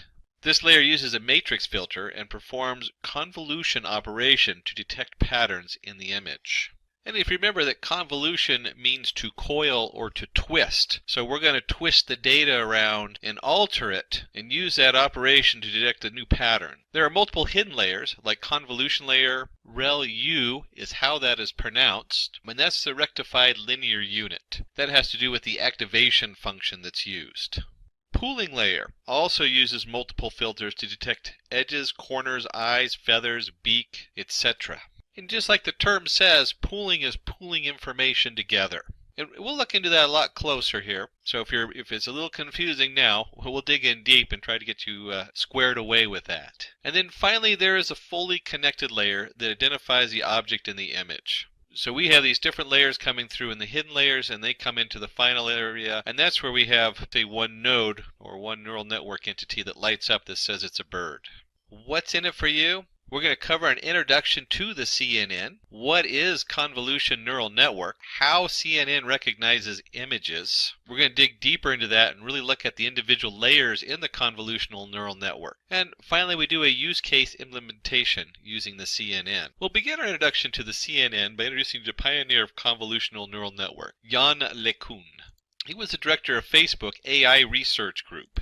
Built the first convolutional neural network called LeNet in 1988. So these have been around for a while and have had a chance to mature over the years. It was used for character recognition tasks like reading zip code digits. Imagine processing mail and automating that process. CNN is a feed-forward neural network that is generally used to analyze visual images by producing data with a grid-like topology. A CNN is also known as a convnet. And very key to this is we are looking at images. That was what this was designed for. And you'll see the different layers as we dig in mirror some of them are actually now used since we're using TensorFlow and Keras in our code later on. You'll see that some of those layers appear in a lot of your other neural network frameworks. But in this case, this is very central to processing images and doing so in a variety that captures multiple images and really drills down into their different features. In this example here you see flowers of two varieties, orchid and a rose. I think the orchid is much more dainty and beautiful, and the rose smells quite beautiful. I have a couple rose bushes in my yard. They go into the input layer. That data is then sent to all the different nodes in the next layer, one of the hidden layers, based on its different weights and its setup. It then comes out and gives those a new value. Those values then are multiplied by their weights and go to the next hidden layer, and so on. And then you have the output layer, and one of those nodes comes out and says it's an orchid, and the other one comes out and says it's a rose, depending on how well it was trained. What separates the CNN, or the convolutional neural network, from other neural networks is a convolutional operation. Forms the basis of any convolutional neural network. In a CNN, every image is represented in the form of arrays of pixel values. So here we have a real image of the digit 8. That then gets put onto its pixel values, represented in the form of an array. In this case, you have a two-dimensional array. And then you can see in the final end form, we transform the digit 8 into its representational form of pixels of zeros and ones, where the ones represent, in this case, the black part of the 8, and the zeros represent the white background. To understand the convolution neural network, or how that convolutional operation works, we're going to take a sidestep and look at matrices. In this case, we're going to simplify it, and we're going to take two matrices, A and B, of one dimension. Now, kind of separate this from your thinking as we learn that you want to focus just on the matrix aspect of this. And then we'll bring that back together and see what that looks like when we put the pieces for the convolutional operation. Here we've set up two arrays. We have, in this case, they're a single dimension matrix. And we have A equals 5, 3, 7, 5, 9, 7. And we have B equals 1, 2, 3. So in the convolution, as it comes in there, it's going to look at these two, and we're going to start by multiplying them, A times B. And so we multiply the arrays element-wise, and we get 5, 6, 6.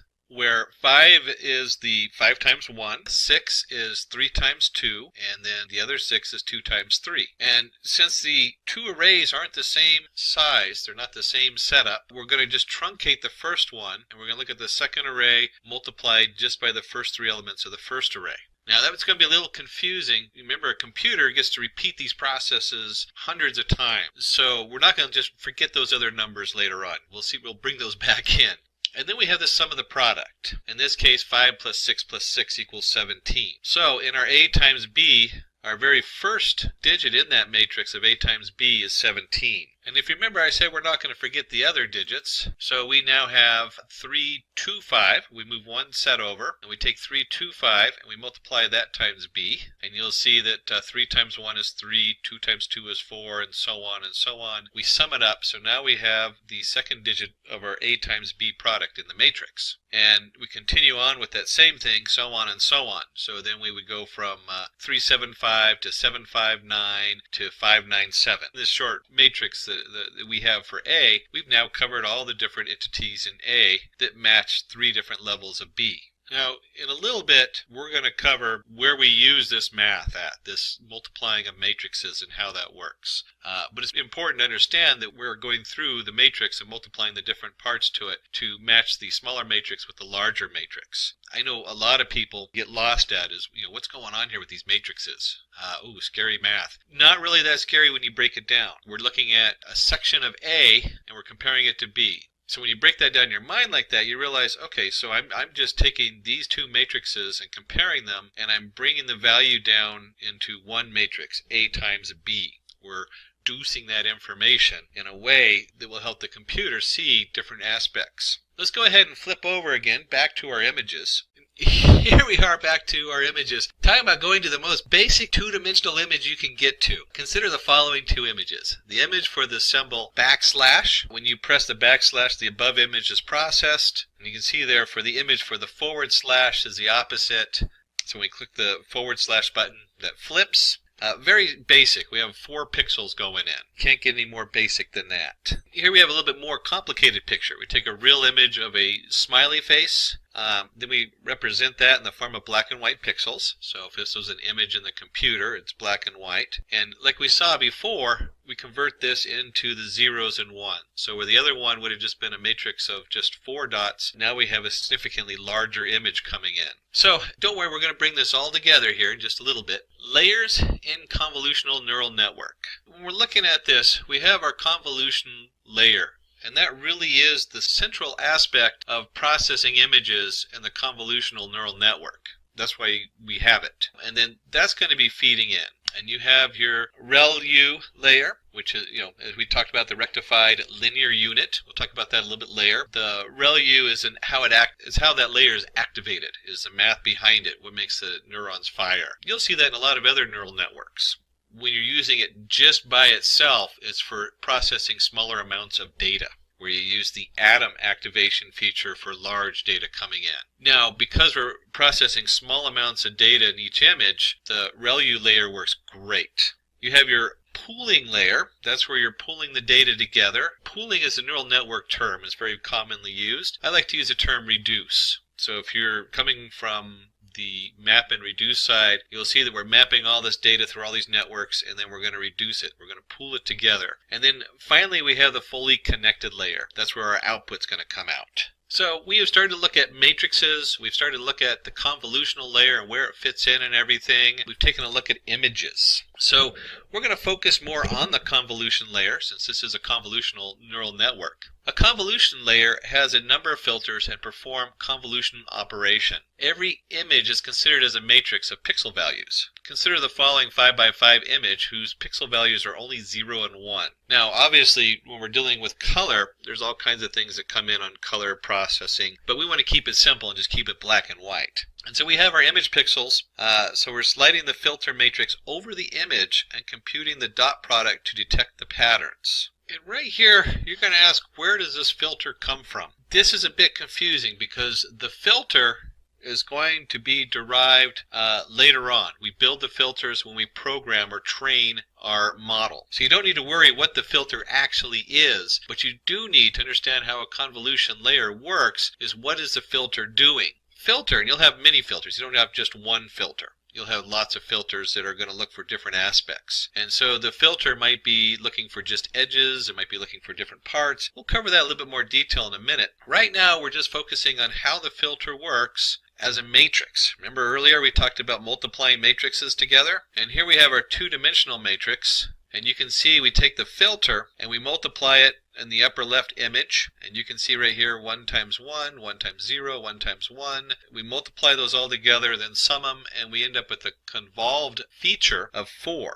We're going to take that and sliding the filter matrix over the image and computing the dot product to detect patterns. So we're just going to slide this over. We're going to predict the first one and slide it over one notch, predict the second one, and so on all the way through until we have a new matrix. And this matrix, which is the same size as the filter, has reduced the image, and whatever filter, whatever that's filtering out, is going to be looking at just those features reduced down to a smaller matrix. So once the feature maps are extracted, the next step is to move them to the ReLU layer. So the ReLU layer, the next step, first is going to perform an element-wise operation. So each of those maps coming in, if there's negative pixels, so it sets all the negative pixels to 0. And you can see this nice graph where it just zeroes out the negatives, and then you have a value that goes from 0 up to whatever value is coming out of the matrix.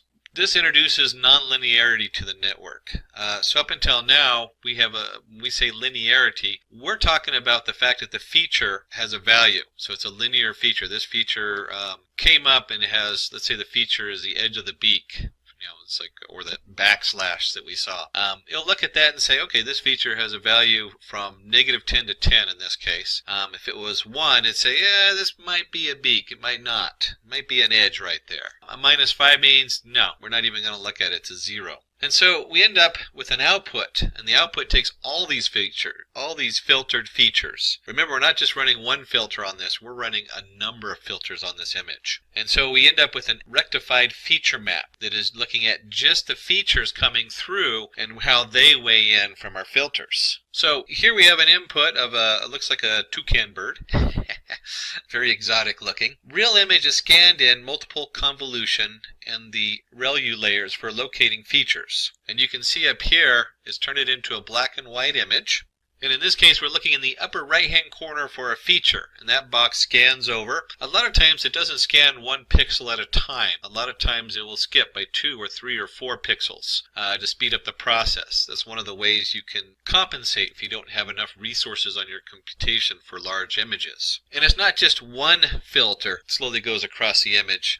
You have multiple filters that have been programmed in there. So you're looking at a lot of different filters going over the different aspects of the image and just sliding across there and forming a new matrix.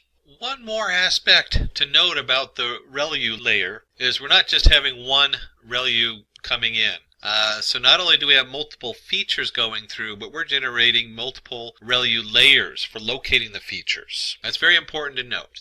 So we have quite a bundle. We have multiple filters, multiple ReLU, which brings us to the next step, forward propagation. Now we're going to look at the pooling layer. The rectified feature map now goes through a pooling layer. Pooling is a downsampling operation that reduces the dimensionality of the feature map. That's all we're trying to do. We're trying to take a huge amount of information and reduce it down to a single answer. This is a specific kind of bird. This is an iris. This is a rose. So you have a rectified feature map. And you see here we have our rectified feature map coming in. We set the max pooling with a 2x2 filters and a stride of 2. And if you remember correctly, I talked about not going 1 pixel at a time. Well, that's where the stride comes in. We end up with a 2x2 pooled feature map, but instead of moving 1 over each time and looking at every possible combination, we skip a few there. We go by 2. We skip every other pixel. We just do every other one. And this reduces our rectified feature map, which as you can see over here, 16 by 16 to a 4 by 4. So we're continually trying to filter and reduce our data so that we can get to something we can manage. And over here you see that we have the max 3, 4, 1, and 2. And in the max pooling, we're looking for the max value. A little bit different than what we were looking at before. So coming from the rectified feature, we're now finding the max value and then we're pooling those features together.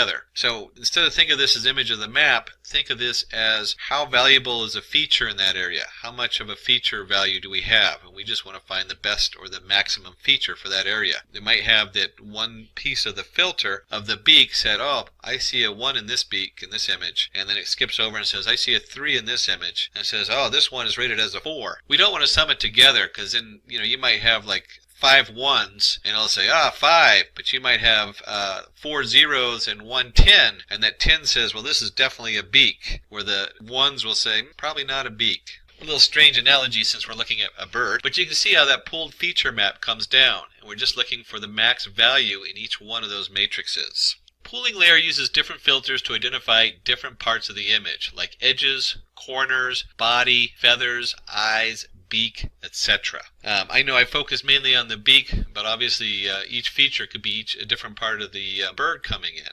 So let's take a look at what that looks like. Structure of a convolution neural network so far. This is where we're at right now. We have our input image coming in, and then we use our filters, and there's multiple filters on there that are being developed to kind of twist and change that data, and so we multiply the matrices. We take that little filter, maybe it's a 2 by 2, we multiply it by each piece of the image, and if we step 2, then it's every other piece of the image. That generates multiple convolution layers. So we have a number of convolution layers we have set up in there that is looking at that data. We then take those convolution layers, we run them through the ReLU setup, and then once we've done through the ReLU setup, and we have multiple ReLUs going on, multiple layers that are ReLU, then we're going to take those multiple layers and we're going to be pooling them. So now we have the pooling layers, or multiple poolings going on. Up until this point, we're dealing with, sometimes it's multiple dimensions. You can have 3 dimensions. Some strange data setups that aren't doing images but looking at other things, they can have 4, 5, 6, 7 dimensions. So right now we're looking at 2D image dimensions coming into the pooling layer. So the next step is we want to reduce those dimensions, or flatten them. So flattening. Flattening is a process of converting all of the resultant 2-dimensional arrays from pooled feature map into a single long continuous linear vector. So over here you see where we have a pooled feature map. Maybe that's the bird wing, and it has values 6, 8, 4, 7. And we want to just flatten this out and turn it into 6, 8, 4, 7, or a single linear vector. And we find out that not only do we do each of the pooled feature maps, we do all of them into one long linear vector. So now we've gone through our convolutional neural network part, and we have the input layer into the next setup. All we've done is taken all those different pooling layers and we've flattened them out and combined them into a single linear vector going in.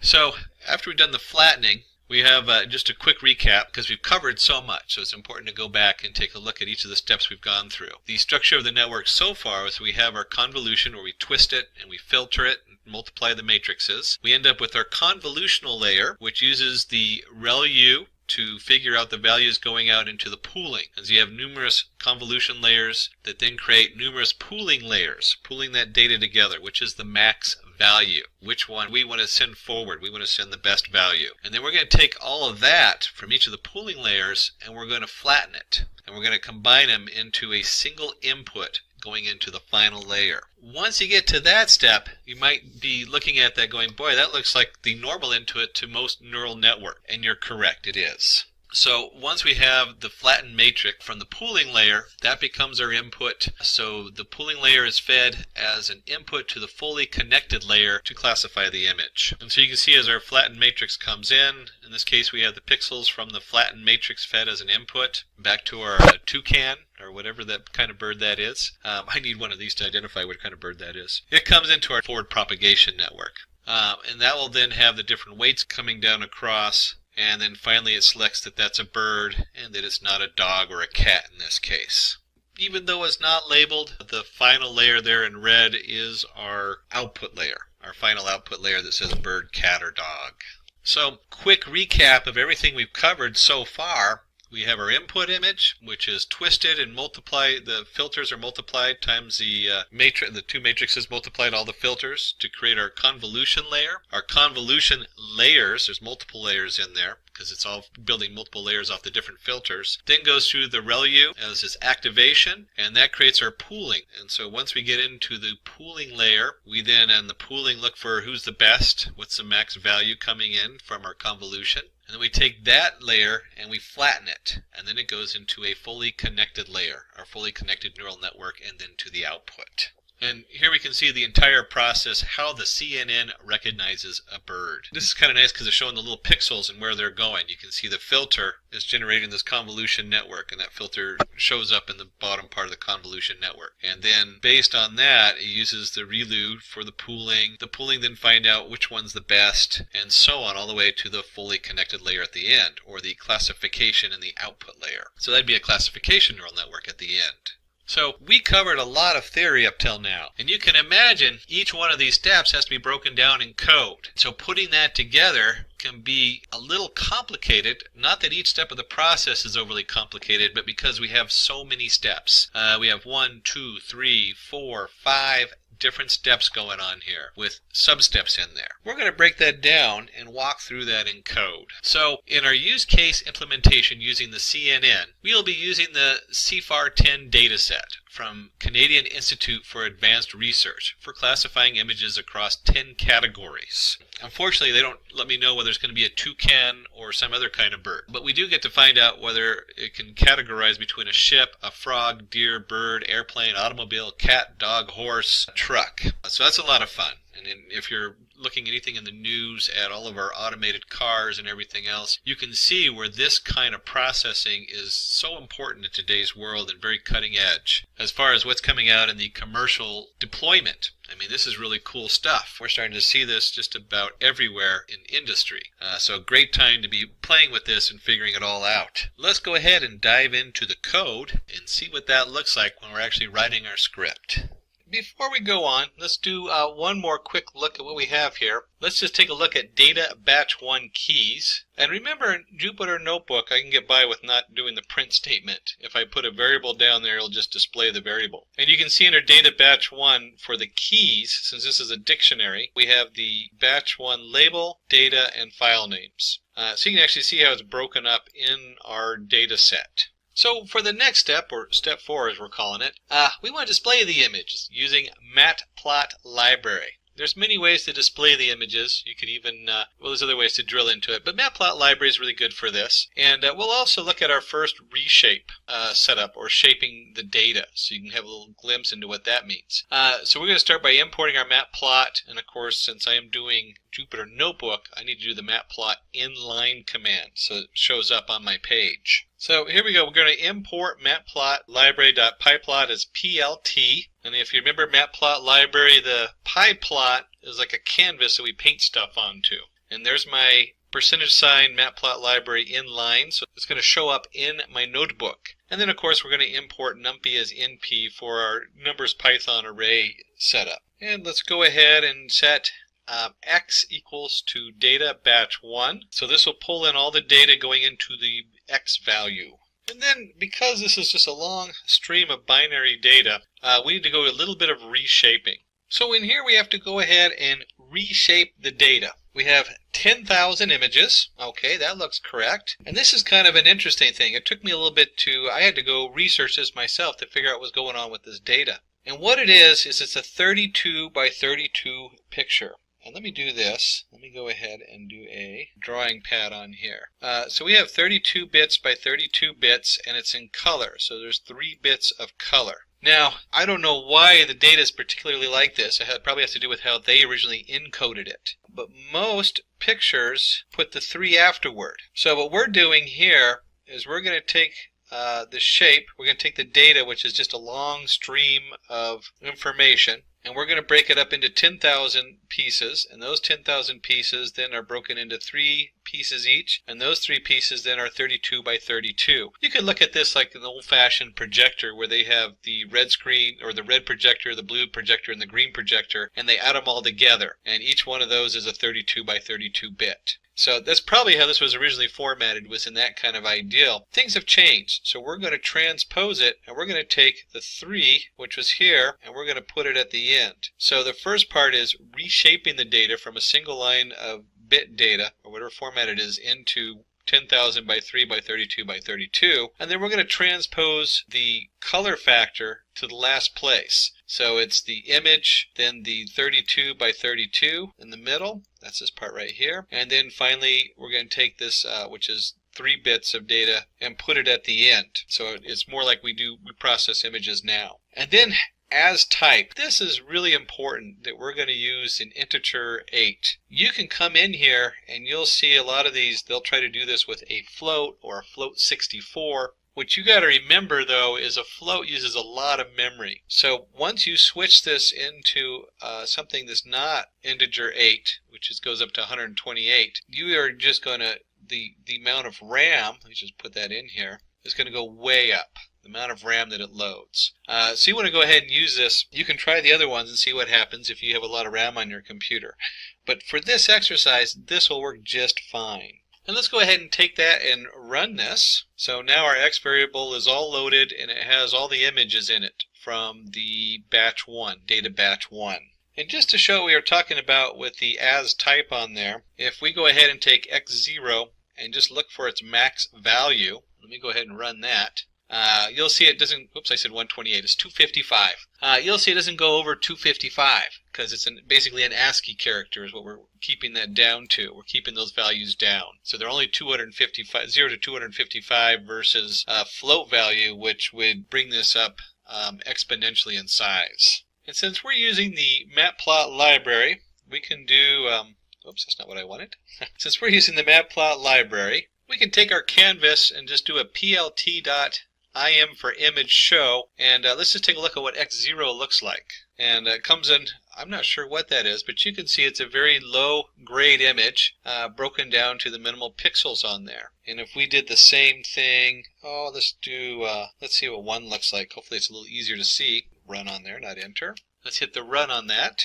And we can see this is probably a semi-truck. That's a good guess on there. And I can just go back up here instead of typing the same line in over and over. And we'll look at 3. That looks like a dump truck unloading, and so on. You can do any of the 10,000 images. We can just jump to 55. Looks like some kind of animal looking at us there, probably a dog. And just for fun, let's do just one more run on there, and we can see a nice car for our image number 4. So you can see we paste through all the different images. It's very easy to look at them, and they've been reshaped to fit our view and what the matplot library uses for its format. So the next step is we're going to start creating some helper functions. We'll start by a one-hot encoder to help us when we're processing the data. Remember that your labels, they can't just be words. They have to switch it, and we use the one-hot encoder to do that. And then we'll also create a class CFAR helper, so it's going to have an init and a setup for the images. And then finally we'll go ahead and run that code so you can see what that looks like. And then we get into the fun part where we're actually going to start creating our model, our actual neural network model. So let's start by creating our one-hot encoder. We're going to create our own here, and it's going to return an out. And we'll have our vector coming in and our values equal 10. What this means is that we have the 10 values, the 10 possible labels. And remember, we don't look at the labels as a number, because a car isn't one more than a horse. That'd be just kind of bizarre to have horse equals 0, car equals 1, plane equals 2, cat equals 3. So a cat plus a car equals what? So instead, we create a numpy array of zeros. And there's going to be 10 values, so we have 10 different values in there. So you have 0 or 1. 1 means it's a cat, 0 means it's not a cat. In the next line it might be that 1 means it's a car, 0 means it's not a car. So instead of having one output with a value of 0 to 10, you have 10 outputs with the values of 0 to 1. That's what the one-hot encoder is doing here. And we're going to utilize this in code in just a minute. So let's go ahead and take a look at the next helpers. We have a few of these helper functions we're going to build. And when you're working with a very complicated Python project, dividing it up into separate definitions and classes is very important. Otherwise, it just becomes really ungainly to work with. So let's go ahead and put in our next helper, which is a class. And there's a lot in this class, so we'll break it down here. And let's just start, oops, we can put a space right in there. There we go. Now this is a little bit more readable. Add a second space. So we're going to create our class, the Cipher Helper. And we'll start by initializing it. Now, there's a lot going on in here. So let's start with the init part. Self.I equals 0. That'll come in a little bit. We'll come back to that in the lower part. We want to initialize our training batches. So when we went through this, there was like a meta batch. We don't need the meta batch, but we do need the data batch 1, 2, 3, 4, 5, and we do not want the testing batch in here. This is just the self-all train batches. So we're going to make an array of all those different images. And then, of course, we left the test batch out, so we have our self.test batch. We're going to initialize the training images and the training labels, and also the test images and the test labels. So this is just to initialize these variables in here. Then we create another definition down here, and this is going to set up the images. And let's just take a look and see what's going on in there. Now we could have all just put this as part of the init part, since this is all just helper stuff, but breaking it up again makes it easier to read. It also makes it easier when we start executing the different pieces to see what's going on. So that way we have a nice print statement to say, hey, we're now running this and this is what's going on in here. We're going to set up the self-training images at this point, and that's going to go to a numpy array vstack. And in there we're going to load up, in this case, the data for D and self all train batches. Again, that points right up to here. So we're going to go through each one of these files, or each one of these data sets, because they're not a file anymore. We've brought them in. Data batch 1 points to the actual data. And so our self-training images is going to stack them all into a numpy array. And then it's always nice to get the training length, and that's just a total number of self-training images in there. And then we're going to take the self-training images. And let me switch marker colors, because I am getting a little too much on the markers up here. Oops, there we go. Bring down our marker change so we can see it a little better. And at this point, this should look familiar. Where did we see this? Well, when we wanted to look at this above, and we wanted to look at the images in the Matplot library, we had to reshape it. So we're doing the same thing here. We're taking our self-training images, and based on the training length, total number of images, because we stacked them all together, so now it's just one large file of images, we're going to take and look at it as our 3 video cameras that are each displaying 32 by 32, and we're going to switch that around so that now we have each of our images that stays the same place, and then we have our 32 by 32, and then by our 3.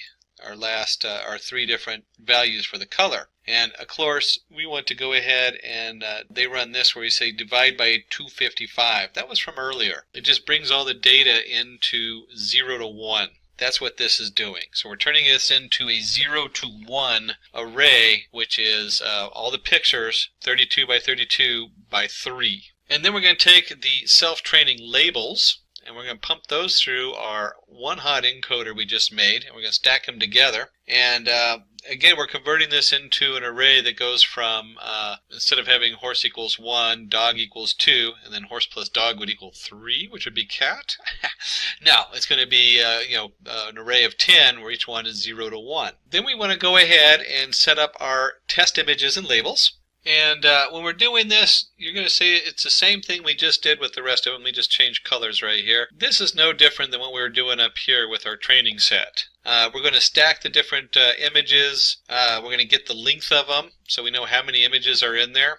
You certainly could add them by hand, but it's nice to let the computer do it, especially if it ever changes on the other end and you're using other data. And again, we reshape them and transpose them, and we also do the one-hot encoder. Same thing we just did on our training images. So now our test images are in the same format. So now we have a definition which sets up all our images in there. And then the next step is to go ahead and batch them, or next batch. And let's do another breakout here for batches, because this is really important to understand. It tends to throw me for a little loop when I'm working with TensorFlow or Keras or a lot of these. We have our data coming in. If you remember, we had like 10,000 photos. Let me just put 10,000 down here. We don't want to run all 10,000 at once, so we want to break this up into batch sizes. And you also remember that we had the number of photos, in this case length of test or whatever number is in there. We also have 32 by 32 by 3. So when we're looking at the batch size, we want to change this from 10,000 to a batch of, in this case I think we're going to do batches of 100. So we want to look at just 100, the first 100 of the photos. And if you remember, we set self-I equal to 0.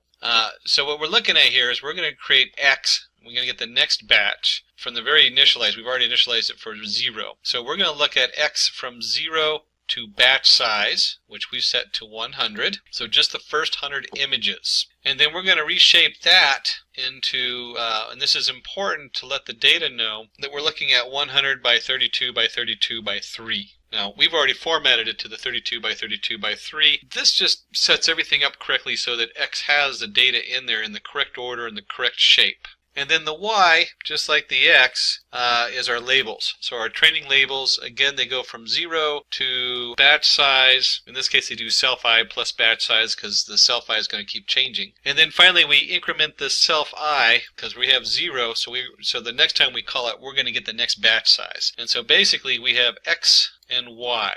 X being the photograph data coming in, and Y being the label. And that, of course, is labeled through one hot encoder. So if you remember correctly, if it was, say, horse is equal to 0, it would be 1 for the 0 position, since this is the horse, and then everything else would be 0 in here. Let me just put lines through there. There we go. There's our array. Hard to see that array. So let's go ahead and take that, and we're going to finish loading it, since this is our class. And now we're armed with all this, our setup over here. Let's go ahead and load that up. And so we're going to create a variable ch with the CFAR helper in it. And then we're going to do ch.setupImages. Now we could have just put all of the setup images under the init, but by breaking this up into 2 parts, it makes it much more readable. And also, if you're doing other work, there's reasons to do that as far as the setup. Let's go ahead and run that. And you can see where it says setting up training images and labels, setting up test images. And that's one of the reasons we broke it up, is so that if you're testing this out, you can actually have print statements in there telling you what's going on, which is really nice.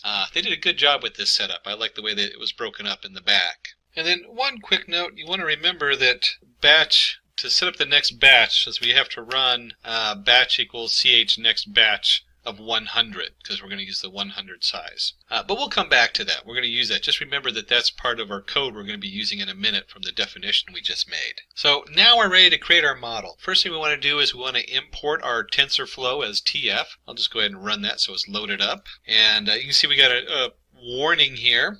That's because they're making some changes. It's always growing, and they're going to be depreciating one of the values from float64 to float type, or is treated as an NP float64. Nothing to really worry about, because this doesn't even affect what we're working on, because we've set all of our stuff to a 255 value, or 0 to 1.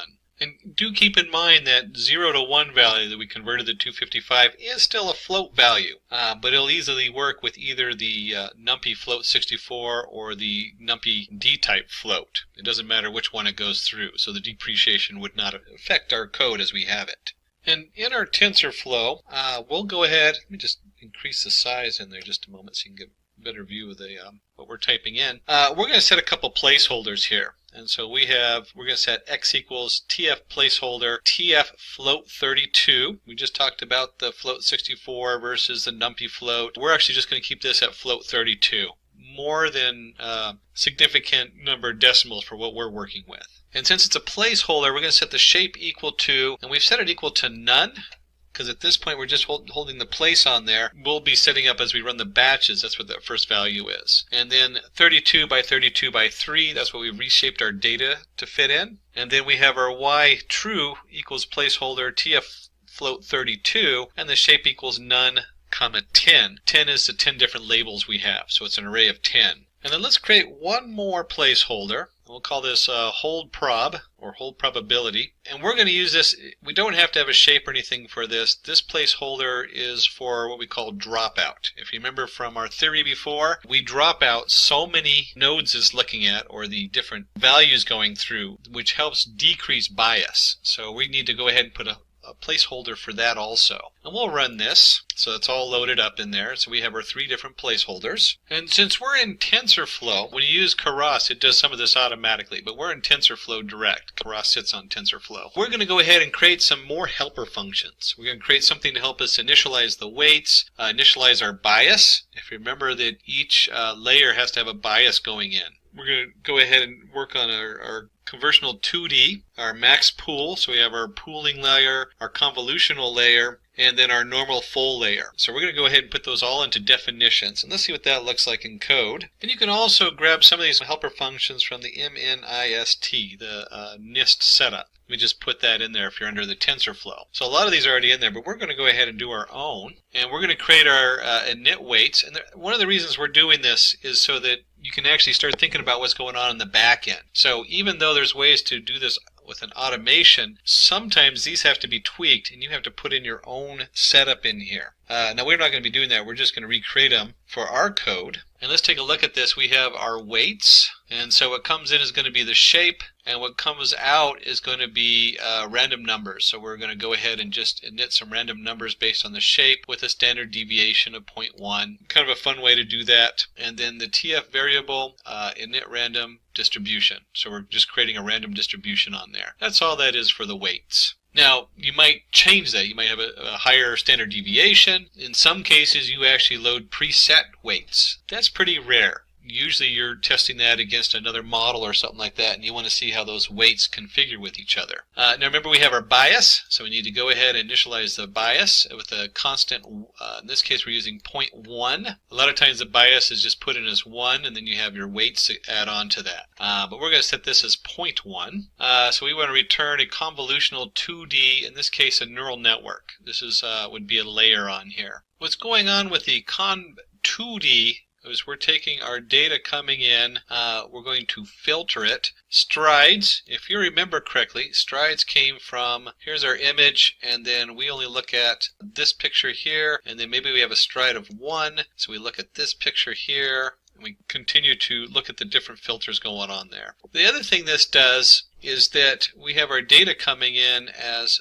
32 by 32 by 3. And we want to change this so that it's just, this is 3 dimensions, and it's going to reformat this as just 2 dimensions. So it's going to take this number here and combine it with the 32 by 32. So this is a very important layer here because it's reducing our data down using different means. And it connects down, I'm just going to jump down one here. It goes with the convolutional layer. So you have your kind of your pre-formatting and the setup, and then you have your actual convolution layer that goes through on there. And you can see here we have init weights by the shape, init bias, shape of 3, because we have the 3 different, here's our 3 again. And then we return the TFNN ReLU with the convention 2D, so this convolutional has this feeding into it. Right there, it's using that as part of it. And of course the input is the XY plus B, the bias. So that's quite a mouthful, but these two are the keys here to creating the convolutional layers there. The convolutional 2D coming in, and then the convolutional layer, which then steps through and creates all those filters we saw. Then of course we have our pooling.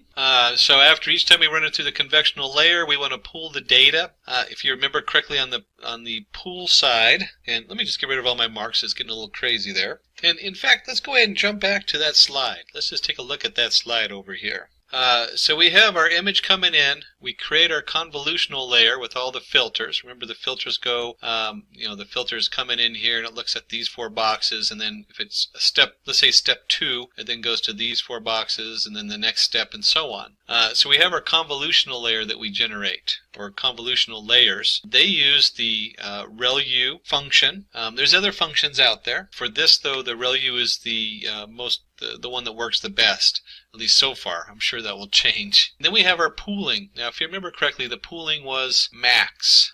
So if we had the filter coming in, and they did the multiplication on there, and we have a 1, and maybe a 2 here, and another 1 here, and a 3 here, 3 is the max. And so out of all of these, you then create an array that would be 3, and if the max is over here 2, or whatever it is, that's what goes into the pooling, of what's going on in our pooling. So again, we're reducing that data down. We're reducing it down as small as we can, and then finally, we're going to flatten it out into a single array, and that goes into our fully connected layer. And you can see that here in the code. Right here, we're going to create our normal full layer. So at some point, we're going to take from our pooling layer, this will go into some kind of flattening process, and then that will be fed into the different layers going in down here. And so we have our input size. You'll see our input layer get shape, which is just going to get the shape for whatever's coming in. And then input size, initial weights is also based on the input layer coming in. And the input size down here is based on the input layer shape. So we're just going to already use the shape and already have our size coming in. And of course, you have to make sure you init the bias. Always put your bias on there. And we'll do that based on the size. So this will return tf.matmul input layer W plus B. This is just a normal full layer. That's what this means right down here. That's what we're going to return. So that was a lot of steps we went through. Let's go ahead and run that. So those are all loaded in there. And let's go ahead and create the layers. Let's see what that looks like. Now that we've done all the heavy lifting and everything, we get to do all the easy part. Let's go ahead and create our layers. We'll create a convolution layer 1 and 2 different convolutional layers, and then we'll take that and we'll flatten that out, create a reshape pooling in there for our reshape, and then we'll have our full layer at the end. So let's start by creating our first convolutional layer. Then we come in here, and let me just run that real quick. And I want you to notice on here the 3 and the 32. This is important because coming into this convolutional layer, we have 3 different channels and 32 pixels each. So that has to be in there. The 4 and 4 you can play with. This is your filter size. So if you remember, you have a filter and you have your image, and the filter slowly steps over and filters out this image depending on what your step is. For this particular setup, 4 is just fine. That should work pretty good for what we're doing and for the size of the image. And then of course at the end, once you have your convolutional layer set up, you also need to pool it, and you'll see that the pooling is automatically set up so that it would see the different shape based on what's coming in. So here we have max 2 by 2, and we put in the convolutional 1 that we just created. The convolutional layer we just created goes right back into it. And that right up here, as you can see, is the X. It's coming in from here, so notice to look at the first model and set the data accordingly. Set that up so it matches. And we went ahead and ran this already. I think I ran it. Let me go ahead and run it again. And if we're going to do one layer, let's go ahead and do a second layer down here. And it's we'll call it Convo 2. It's also a convolutional layer on this. And you'll see that we're feeding convolutional 1 in, the pooling. So it goes from convolutional 1 into convolutional 1 pooling, from convolutional 1 pooling into convolutional 2, and then from convolutional 2 into convolutional 2 pooling. And we'll go ahead and take this and run this. So these variables are all loaded into memory. And for our flattened layer, let's go ahead and we'll do, since we have 64 coming out of here and we have 4 by 4 going in, let's do 8 by 8 by 64. So let's do 4096. This is going to be the flat layer. So that's how many bits are coming through on the flat layer. And we'll reshape this. So we'll reshape our Convo 2 pooling, and that will feed into here, the Convo 2 pooling, and then we're going to set it up as a single layer that's 4096 in size. size. That's what that means there. We'll go ahead and run this. So we've now created this variable, the convo2 flat, and then we have our first full layer. This is the final neural network where we have the flat layer going in. And we're going to again use the ReLU for our setup on there in a neural network for evaluation. And you'll notice that we're going to create our first full layer. Our normal full layer, that's our definition. So we created that. That's creating the normal full layer. And our input for the data comes right here from this goes right into it.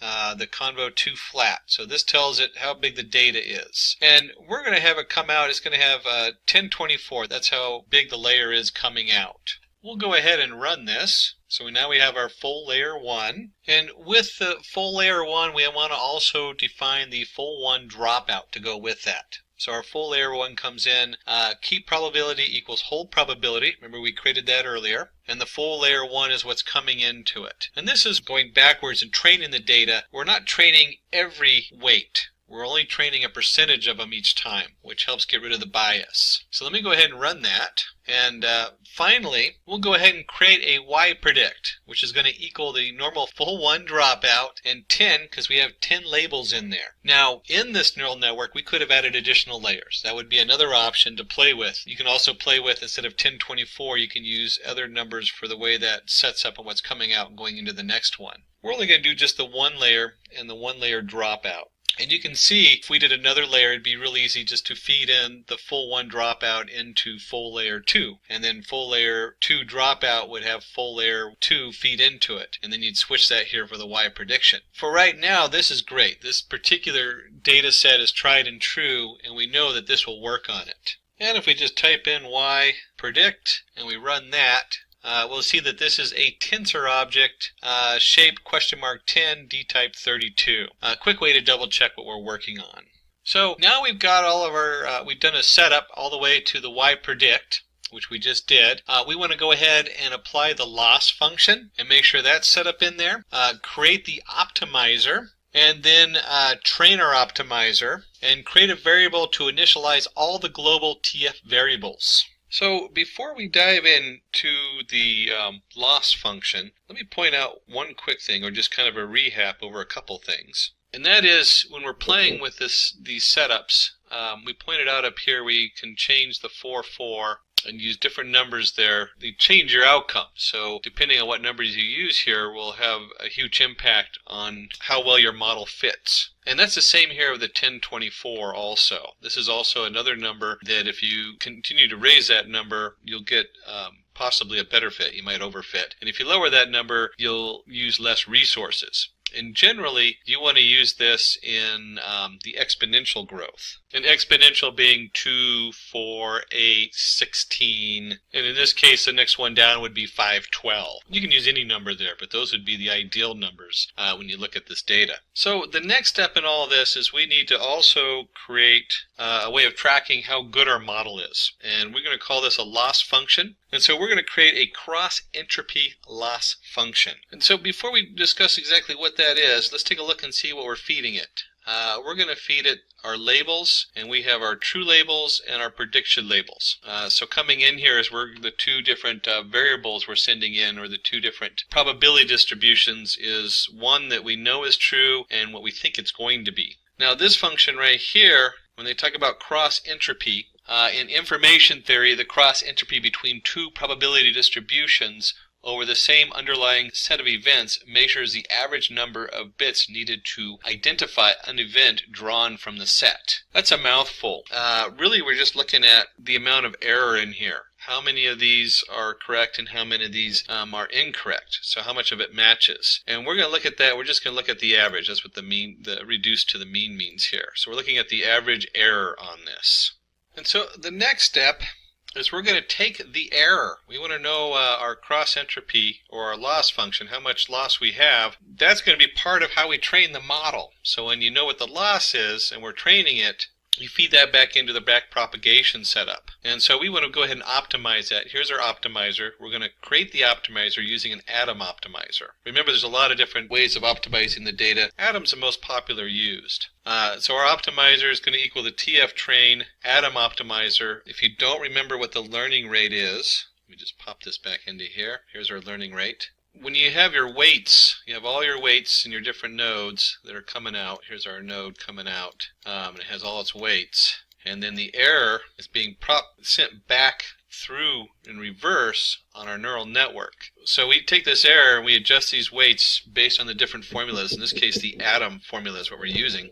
We don't want to just adjust them completely. We don't want to change this weight so it exactly fits the data coming through. Because if we made that kind of adjustment, it's going to be biased to whatever the last data we sent through is. Instead, we're going to multiply that by 0.001 and make a very small shift in this weight. So our delta W is only 0.001 of the actual delta W of the full change we're going to compute from the atom. And then we want to go ahead and train it, so our training, or set up a training variable or function, and this is going to equal our optimizer minimize cross entropy. And we make sure we go ahead and run this, so it's loaded in there. And then we're almost ready to train our model, but before we do that, we need to create one more variable in here, and we're going to create a variable to initialize all the global TF variables. And when we look at this, the TF global variable initializer, this is a TensorFlow object. It goes through there and it looks at all our different setup that we have going under our TensorFlow and then initializes those variables. So it's kind of like a magic wand because it's all hidden in the back end of TensorFlow. All you need to know about this is that you have to have the initialization on there, which is an operation, and you have to run that once you have your setup going. So we'll go ahead and run this piece of code, and then we're going to go ahead and train our data. So let me run this so it's loaded up there. And so now we're going to go ahead and run the model by creating a graph session. Graph session is a TensorFlow term. So you'll see that coming up. It's one of the things that throws me because I always think of GraphX and Spark and graph as just general graphing. But they talk about a graph session. So we're going to go ahead and run the model. And let's go ahead and walk through this, what's going on here. And let's paste this data in here. And here we go. So we're going to start off with a TF session as ses. So that's our actual TF session that we've created. So we're right here with the TF session. Our session we're creating, we're going to run TF global variable initializer. So right off the bat, we're initializing our variables here. And then we have for I in range 500. So what's going on here, remember 500, we're going to break the data up and we're going to batch it in at 500 points each.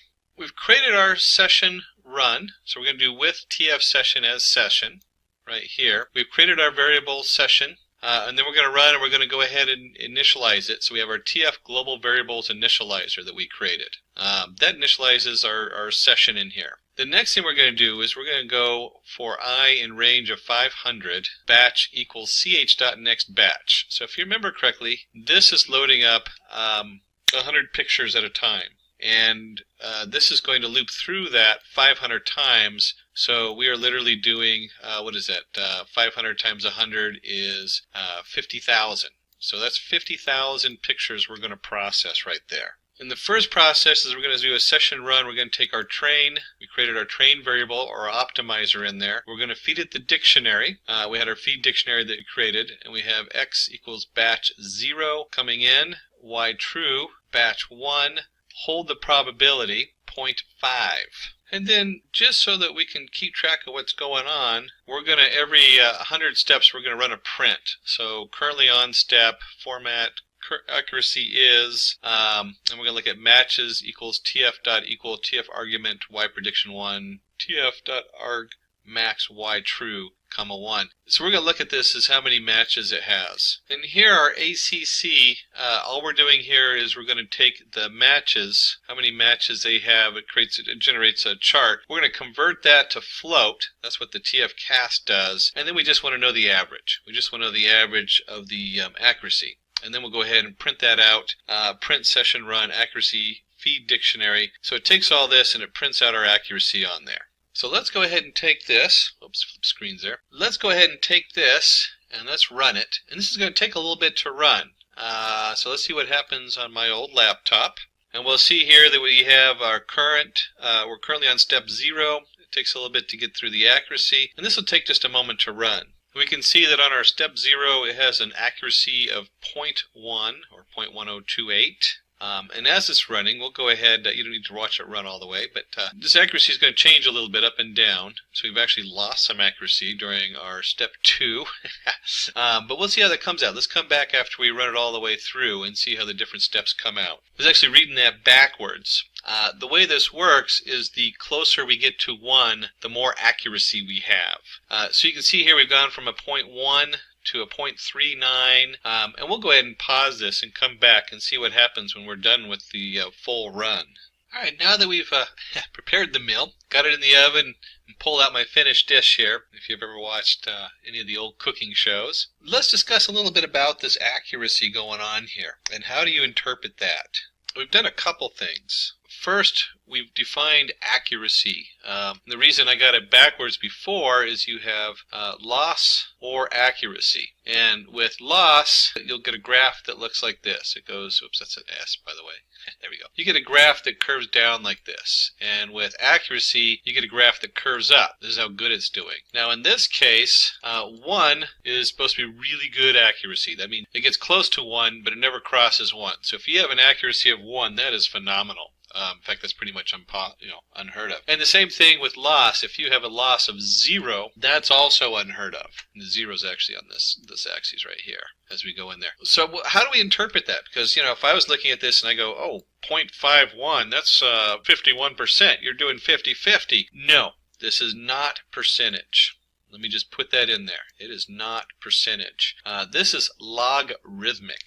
What that means is that 0.2 is twice as good as 0.1. And when we see 0.4, that's twice as good as 0.2. Real way to convert this into a percentage. You really can't say this is a direct percentage conversion. What you can do, though, is in your head, if we were to give this a percentage, we might look at this as 50%, we're just guessing, equals 0.1. And if 50% roughly equals 0.1, that's where we started up here at the top. Remember at the top here, here's our 0.1028. The accuracy of 50%, then 75% is about 0.2, and so on and so on. Don't quote those numbers because it doesn't work that way. They say that if you have 0.95, that's pretty much saying 100%. And if you have anywhere between, you'd have to go look this up. Let me go ahead and remove all my drawings there. So the magic number is 0.5. We really want to be over a 0.5 in this whole thing. And we have both 0.5004. Remember, this is accuracy. If we were looking at loss, then we'd be looking the other way.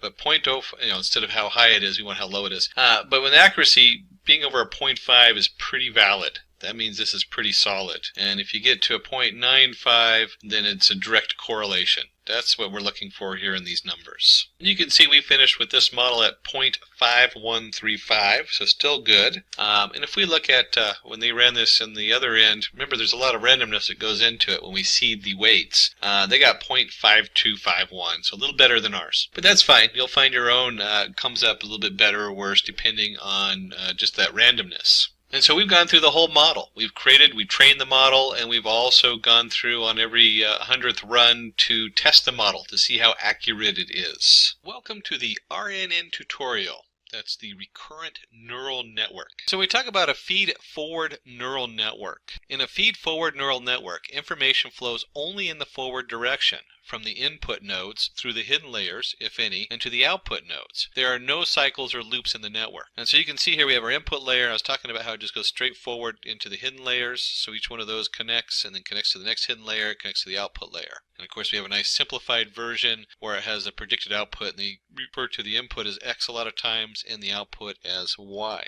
Decisions are based on current input, no memory about the past, no future scope. Why recurrent neural network? Issues in feed-forward neural network. So one of the biggest issues is because it doesn't have a scope of memory or time, a feed-forward neural network doesn't know how to handle sequential data. It only considers only the current input. So if you have a series of things, and because 3 points back affects what's happening now, and what your output affects what's happening, that's very important. So whatever I put as an output is going to affect the next one. A feed-forward doesn't look at any of that. It just looks at this is what's coming in. And it cannot memorize previous inputs. So it doesn't have that list of inputs coming in. Solution to feed-forward neural network. You'll see here where it says recurrent neural network, and we have our X on the bottom going to H, going to Y. That's your feed forward. But right in the middle it has a value C, so there's a whole other process. So it's memorizing what's going on in the hidden layers, and the hidden layers, as they produce data, feed into the next one. So your hidden layer might have an output that goes off to Y, but that output goes back into the next prediction coming in. What this does is this allows it to handle sequential data. It considers the current input and also the previously received inputs. And if we're going to look at general drawings and solutions, we should also look at applications of the RNN. Image captioning. RNN is used to caption an image by analyzing the activities present in it. A dog catching a ball in midair. That's very tough. I mean, we have a lot of stuff that analyzes images of a dog and the image of a ball, but it's able to add one more feature in there that's actually catching the ball in midair. Time series prediction. Any time series problem like predicting the prices of stocks in a particular month can be solved using RNN. And we'll dive into that in our use case and actually take a look at some stock. One of the things you should know about analyzing stock today is that it is very difficult. And if you're analyzing the whole stock, the stock market at the New York Stock Exchange in the U.S. produces somewhere in the neighborhood, if you count all the individual trades and fluctuations by the second, it's like 3 terabytes a day of data. So we're only going to look at one stock. Just analyzing one stock is really tricky. In here, we'll give you a little jump on that, so that's exciting, but don't expect to get rich off of it immediately. Another application of the RNN is natural language processing. Text mining and sentiment analysis can be carried out using RNN for natural language processing. And you can see right here the term natural language processing, when you stream those 3 words together, is very different than if I said processing language naturally. So the time series is very important when we're analyzing sentiments. It can change the whole value of a sentence just by switching the words around. Or if you're just counting the words, you might get one sentiment where if you actually look at the order they're in, you get a completely different sentiment. When it rains, look for rainbows. When it's dark, look for stars. Both of these are positive sentiments, and they're based upon the order of which the sentence is going in. Machine translation. Given an input in one language, RNN can be used to translate the input into a different languages as output. I myself am very linguistically challenged. But if you study languages and you're good with languages, you know right away that if you're speaking English, you would say big cat. And if you're speaking Spanish, you would say cat big. So that translation is really important to get the right order, to get, there's all kinds of parts of speech that are important to know by the order of the words. Here this person is speaking in English and getting translated. And you can see here a person is speaking in English in this little diagram. I guess that's denoted by the flags. I have a flag. I own it. No. But they're speaking in English and it's getting translated into Chinese, Italian, French, German, and Spanish languages. Some of the tools coming out are just so cool. So somebody like myself who's very linguistically challenged, I can now travel into worlds I would never think of, because I can have something translate my English back and forth readily, and I'm not stuck with a communication gap. So let's dive into what is a recurrent neural network. Recurrent neural network works on the principle of saving the output of a layer and feeding this back to the input in order to predict the output of the layer. Sounds a little confusing. When we start breaking it down, it'll make more sense. And usually we have a propagation forward neural network with the input layers, the hidden layers, the output layer. With the recurrent neural network, we turn that on its side. So here it is, and now our X comes up from the bottom into the hidden layers into Y, and they usually draw it very simplified, X to H, with C as a loop, A to Y, where A, B, and C are the perimeters. A lot of times you'll see this kind of drawing in here, digging closer and closer into the H and how it works. Going from left to right, you'll see that the C goes in, and then the X goes in. So the X is going upward bound, and C is going to the right. A is going out. And C is also going out. That's where it gets a little confusing. So here we have X in, C in, and then we have Y out and C out. And C is based on HT minus 1. So our value is based on the Y and the H value are connected to each other. They're not necessarily the same value because H can be its own thing. And usually we draw this, or we represent it as a function. H of T equals a function of C, where H of T minus 1, that's the last H output, and X of T going in. So it's the last output of H combined with the new input of X, where HT is the new state, FC is a function with the parameters C, that's a common way of denoting it, ht minus 1 is the old state coming out, and then x of t is an input vector at time of step t. Well, we need to cover types of recurrent neural networks. And so the first one is the most common one, which is a one-to-one single output. One-to-one neural network is usually known as a vanilla neural network, used for regular machine learning problems. Why? Because vanilla is usually considered kind of just a real basic flavor. But because it's very basic, a lot of times they'll call it the vanilla neural network, which is not the common term, but it is, like kind of a slang term. People will know what you're talking about usually if you say that. Then we run one to many, so you have a single input and you might have multiple outputs. In this case, image captioning, as we looked at earlier, where we have not just looking at it as a dog, but a dog catching a ball in the air. And then you have many-to-one network, takes in a sequence of inputs. Examples, sentiment analysis, where a given sentence can be classified as expressing positive or negative sentiments. And we looked at that as we were discussing if it rains, look for a rainbow. So positive sentiment, where rain might be a negative sentiment if you were just adding up the words in there.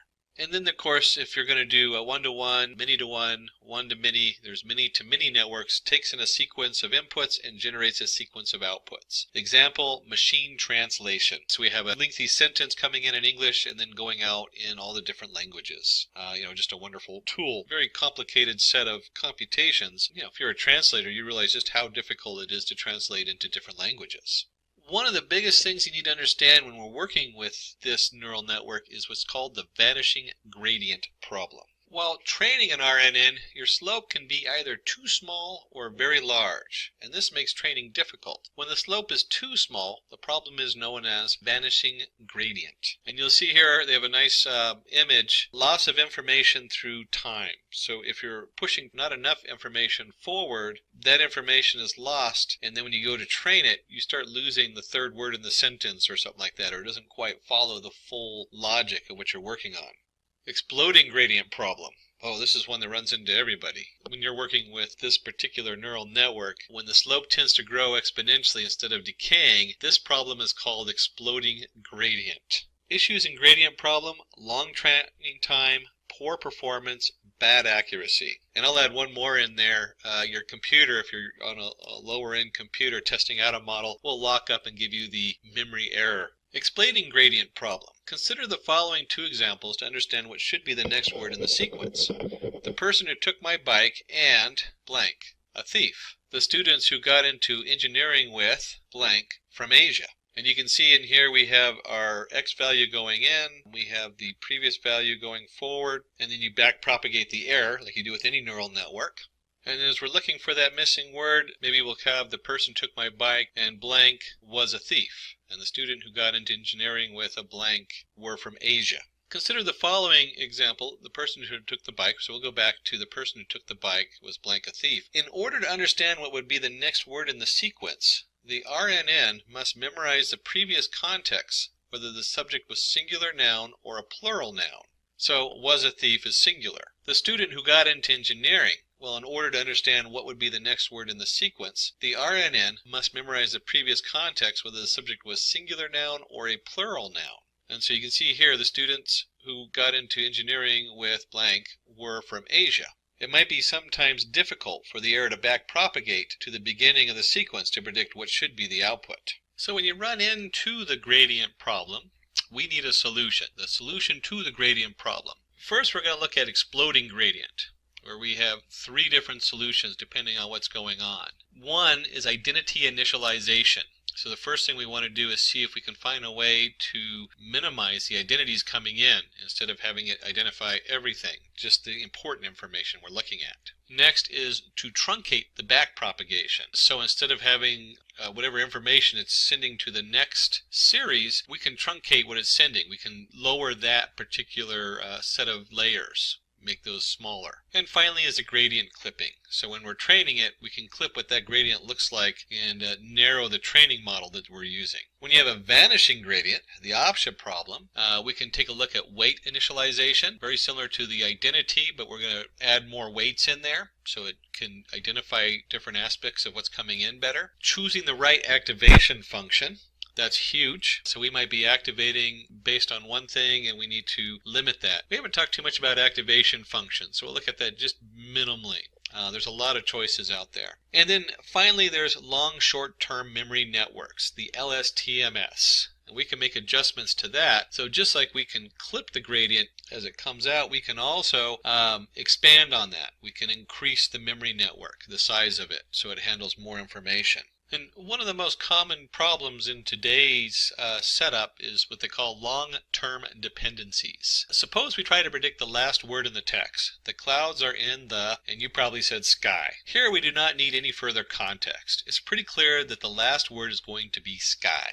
Suppose we try to predict the last word in the text. I have been staying in Spain for the last 10 years. I can speak fluent. Maybe you said Portuguese or French. No, you probably said Spanish. The word we predict will depend on the previous few words in context. Here we need the context of Spain to predict the last word in the text. It's possible that the gap between the relevant information and the point where it is needed to become very large. LSTMs help us solve this problem. So the LSTMs are a special kind of recurrent neural network capable of learning long-term dependencies. Remembering information for long periods of time is their default behavior.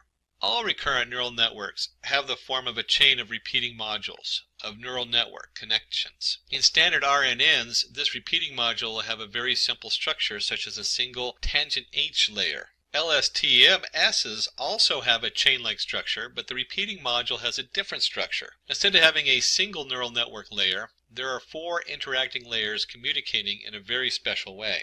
LSTMs are a special kind of recurrent neural network, capable of learning long-term dependencies. Remembering information for long periods of time is their default behavior. LSTMs also have a chain-like structure, but the repeating module has a different structure. Instead of having a single neural network layer, there are 4 interacting layers communicating in a very special way. As you can see, the deeper we dig into this, the more complicated the graphs get. In here, I want you to note that you have x at t minus 1 coming in, you have x at t coming in, and you have x at t plus 1. And you have h at t minus 1, and h at t coming in, and h at t plus 1 going out. And of course, on the other side is the output A. In the middle, we have our tangent H, but it occurs in 2 different places. So not only when we're computing the x at t plus 1 are we getting the tangent H from x at t, but we're also getting that value coming in from the x at t minus 1. So the short of it is as you look at these layers, not only does the propagate through the first layer, goes into the second layer, back into itself, but it's also going into the third layer. So now we're kind of stacking those up. And this can get very complicated as you grow that in size. It also grows in memory too, and in the amount of resources it takes. But it's a very powerful tool to help us address the problem of complicated, long sequential information coming in, like we were just looking at in the sentence. And when we're looking at our long short-term memory network, there's 3 steps of processing in the LSTMs that we look at. The first one is we want to forget irrelevant parts of the previous state. A lot of times, like, is, as, in, a, unless we're trying to look at whether it's a plural noun or not, they don't really play a huge part in the language, so we want to get rid of them. Then selectively update cell state values. So we only want to update the cell state values that reflect what we're working on. And finally, we want to only output certain parts of the cell state. So whatever's coming out, we want to limit what's going out too. And let's dig a little deeper into this. Let's just see what this really looks like. So step 1 decides how much of the past it should remember. First step in the LSTM is to decide which information to be omitted from the cell in that particular time step. It is decided by the sigmoid function. It looks at the previous state, h at t minus 1, and the current input, x at t, and computes the function. So you can see over here we have a function of t equals the sigmoid function of the weight of f, the h at t minus 1, and then x at t, plus, of course you have a bias in there with any of our neural networks, so we have a bias function. So f at t equals forget gate, decides which information to delete that is not important from the previous time step. Considering an LSTM is fed with the following inputs from the previous and present time step. Alice is good in physics. John, on the other hand, is good in chemistry. So, previous output. John plays football well. He told me yesterday over the phone that he had served as a captain of his college football team. That's our current input. So as we look at this, the first step is the forget gate realizes there might be a change in context after encountering the first full stop. Compares with the current input sentence of x at t. So we're looking at that full stop and then compares it with the input of the new sentence. The next sentence talks about John, so the information on Alice is deleted. Okay, that's important to know. So we have this input coming in, and if we're going to continue on with John, then that's going to be the primary information we're looking at. The position of the subject is vacated and is assigned to John. And so in this one, we've seen that we've weeded out a whole bunch of information, and we're only passing information on John, since that's now the new topic. So step 2 is then to decide how much should this unit add to the current state. In the second layer, there are two parts. One is the sigmoid function, and the other is the tangent h. In the sigmoid function, it decides which values to let through, 0 or 1. Tangent h function gives the weightage to the values which are passed, deciding their level of importance, -1 to 1. And you can see the two formulas that come up. The I of t equals the sigmoid of the weight of I, h of t minus 1, x of t plus the bias of I. And the c of t equals the tangent of h of the weight of c of h of t minus 1 x of t plus the bias of c. So our I of t equals the input gate, determines which information to let through based on its significance in the current time step. If this seems a little complicated, don't worry, because a lot of the programming is already done when we get to the case study. Understanding, though, that this is part of the program is important when you're trying to figure out what to set your settings at. You should also note when you're looking at this, it should have some semblance to your forward propagation neural networks, where we have a value assigned to a weight plus a bias. Very important steps in any of the neural network layers, whether we're propagating into the information from one to the next, or we're just doing a straightforward neural network propagation. Let's take a quick look at this, what it looks like from the human standpoint, as I step out of my suit again. Consider the current input at x of t. John plays football well. He told me yesterday over the phone that he had served as a captain of his college football team. That's our input. Input gate analyzes the important information. John plays football and he was a captain of his college team is important.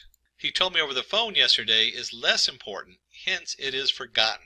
This process of adding some new information can be done via the input gate. Now this example is as a human form, and we'll look at training this stuff in just a minute. But as a human being, if I wanted to get this information from a conversation, maybe it's a Google Voice listening in on you or something like that, how do we weed out the information that he was talking to me on the phone yesterday? Well, I don't want to memorize that he talked to me on the phone yesterday, or maybe that is important. But in this case, it's not. I want to know that he was the captain of the football team. I want to know that he served. I want to know that John plays football and he was the captain of the college football team. Those are the two things that I want to take away as a human being. Again, we measure a lot of this from the human viewpoint, and that's also how we try to train them so we can understand these neural networks. Finally, we get to step 3, decides what part of the current cell state makes it to the output. The third step is to decide what will be our output. First, we run a sigmoid layer, which decides what parts of the cell state make it to the output. Then we put the cell state through the tangent h to push the values to be between -1 and 1, and multiply it by the output of the sigmoid gate. So when we talk about the output of t, we set that equal to the sigmoid of the weight of 0 of the h of t minus 1, back one step in time, by the x of t, plus of course the bias. The h of t equals the out of t times the tangent h of c of t. So our O of t equals the output gate, allows the passed in information to impact the output in the current time step. Let's consider the example to predicting the next word in the sentence. John played tremendously well against the opponent and won for his team. For his contributions, Brave blank was awarded player of the match. There could be a lot of choices for the empty space. Current input, Brave, is an adjective. Adjectives describe a noun. John could be the best output after Brave. Thumbs up for John, awarded player of the match. And if you were to pull just the nouns out of the sentence, team doesn't look right because that's not really the subject we're talking about. Contributions, brave contributions, or brave team, brave player, brave match. So you look at this and you can start to train this neural network. So it starts looking at it and goes, oh no, John is what we're talking about. So brave is an adjective. John's going to be the best output. And we give John a big thumbs up. And then of course we jump into my favorite part, the case study. Use case implementation of LSTM, Let's predict the prices of stocks using the LSTM network, based on the stock price data between 2012 and 2016. We're going to try to predict the stock prices of 2017. And this will be a narrow set of data. We're not going to do the whole stock market. It turns out that the New York Stock Exchange generates roughly 3 terabytes of data per day. That's all the different trades up and down of all the different stocks going on. And each individual one second to second or nanosecond to nanosecond. But we're going to limit that to just some very basic fundamental information. So don't think you're going to get rich off this today. But at least you can give a step forward in how to start processing something like stock prices, a very valid use for machine learning in today's markets. Use case implementation of LSTM. Let's dive in. We're going to import our libraries. We're going to import the training set and get the scaling going. Now, if you watch any of our other tutorials, a lot of these pieces just start to look very familiar because it's a very similar setup. But let's take a look at that. And just a reminder, we're going to be using Anaconda, the Jupyter Notebook. So here I have my Anaconda navigator. When we go under environments, I've actually set up a Keras Python 3.6. I'm in Python 3.6. And nice thing about Anaconda, especially the newer version, I remember a year ago messing with Anaconda in different versions of Python in different environments. Anaconda now has a nice interface. And I have this installed both on a Ubuntu Linux machine and on Windows, so it works fine on there. You can go in here and open a terminal window. And then in here, once you're in the terminal window, this is where you're going to start installing using pip to install your different modules and everything. Now we've already pre-installed them, so we don't need to do that in here. But if you don't have them installed in your particular environment, you'll need to do that. And of course, you don't need to use the Anaconda or the Jupyter. You can use whatever favorite Python IDE you like. I'm just a big fan of this because it keeps all my stuff separate. You can see on this machine I have specifically installed one for Keras, since we're going to be working with Keras under TensorFlow. When we go back to home, I've gone up here to application, and that's the environment I've loaded on here. And then we'll click on the Launch Jupyter Notebook. Now I've already, in my Jupyter Notebook, have set up a lot of stuff so that we're ready to go. Kind of like Martha Stewart's in the old cooking shows. We want to make sure we have all our tools for you so you're not waiting for them to load. And if we go up here to where it says New, you can see where you can create a new Python 3. That's what we did here underneath the setup, so it already has all the modules installed on it. And I'm actually renamed this. If you go under File, you can rename it. I'm calling it RNN Stock. And let's just take a look at, start diving into the code. Let's get into the exciting part. Now we've looked at the tool, and of course you might be using a different tool, which is fine. Let's start putting that code in there and seeing what those imports and uploading everything looks like. Now, the first half is kind of boring when we hit the Run button, because we're going to be importing NumPy as NP. That's the number Python, which is your NumPy array, and the matplot library, because we're going to do some plotting at the end, and our pandas for our data set. Our pandas as PD. And when I hit Run, it really doesn't do anything except for load those modules. Just a quick note, let me just do a quick draw here. Oops, Shift-Alt, there we go. You'll notice when we're doing this setup, if I was to divide this up, oops, I'm going to actually, let's overlap these, here we go. This first part that we're going to do is our data prep. A lot of prepping involved. In fact, depending on what your system is, since we're using Keras, I put an overlap here, but you'll find that almost maybe even half of the code we do is all about the data prep. And the reason I overlap this with Keras, let me just put that down because that's what we're working in, is because Keras has like their own preset stuff, so it's already pre-built in, which is really nice. So there's a couple steps a lot of times that are in the Keras setup. We'll take a look at that to see what comes up in our code as we go through and look at stock. And then the last part is to evaluate. And if you're working with shareholders or classroom, whatever it is you're working with, the evaluate is the next biggest piece. So the actual code here, Keras is a little bit more, but when you're working with some of the other packages, you might have like 3 lines. That might be it. All your stuff is in your pre-processing and your data. Since Keras is cutting edge and you load the individual layers, you'll see that there's a few more lines here and Keras is a little bit more robust. And then you spend a lot of times, like I said, with the evaluate, you want to have something you present to everybody else and say, hey, this is what I did, this is what it looks like. So let's go through those steps. This is like a kind of just general overview. And let's just take a look and see what the next set of code looks like. And in here we have a dataset train, and it's going to be read using the PD, or pandas.readCSV, and it's the Google stock price train.csv. And so under this we have training set equals dataset train.iLocation, and we've kind of sorted out part of that. So what's going on here? Let's just take a look at let's look at the actual file and see what's going on there. Now if we look at this, ignore all the extra files on this, I already have a train and a test set where it's sorted out. This is important to notice because a lot of times we do that as part of the pre-processing of the data. We take 20% of the data out so we can test it, and then we train the rest of it. That's what we use to create our neural network. That way we can find out how good it is. But let's go ahead and just take a look and see what that looks like as far as the file itself.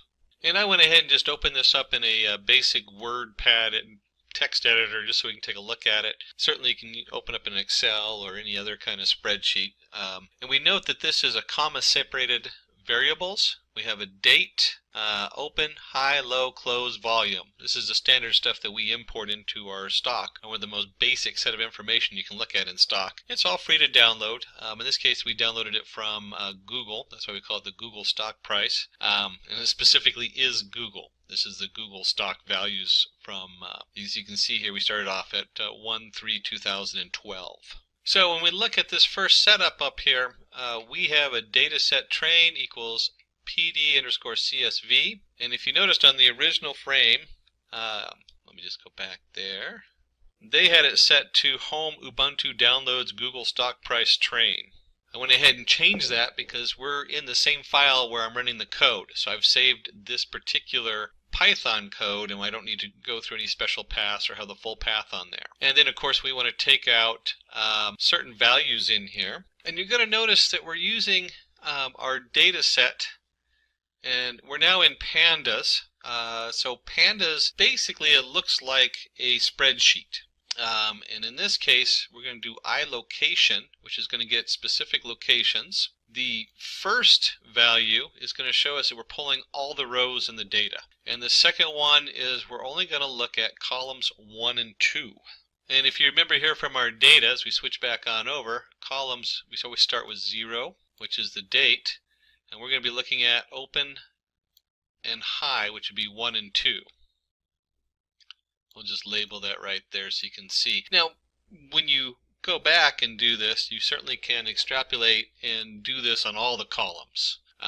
But for the example, let's just limit a little bit here so that we can focus on just some key aspects of stock. And then we'll go up here and run the code.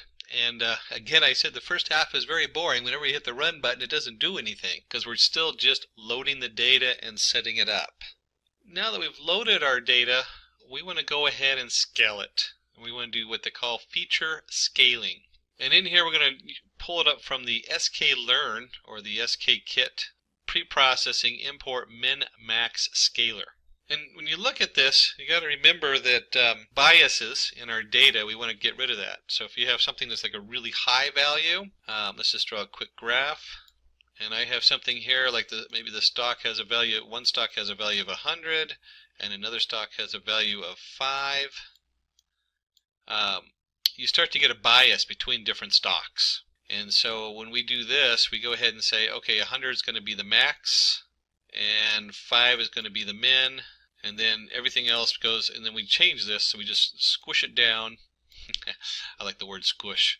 So it's between 1 and 0. So 100 equals 1, or 1 equals 100, and 0 equals 5. And you can just multiply. It's usually just a simple multiplication we're using. Multiplication. So it's going to be minus 5 and then 100 divided, or 95 divided by 1. So, or whatever value is divided by 95.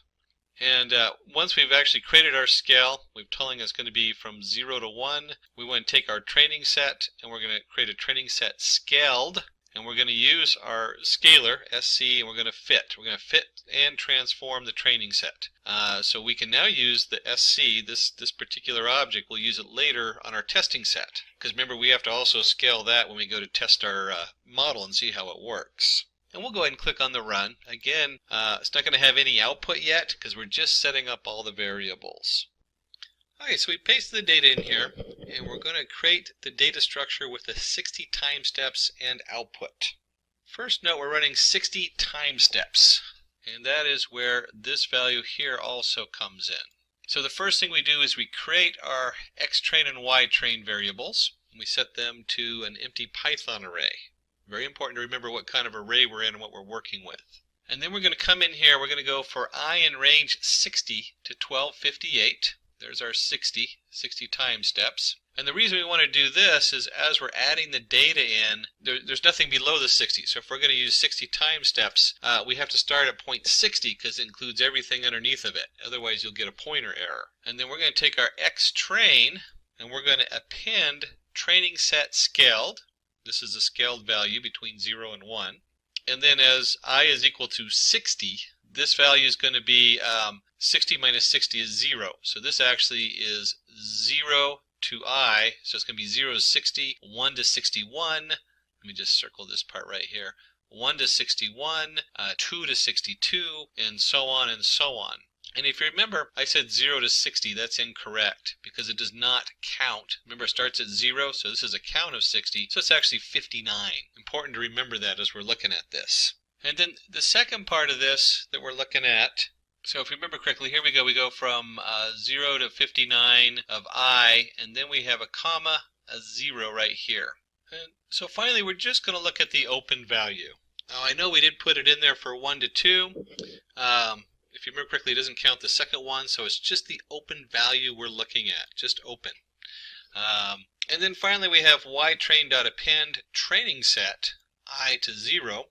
And if you remember correctly, I comma 0. If you remember correctly, this is 0 to 59, so there's 60 values in it. So when we do I down here, this is number 60. So we're going to do this is we're creating an array, and we have 0 to 59. And over here we have number 60, which is going into the ytrain. It's being appended on there. And then this just goes all the way up. So this is down here is 0 to 59, and we'll call it 60, since that's the value over here. And it goes all the way up to 1258. That's where this value here comes in. That's the length of the data we're loading. So we've loaded two arrays. We've loaded one array that has, which is filled with arrays from 0 to 59, and we loaded one array which is just the value. And what we're looking at, you want to think about this as a time sequence. Here's my open. What's the next one in the series?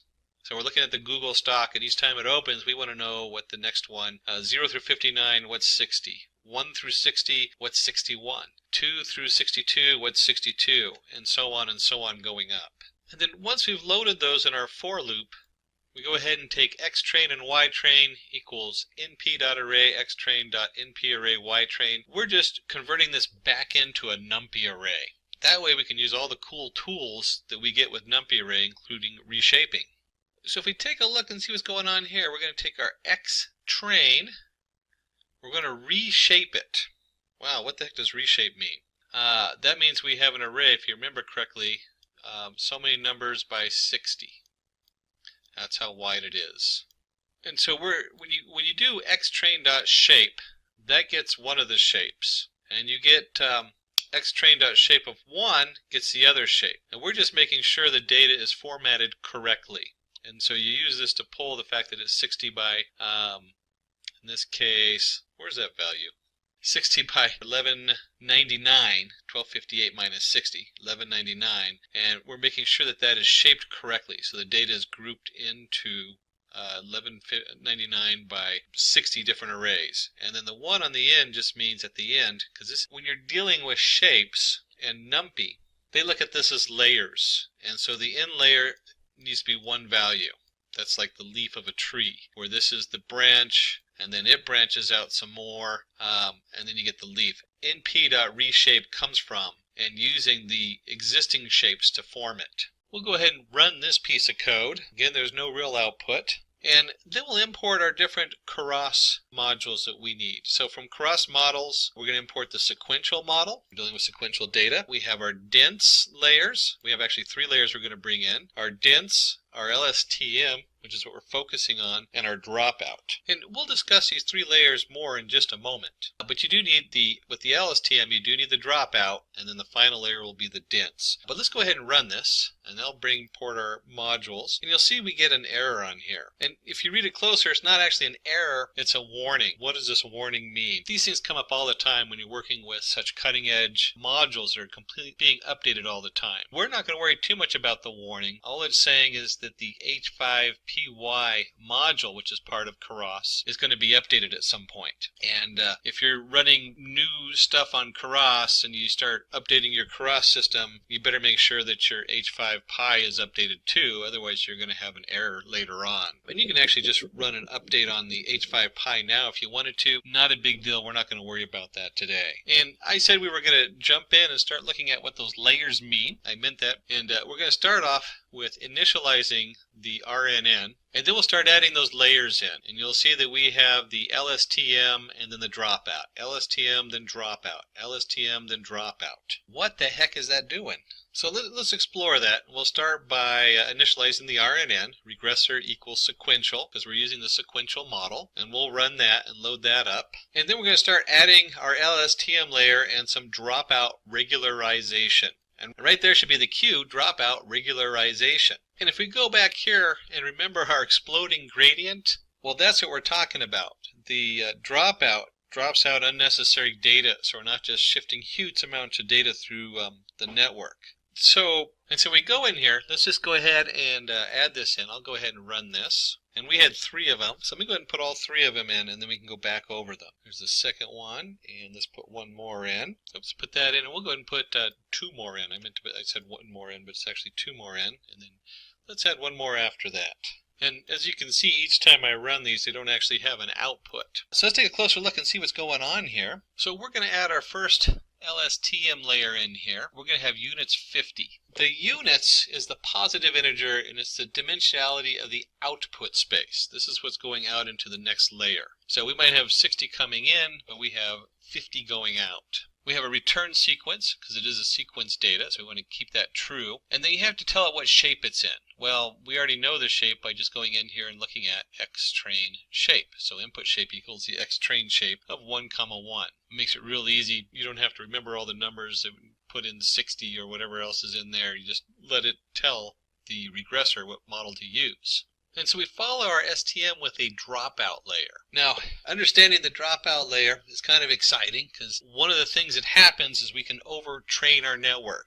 That means that our neural network will memorize such specific data that it has trouble predicting anything that's not in that specific realm. To fix for that, each time we run through the training mode, we're going to take 0.2 or 20% of our neurons and just turn them off. So we're only going to train on the other ones. And it's going to be random. That way, each time we pass through this, we don't overtrain. These nodes come back in the next training cycle. We randomly pick a different 20. And finally, I see a big difference as we go from the first to the second and third and fourth. The first thing is we don't have to input the shape. Because the shape's already, the output units is 50 here, the next step automatically knows this layer is putting out 50, and because it's the next layer, it automatically sets that and says, oh, 50 is coming out from our last layer. It's coming out, goes into the regressor, and of course we have our dropout. And that's what's coming into this one, and so on, and so on. And so the next 3 layers, we don't have to let it know what the shape is. It automatically understands that. And we're going to keep the units the same. We're still going to do 50 units. It's still a sequence coming through, 50 units and a sequence. Now, the next piece of code is what brings it all together. Let's go ahead and take a look at that. And we come in here, we put the output layer, the dense layer. And if you remember up here, we had the 3 layers. We had LSTM, dropout, and dense. Dense just says we're going to bring this all down into one output. Instead of putting out a sequence, we just want to know the answer at this point. And let's go ahead and run that. And so in here, you notice all we're doing is setting things up, one step at a time. So far, we've brought in our, way up here, we brought in our data, we brought in our different modules, we formatted the data for training it, we set it up, we have our X train and our Y train. We have our source of data and the answers we know so far that we're going to put in there. We've reshaped that. We've come in and built our Keras. We've imported our different layers. And we have in here, if you look, we have 5 total layers. Now, Keras is a little different than a lot of other systems because a lot of other systems put this all in one line and do it automatic, but they don't give you the options of how those layers interface, and they don't give you the options of how the data comes in. Keras is cutting edge for this reason. So even though there's a lot of extra steps in building the model, this has a huge impact on the output and what we can do with these new models from Keras. So we brought in our dense, we have our full model put together, our regressor. So we need to go ahead and compile it, and then we're going to go ahead and fit the data. We're going to compile the pieces so they all come together, and then we're going to run our training data on there and actually recreate our regressor so it's ready to be used. So let's go ahead and compile that, and I can go ahead and run that. And if you've been looking at any of our other tutorials on neural networks, you'll see we're going to use the optimizer Adam. Adam is optimized for big data. There's a couple other optimizers out there beyond the scope of this tutorial, but certainly Adam will work pretty good for this. And loss equals mean squared value. So when we're training it, this is what we want to base the loss on. How bad is our error? Well, we're going to use the mean squared value for our error and the Adam optimizer for its differential equations. You don't have to know the math behind them, but certainly it helps to know what they're doing and where they fit into the bigger models. And then finally we're going to do our fit, fitting the RN into the training set. We have the regressor.fit, xtrain, ytrain, epochs, and batch size. So we know where this is. This is our data coming in. For the xtrain, our ytrain is the answer we're looking for of our data, our sequential input. Epochs is how many times we're going to go over the whole data set. We created a whole data set of xtrain. So this is each of those rows, which includes a time sequence of 60. And batch size, another one of those things where Keras really shines, is if you were pulling this, say, from a large file, instead of trying to load it all into RAM, it can now pick smaller batches up and load those indirectly. We're not worried about pulling them off a file today because this isn't big enough to cause the computer too much of a problem to run, not too straining on the resources. But as we run this, you can imagine what would happen if I was doing a lot more than just one column in one set of stock, in this case Google stock. Imagine if I was doing this across all the stocks and I had, instead of just the open, I had open, close, high, low, and you can actually find yourself with about 13 different variables times 60 because there's a time sequence. Suddenly you find yourself with a gig of memory you're loading into your RAM, which will just completely, if you're not on multiple computers or cluster, you're going to start running into resource problems. But for this, we don't have to worry about that. So let's go ahead and run this, and this will actually take a little bit on my computer because it's an older laptop. And give it a second to kick in there. There we go. Alright, so we have epoch. So this is going to tell me it's running the first run through all the data. And as it's going through, it's batching them in 32 pieces. So 32 lines each time. And there's 1198. I think I said 1199 earlier, but it's 1198. I was off by 1. And each one of these is 13 seconds. So you can imagine this is roughly 20 to 30 minutes runtime on this computer. Like I said, it's an older laptop running at 0.9 gigahertz on a dual processor. And that's fine. What we'll do is I'll go ahead and stop, go get a drink of coffee, and come back, and let's see what happens at the end and where this takes us. And like any good cooking show, I've gotten my latte. I also had some other stuff running in the background, so you'll see these numbers jumped up to like 19 seconds, 15 seconds. But you can scroll through, and you can see we've run it through 100 steps, or 100 epochs. So the question is, what does all this mean? One of the first things you'll notice is that our loss is over here. It kind of stopped at 0.0014, but you can see it kind of goes down until we hit about 0.014 3 times in a row. So we guessed our epoch pretty close since our loss has remained the same on there. So to find out what we're looking at, we're going to go ahead and load up our test data, the test data that we didn't process yet. And a real stock price, dataset test allocation. This is the same thing we did when we prepped the data in the first place. So let's go ahead and go through this code.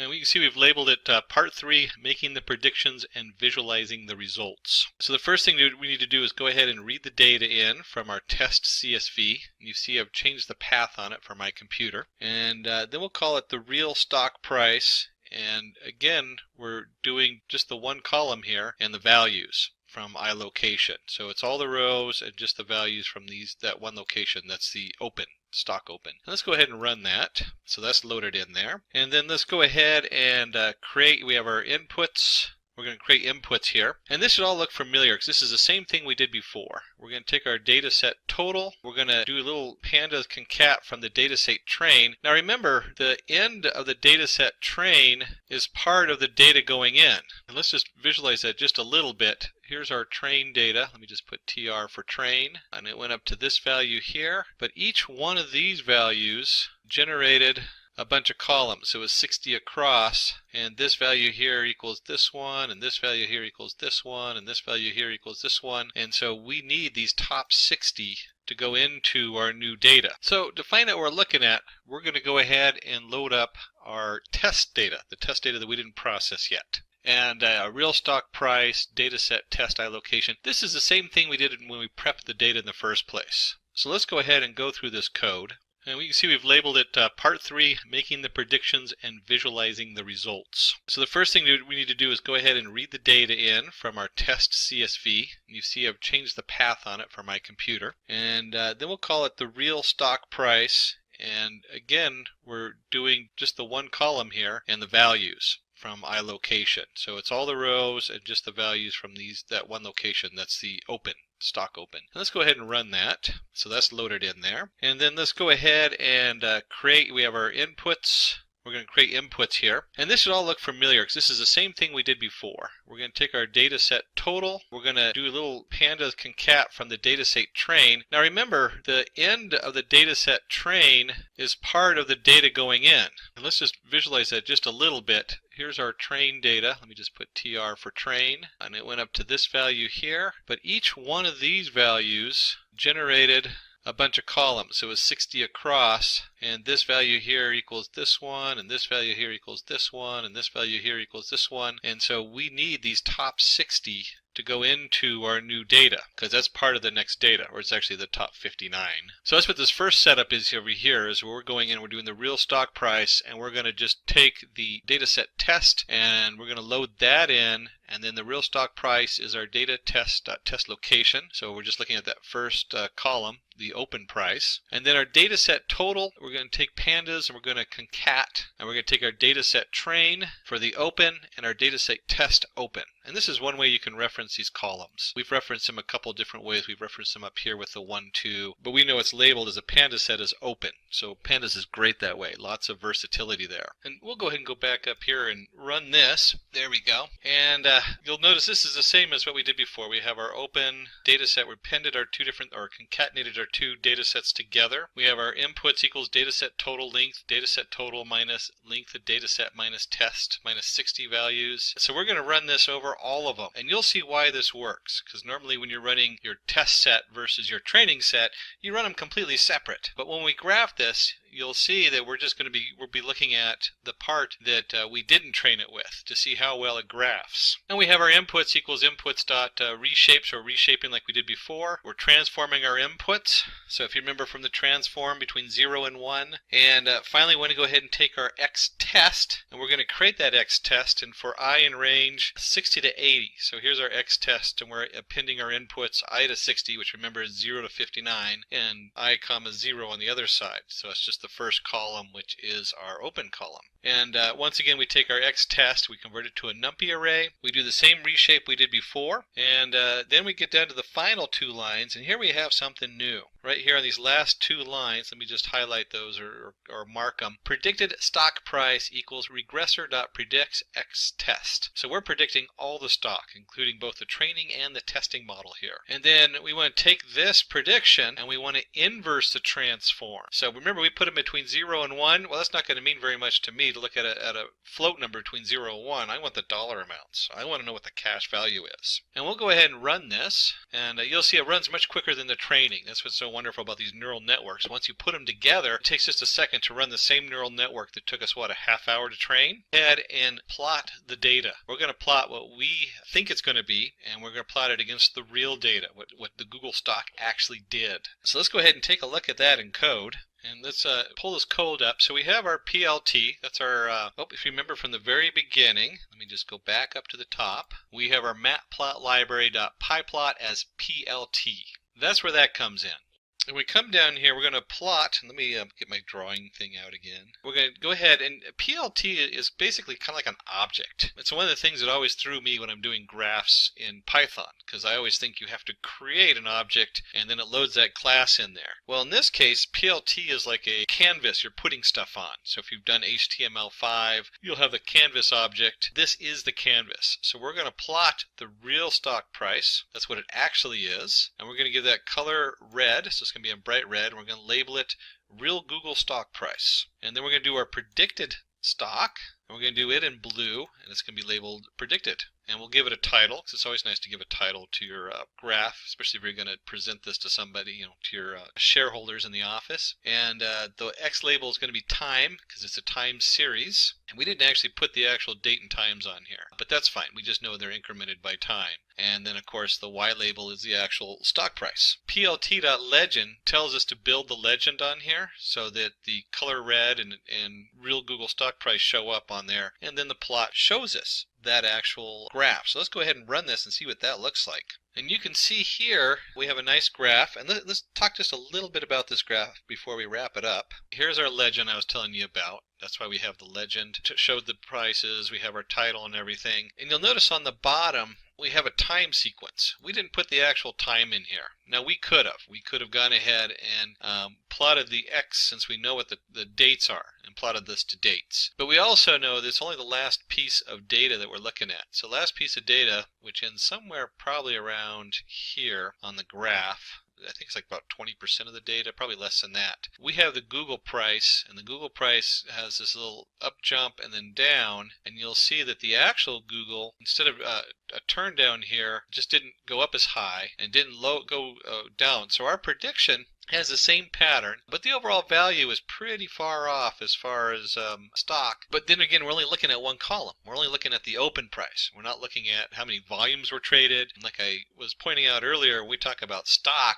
just right off the bat, there's 6 columns. There's open, high, low, close, volume. Then there's whether how many volume shares. Then there's the adjusted open, adjusted high, adjusted low, adjusted close. They have a special formula to predict exactly what it would really be worth based on the value of the stock. And then from there, there's all kinds of other stuff you can put in here. So we're only looking at one small aspect, the opening price of the stock. And as you can see here, we did a pretty good job. This curve follows the curve pretty well. It has like little jumps on it, bends. They don't quite match up. So this bend here does not quite match up with that bend there, but it's pretty darn close. We have the basic shape of it, and the prediction isn't too far off. And you can imagine that as we add more data in and look at different aspects in the specific domain of stock, we should be able to get a better representation each time we drill in deeper. Of course, this took a half hour for my computer to train, so you can imagine that if I was running it across all those different variables, it might take a little bit longer to train the data.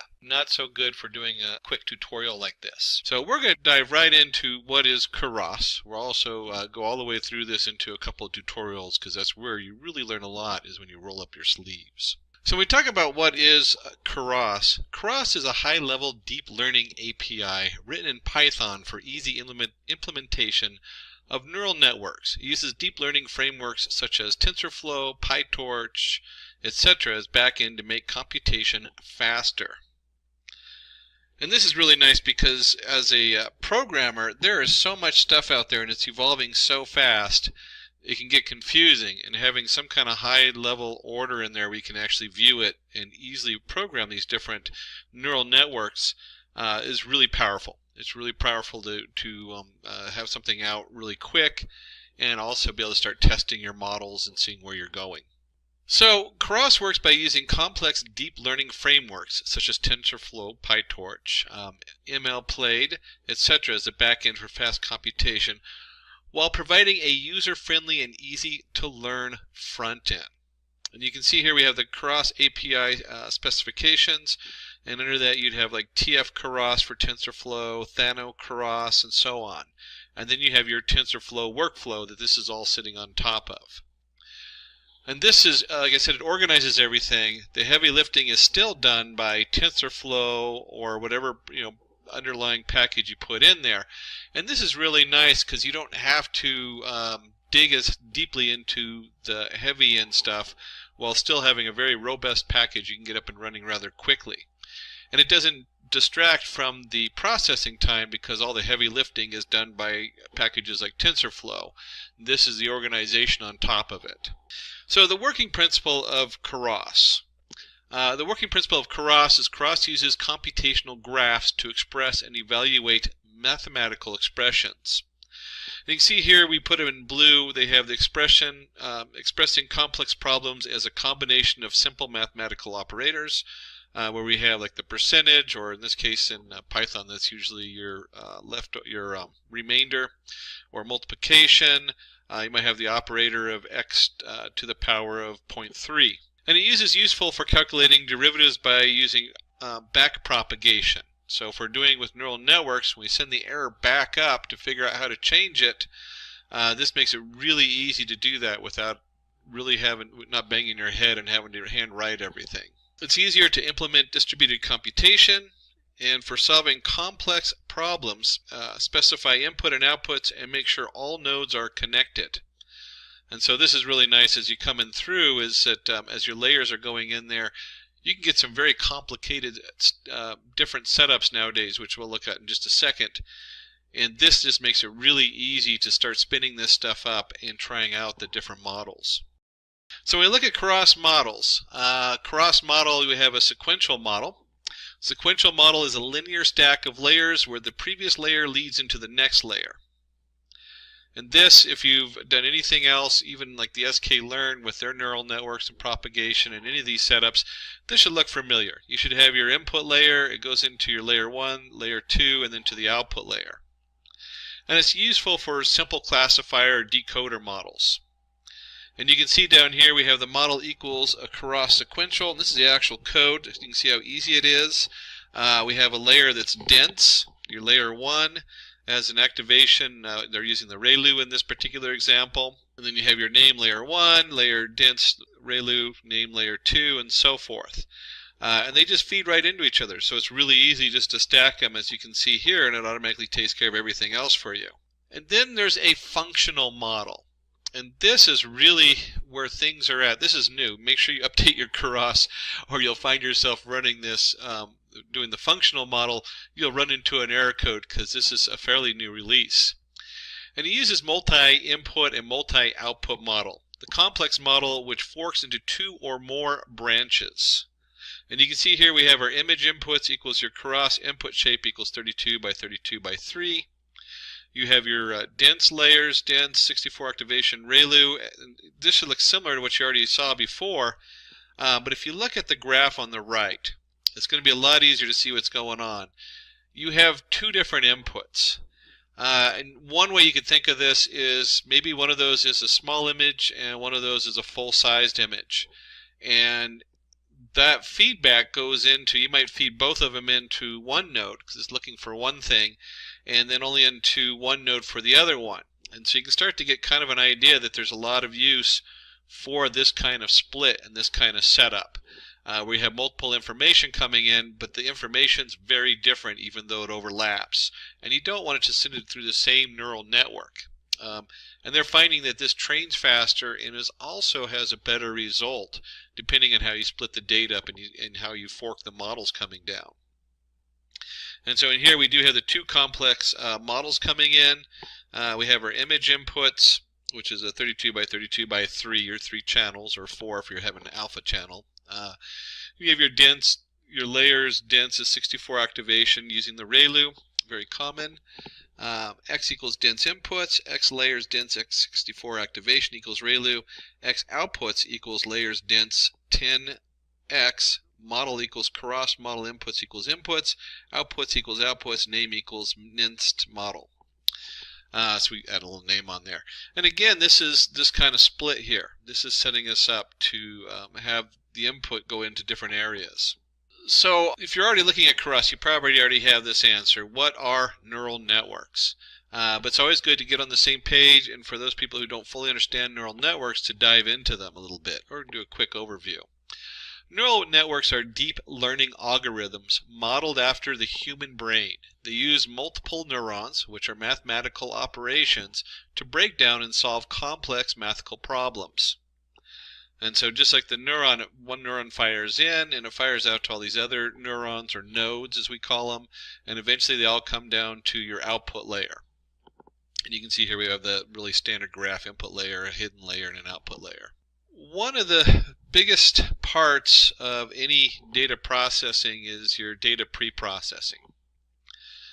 So we always have to touch base on that. With a neural network, like many of these models, they're kind of, when you first start using them, they're like a black box. You put your data in, you train it, and you test it and see how good it was. And you have to pre-process that data, because bad data in is bad outputs. So in data pre-processing, we will create our own data examples set with Keras. The data consists of a clinical trial conducted on 2,100 patients, ranging from ages 13 to 100, with the patients under 65 and the other half over 65 years of age. We want to find the possibility of a patient experiencing side effects due to their age. And you can think of this in today's world with COVID, what's going to happen on there. And we're going to go ahead and do an example of that in our live hands-on. Like I said, most of this you really need to have hands-on to understand. So let's go ahead and bring up our Anaconda and open that up and open up a Jupyter notebook for doing the Python code in. Now, if you're not familiar with those, you can use pretty much any of your setups. I just like those for doing demos and showing people, especially shareholders. It really helps because it's a nice visual. So let me go ahead and flip over to our Anaconda. And the Anaconda has a lot of cool tools. They just added Data Lore and IBM Watson Studio Cloud into the Anaconda framework. But we'll be in the Jupyter Lab or Jupyter Notebook. I'm going to do Jupyter Notebook for this because I use the lab for like large projects with multiple pieces because it has multiple tabs. Where the notebook will work fine for what we're doing. And this opens up in our browser window because that's how Jupyter Notebook is set to run. And we'll go under New, create a new Python 3, and it creates an untitled Python. We'll go ahead and give this a title, and we'll just call this Keras tutorial. And let's change that to capital. There we go. We'll go ahead and just rename that. And the first thing we want to go ahead and do is get some pre-processing tools involved. And so we need to go ahead and import some stuff for that, like our NumPy, do some random number generation. I mentioned sklearn or your scikit. If you're installing sklearn, the sklearn stuff, it's scikit you want to look up. That should be a tool of anybody who is doing data science. If you're not familiar with the sklearn toolkit, it's huge, but there's so many things in there that we always go back to. And we want to go ahead and create some train labels and train samples for training our data. And then just a note of what we're actually doing in here. Let me go ahead and change this. This is kind of a fun thing you can do. We can change the code to Markdown. And then Markdown code is nice for doing examples once you've already built this. Our example data, we're going to do experimental. There we go. Experimental drug was tested on 2,100 individuals between 13 to 100 years of age. Half the participants are under 65, and 95% of participants are under 65. Experienced no side effects, while 95% of participants over 65 experienced side effects. So that's kind of where we're starting at. And this is just a real quick example, because we're going to do another one with a little bit more complicated information. And so we want to go ahead and generate our setup. So we want to do for I and range, and we want to go ahead and create, if you look here, we have random integers, train the labels, append. So we're just creating some random data. And let me go ahead and just run that. And so once we've created our random data, and you can certainly ask for a copy of the code from Simplilearn. They'll send you a copy of this, or you can zoom in on the video and see how we went ahead and did our train samples, append, and we're just using this. I do this kind of stuff all the time. I was running a thing on that had to do with errors following a bell-shaped curve on a standard distribution error. And so what do? I generate the data on a standard distribution error to see what it looks like and how my code processes it, since that was the baseline I was looking for. In this, we're just doing generating random data for our setup on here. And we could actually go in, print some of the data up. Let's just do this, print. We'll do train samples, and we'll just do the first 5 pieces of data in there to see what that looks like. And you can see the first 5 pieces of data in our train samples is 49, 85, 41, 68, 19. Just random numbers generated in there. That's all that is. And we generated significantly more than that. Let's see, 50 up here, 1,000. Yeah, so there's 1,000 here. 1,000 numbers we generated. And we could also, if we wanted to find that out, we could do a quick print the length of it. And so, or you could do a shape kind of thing, and if you're using NumPy, although the length for this is just fine. And there we go, it's actually 2100, like we said in the demo setup in there. And then we want to go ahead and take our labels. Oh, that was our train labels. We also did samples, didn't we? So we could also print, do the same thing. Oh, labels. And let's change this to labels. And labels. And run that just to double check, and sure enough we have 2100, and they're labeled 10, 10, 10. I guess that's if they have symptoms or not. 1 symptoms, 0 none. And so we want to go ahead and take our train labels and we'll convert it into a NumPy array, and the same thing with our samples. And let's go ahead and run that. And we also shuffle. This is just a neat feature you can do in NumPy right here. Put my drawing thing on, which I didn't have on earlier. I can take the data and I can shuffle it. So we have our, so it just randomizes it. That's all that's doing. We've already randomized it, so it's kind of an overkill. It's not really necessary. But if you're doing a larger package where the data is coming in, and a lot of times it's organized somehow, and you want to randomize it just to make sure that you know, the input doesn't follow a certain pattern that might create a bias in your model. And we go ahead and create a scalar. The scalar range, minimum max scalar, feature range 0 to 1. And then we go ahead and scale the scaled train samples. So we're going to go ahead and fit and transform the data so it's nice and scaled. And that is the age. So you can see up here we have 49, 85, 41. We're just moving that, so it's going to be between 0 and 1. And so this is true with any of your neural networks. You really want to convert the data to 0 and 1, otherwise you create a bias. So if you have like 100 creates a bias versus the math behind it gets really complicated.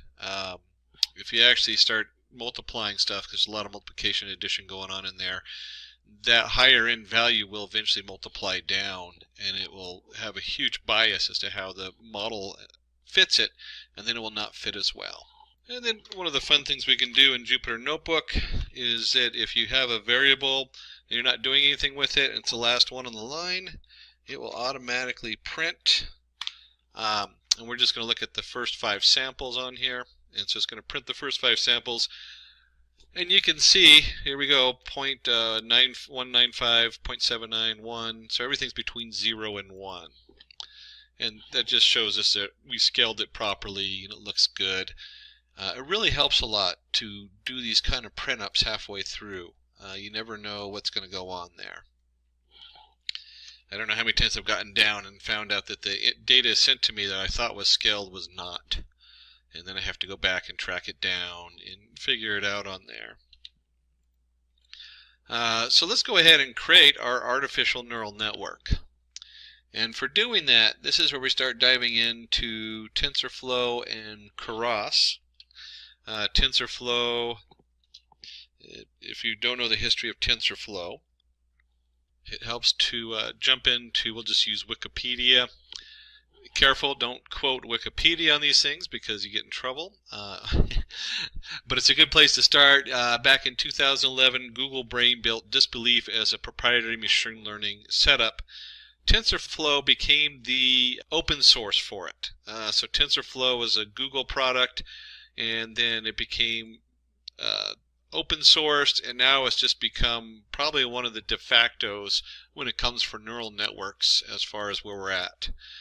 So when you see the TensorFlow setup, it's got like a huge following. There are some other setups like the Scikit under the sklearn has their own little neural network.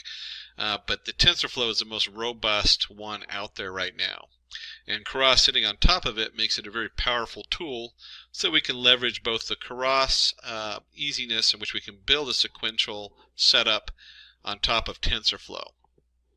And so in here we're going to go ahead and do our input of TensorFlow, and then we have the rest of this is all Keras here from number 2 down. We're going to import from TensorFlow the Keras connection, and then you have your TensorFlow Keras models, import sequential. It's a specific kind of model. We'll look at that in just a second. If you remember from the files, that means it goes from one layer to the next layer to the next layer. There's no funky splits or anything like that. And then we have from TensorFlow Keras layers, we're going to import our activation and our dense layer. And we have our optimizer Atom. This is a big thing to be aware of, how you optimize your data. When you first do it, Atom's as good as any. Atom is usually, there's a number of optimizer out there. There's a couple of main ones, but Atom is usually assigned to bigger data. It works fine. Usually the lower data does it just fine, but Atom is probably the mostly used. But there are some more out there, and depending on what you're doing with your layers, your different layers might have different activations on them. And then finally down here you'll see our setup where we want to go ahead and use the metrics. And we're going to use the TensorFlow Keras metrics for categorical cross entropy. So we can see how everything performs when we're done. That's all that is. A lot of times you'll see us go back and forth between TensorFlow, and then Scikit has a lot of really good metrics also for measuring these things. Again, it's the end of the at the end of the story, how good does your model do? And we'll go ahead and load all that. And then comes the fun part. I actually like to spend hours messing with these things. And 4 lines of code. You're like, you're going to spend hours on 4 lines of code? No, we don't spend hours on 4 lines of code. That's not what we're talking about when I say spend hours on 4 lines of code. What we have here, and I'm going to explain that in just a second, we have a model. And it's a sequential model. If you remember correctly, we mentioned the sequential up here where it goes from one layer to the next. And our first layer is going to be your input. It's going to be what they call dense, which is usually it's just dense, and then you have your input and your activation. How many units are coming in? We have 16. What's the shape? What's the activation? And this is where it gets interesting. Because we have in here ReLU on 2 of these and softmax activation on 1 of these. There are so many different options for what these mean and how they function. How does the ReLU, how does the softmax function? And they do a lot of different things. We're not going to go into the activations in here. That is what really you spend hours doing, is looking at these different activations. And just some of it is just almost like you're playing with it like an artist. You start getting a feel for like a inverse tangent activation, or the tan-H activation. Takes up a huge processing amount, so you don't see it a lot. Yet it comes up with a better solution, especially when you're doing when you're analyzing Word documents and you're tokenizing the words. And so you'll see this shift from one to the other because you're both trying to build a better model. And if you're working on a huge data set, you'll crash the system. It'll just take too long to process. And then you see things like softmax. Softmax generates an interesting setup where a lot of these, when you talk about ReLU, oops, let me do this. ReLU, there we go. ReLU has a setup where if it's less than 0, it's 0, and then it goes up. And then you might have what they call lazy setup, where it has a slight negative to it so that the errors can translate better. Same thing with softmax. It has a slight laziness to it so that errors translate better. All these little details make a huge difference on your model. So one of the really cool things about data science that I like is you build your what they call you build to fail, and it's an interesting design setup. Oops, I forgot the end of my code here. The concept of build to fail is you want the model as a whole to work, so you can test your model out, so that you can do you can get to the end and you can do your, let's see, where was it? Overshot down here. You can test out the quality of your setup on there. And see, where did I do my TensorFlow? Oh, here we go. It was right above me. There we go. We start doing your cross entropy and stuff like that. Is you need a full functional set of code so that when you run it, you can then test your model out and say, hey, it's either this model works better than this model and this is why. And then you can start swapping in these models. And so when I say I spend a huge amount of time on pre-processing data, it's probably 80% of your programming time. Well, between those two, it's like 80-20. You'll spend a lot of time on the models. Once you get the model down, once you get the whole code and the flow down set, depending on your data, your models get more and more robust as you start experimenting with different inputs, different data streams, and all kinds of things. And we can do a simple model summary here. Here's our sequential, here's our layer, our output, our parameter.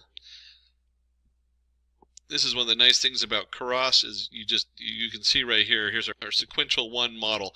Boom, boom, boom, boom. Everything's set and clear and easy to read.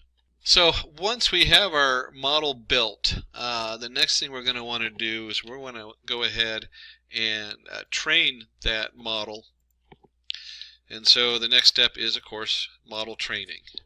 And when we come in here, this a lot of times is just paired with the model because it's so straightforward. It's nice to print out the model setup so you can have a tracking. But here's our model. The keyword in Keras is compile, optimizer atom, learning rate, another term right there that we're just skipping right over that really becomes the meat of the setup is your learning rate. So whoops, I forgot that I had an arrow, but I'll just underline it. A lot of times the learning rate set to 0.01. Depending on what you're doing, this learning rate can overfit and underfit. So you'd want to look up, I know we have a number of tutorials out on overfitting and underfitting that are really worth reading once you get to that point and understanding. And we have our loss, sparse categorical cross entropy. So this is going to tell Keras how far to go until it stops. And then we're looking for metrics of accuracy. So we'll go ahead and run that. And now that we've compiled our model, we want to go ahead and run it, fit it. So here's our model fit.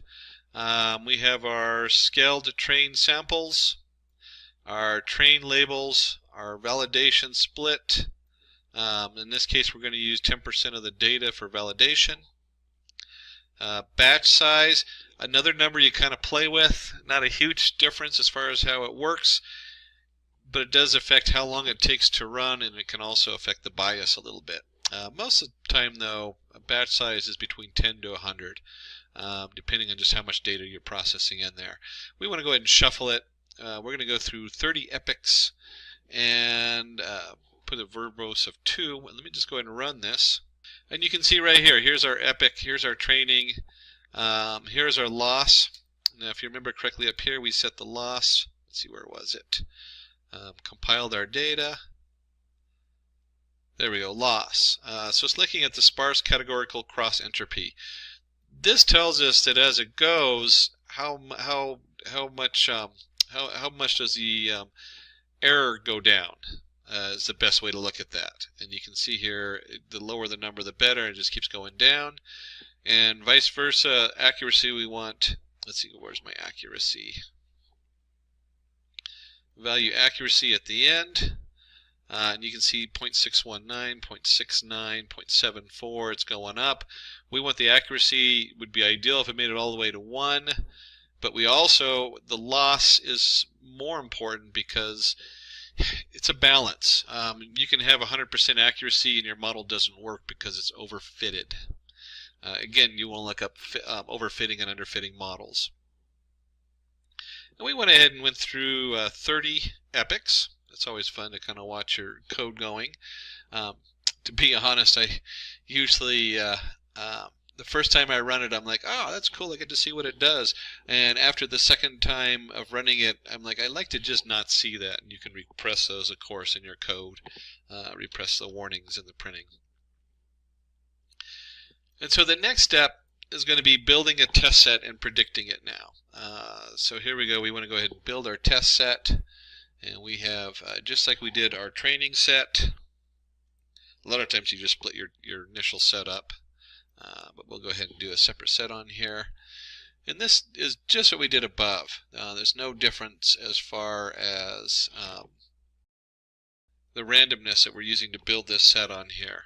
The only difference is that we already did our scalar up here. Well, that doesn't matter because the data is going to be across the same thing. But this should just be transform down here instead of fit transform. Because you don't want to refit your data on your testing data. There we go. And now we're just transforming it because you never want to transform the test data. Easy mistake to make, especially on an example like this where we're not doing, we're randomizing the data anyway, so it doesn't matter too much because we're not expecting something weird. And then we want to go ahead and do our predictions. The whole reason we built the model is we take our model, we predict, and we're going to do, here's our X-scale data, batch size 10, verbose, and now we have our predictions in here, and we could go ahead and do a, we'll print predictions, and then I guess I could just put down predictions in 5 so we can look at the first 5 of the predictions. And what we have here is we have our age and the prediction on this age versus what we think it's going to be, what we think is going to, they're going to have symptoms or not. And the first thing we notice is that's hard to read because we really want a yes/no answer. So we'll go ahead and just round off the predictions using the argmax, the numpy argmax for predictions. So it just goes to a 0, 1, and if you remember, this is a Jupyter Notebook, so I don't have to put the print. I can just put in rounded predictions, and we'll just do the first 5. And you can see here 0, 1, 0, 0, 0. So that's what the predictions are that we have coming out of this, is no symptoms, symptoms, no symptoms, symptoms, no symptoms. And just as we were talking about at the beginning, we want to go ahead and take a look at this. There we go. Confusion matrices for accuracy check. Most important part when you get down to the end of the story, how accurate is your model before you go and play with the model and see if you can get a better accuracy out of it. And for this, we'll go ahead and use the scikit, the sklearn metrics, scikit being where that comes from. Import confusion matrix, some iteration tools, and of course a nice matplot library. That makes a big difference, so it's always nice to have a nice graph to look at. Picture's worth 1,000 words. And then we'll go ahead and call it CM for confusion matrix, y true equals test labels, y predict rounded predictions. And we'll go ahead and load in our CM. And I'm not going to spend too much time on the plotting, going over the different plotting code. You can spend we have whole tutorials on how to do your different plotting on there. But we do have here is we're going to do a plot confusion matrix. There's our CM, our classes, normalized false, title, confusion matrix. CMAP is going to be in blues. And you can see here we have to the nearest CMAP, titles, all the different pieces, whether you put tick marks or not, the marks, the classes, the color bar. So a lot of different information on here as far as how we're doing the printing of the confusion matrix. You can also just dump the confusion matrix into a Seaborn and real quick get an output. It's worth knowing how to do all this when you're doing a presentation to the shareholders. You don't want to do this on the fly. You want to take the time to make it look really nice, like our guys in the back did. And let's go ahead and do this. Forgot to put together our CM plot labels. We'll go ahead and run that. And then we'll go ahead and call the definition for our mapping. And you can see here, plot confusion matrix. That's the little script we just wrote. And we're going to dump our data into it. So our confusion matrix, our classes, title confusion matrix, and let's just go ahead and run that. And you can see here we have our basic setup. No side effects 195, had side effects 200, no side effects that had side effects. So we predicted the 10 of them who actually had side effects, and that's pretty good. I mean, I don't know about you, but you know, that's 5% error on this, and this is because there's 200 here. That's where I get 5% is divide these both by 2 and you get 5 out of 100. You can do the same kind of math up here. Not as quick on the fly because it's 15 and 195, not an easily rounded number, but you can see here where they have 15 people who predicted to have with the no side effects but had side effects kind of set up on there. And these confusion matrix are so important at the end of the day. This is really where you show whatever you're working on comes up, and you can actually show them, hey, this is how good we are or not, how messed up it is. So this was I spent a lot of time on some of the parts, but you can see here is really simple. We did the random generation of data, but when we actually built the model coming up here, here's our model summary, and we just have the layers on here that we built with our model on this, and then we went ahead and trained it and ran the prediction. Now we can get a lot more complicated. Let me flip back on over here because we're going to do another demo. So that was our basic introduction to it. We talked about the oops, here we go. Okay, so implementing a neural network with Keras. After creating our samples and labels, we need to create our Keras neural network model. We will be working with a sequential model which has 3 layers. And this is what we did. We had our input layer, our hidden layers, and our output layers. And you can see the input layer coming in was the age factor. We had our hidden layer, and then we had the output. Are you going to have symptoms or not? So we're going to go ahead and go with something a little bit more complicated. Training our model is a 2-step process. We first compile our model, and then we train it in our training data set. So we have compiling. Compiling converts the code into a form of understandable by machine. We used the atom in the last example, a gradient descent algorithm, to optimize the model, and then we trained our model, which means it let it learn on training data. And I actually had a little backwards there, but this is what we just did. Is if you remember from our code we just had, oops, let me go back here. Here's our model that we created, summarized. We come down here and we compile it. So it tells it, hey, we're ready to build this model and use it. And then we train it. And this is the part where we go ahead and fit our model and put that information in here, and it goes through the training on there. And of course we scaled the data, which was really important to do. And then you saw we did the creating a confusion matrix with Keras. As we are performing classifications on our data, we need a confusion matrix to check the results. A confusion matrix breaks down the various misclassifications as well as correct classifications to get the accuracy. And so you can see here, this is what we did with the true positive, true negative, false negative. And that is what we went over. Let me just scroll down here.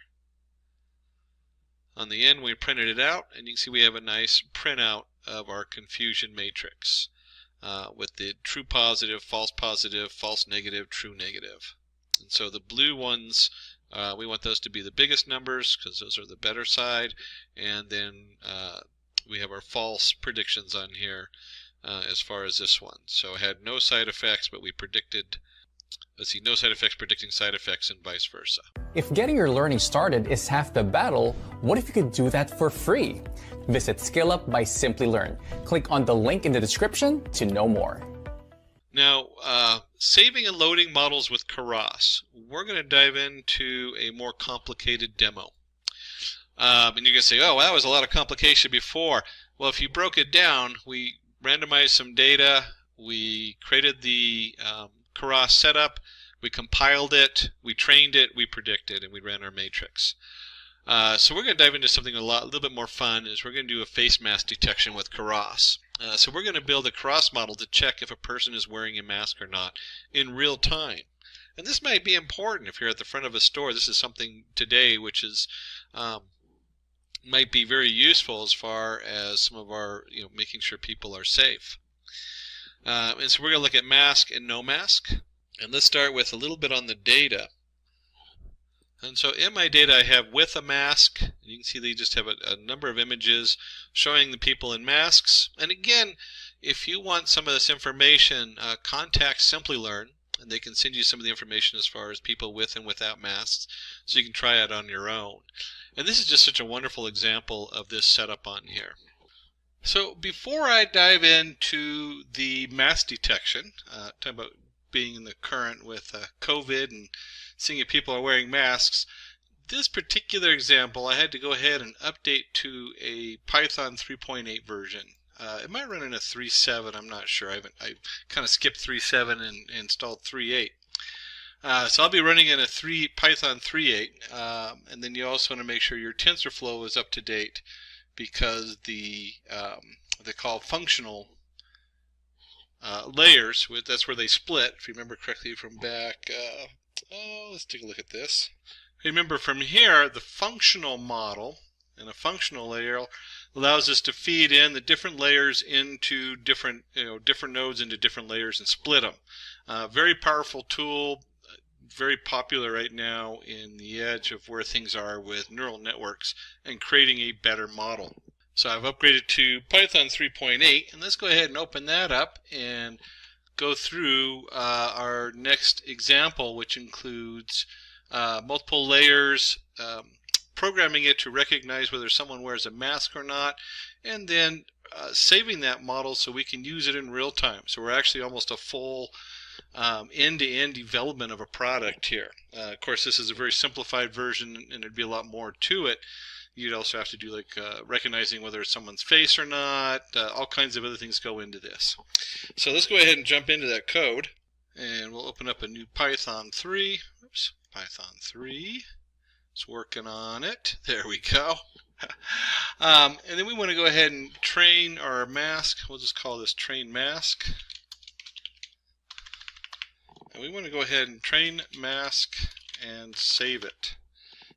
So it's save mask, train mask detection, not to be confused with masking data. A little bit different. We're actually talking about a physical mask on your face. And then from the Keras standpoint, we got a lot of imports to do here. And I'm not going to dig too deep on the imports. We're just going to go ahead and notice a few of them. So we have in here, oops, let me go Alt-D, there we go. Have something to draw with a little bit here. We have our image processing, and the image processing right here, let me underline that, deals with how do we bring images in, because most images are like a square grid, and then each value in there has 3 values for the 3 different colors. Keras and TensorFlow do a really good job of working with that, so you don't have to do all the heavy listening and figuring out what's going to go on. And we have the mobile net average pooling, 2D. This again is how do we deal with the images and pulling them. Dropout's a cool thing worth looking up. If you haven't, as you get more and more into Keras and TensorFlow, it'll auto drop out certain nodes. That way you'll get a better, the nodes just kind of die. They find that they actually create more of a bias than a help, and they also add processing time, so they remove them. And then we have our flatten. That's where you take that huge array with the 3 different colors, and you find a way to flatten it so it's just a one-dimensional array instead of a 2 by 2 by 3. Dense input, we did that in the other one, so that should look a little familiar. Oops, there we go. Our input, our model, again, these are things we had on the last one. Here's our optimizer with our atom. We have some pre-processing on the input that goes along with bringing in the data in.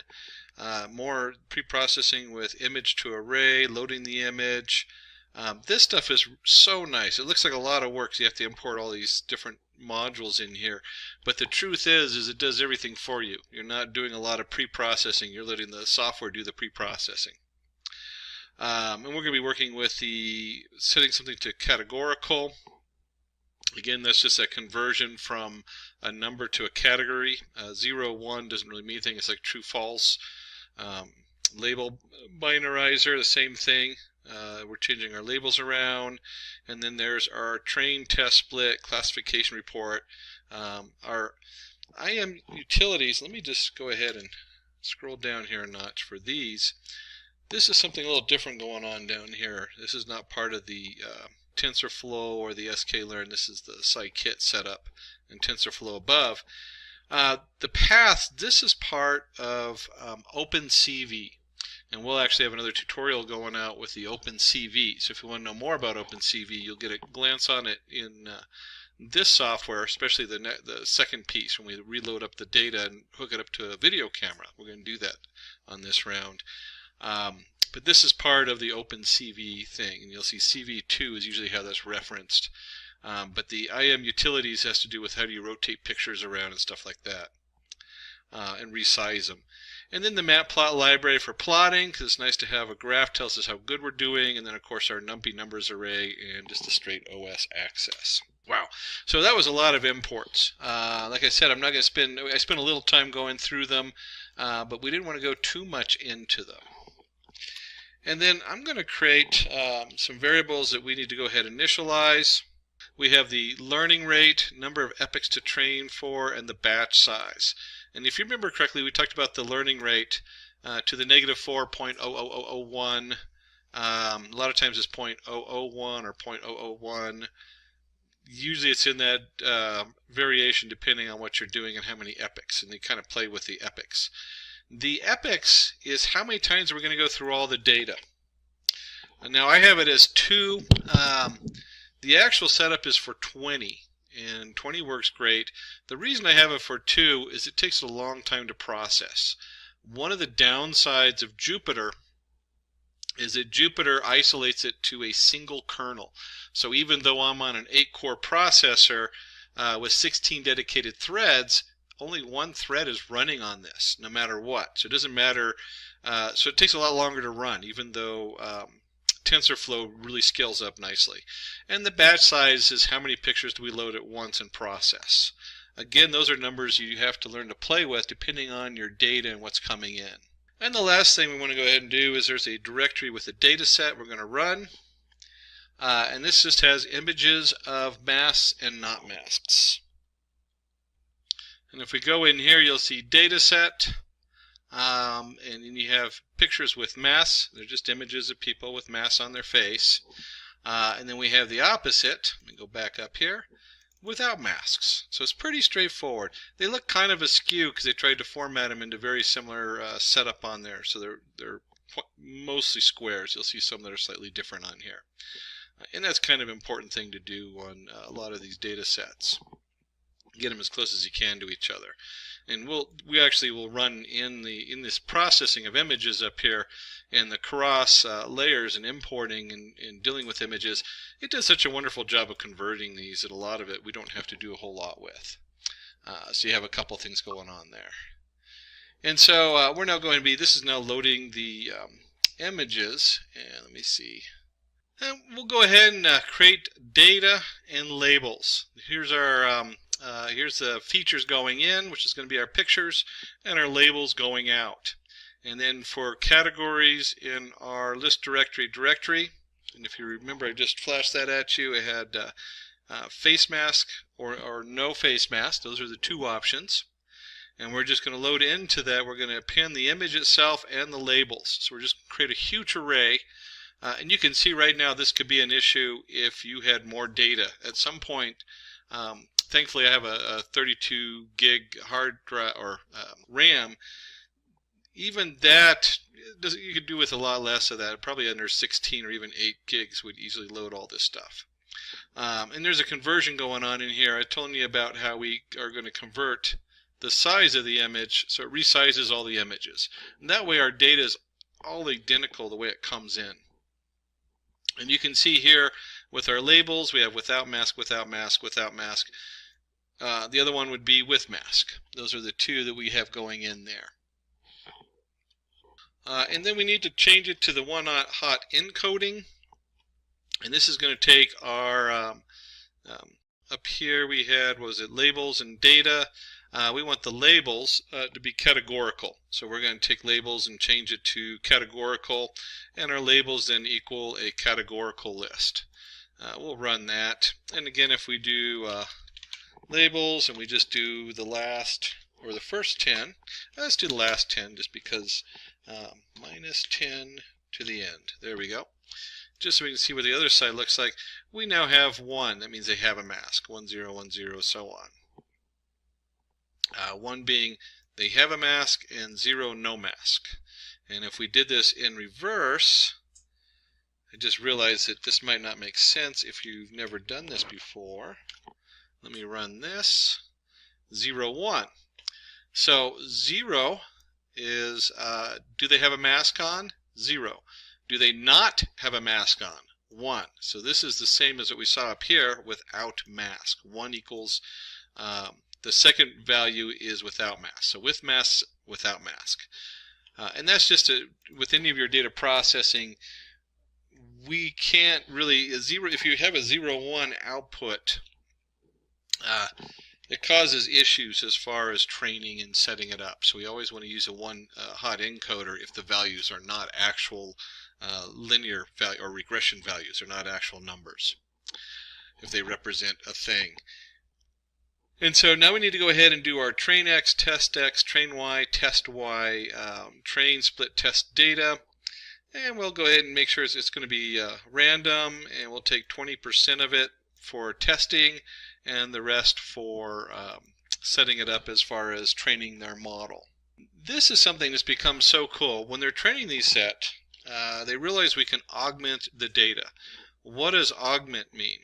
Well, if I rotate the data around and I zoom in, I zoom out, I rotate it, shear it a little bit, flip it horizontally, fill mode, as I do all these different things to the data, it is able to, it's kind of like increasing the number of samples I have. So if I have all these perfect samples, what happens when we only have part of the face, or the face is tilted sideways, or all those little shifts cause a problem if you're doing just a standard set of data. So we're going to create an augment in our image data generator, which is going to rotate, zoom, and do all kinds of cool things. And this is worth looking up, this image data generator and all the different features it has. A lot of times, the first time through my models, I'll leave that out because I want to make sure there's a thing what we call build to fail, which is just cool to know. You build the whole process, and then you start adding these different things in so that you can better train your model. And so we go and run this, and then we're going to load. And then we need to go ahead, and you probably would have gotten an error if you hadn't put this piece in right here. I haven't run it myself because the guys in the back did this. But we take our base model, and one of the things we want to do is we want to do a MobileNet v2. And this is a big thing right here. Include the top equals false. A lot of data comes in with a label on the top row. So we want to make sure that that is not the case. And then the construction of the head of the model that will be placed on the top of the base model. We want to go ahead and set that up. And you'll see a warning here. I'm kind of ignoring the warning because it has to do with the size of the pictures and the weights for input shape. So it'll switch things to defaults, just saying, hey, we're going to auto shape some of this stuff for you. You should be aware that with this kind of imagery, we're already augmenting it by moving it around and flipping it and doing all kinds of things to it. So that's not a bad thing in this, but in other data it might be if you're working in a different domain. And so we're going to go back here, and we have our base model. We're going to do our head model equals our base model output. And what we got here is we have an average pooling 2D, pool size 7.7 head model. Head model flatten, so we're flattening the data. So this is all processing and flattening the images. And the pooling has to do with some of the ways it can process some of the data. We'll look at that a little bit when we get down to the lower level and just processing it. And then we have our dense. We've already talked a little bit about a dense, just what you think about. And then the head model has a dropout of 0.5. What we can do with a dropout, the dropout says that we're going to drop out a certain amount of nodes while training. So when you actually use the model, it will use all the nodes. But this drops certain ones out, and it helps stop biases from forming. So it's really a cool feature in here. They discovered this a while back. We have another dense mode, and this time we're using softmax activation. Lots of different activation options here. Softmax is a real popular one for a lot of things, and so is the ReLU. And we could do a whole talk on activation formulas and what their different uses are and how they work. When you first start out, you'll use mostly the ReLU and the softmax for a lot of them, just because they're some of the basic setups. It's a good place to start. And then we have our model equals model, inputs equals base model dot input, outputs equals head model. So again, we're still building our model here. We'll go ahead and run that. And then we're going to loop over all the layers in the base model and freeze them so they will not be updated during the first training process. So for layer and base model layers, layers.trainable equals false. A lot of times when you go through your data, you want to kind of jump in partway through. I'm not sure why in the back they did this for this particular example, but I do this a lot when I'm working with series and specifically in stock data. I want it to iterate through the first set of 30 data before it does anything. I would have to look deeper to see why they froze it on this particular one. And then we're going to compile our model. So compiling the model, atom, init, layer, decay, initial learning rate over epochs, and we go ahead and compile. Our loss is going to be the binary cross entropy, which will have that print out. Optimizer for opt, metrics is accuracy. Same thing we had before, not a huge jump as far as the previous code.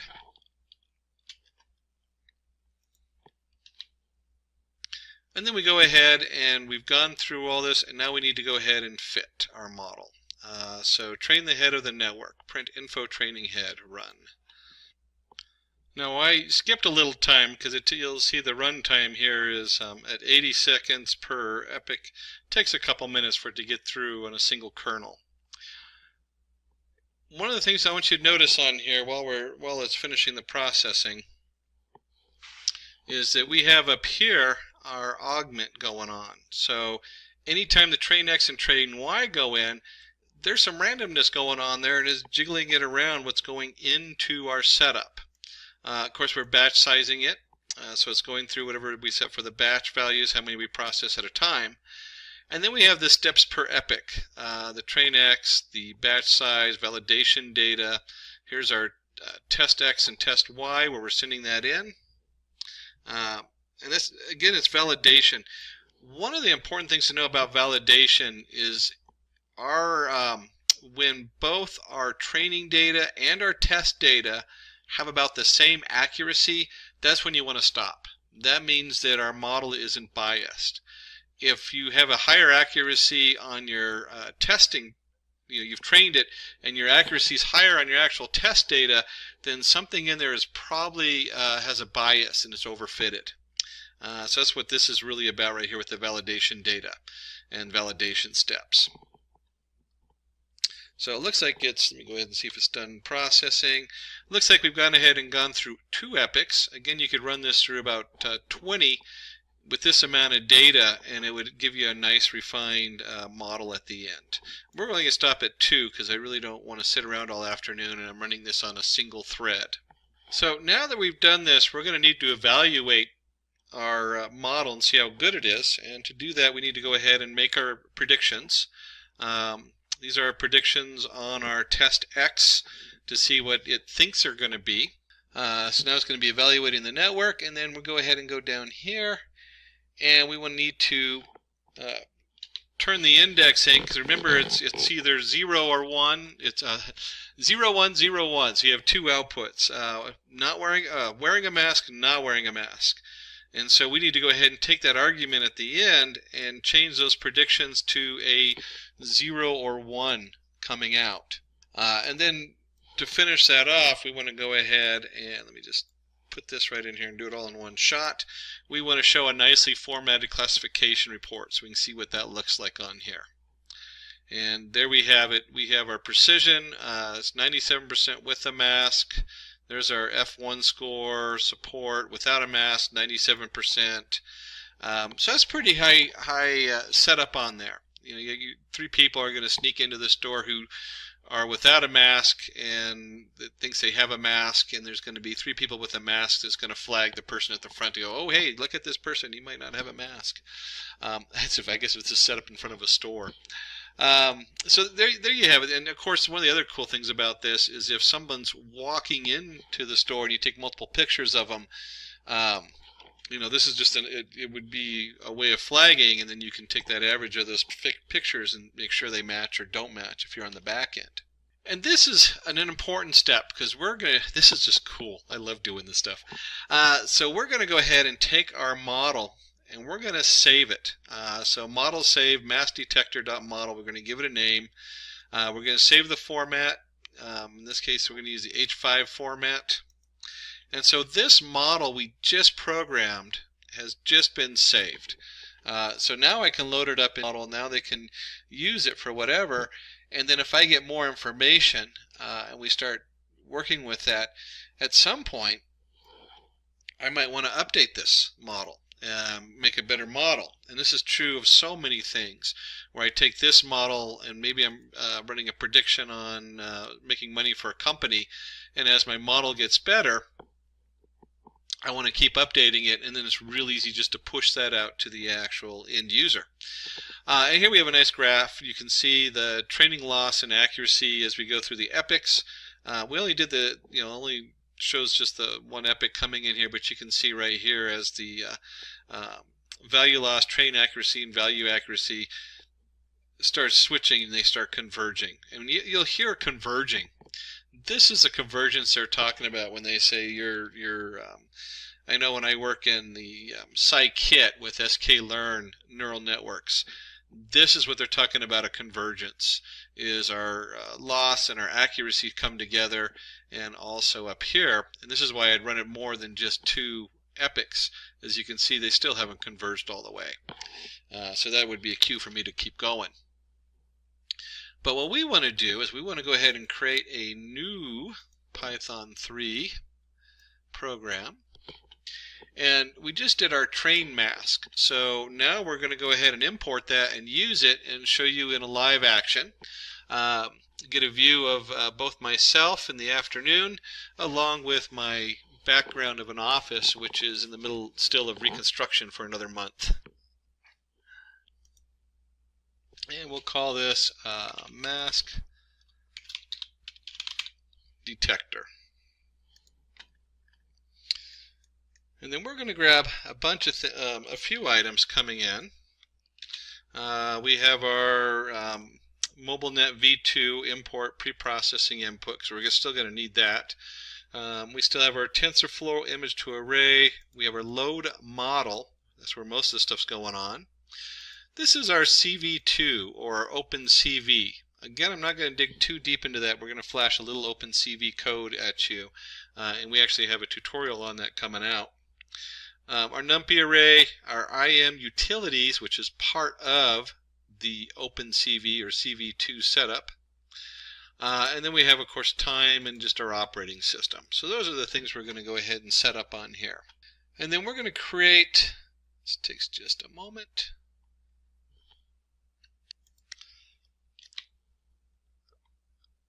Our module here, which is going to do all the heavy lifting. So we're going to detect and predict a mask. We have frame, FaceNet, MaskNet. These are going to be generated by our OpenCV. We have our frame coming in, and then we want to go ahead and create a mask around the face. It's going to try to detect the face and then set that up so we know what we're going to be processing through our model. And then there's a frame shape here. This is just our height versus width. That's all HW stands for. They've called it blob, which is a CV2 DNN blob form image frame. So this is reformatting this frame that's going to be coming in literally from my camera. And we'll show you that in a minute, that little piece of code that shoots that in here. And we're going to pass the blob through the network and obtain the face detections. So FaceNet.setImport blob, detections FaceNet forward, print detections shape. So this is what's going on here. This is that model we just created. We're going to send that in there, and I'll show you in a second where that is, but it's going to be under FaceNet. And then we go ahead and initialize our list of faces, their corresponding locations, and the list of predictions from our face mask network.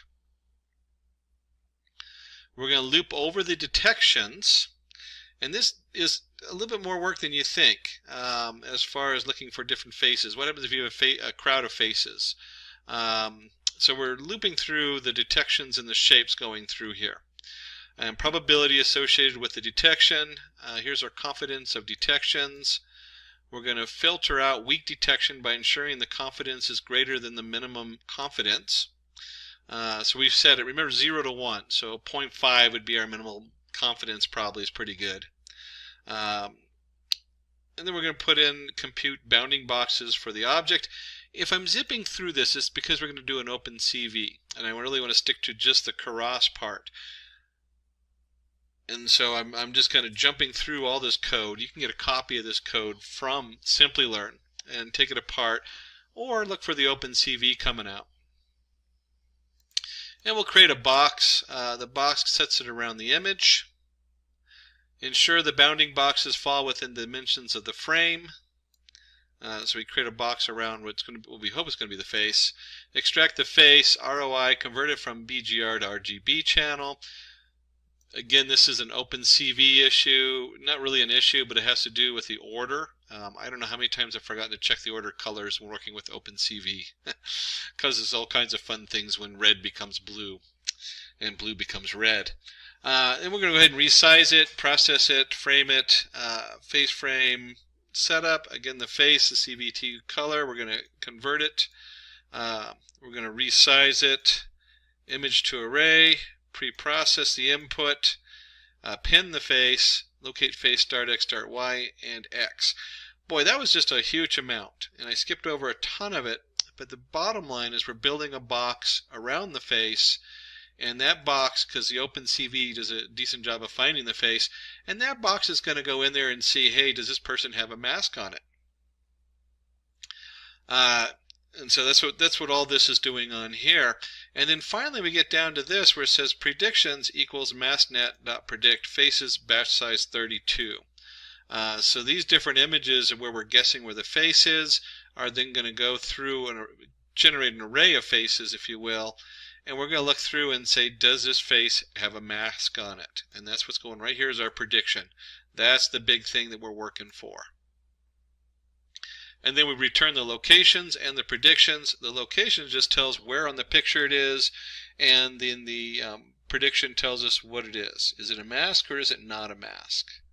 Alright, so we've loaded that all up. So we're going to load our serialized face detector model from disk. And we have the path that it was saved in. Obviously you're going to put it in a different path depending on where you have it or however you want to do it and how you saved it on the last one where we trained it. And then we have our weights path. And so finally our FaceNet, here it is, equals cv2.dnn.readnet prototext path weights path. And we're going to load that up on here. So let me go ahead and run that. And then we also need to, I'll just put it right down here. I always hate separating these things in there. And then we're going to load the actual mass detector model from disk. This is the model that we saved. So let's go ahead and run that on there also. So this is pulling on all the different pieces we need for our model.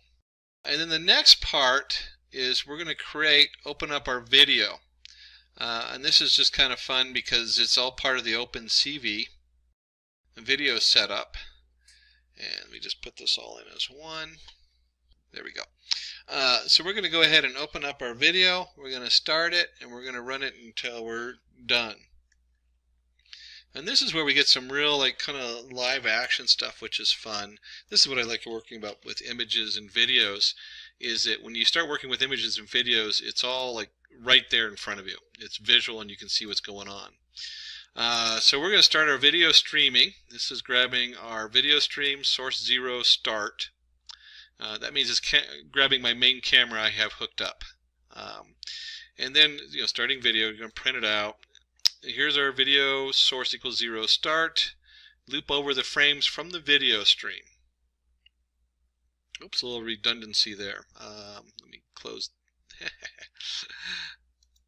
I'll just leave it. That's how they had it in the code. So while true, we're going to grab the frame from the threaded video stream and resize it to have the maximum width of 400 pixels. So here's our frame. We're going to read it from our visual stream. We're going to resize it. And then we're returning. Remember, we returned from our procedure the location and the prediction. So detect and predict mask. We're sending it the frame. We're sending it the face net and the mask net. So we're sending all the different pieces that say this is what's going through on here. And then it returns our location and predictions, and then for our box and predictions in the location and predictions.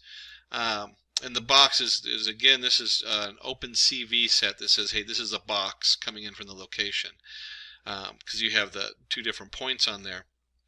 And then we're going to unpack the box and predictions, and we're going to go ahead and do mask without a mask equals prediction.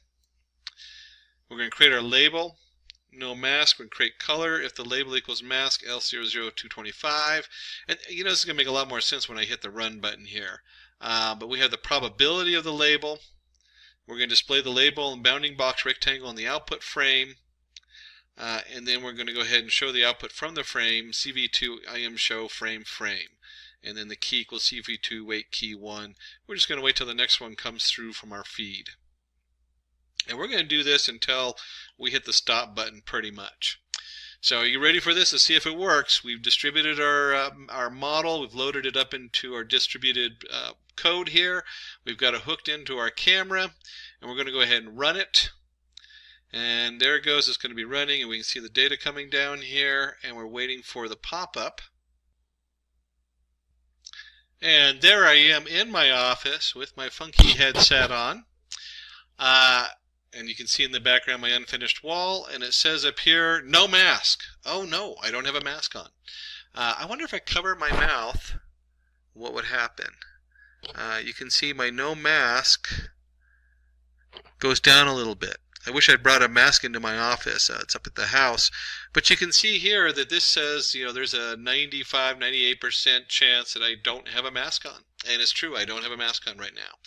And this could be distributed. This is actually an excellent little piece of script that you can start, you install somewhere on a video feed on a security camera or something, and then you'd have this really neat setup saying, hey, do you have a mask on when you enter a store or public transportation or whatever it is where they're required to wear a mask.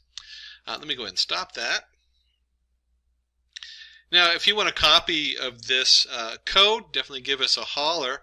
We will be going into OpenCV in another one, so I skipped a lot of the OpenCV code in here as far as going into detail.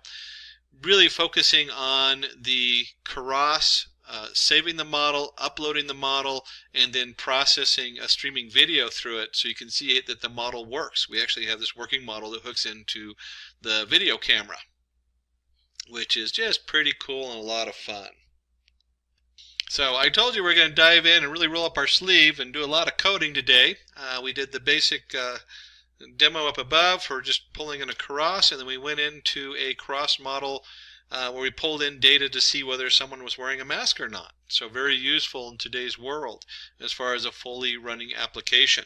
Today we are going to talk about Meta's new AI development called Llama 3.2, a new family of AI models designed for various tasks. And we will also see how to install Llama 3.2 and run it privately. The smaller models with 1B and 3B parameters are optimized for the mobile devices, handling tasks like text summarization and translation without draining your battery. The larger models, the 11B and 90B vision models, can process both text and image simultaneously, making them ideal for complex data analysis and industries like medical imaging. Llama 3.2 is multilingual out of the box, supporting 8 languages, including English, Spanish, and Hindi. Meta rigorously tested these models across 150 benchmarks and is releasing them as an open source, allowing developers to customize them to their needs, much like how Linux operates. In addition to AI models, Meta is advancing in augmented reality with its upcoming Orion glasses,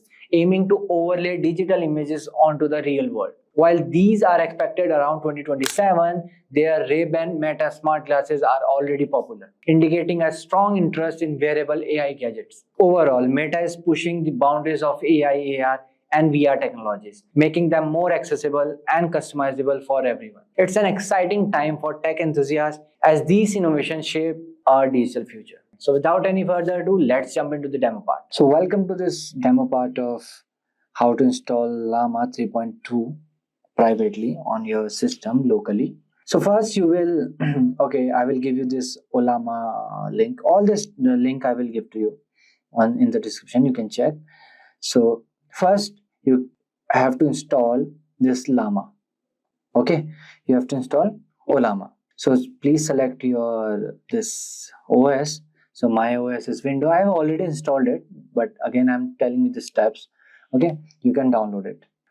Once this setup you install, I have already installed, so I am pausing it. So once this setup install, after that you come into this website. Okay, this is the step 2. Here you can see there are many Llama models, or you can see LLM models. Mistral is there, okay, and Code AMI is there, Command R is there, Llama 3.1 is there. The latest one is Llama 3.2, okay, with 1B and 3B models. Okay, these are the basics ones. So just click on this. So you will get this command, Olama run Llama 3.2. Just copy it, open your command prompt or PowerShell. I'm using PowerShell, just paste it. So this thing I have already installed. Okay, press enter. It will take some times. Okay, it will of like 2 GB or 4 GB something. So it will install. So I have already installed, so it will send a message. Okay, so I can write here, how are you? It will respond me. I'm just a language model, feeling our emotions like human do, these things and all. Okay, I will write exit, or I will write quit. Okay, so leave this. Okay, after this our Llama 3.2 is done. Okay, we have installed, but we will launch it with the Docker. Okay, so I'm closing this again. After that, come to this Docker. Okay, this is the docker.com. You come here, download Docker desktop app. So don't download this ARM64 as of now because it is in beta version. Okay, download this AMD64. Okay, so it's getting download. So again, my Docker desktop is also installed. Okay, so I will open it directly. So after installing, it will ask you for the email address and the password to sign in, not sign in, sign up, like this. So there one option will be there, skip. So you can skip. See, I have also skipped. That is why it is asking for me sign in. Okay, after skipping, this thing will come. This dashboard, container, image, volumes, build, and Docker. So after this, don't close this Docker. Okay, just minimize it. After that, our last step is coming to this website, open web UI. I will give you the links. So here you can just copy this. If Lama is on your computer, Docker run this. Just copy this. Open your PowerShell, paste it there. I have done this process as well, and enter. Okay, it's done. So when you will open your Docker, this will come. Okay, localhost. See, last started 5 seconds ago. So open this port. See, after opening that port, this will come. Sign in to Open Web UI. So here you can sign up. Okay, alright.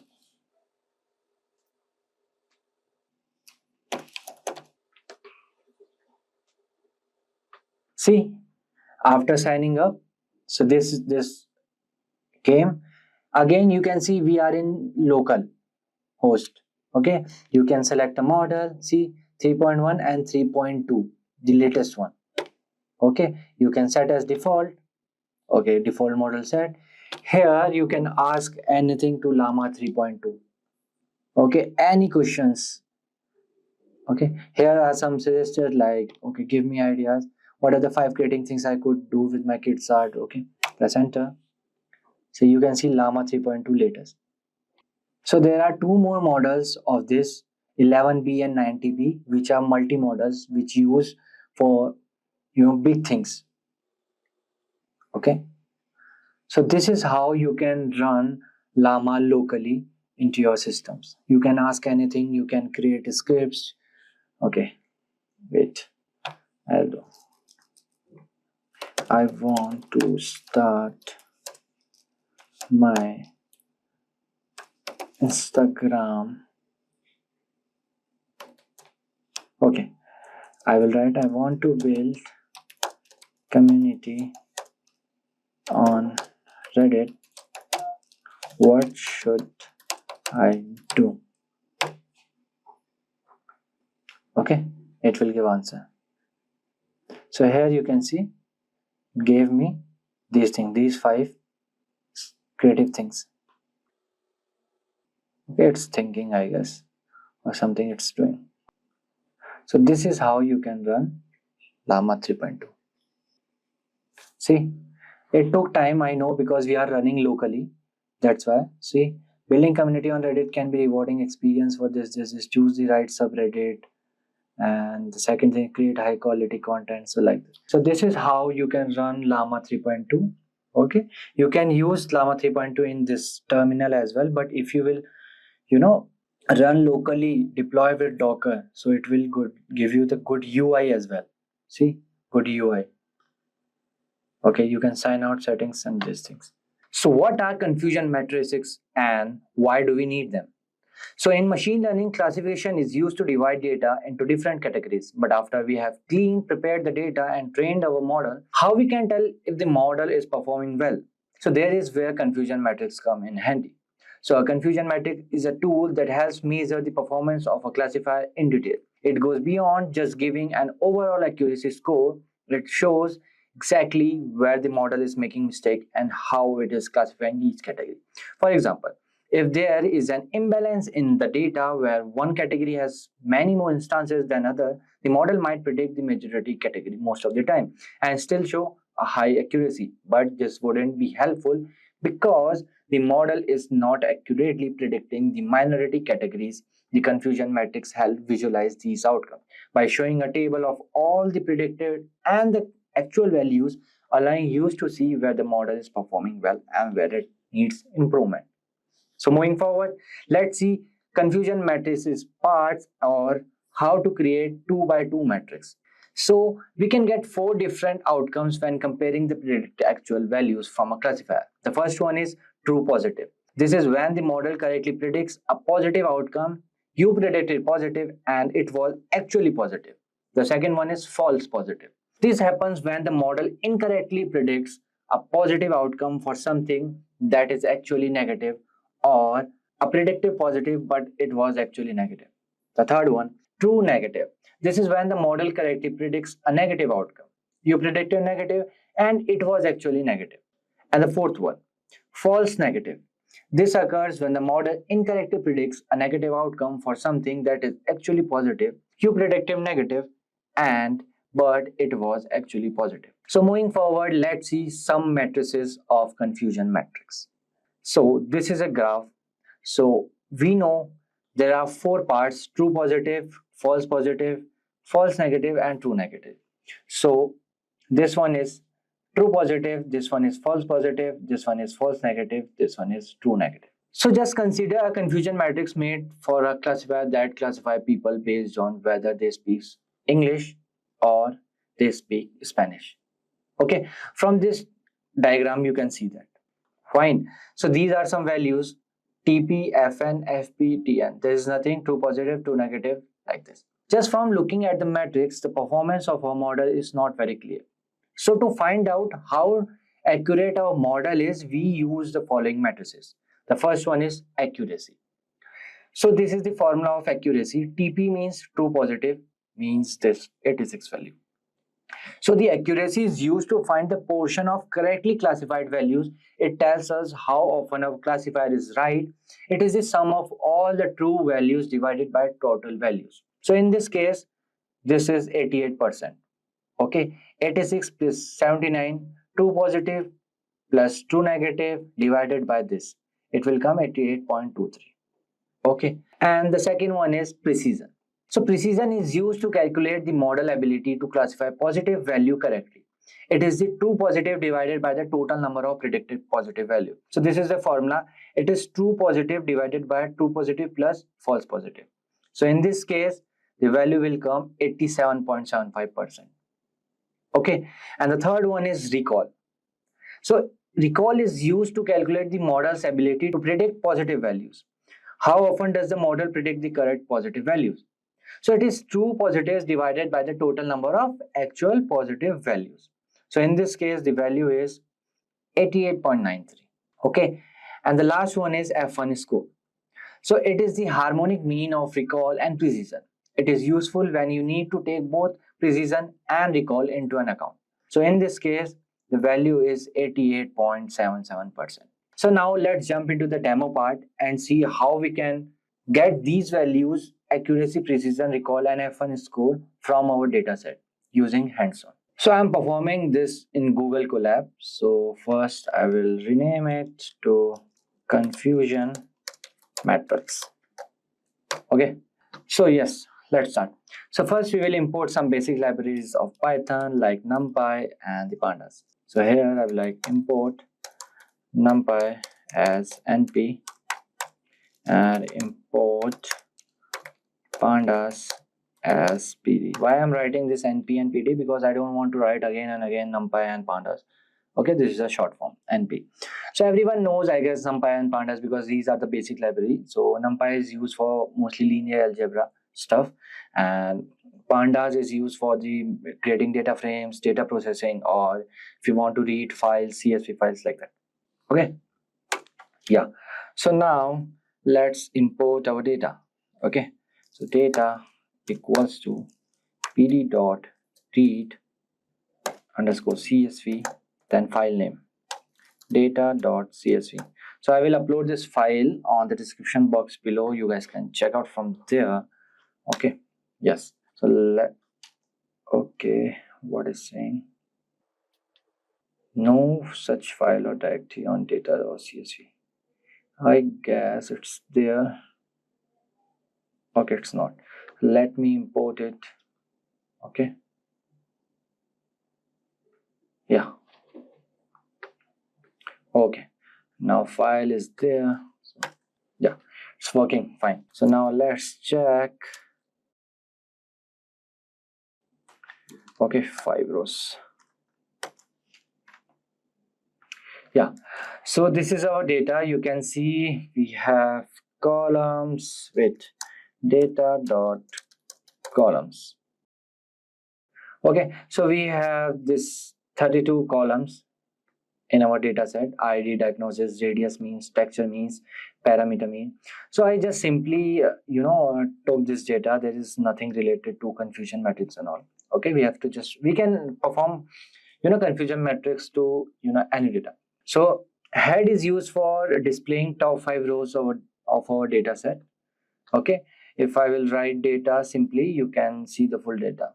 okay, with 33 columns and all the rows, right?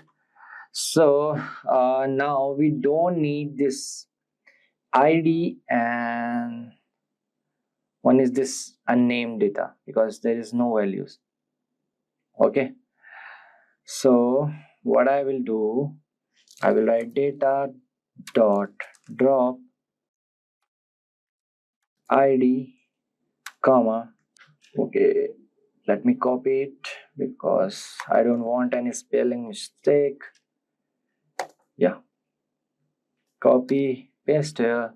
Okay, let me write axis equals to 1, then comma in place equals to true.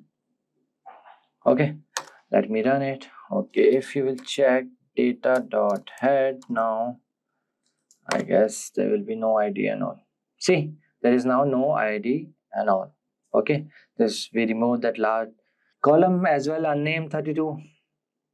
Okay, so now what I have to do, I will write here data dot diagnosis equals to 1 if each equals to m. Okay, else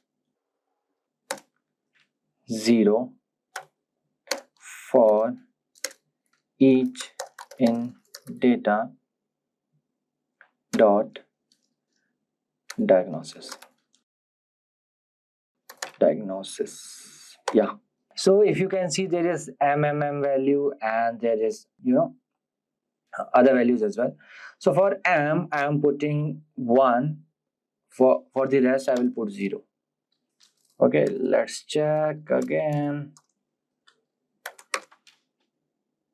Yeah, okay, you can see it's done. Replacement is done basically. Okay, so let's check the info of the data. So these are some basic functions of Python. So these are the column, these are the non-null values, these are the data type values. Okay, float we have or int we have. Okay, so we have only two type of data sets. So now what we will do normalization. Okay, y equals to data dot diagnosis dot values. Okay, so here I will write x underscore data equals to data dot drop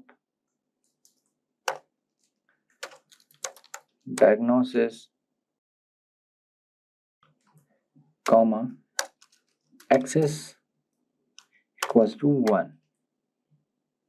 Okay, here I will write x equals to x underscore data minus np dot minimum value and the x underscore data and divided by, so I am using that formula if you guys know. Okay, divided by np. So what I'm finding is accuracy. Okay, I'm using that formula, np dot max of x underscore data, then minus np dot min value, then x underscore data. Okay, axis value is wrong, sorry, spelling is wrong.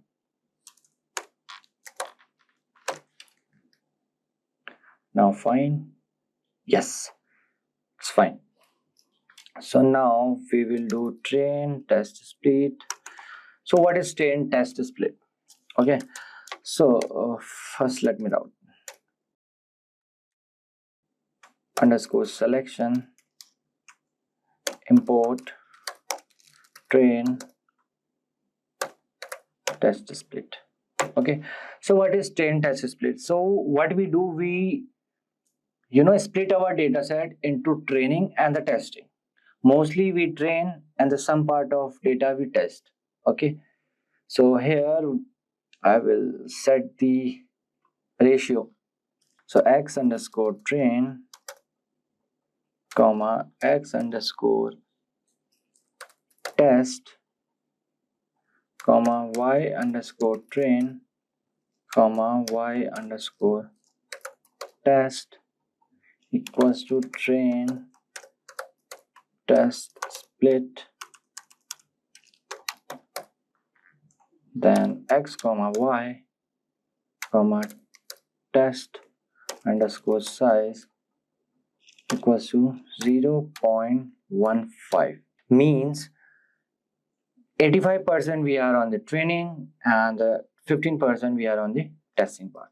Okay, comma random state equals to 42. Okay, let me run it. It's working fine. Yeah, it's working fine. So now let's see the accuracy from the random forest.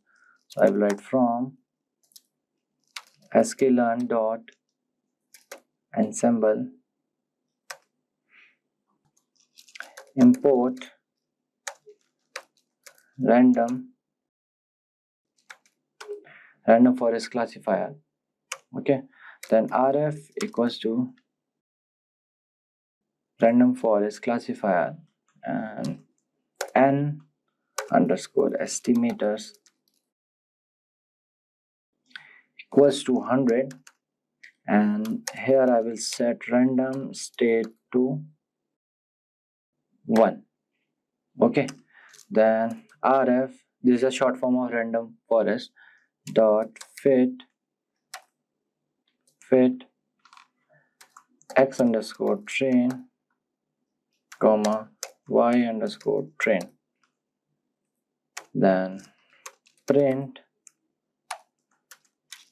random forest score comma rf dot score, then x underscore test comma y underscore test.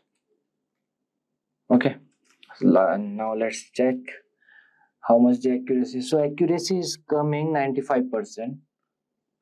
Okay, which is very good. So now what I will do, I will create confusion matrix now. Y underscore prediction equals to rf dot predict x underscore test. Okay, then y underscore true equals to y underscore test. Okay, so here now let's create the array sklearn dot matrix import confusion matrix.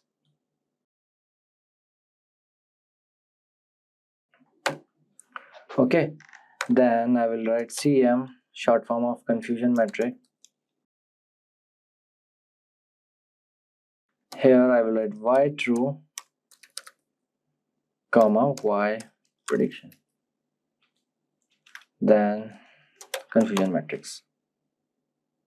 So this is our array. Okay, the true positive, and this is false negative, and this is false positive, like this. Okay, so now let's create the visualization of confusion matrix. Okay, so here I will write import cborn as SNS and import matplotlib dot pyplot as plt. plt means plot. Okay, the short form f comma ax equals to plt dot subplots. Let's give the figure size equals to 5,5. Then SNS dot heat map, then confusion matrix comma n naught equals to true, then comma line width equals to 0.5, comma line color equals to, let's give red, then FMT equals to, I don't need any that decimal values, comma AX equals to AX. Okay, then PLT dot X label Y underscore prediction, then PLT dot Y label, then Y underscore true. Add the, okay, forgot to add this braces, then PLT dot show. Yeah, so as you can see, this is the Y true values and this is the Y prediction values. Okay, this is the heat map we have created. So this is how you can visualize your confusion matrix. Fine. So now what is RNN? RNN are a type of neural network that are designed to process sequential data. They can analyze data with temporal dimensions such as time series, speech, and text. RNN can do this by using a hidden state passed from one timestamp to the next. The next hidden state is updated at each other time step based on the input and the previous hidden state. RNN are able to capture short-term dependencies in sequential data, but they struggle with capturing long-term dependencies. Why the LSTMs are made? So moving forward, let's discuss types of LSTM gates. So LSTM models have three types of gates: the input gate, the forget gate, and the output gate. So let's first discuss the input gate. The input gate controls the flow of information into the memory cell, deciding what to store. The input gate determines which values from the input should be updated in the memory cell. It uses a sigmoid activation function to scale the values between 0 and 1, and then applies pointwise multiplication to decide what information to store. Next is forget gate. Controls the flow of information out of the memory cell, deciding what to discard. The forget gate decides what information should be discarded from the memory cell. It also uses a sigmoid activation function to scale the values between 0 and 1, followed by pointwise multiplication to determine what information to forget. The last one is output gate. Controls the flow of information out of the LSTMs, deciding what to use for the output. The output gate determines the output of the LSTM's unit. It uses a sigmoid activation function to scale the values from 0 to 1, then applies pointwise multiplication to produce the output of the LSTM unit. So these gates implemented using sigmoid function are trained using backpropagation. They open and close based on the input and the previous hidden state, allowing the LSTM to selectively retain or discard information, effectively capturing long-term dependencies. So now let's discuss application of LSTM. LSTM models are highly effective and used in various applications, including video analysis, analyzing video frames to identify action, object, and scenes. The second is language simulation, tasks like language modeling, machine translation, and text summarization. The third one is time series prediction, so predicting future values in a time series. The fourth is voice recognition, tasks such as speech to text transcription and command recognition. The last one is sentiment analysis, classifying text sentiment as positive, negative, or neutral. So there are many more examples of LSTM. So now let's move forward and understand LSTM model and how it works with example. Let's consider the task of predicting the next word in a sentence. This is a common application of LSTM networks in natural language processing. So I will break it down step by step using the analogy of remembering a story and deciding what comes next based on the context. So imagine you are reading a story. As you read, you need to remember what has happened so far to predict what might happen next. So let's illustrate with a simple example sentence. The cat sat on the dash. So you want to predict the next word, which could be mat or roof or something else. An LSTM network helps this make prediction by remembering important parts of the story and forgetting irrelevant details. So now let's dive into a step-by-step process. So step-by-step explanation using LSTM. The first one is reading the story, input sequence. As you read each word in the word sentence, you process it and store relevant information. For example, you understand it's a determiner. Cat, you know it's a noun and the subject of the sentence.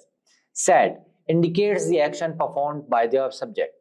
On, preposition indicating the relationship between the cat and the next noun. So this sequence diagram showing the words being read and processed. So second comes forget get. As you move through the sentence, you might decide that some details are no longer important. For instance, you might decide that knowing the is less important now that you have cat and said. So the word forget get help discard this less important information.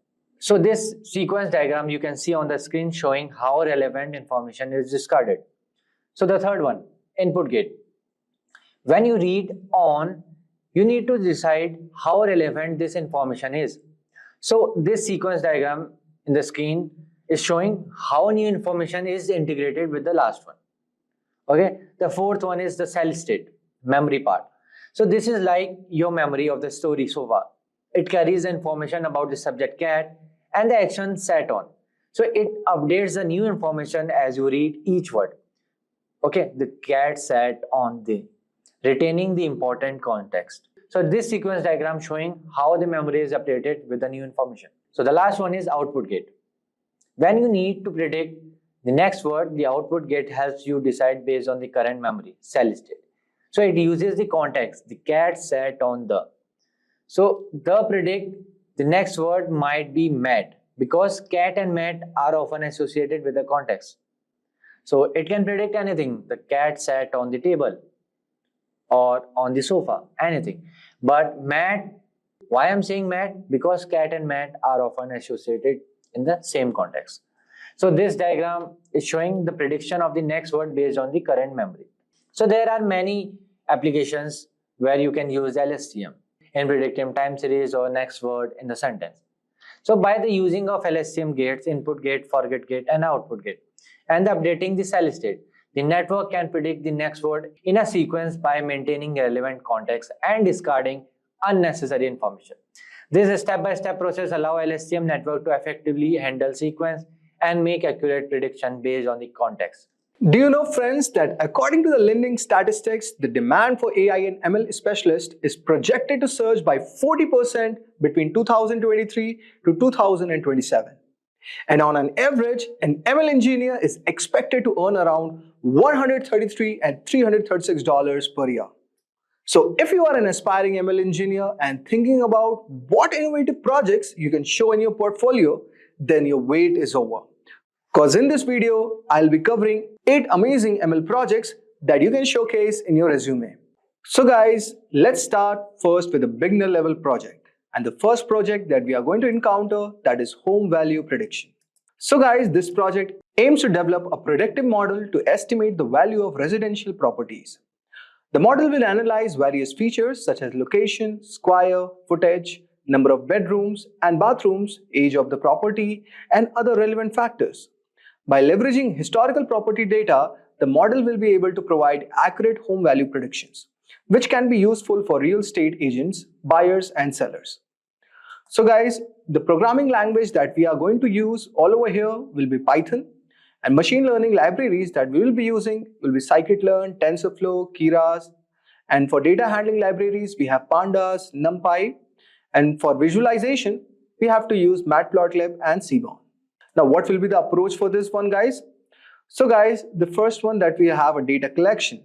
So here what is going to happen, guys? So first you have to collect the historical property data from the sources like Zillow, retailer.com.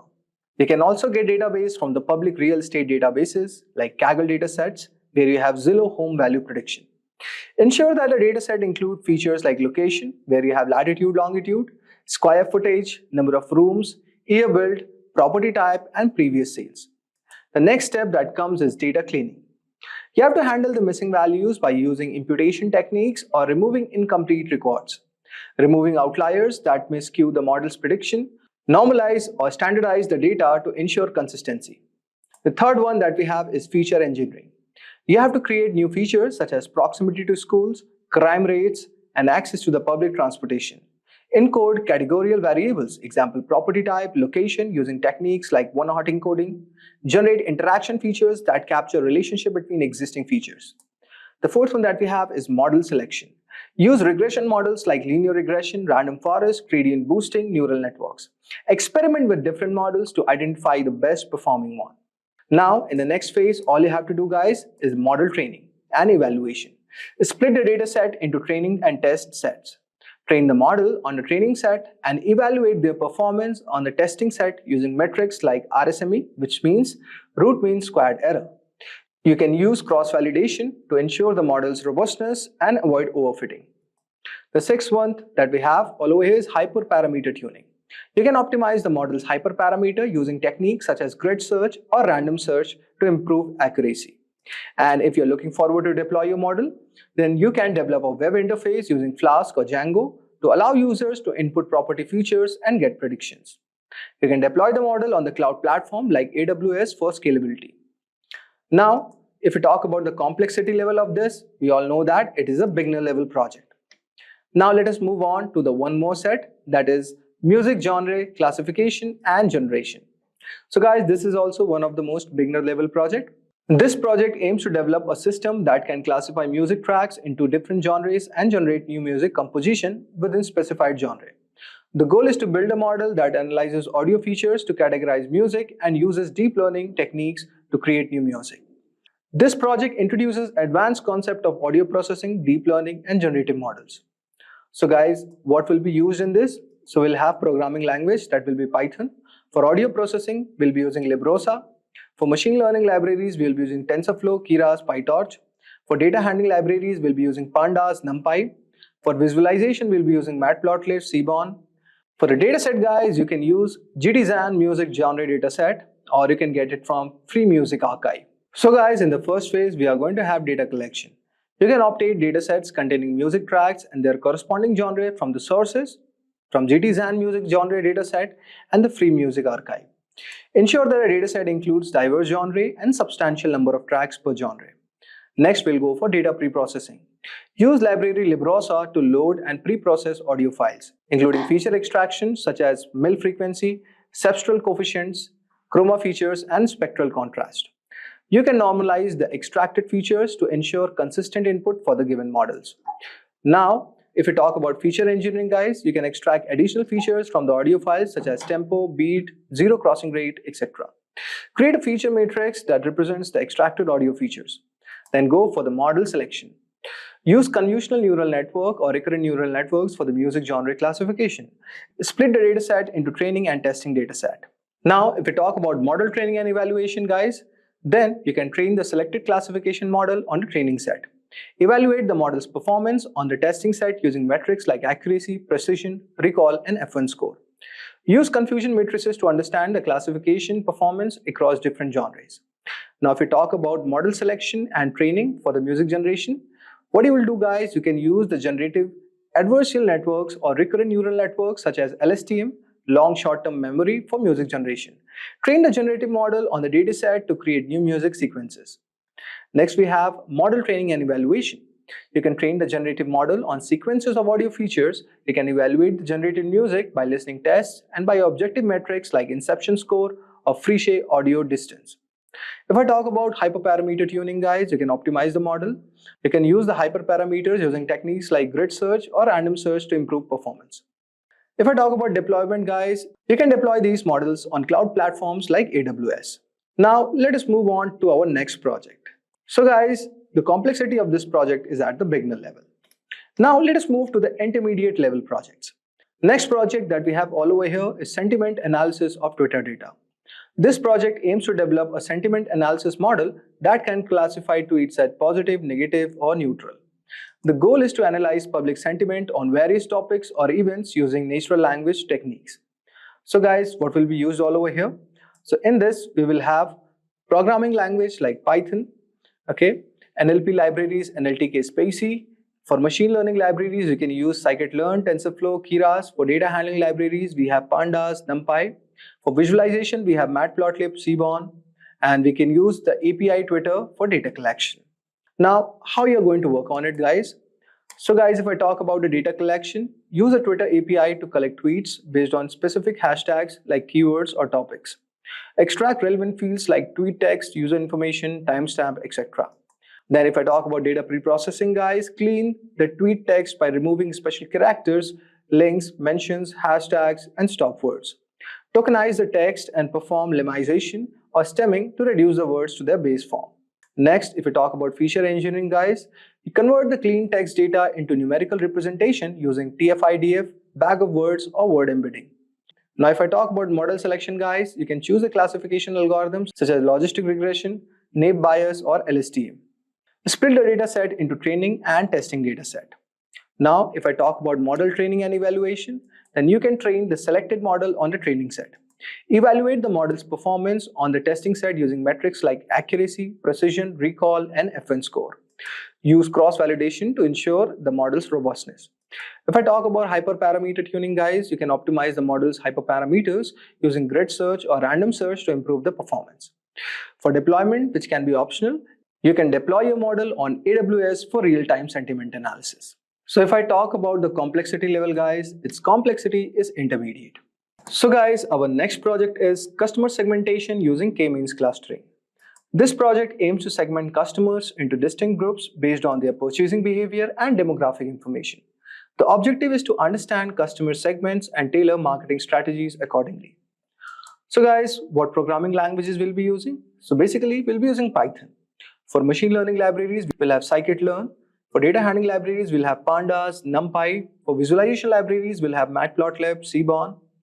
And the dataset source will be e-commerce transaction data. How we are going to work on this one? For data collection, we can obtain a dataset of e-commerce transactions that include customer demographics, purchase history, and product information. Next, we'll have data pre-processing. For data pre-processing, we are going to do the cleaning of the data by handling the missing values and outliers. Then, for feature engineering, we are going to create features like total purchase amount, purchase frequency, and recency of the purchases. Then we are going to proceed for the model selection. You can use k-means clustering to segment the customers into distinct groups. You can determine the optimal number of clusters using methods like elbow methods or Silhouette score.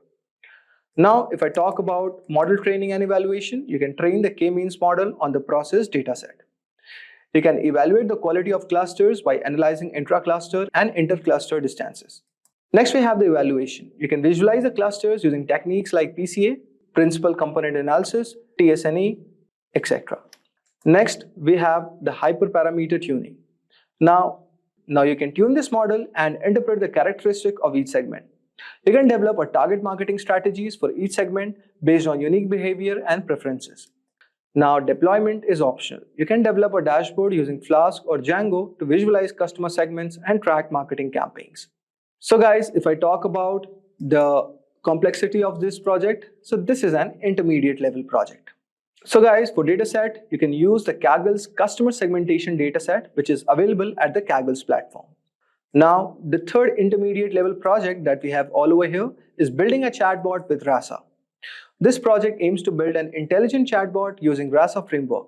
The chatbot will be capable of understanding user queries and providing appropriate responses, making it useful for customer support, personal assistance, or information retrieval.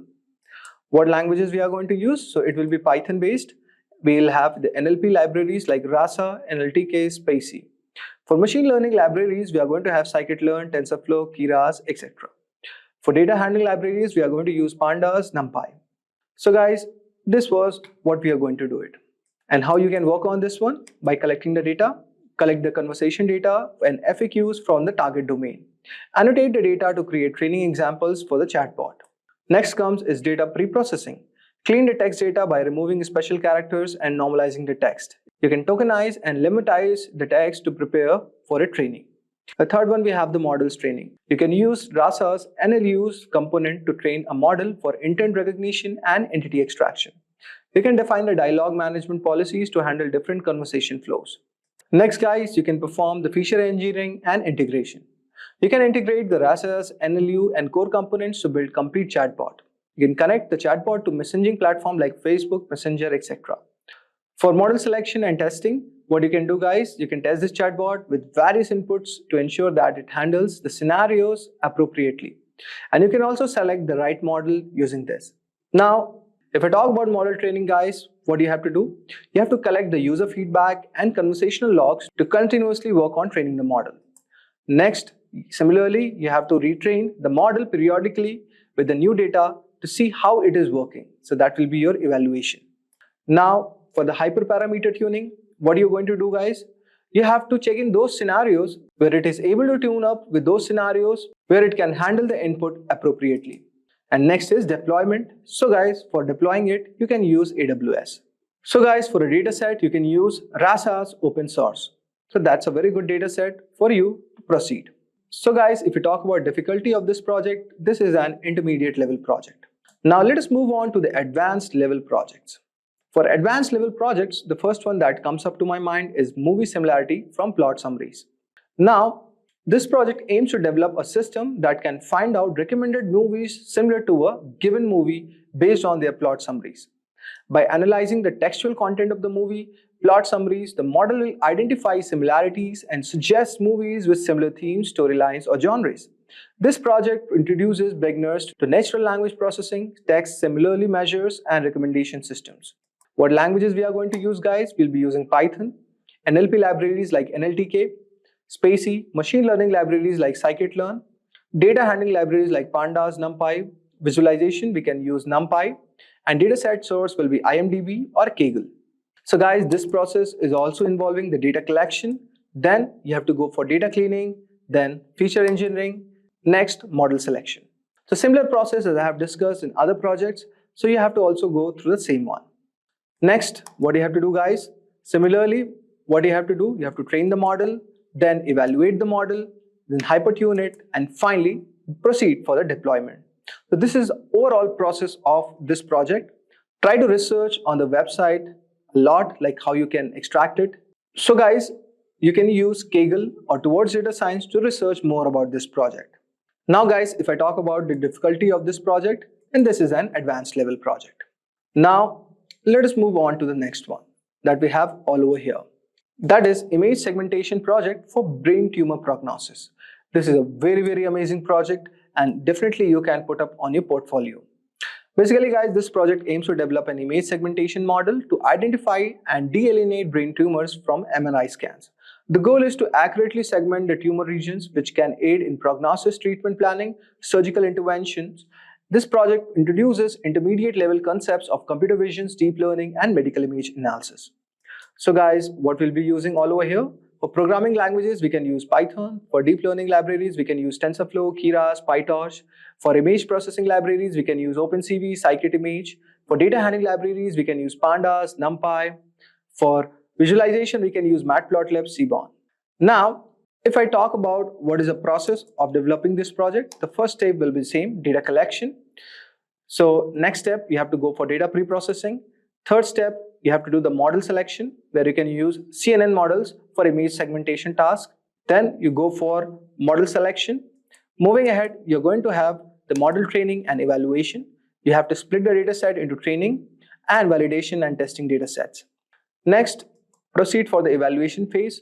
Okay, evaluate the model with certain metrics. So here I can give you certain idea, like you can use dice coefficient, intersection over union, or accuracy. Then go for hyperparameter tuning, where you have to optimize the model's hyperparameters. You can use grid search or random search as we have discussed. And finally, you can deploy this model on AWS. Now guys, we have come to the final project. This is also a very amazing project, guys. So guys, the complexity level of this project is advanced level. Now, let us move on to our final project, that is the impact of climate change on birds. This is a very amazing project and definitely you can add it on your resume. This project aims to analyze the impact of climate change on the bird population and migration patterns. By examining various climatic factors and their correlation with bird species data, the project seeks to predict how climate change might affect bird behavior and distribution. This project will introduce you some advanced level concepts like time series analysis, environmental data modeling, etc. So guys, what programming languages we'll be using? For data analysis, you can see we'll have Pandas, NumPy. For machine learning libraries, we are going to have scikit-learn, TensorFlow. For visualization, we are going to have Matplotlib, Plotly. For geospatial, we are going to have GeoPandas, Folium. For data source, we're going to have public data sets on bird observation and climate data sources from eBird. Now, what will the process flow for this one, guys? First, you have to proceed for data collection. Gather bird observation from the data like eBird, which provides extensive record of bird sightings. Okay. And for climate data, you can collect it from NOAA, including temperature, precipitation, and other relevant climatic factors over the time. And similar next process will be the data pre-processing. Then you have to proceed for feature engineering. Then you have to go for model selection. Okay. Moving ahead, you have to go for model training, then evaluation, then hyperparameter tuning, and finally, you have to deploy the model. So research about this project, see what models you are going to use. Suppose I can give you a hint about this. You can use time series analysis models like ARIMA, or ML models. You can also use random forest or gradient boosting for predicting impact on the bird population. So guys, use Google exhaustively to research about this project. This is also a very amazing project and it's going to give you a lot of idea. Now, if I talk about the complexity level of this, it is an advanced level project. So that's a wrap on a machine learning full course. If you have any doubts or questions, you can ask them in the comment section below. Our team of experts will reply you as soon as possible. Thank you and keep learning with Simplilearn. Hi there, if you like this video, subscribe to the Simplilearn YouTube channel and click here to watch similar videos. To nerd up and get certified, click here.